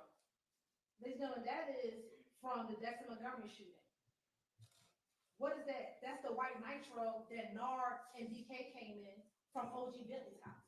So is it ironic that, oh my goodness, OG Bentley has a white Dodge nitro? That small fact is corroborated. He talks about getting the call from Antonio Sledge. I got a call, right? Social FaceTime, like, oh, she nuts, she got shot. I heard what? Like, man, you like, my son's name is screaming. I said, I know you discriminate. But I'm saying, like, my dick ain't got coach. And what I'll say is, we'll just go back just very quickly. He told you that he FaceTimed with Antonio Sledge. We know that FaceTime don't come up on records, on phone records, but that entire night, him, Antonio Sledge, and Zachary are in communication. What you will see is none of those 3 people rarely talk to another group of individuals that we'll talk about next. So again, things are corroborated that Copeland is saying.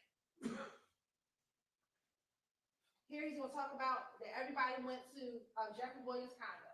But the one got a car, he stopped talking. So, we don't get on the bill. Where are they following y'all? Nah, they told him about it. Okay, y'all follow this. Yeah, but when he told me, I ain't gonna follow it. But I said, you even got covered. I'm trying to keep me like to everyone else.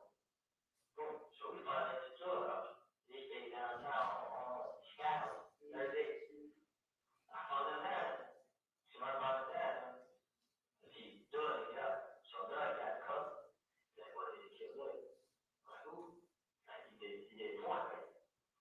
Now, he had point to an honor, yeah. So I'm like, what happened? He's like, what? So, first thing I say, but, hell no. I ain't going. So here you'll have these phone records in the back. This shows phone activity near Mr. Williams' condo between that time of 7:31 and 11:22. Again, he talks about the condo. And remember in this call, in this interview, he first talked to Gaither and the ATF agent. Then later, Stewart came in, he kind of repeats what happened, right? And that's what is going on, but again, consistently talking about being around the condo. They both talk about going to Miami after the murder. This is the same night that we got kids and I did right all the time. So, name is like the people that driving around.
talking about them going down to Miami.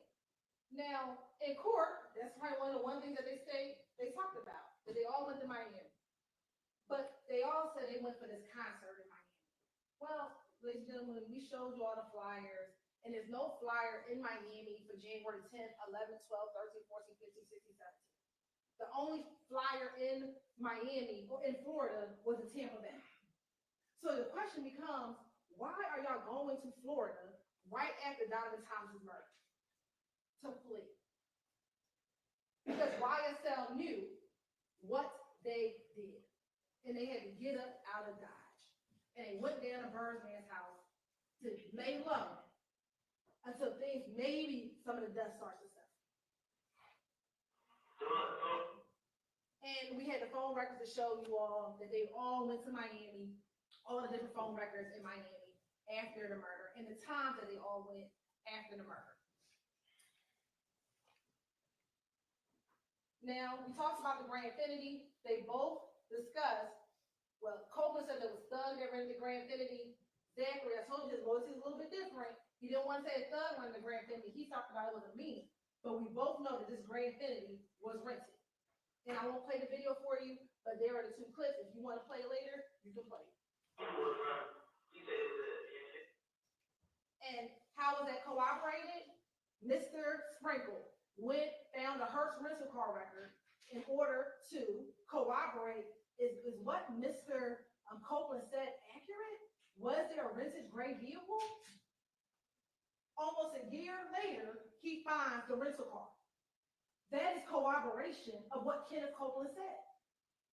He literally took everything that Kenneth Copeland says and said, can I corroborate this? And that's what he did.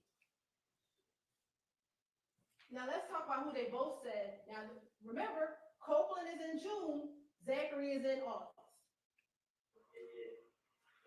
So who's in the car? This was this drive out here. This was a legit broke story. And he said, I think you just all of you shadows. And he said, they rolled past the same night, standing outside. They went somewhere and changed cars. Now they know it was. I dropped Shannon D out the door. I had went home my big mom. And then Doug left and was home at night and seen him and went to the gas station and seen Yak and he pumped. To the gas station, we heard some gas station. This is store, so they seen him, they switched cars, the gas station. Doug got in the car with the girl. Doug, I think they got in the car with the girl. And there were four left in the car. Yak, Shannon, Noah, and Duval. Right? That's Copeland in June.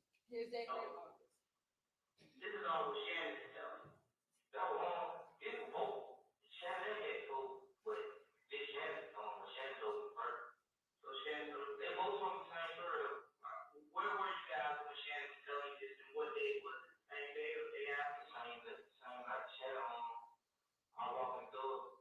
They walked me in, so they pulled up at the house. And Shannon in the little rear out. And all the boys were going out the gun, like, he like, when you got no gun up there, he wants some gun. Right. Wants to have a handgun.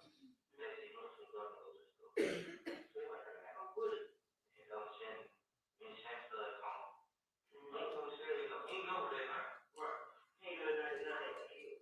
Now, he knew they could have killed, but he knew where they did. So I want some talk to him. That's what I heard. And then Shannon was telling me the story. Say they were going to be bushy, but they pulled up and seen nothing. Say they had to roll back around. And then started shooting up.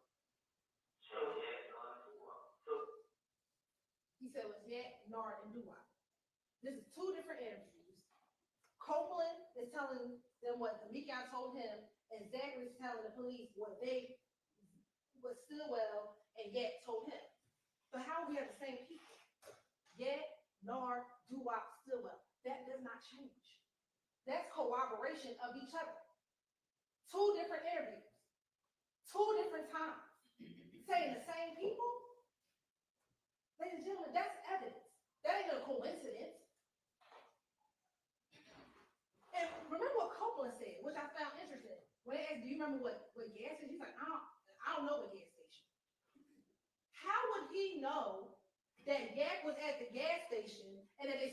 the block and pulled up and saw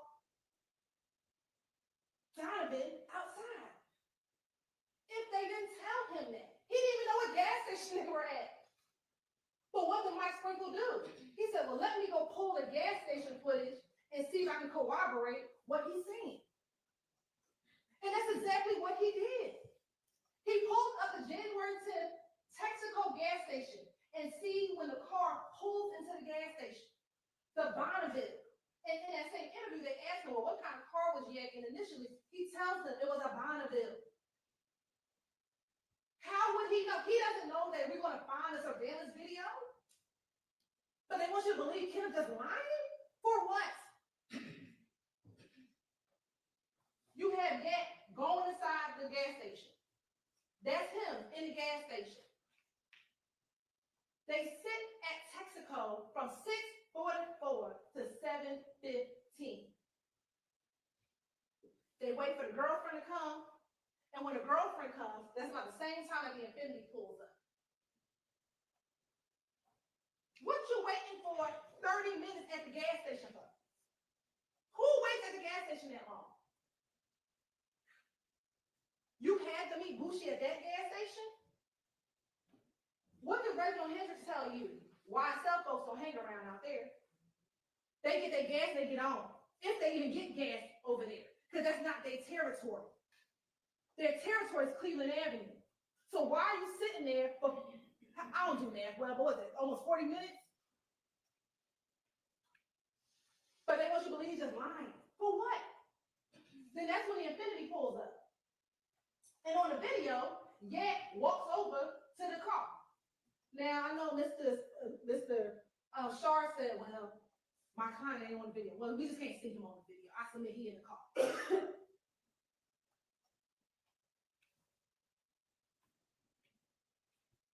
Then they both leave at the same time, and they both turn right on Northside Drive.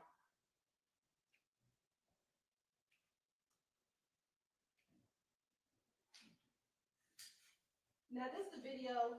We'll speed it up. And matter of fact, from the still shots, you can see kind of the movement. And I wish I can't pause it because it's right. You see where they came, y'all? They came down and down. Well, what's right about here? It's the barber shop. I know Mr. Weinstein tried to say it's a block away. It ain't a block away. Literally, when you go out here, you look up the street, you see the barber shop. It's not a block away. It's yards away. So they had a vantage point to see them when he's driving down McDaniel Street. He's the one that alerts them. Kendrick. If Kendrick didn't tell them that he saw Donovan, maybe we wouldn't be here today on a murder charge. He did that. He's the one who alerted them. That's why he's just as guilty as the ones who shot.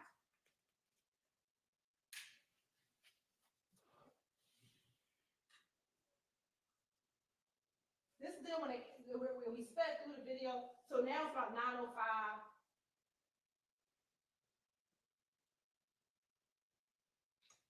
That's Doo-Wop getting out I submit to you, that's Doo-Wop getting out the car, smoking a cigarette.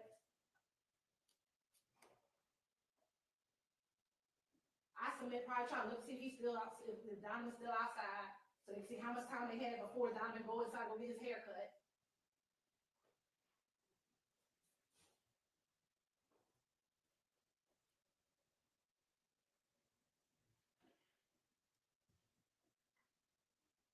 And they just wait.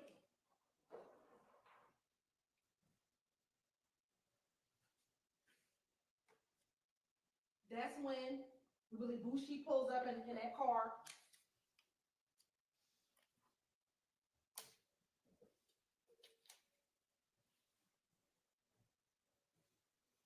And that's Kendrick. Initially, he was in the passenger side.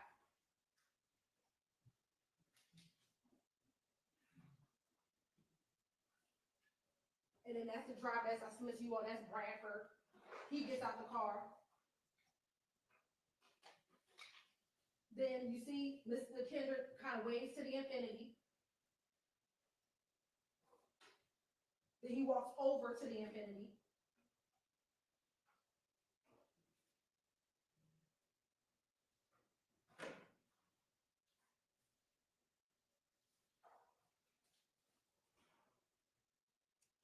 I submit that's when they're gonna talk about what they're gonna do, how they about to kill Donovan, what they're gonna roll around, do, what car, what guns in the car, how they gonna do it, who gonna do what.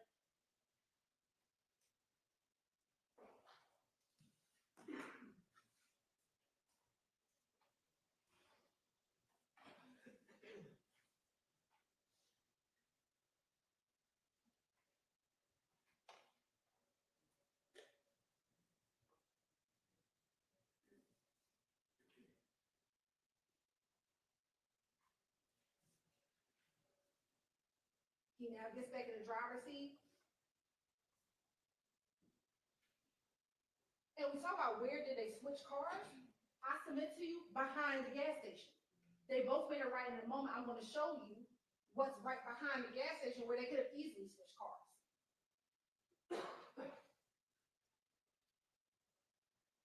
And then, and remember we talked about the time, so it's not 8:08.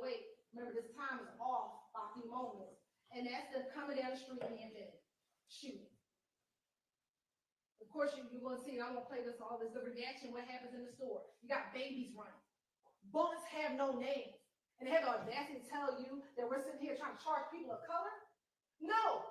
You should not have to be sitting here on a Saturday trying to get your hair cut and have bullets coming inside of a barbershop. Bullets have no names. And there was babies in the front. But you just spraying down the street for what? For your status in YSL? So you can show Mr. Williams that you big and bad? That's what this is about. And that's Donovan's brother. Outside. I submit he saw what happened, but you know what? He ain't gonna tell us. He ain't gonna talk to the police, because that's what the gang culture is.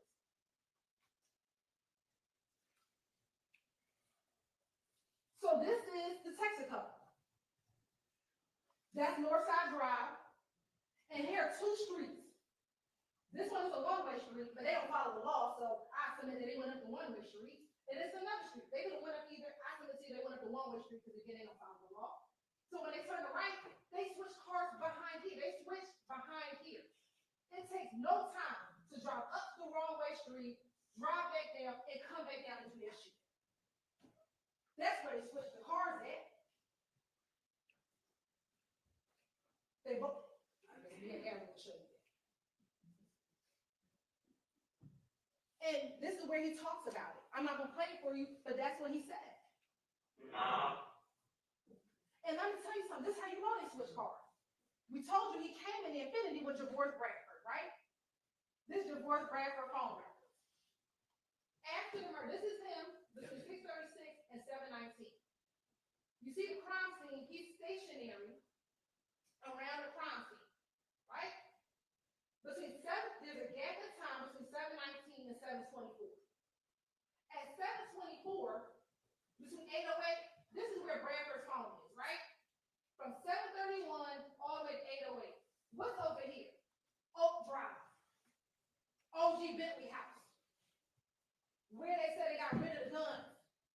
Let me tell you what he's doing. He waiting for them to come back. And you want to know how we know that Yak isn't in the car with him anymore? This call right here. Using security. You may start the conversation now. So, what is that? I'm sorry, I was sitting there like that. Nah, he ain't what's the other guy there? Security. Nah, y'all good? Yeah. Hey, Goldie, Mom. What that is? Boosh. What's up, shortstop? What are you doing? What's going on?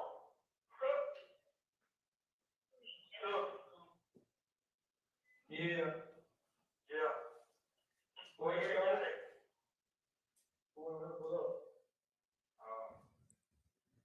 You hear what he said?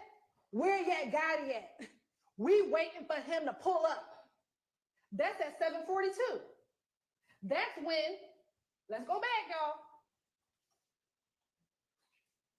That's when he waiting down here. At 7:42, which is one of the calls that's right here, Yak ain't with him. You want to know why? Because Yak with the other three murderers. That's where Yak at. What evidence do we have? No, we don't have DNA. You want to know why? They got rid of the car. No, we don't have DNA. You want to know why? Because they got rid of the guns. All we have is what they told their co-conspirators. And that's what I had to bring to you. What I have are the phone records. What I have are the surveillance videos to corroborate what the co-conspirators said. Because I don't have those things. I wish I had them, but they got rid of it.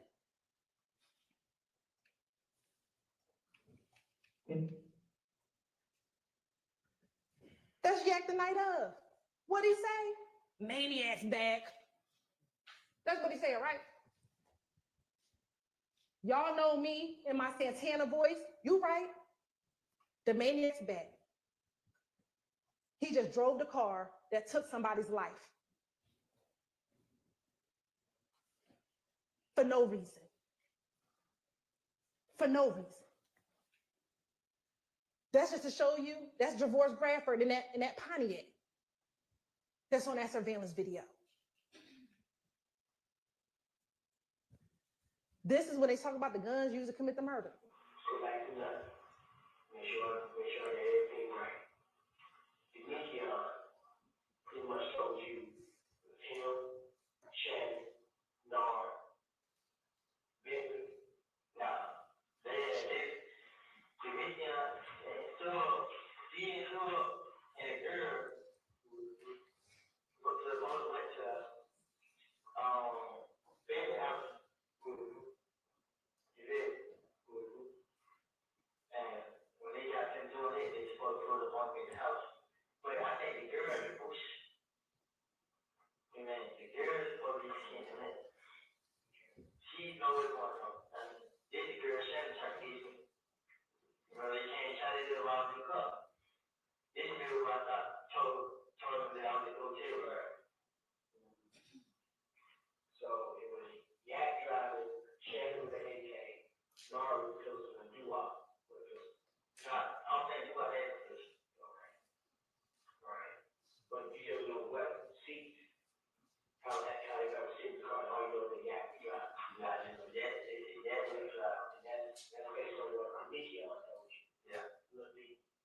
Okay. We gonna lie. Why not say Doo-Wop had a gun? Let's lie. Like, we gonna lie big. Everybody had a gun. But he didn't do that. He said, nah, I don't think Doo-Wop had a gun. I don't think so, but I definitely know Yak was driving, because if we're gonna lie, say Yak had a gun too. But he didn't do that. They put you back there, what's wrong? They had AK, 762, right? He said, you tell you gonna say what kind of gun they had for the murder, right? So the AK 762, who's gonna say? No, what else? They a 45. Who's going to the 45? Shannon. You remember what brand it was? XP or something. XP? Yeah. What are the shell casings? How he know it was a 7.62? That's what Donovan was killed with. Those are the bullets that came out of Mr. Thomas. The shell casings that was found, there was multiple types of shell casings, 45s, 9s, and 7.62s. How they know that? This is called corroboration. This is called verification. They don't know they don't know what bullet was pulled out of Donovan Thomas's body at the autopsy. They don't know what shell casing the police picked up off the ground. But ironically, they know, it's not ironic. They know the type of gun that they use.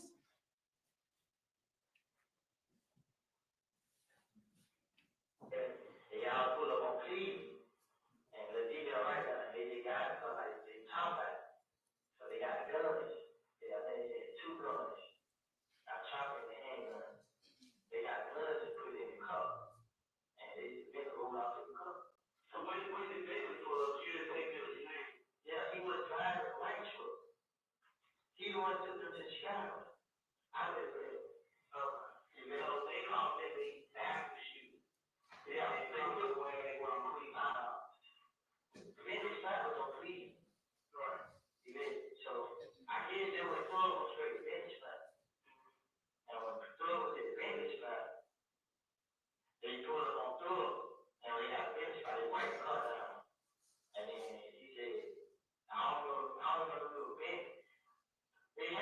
if it wasn't been, there was somebody that, I mean, she had a cup, and you left with the cup. You know what I'm saying? I mean, he left with the kind of gun. And you know what kind of car it was? Like, it was an Infinity. Man. Yeah. A new one. You know, was it somebody's registered car? Was it a rental? It was a rental car. Well, they used to rent the car from. Yeah. If we finish, he's at the airport.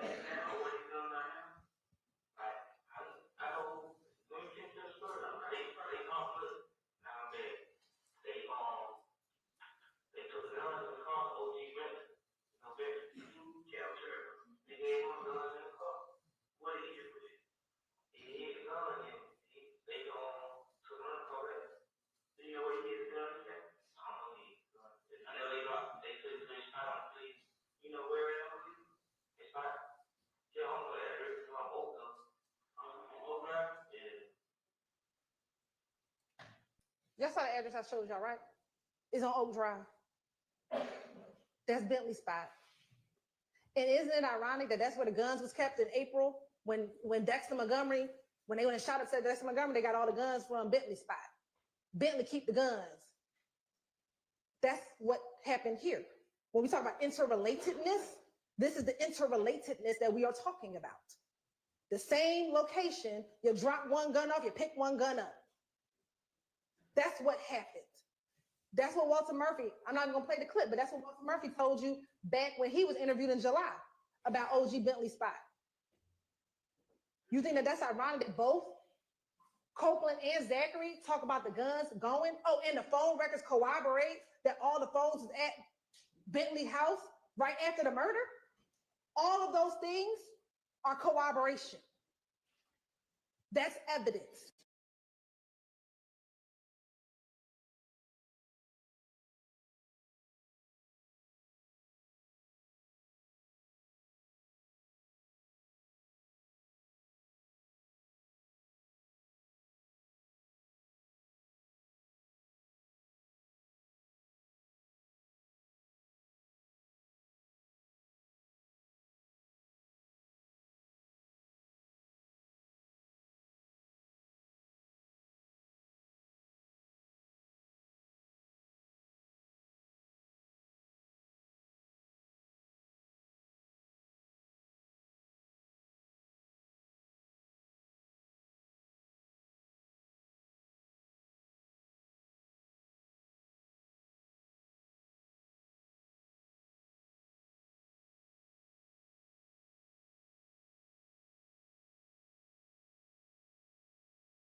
Stand by, ladies and gentlemen. We'll get you another stream. Stand by.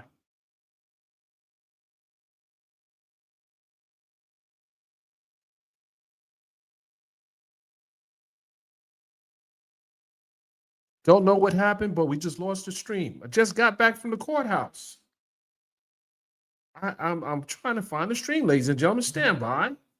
Meanwhile, check out the picture I just posted on Twitter. I just shot that picture of Yak Gotti's mother in court today.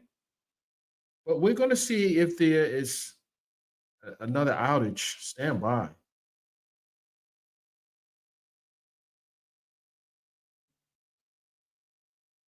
Oh my goodness. The judge was mean mugging me today, allegedly. Okay, stand by. What the heck going on?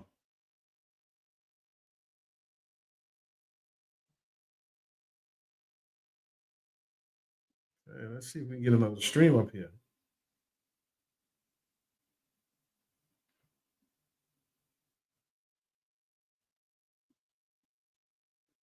Let's see what we got. Law and crime. Law and crime went down as well. Law and crime went down as well. Okay, so if law and crime is down, that's not good.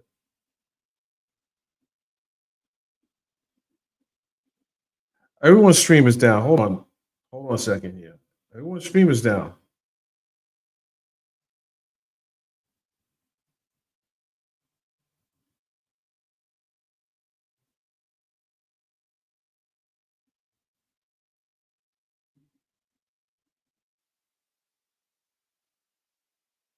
Yeah, everyone's stream is down. Hold on.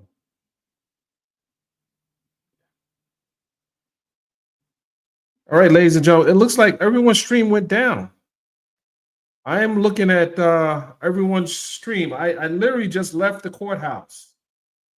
I left probably 20, 30, maybe 30 minutes ago.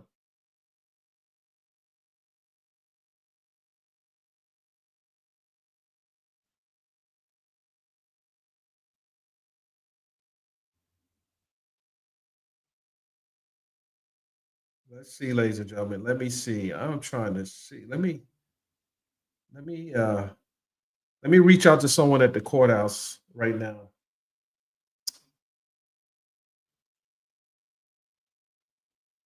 Stand by.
So what's important about the timing of this?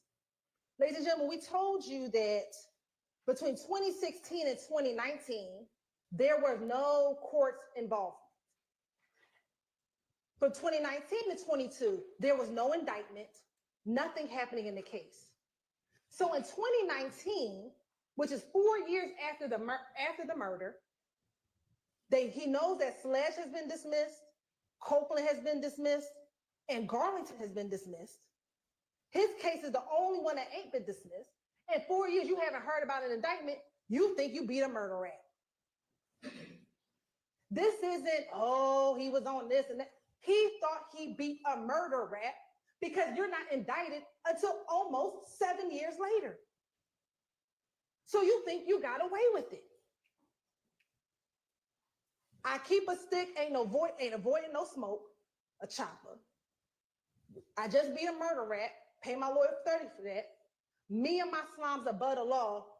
I know it's mumbling, but he says, we don't work in court at all. And I wipe your nose, send your family's face, and just smile it off. Some of these things he repeats in multiple songs. What's this song? Let's go.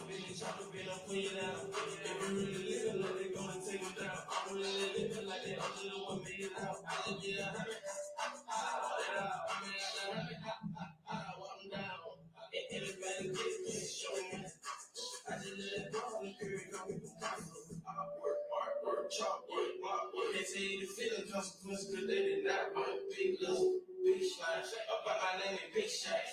Bitch that big shots. Right now your block hanging at the top. They know I go bump they just want some pop. I'ma give you drop, put you on that box. Like break up. That's your new, yes you know. This song, remember, these songs were on his phone when we found it in 2022. But remember, we said that they may have been created maybe 2020, sometime between 2020 and 2022, right? At this point, they real brazen because they don't think they're going to get held accountable for the murder. So they start saying stuff in their songs like, I just beat a homicide. Ha, ha, ha, walk it off. I just left that boy on the curb. Well, where was Donovan Thomas found, y'all? On the curb. I'm a big lizard, big slime, big shots, riding down your block, hanging out the top. Oh, shoot. Didn't Reginald Hendricks say that somebody was shooting out of the top of the infinity? See, now you start bragging on it because you think you beat it. So now you, like our experts told you, they start bragging about it. What we call it dry snitching. You telling on yourself. Because you don't think that the police are going to find your phone. That's why you threw it. But luckily for Viverito, she listened to them jail calls and found that phone. Because you didn't think we were going to find it. This is called confession. This ain't rap. This is a confession over a beat.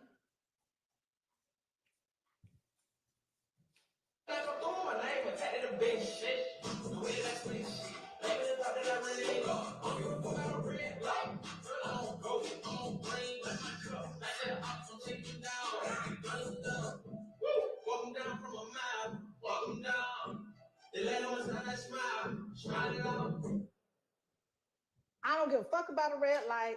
I'm on go. I'm on green. I see an eye. I'm taking him down. Walk him down from a mile. The last homicide, I smiled. How many times you gonna keep talking about the fact that you killed this man and you bragging about it? This damn song number 3. And then I can send the whole gang to the heavenly house? You good with killing folk. That's why you didn't kill Donovan, you didn't kill Shamel.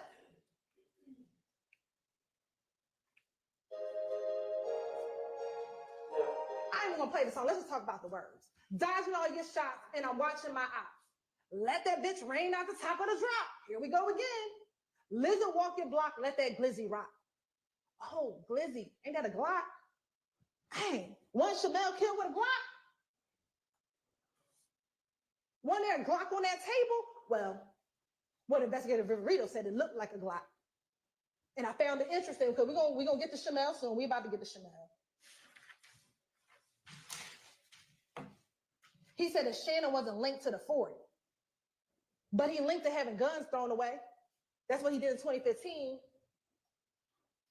He's linked to the gun that was probably in the house an hour before he killed Shamel, sitting on the table in front of him.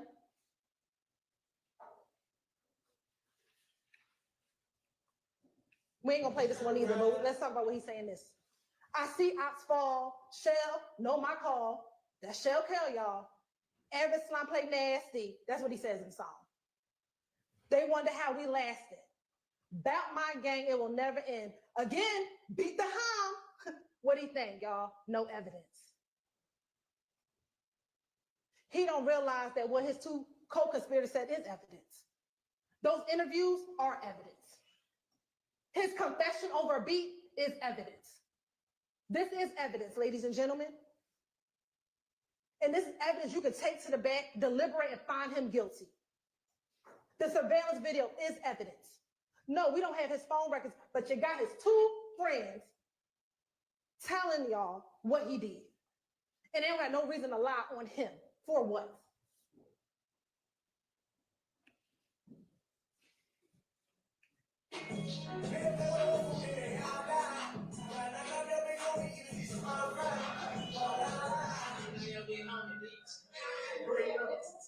What he said? That's why we popped off your big homie, bitch. Donovan Thomas was the big homie. There was no need for that ad lib at the end of the song. But again, in 2020, they brazen. They have the audacity to think that they can just brag about killing somebody and no one's going to hold them accountable. That's what they're doing in 2020.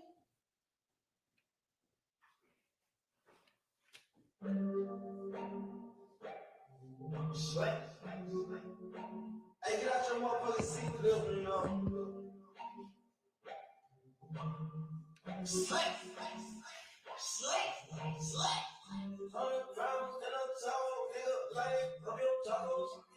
100 rounds in the Tahoe?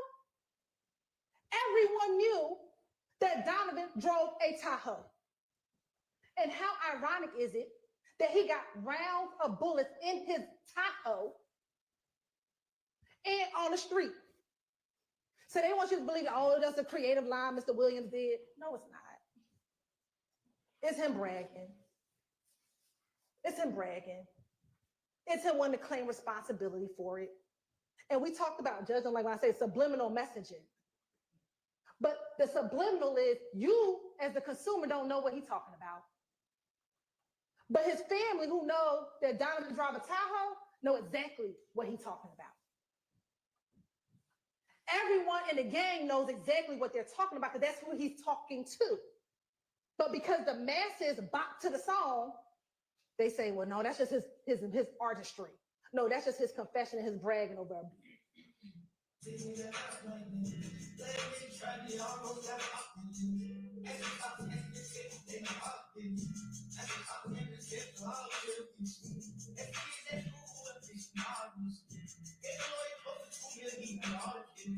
I don't know and I don't want no large business. I don't know what's going on, bro. I think they all skin. Don't speak that shit on West. It's all my business. We know killer bitches can't survive kids. I just think of it. I didn't want to I didn't need the riding. I didn't need the jacking. Now I'm full rapping. I put on my brother. I put on my dick. Hey, what it is? Cause I had a stick. You know what a bag is anyway. I can't do it. Let's talk about the symbolism in that video. When he says we know how to kill the biggest kitten of all kitties, what do you got crawling up on him? A snake. They sign. That is a subliminal message to everyone else. Yeah, we did that. What's at the end? He got a rat going down his mouth because they eat rats. They eat the people who snitch on them. He already told you himself. You ought to get killed from me and YSL if you snitch. See, that video is not just, oh, a nice artistic video. That has symbolism in it. So now they're guilty of all those. That's what we're talking about. Shamel. Young man, probably started associating with people from YFN.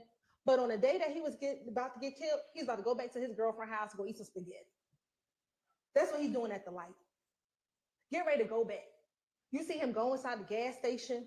He's not worried about a thing. He doesn't know that seconds later he's going to lose his life. So the timeline here, this is, and I'll tell you here, this is a direct result of retaliation from the stabbing of Lucci. So what do we have? February 9th, Rayshawn Bennett gets stabbed in the Fulton County Jail by Jada Myrick. February 22nd, Eppinger calls Antonio Sumlin to see if he can get paid for finishing what Myrick didn't do. Then you heard about that emergency bond paperwork that was filled out on March 3rd. Then sometime around early March, the media hears about the YFN Lucci stabbing. It gets picked up on media.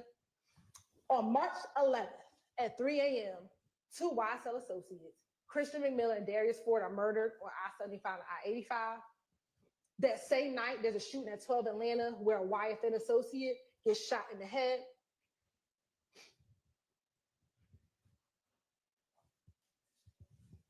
On March 12th, there's a shootout on Cleveland Avenue with Demekion Garlington and the ops. On March 12th, there's a 911 call shooting at 2830 Waters Road. March 14th, Shannon Stillwell rents the Audi A5 and puts dark tints on all the windows. March 14th, 10 o'clock is the murder of Shamel Drakes.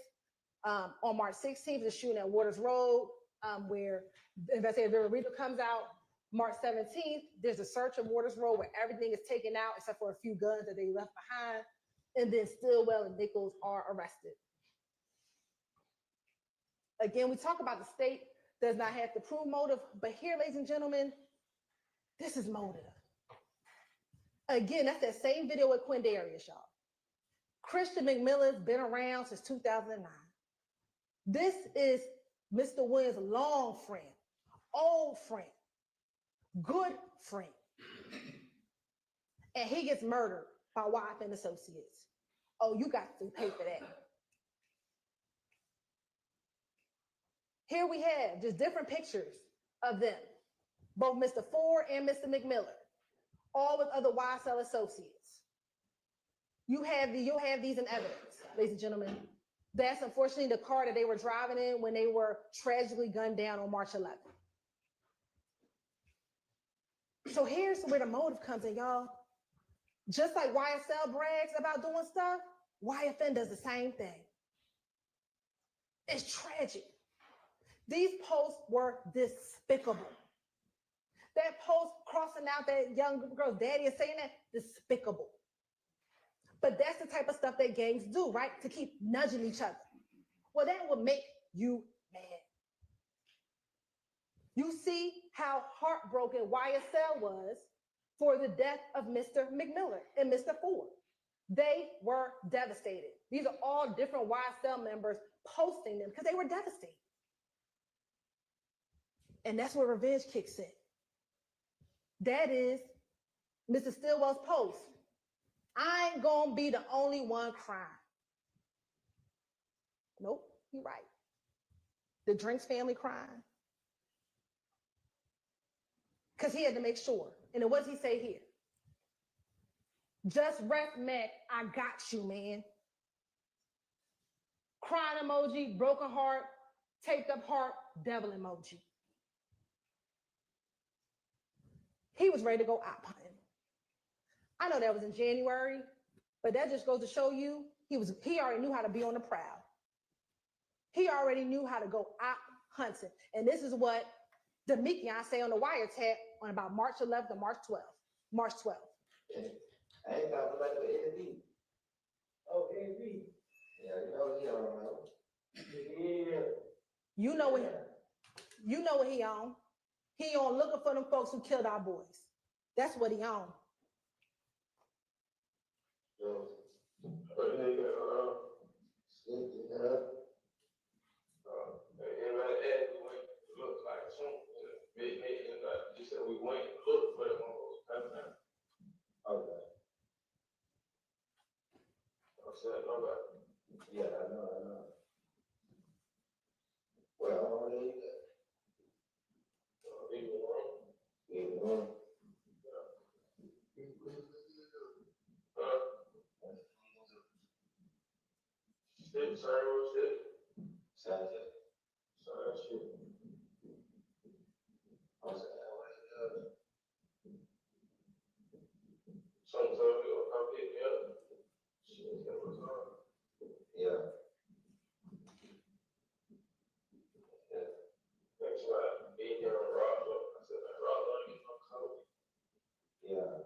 Same shit. We on the prowl. We looking. We went because we need to go find them folks who killed our boys. So we out hunting. Let's go rent this car. Now, you know, this notion that they rented the car because Taisha got into the gunfight. Well, she got into the gunfight on March 9th. So she got into the gunfight on March 9th. Why y'all just renting the car on March 9th? They rent the car on March 14th.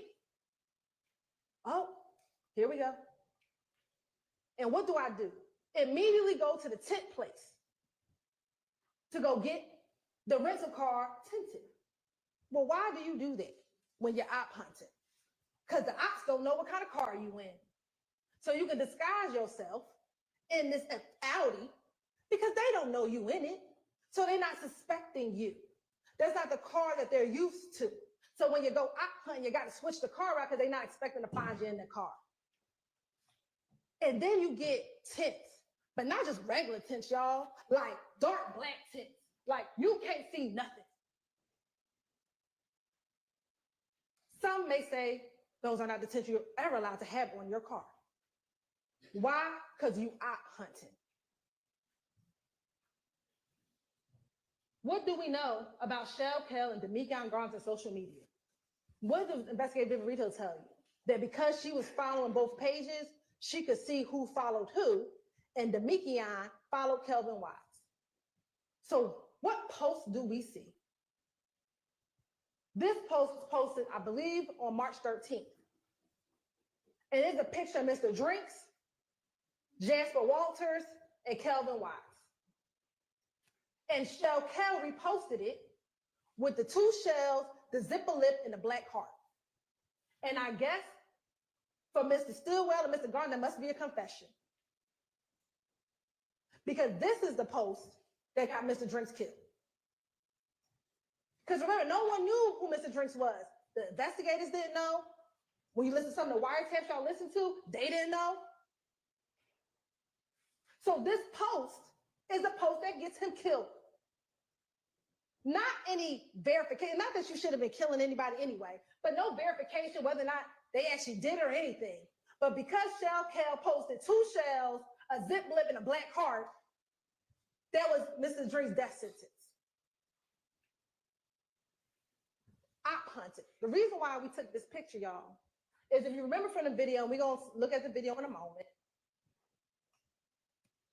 Shannon was parked about right here in the alley. And we know that because you see him when he comes in. If you watch the videos, you see when he comes in. Remember that Mr. Drinks pulled up to this pump. No, this pump. They had the best vantage point to see when Mr. Drinks came in, when he walked into the store, when he walked back out the store, and when he pulled off.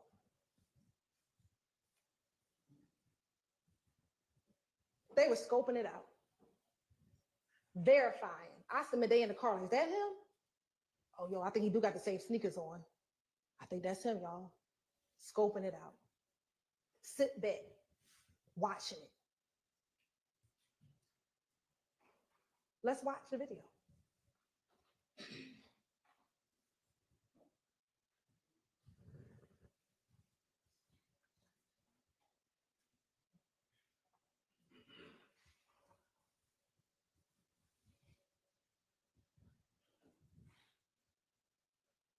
Now, this is where Mr. Stillwell, they get to the gas station.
Now you see when Mr. Cormavius Nichols gets to the gas station.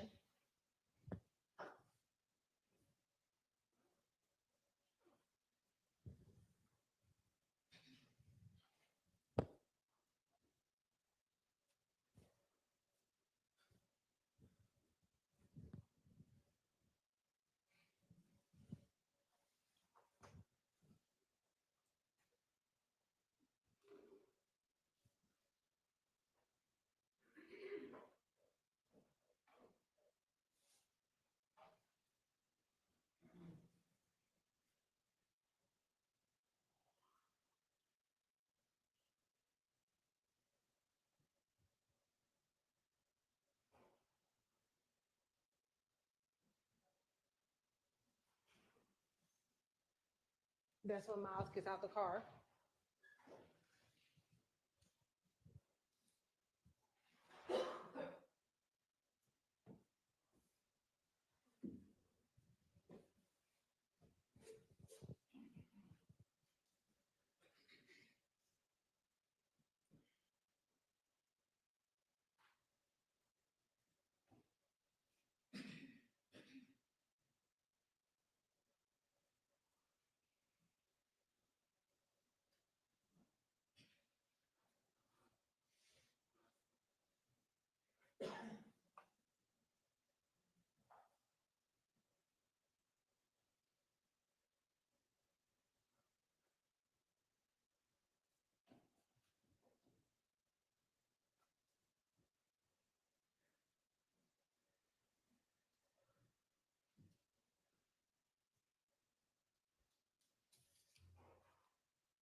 That's when Shannon walks in the car first, and we know it's Shannon because of the March 16th, and wearing the same clothing.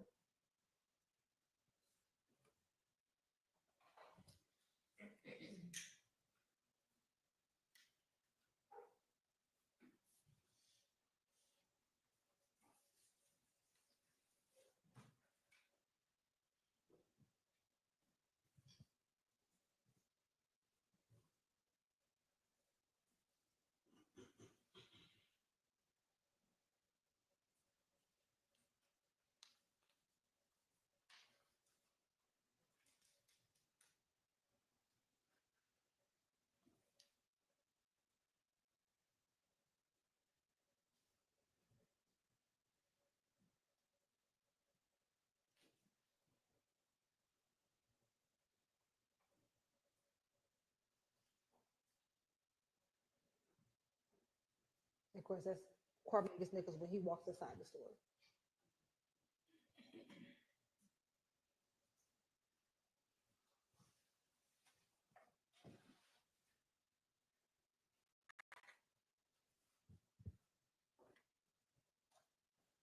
And then that's when Miles walks into the store.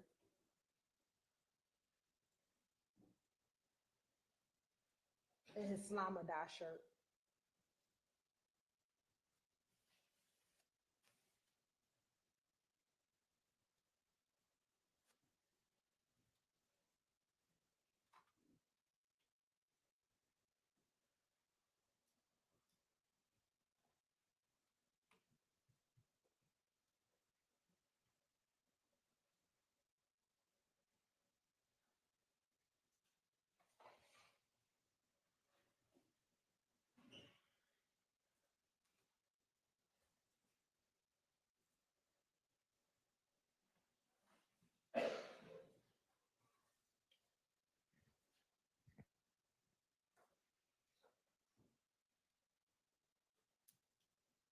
Miles and Carmeza leave out the store, and Miles, in a moment, gets back into the car, and Carmeza is pumping the gas.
Cormavis goes back into the store.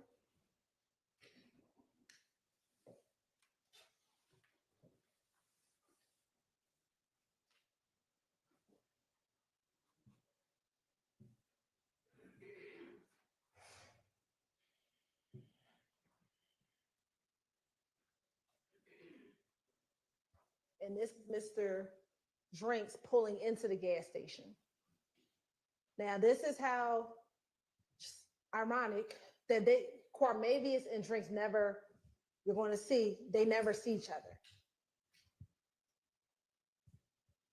Because Cormavius gets into the car and Mr. Drinks sits in the car for a little while. Now, it would appear that all their business is done at the gas station. But they don't leave.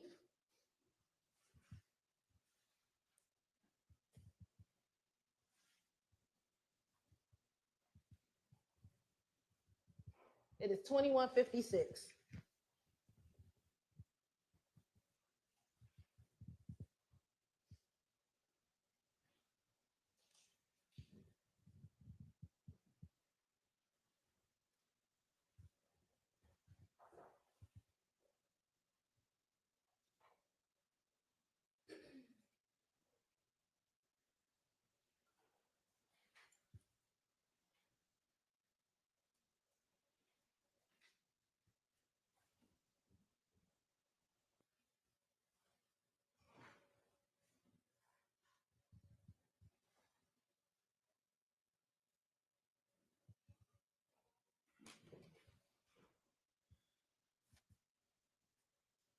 Now, Mr. Drink is finally getting out the car. See where he's walking? He's walking closest to where Drinks and Demikian are in the car.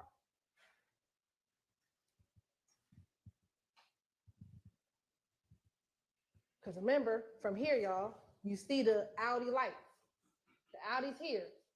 He just walked right here in the same sneakers from the picture. And coat and jacket.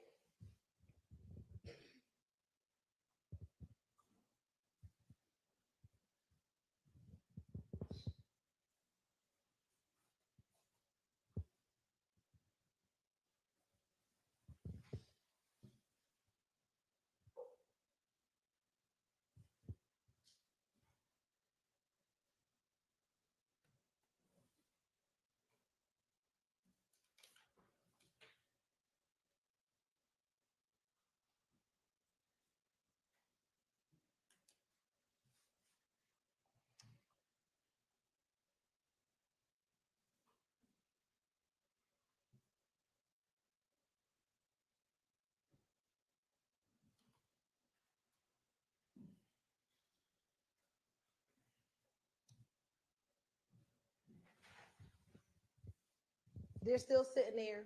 None of them come back into the store.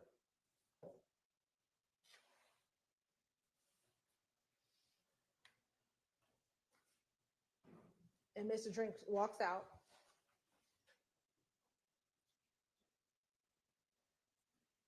And he walks back to his car. Now it's 21:58.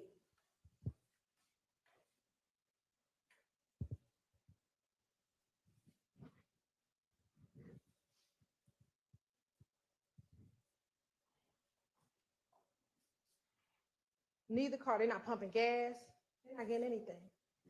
They're watching Mr. Drinks. I submit confirming that that's the person in that social media post.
Now Shema has finally gotten into the car.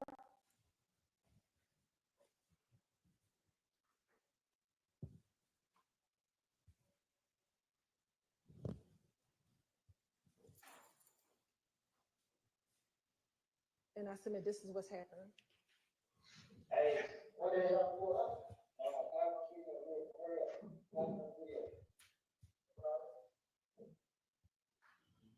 He wanted him to call on video real quick.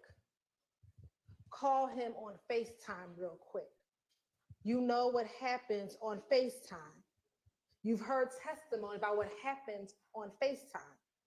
What happens on FaceTime is that is when criminal activity is planned because they think that FaceTime, you cannot track it. Now watch as Mr. Drinks pulls out of the gas station. They have been sitting there for minutes, y'all. Y'all been watching this video like, what we gonna do next? That's how long we've been sitting here. And as soon as Mr. Drinks pulls out, that is when op vehicle number one pulls out, op hunting car. And then that's when the second car immediately pulls out. They sat there, y'all. We were quiet for at least 2 minutes here when they did nothing. And they want to tell you that some other car killed him? That's them driving by the liquor store. They laid in wait until Mr. Drinks pulled out. You have to look at all the evidence together, not just the FedEx video, but we're going to talk about that FedEx video. This is them pulling up to the light.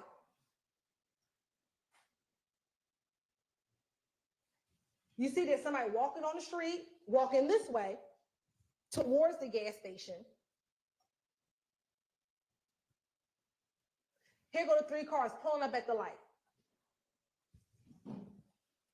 Ladies and gentlemen, you can't see it here, but we know that there's a red light. Shannon and Nichols are stopped at the red light. They stop.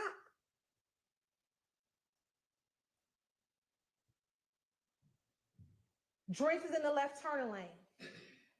Shannon is right next to him, and Quarmage is right next to Shannon. Y'all now see the traffic going in the opposite direction that they are in. Then you see Nichols pull up. I'm just going to submit that this car stops here. This car, I think, saw what happened. Because he stops a little behind it, like, whoa. You had the person walking down the street.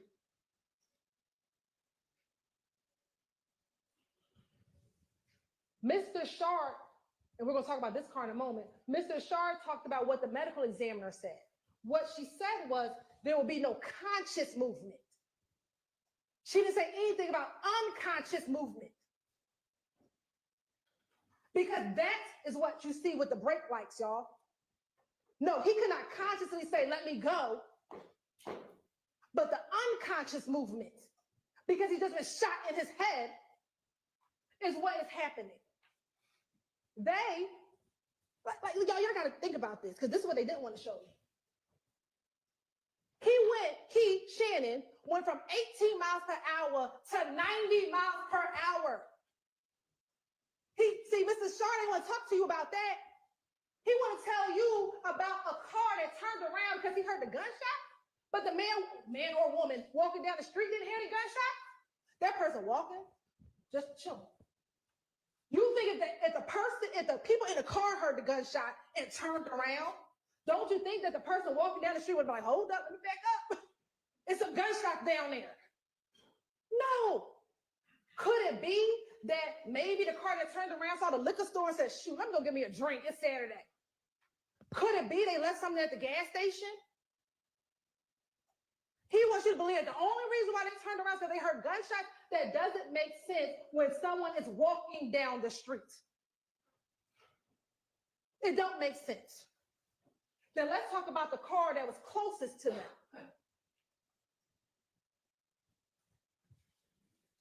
You see what time the cars are going. Here are the 3 cars in a straight line. Do you see that straight line? It's a straight line. The 3 cars. Shannon's car is directly next to Mr. Drink's car. And that's gonna be important when I show you these crime scene photos. This other car that he wants to talk about, that he's like, oh, this is the one who killed, this the person who shot. Oh, and we couldn't get LPR. What? Where was I gonna get LPR from? You can't see no license plate. I don't even know what type of car it is. That car is never directly next to Mr. Drink. It is always behind. I submit they saw what happened. And when they inched up, they looked over, was like, oh, let me get up out of Dodge. As most other cars did, except for Mr. Cheeseborough. Mr. Cheeseborough's call did not come in until 10:27, because every other car did what that car did. They drove by it. That car actually waited at the red light versus Mr. Stillwell almost hitting traffic. So this notion that he stopped at the red light, if you didn't just shoot and kill somebody, why are you fleeing through traffic to get on the highway at 90 miles an hour? Use your common sense. Many of y'all, if y'all choose to talk to us at the end and you can, once the judge lifts all the admonitions, some of you may ask, how I get chosen? And we're gonna say, because you got common sense. Your common sense will tell you that when you go from 18 miles per hour to 90 miles per hour, when you see the person who you think killed your best friend, that you shot and killed him. That's just your common sense. Not some random car that pulls up behind and unfortunately may have witnessed a shooting and they don't want to be involved. Let's look at the car. The crime scene pictures take pictures for a reason. Here go the bullet holes. 1, 2, 3. See, Mr. Sharp didn't show you that. Because if you see the crime scene photos will show you that the bullet went through the door where Mr. Stillwell's car was. And we'll talk about the gunshot residue. Wouldn't make sense. There's no muzzle flash anywhere on the video. So that's just nonsense. You don't see no muzzle flash. Mr. Drink's dead though. So we know a gun was fired. Let's take his theory. You don't see the muzzle flash when the other car pulls up, do you? You don't.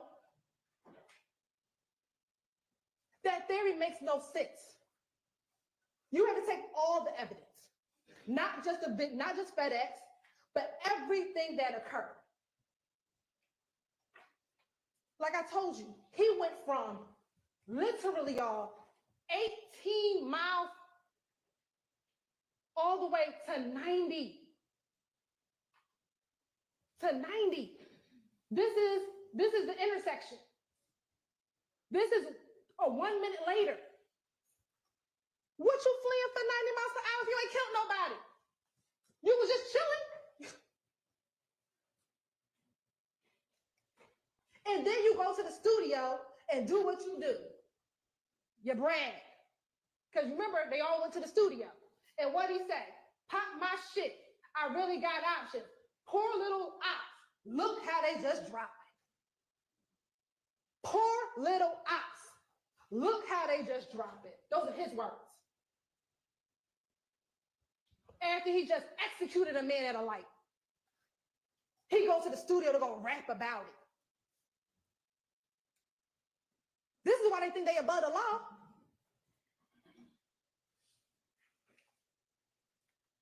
This is what Demetrian say afterwards.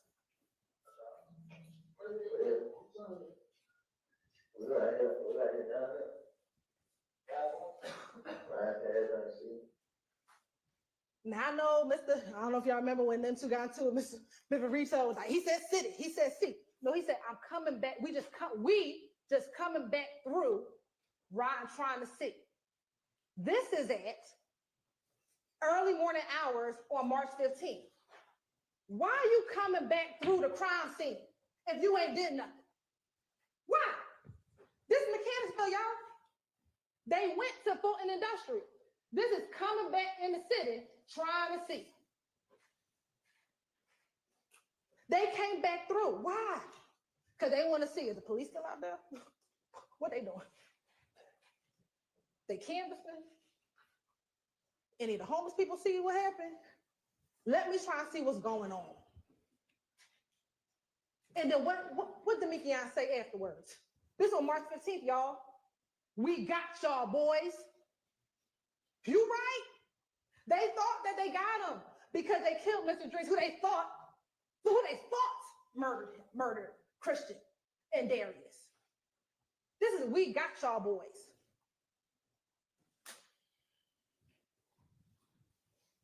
Here's a direct response to the shooting. Remember, this on March 16th.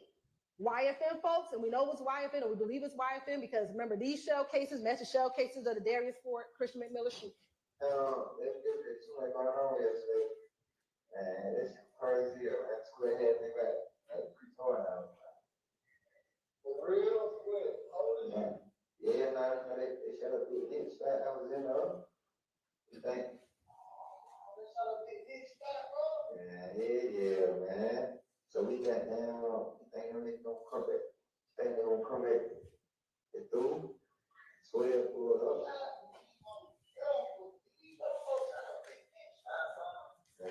Yeah, I'm gonna come to the window. You know, I was in the living room with crazy, but nobody eat. And you know what did was what y'all know.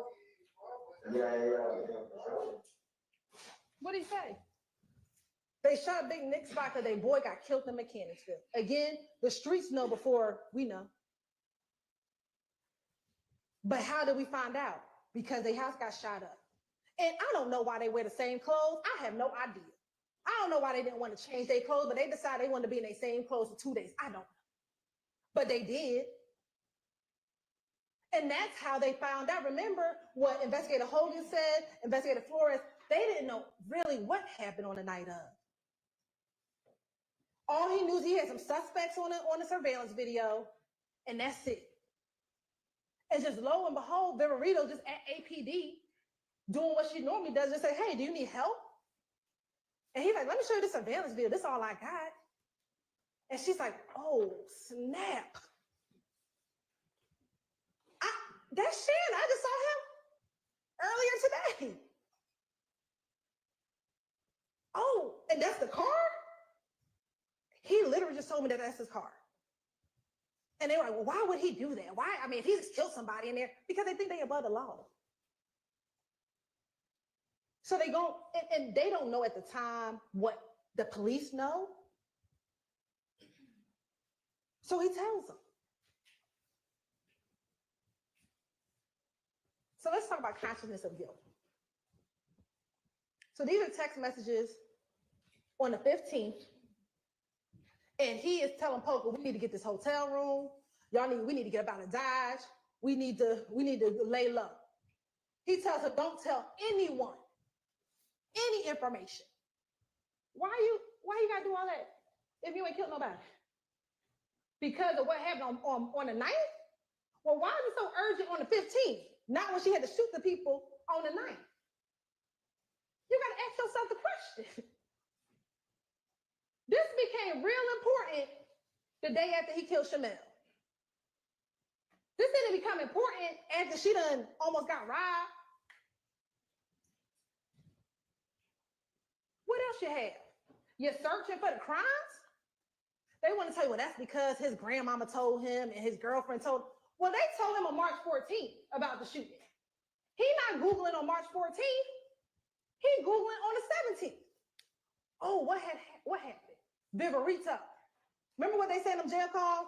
Shit, Miss V know everything. Right? They like, Miss V know everything. So that's why they start Googling, well, what Miss V know? What they got?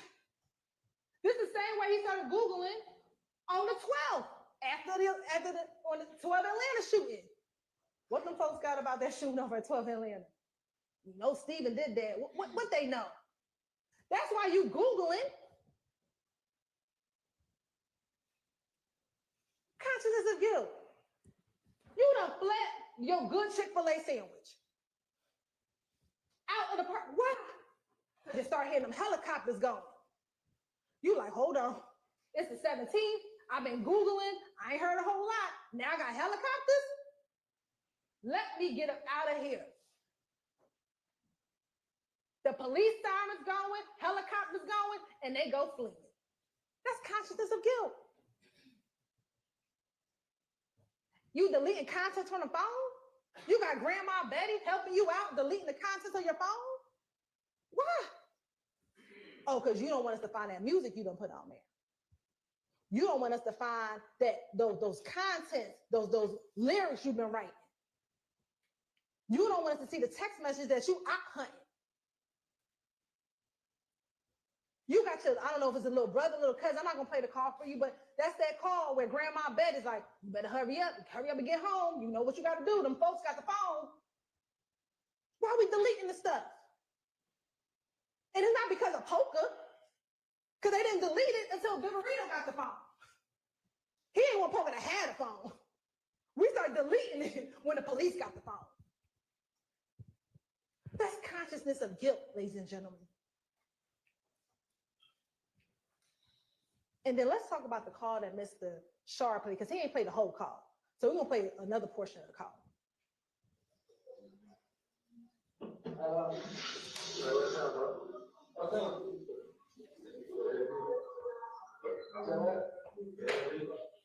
What's up, man? Man, shit, why you listen to this? Huh? I said, why you listen to this new young boy? Leave that going, right? Yeah, you know, he's trying to up all this shit. I'm on that. So, yeah, are you on? Oh, this is the other one? This Yeah, bro. I know. I did, manager about this time. I said, that's what you're right. I told him. I really could respond, so I said, like, yeah.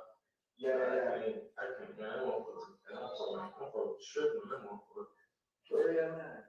Yeah, I said, what shit? I said, shit, I'm gonna go straight to the woman. I had to stay out of one for. Yeah. But, yeah, just told me that I want to stay up. Yeah. Right now, like, I was gonna know it from that. No, I went over with Fred. You Fred? Yeah. Oh, yeah, so, yeah. They go Fred. Yeah, damn, somebody said, Q-Rock, what that was? Yeah, Q-Rock, was downstairs. Yeah, somebody, bro, ran over it, but, Q-Rock, I ain't know Q-Rock locked up. Yeah. What the hell, what's up, too, man? Man, talk crazy. What is that? Just talk crazy, man. Nah, shit, man. You talking crazy right now? Nah, it's about me, somebody wild and shit. Bro, I ain't heard of that. Yeah, it's a lot of shit. So, Yeah. Have me blow. They blow? Have me blow. Oh, yeah, I ain't talk. I'm playing with the phone for years now. Yeah, he asked me like, what's going on? I'm like, yeah, I don't know. What the hell? Like, damn, bro. Like, Everybody smooth. Yeah, I know it. That. They just goddamn, they on mild. Yeah. Cause I don't know why the fuck you can get out the car. Yeah, that's what I'm saying. Like, that's what I'm telling folks. I'm like, shit, what the hell they locked up for? Like, they just saying, like, I'm like, but they good. I'm just like, they gonna assume shit like that anyway. They gonna assume that, like, like, yeah, I mean, we ain't even kill them. That's what I keep telling you that little one keep telling them like, hey, chill, like, I know. Yeah, I'm like, this is man, bro. Like, they just doing that cut. They see that they got it's like, they chill. You see what I'm saying? Yeah. Yeah, man. I'm still, I can tell around, I ain't like this, bro. They're like, I'm doing other cat business, but no.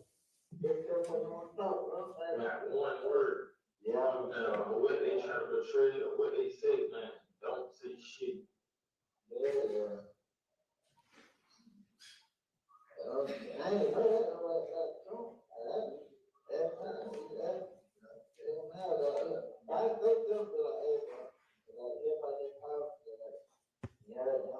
I keep in contact with, you know what I'm saying, every April. I ain't telling them, I'm like, you know what I'm saying? I ain't doing that anyway.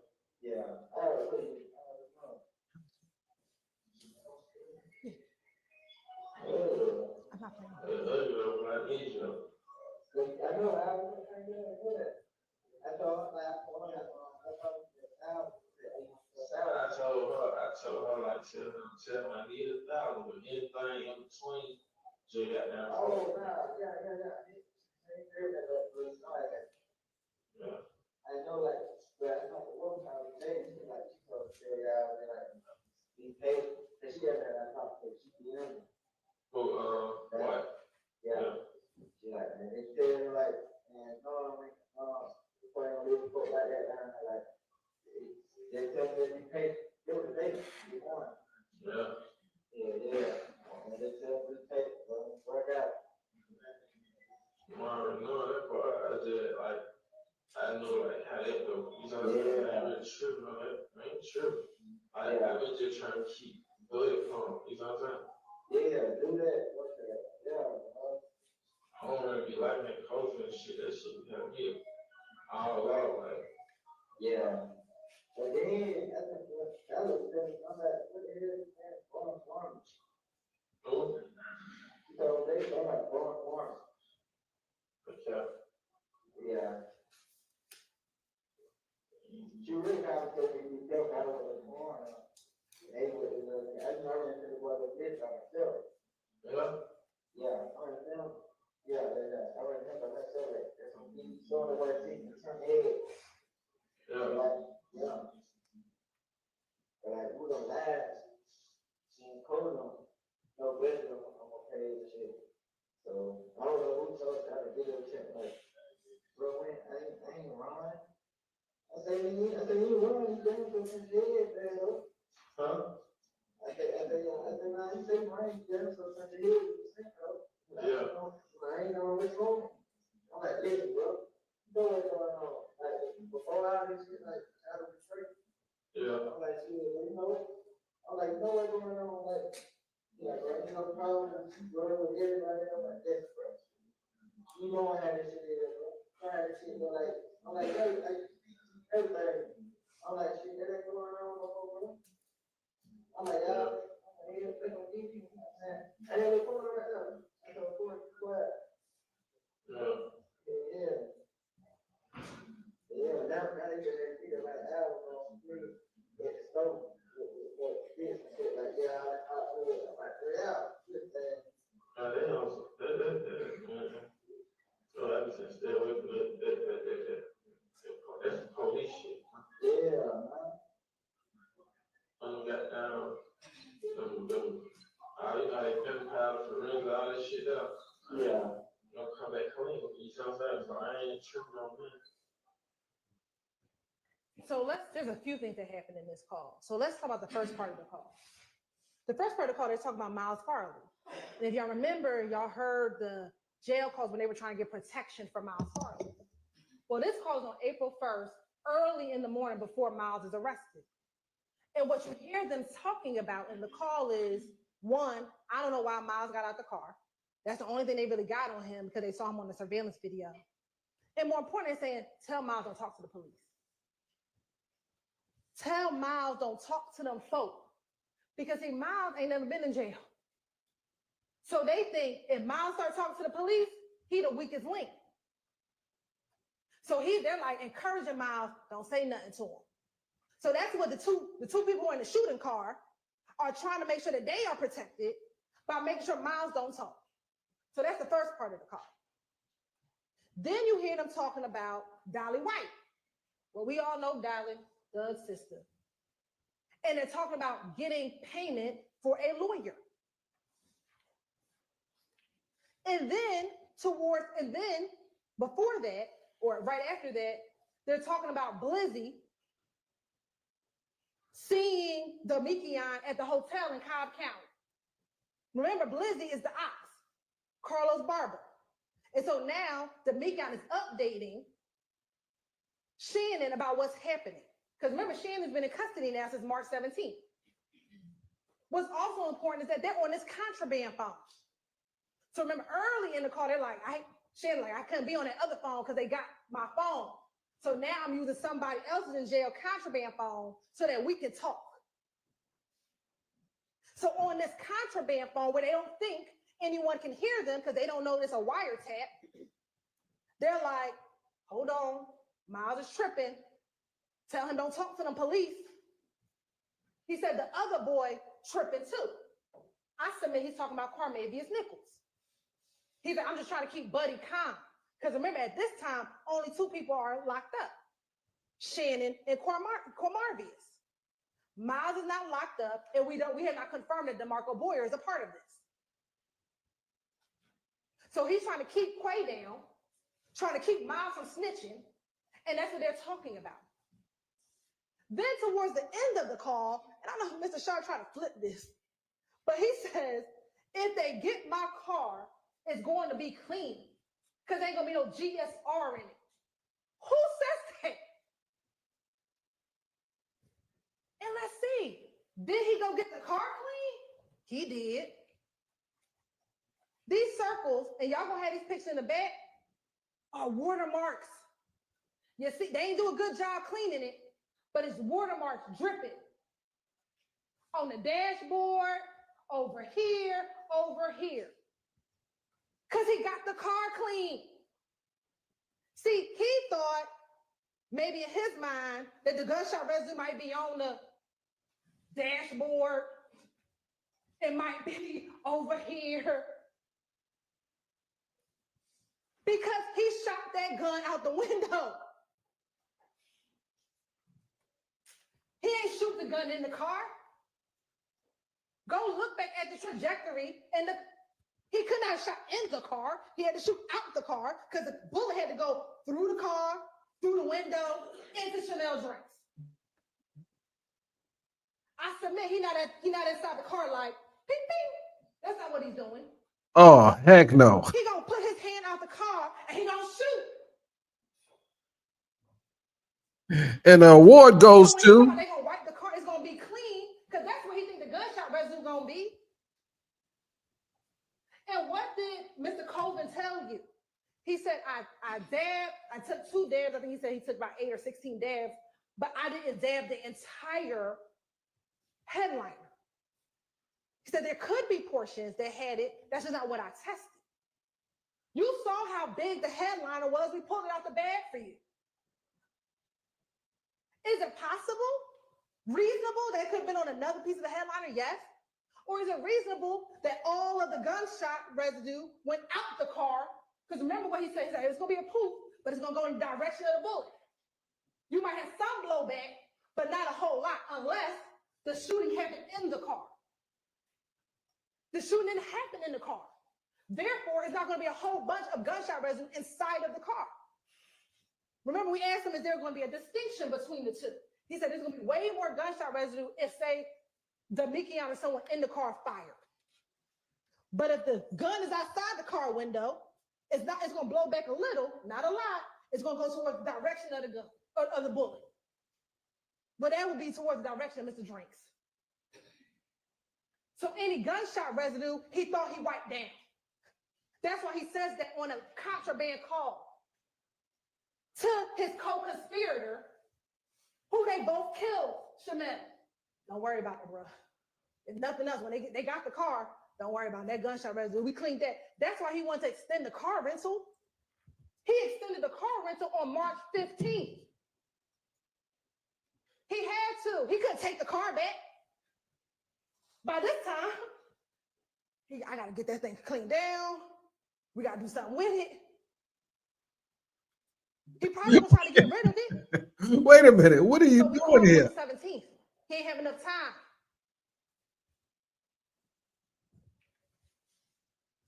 It's the dramatics for me. Now I'm almost done, y'all.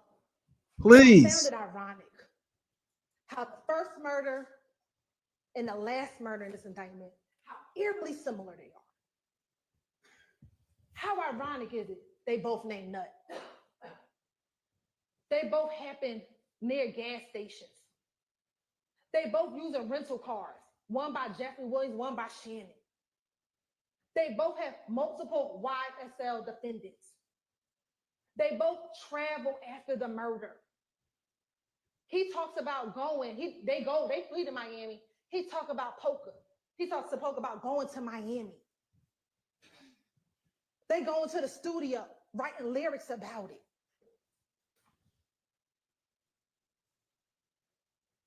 They're both Chanel and Donovan are affiliated, associated with YFN.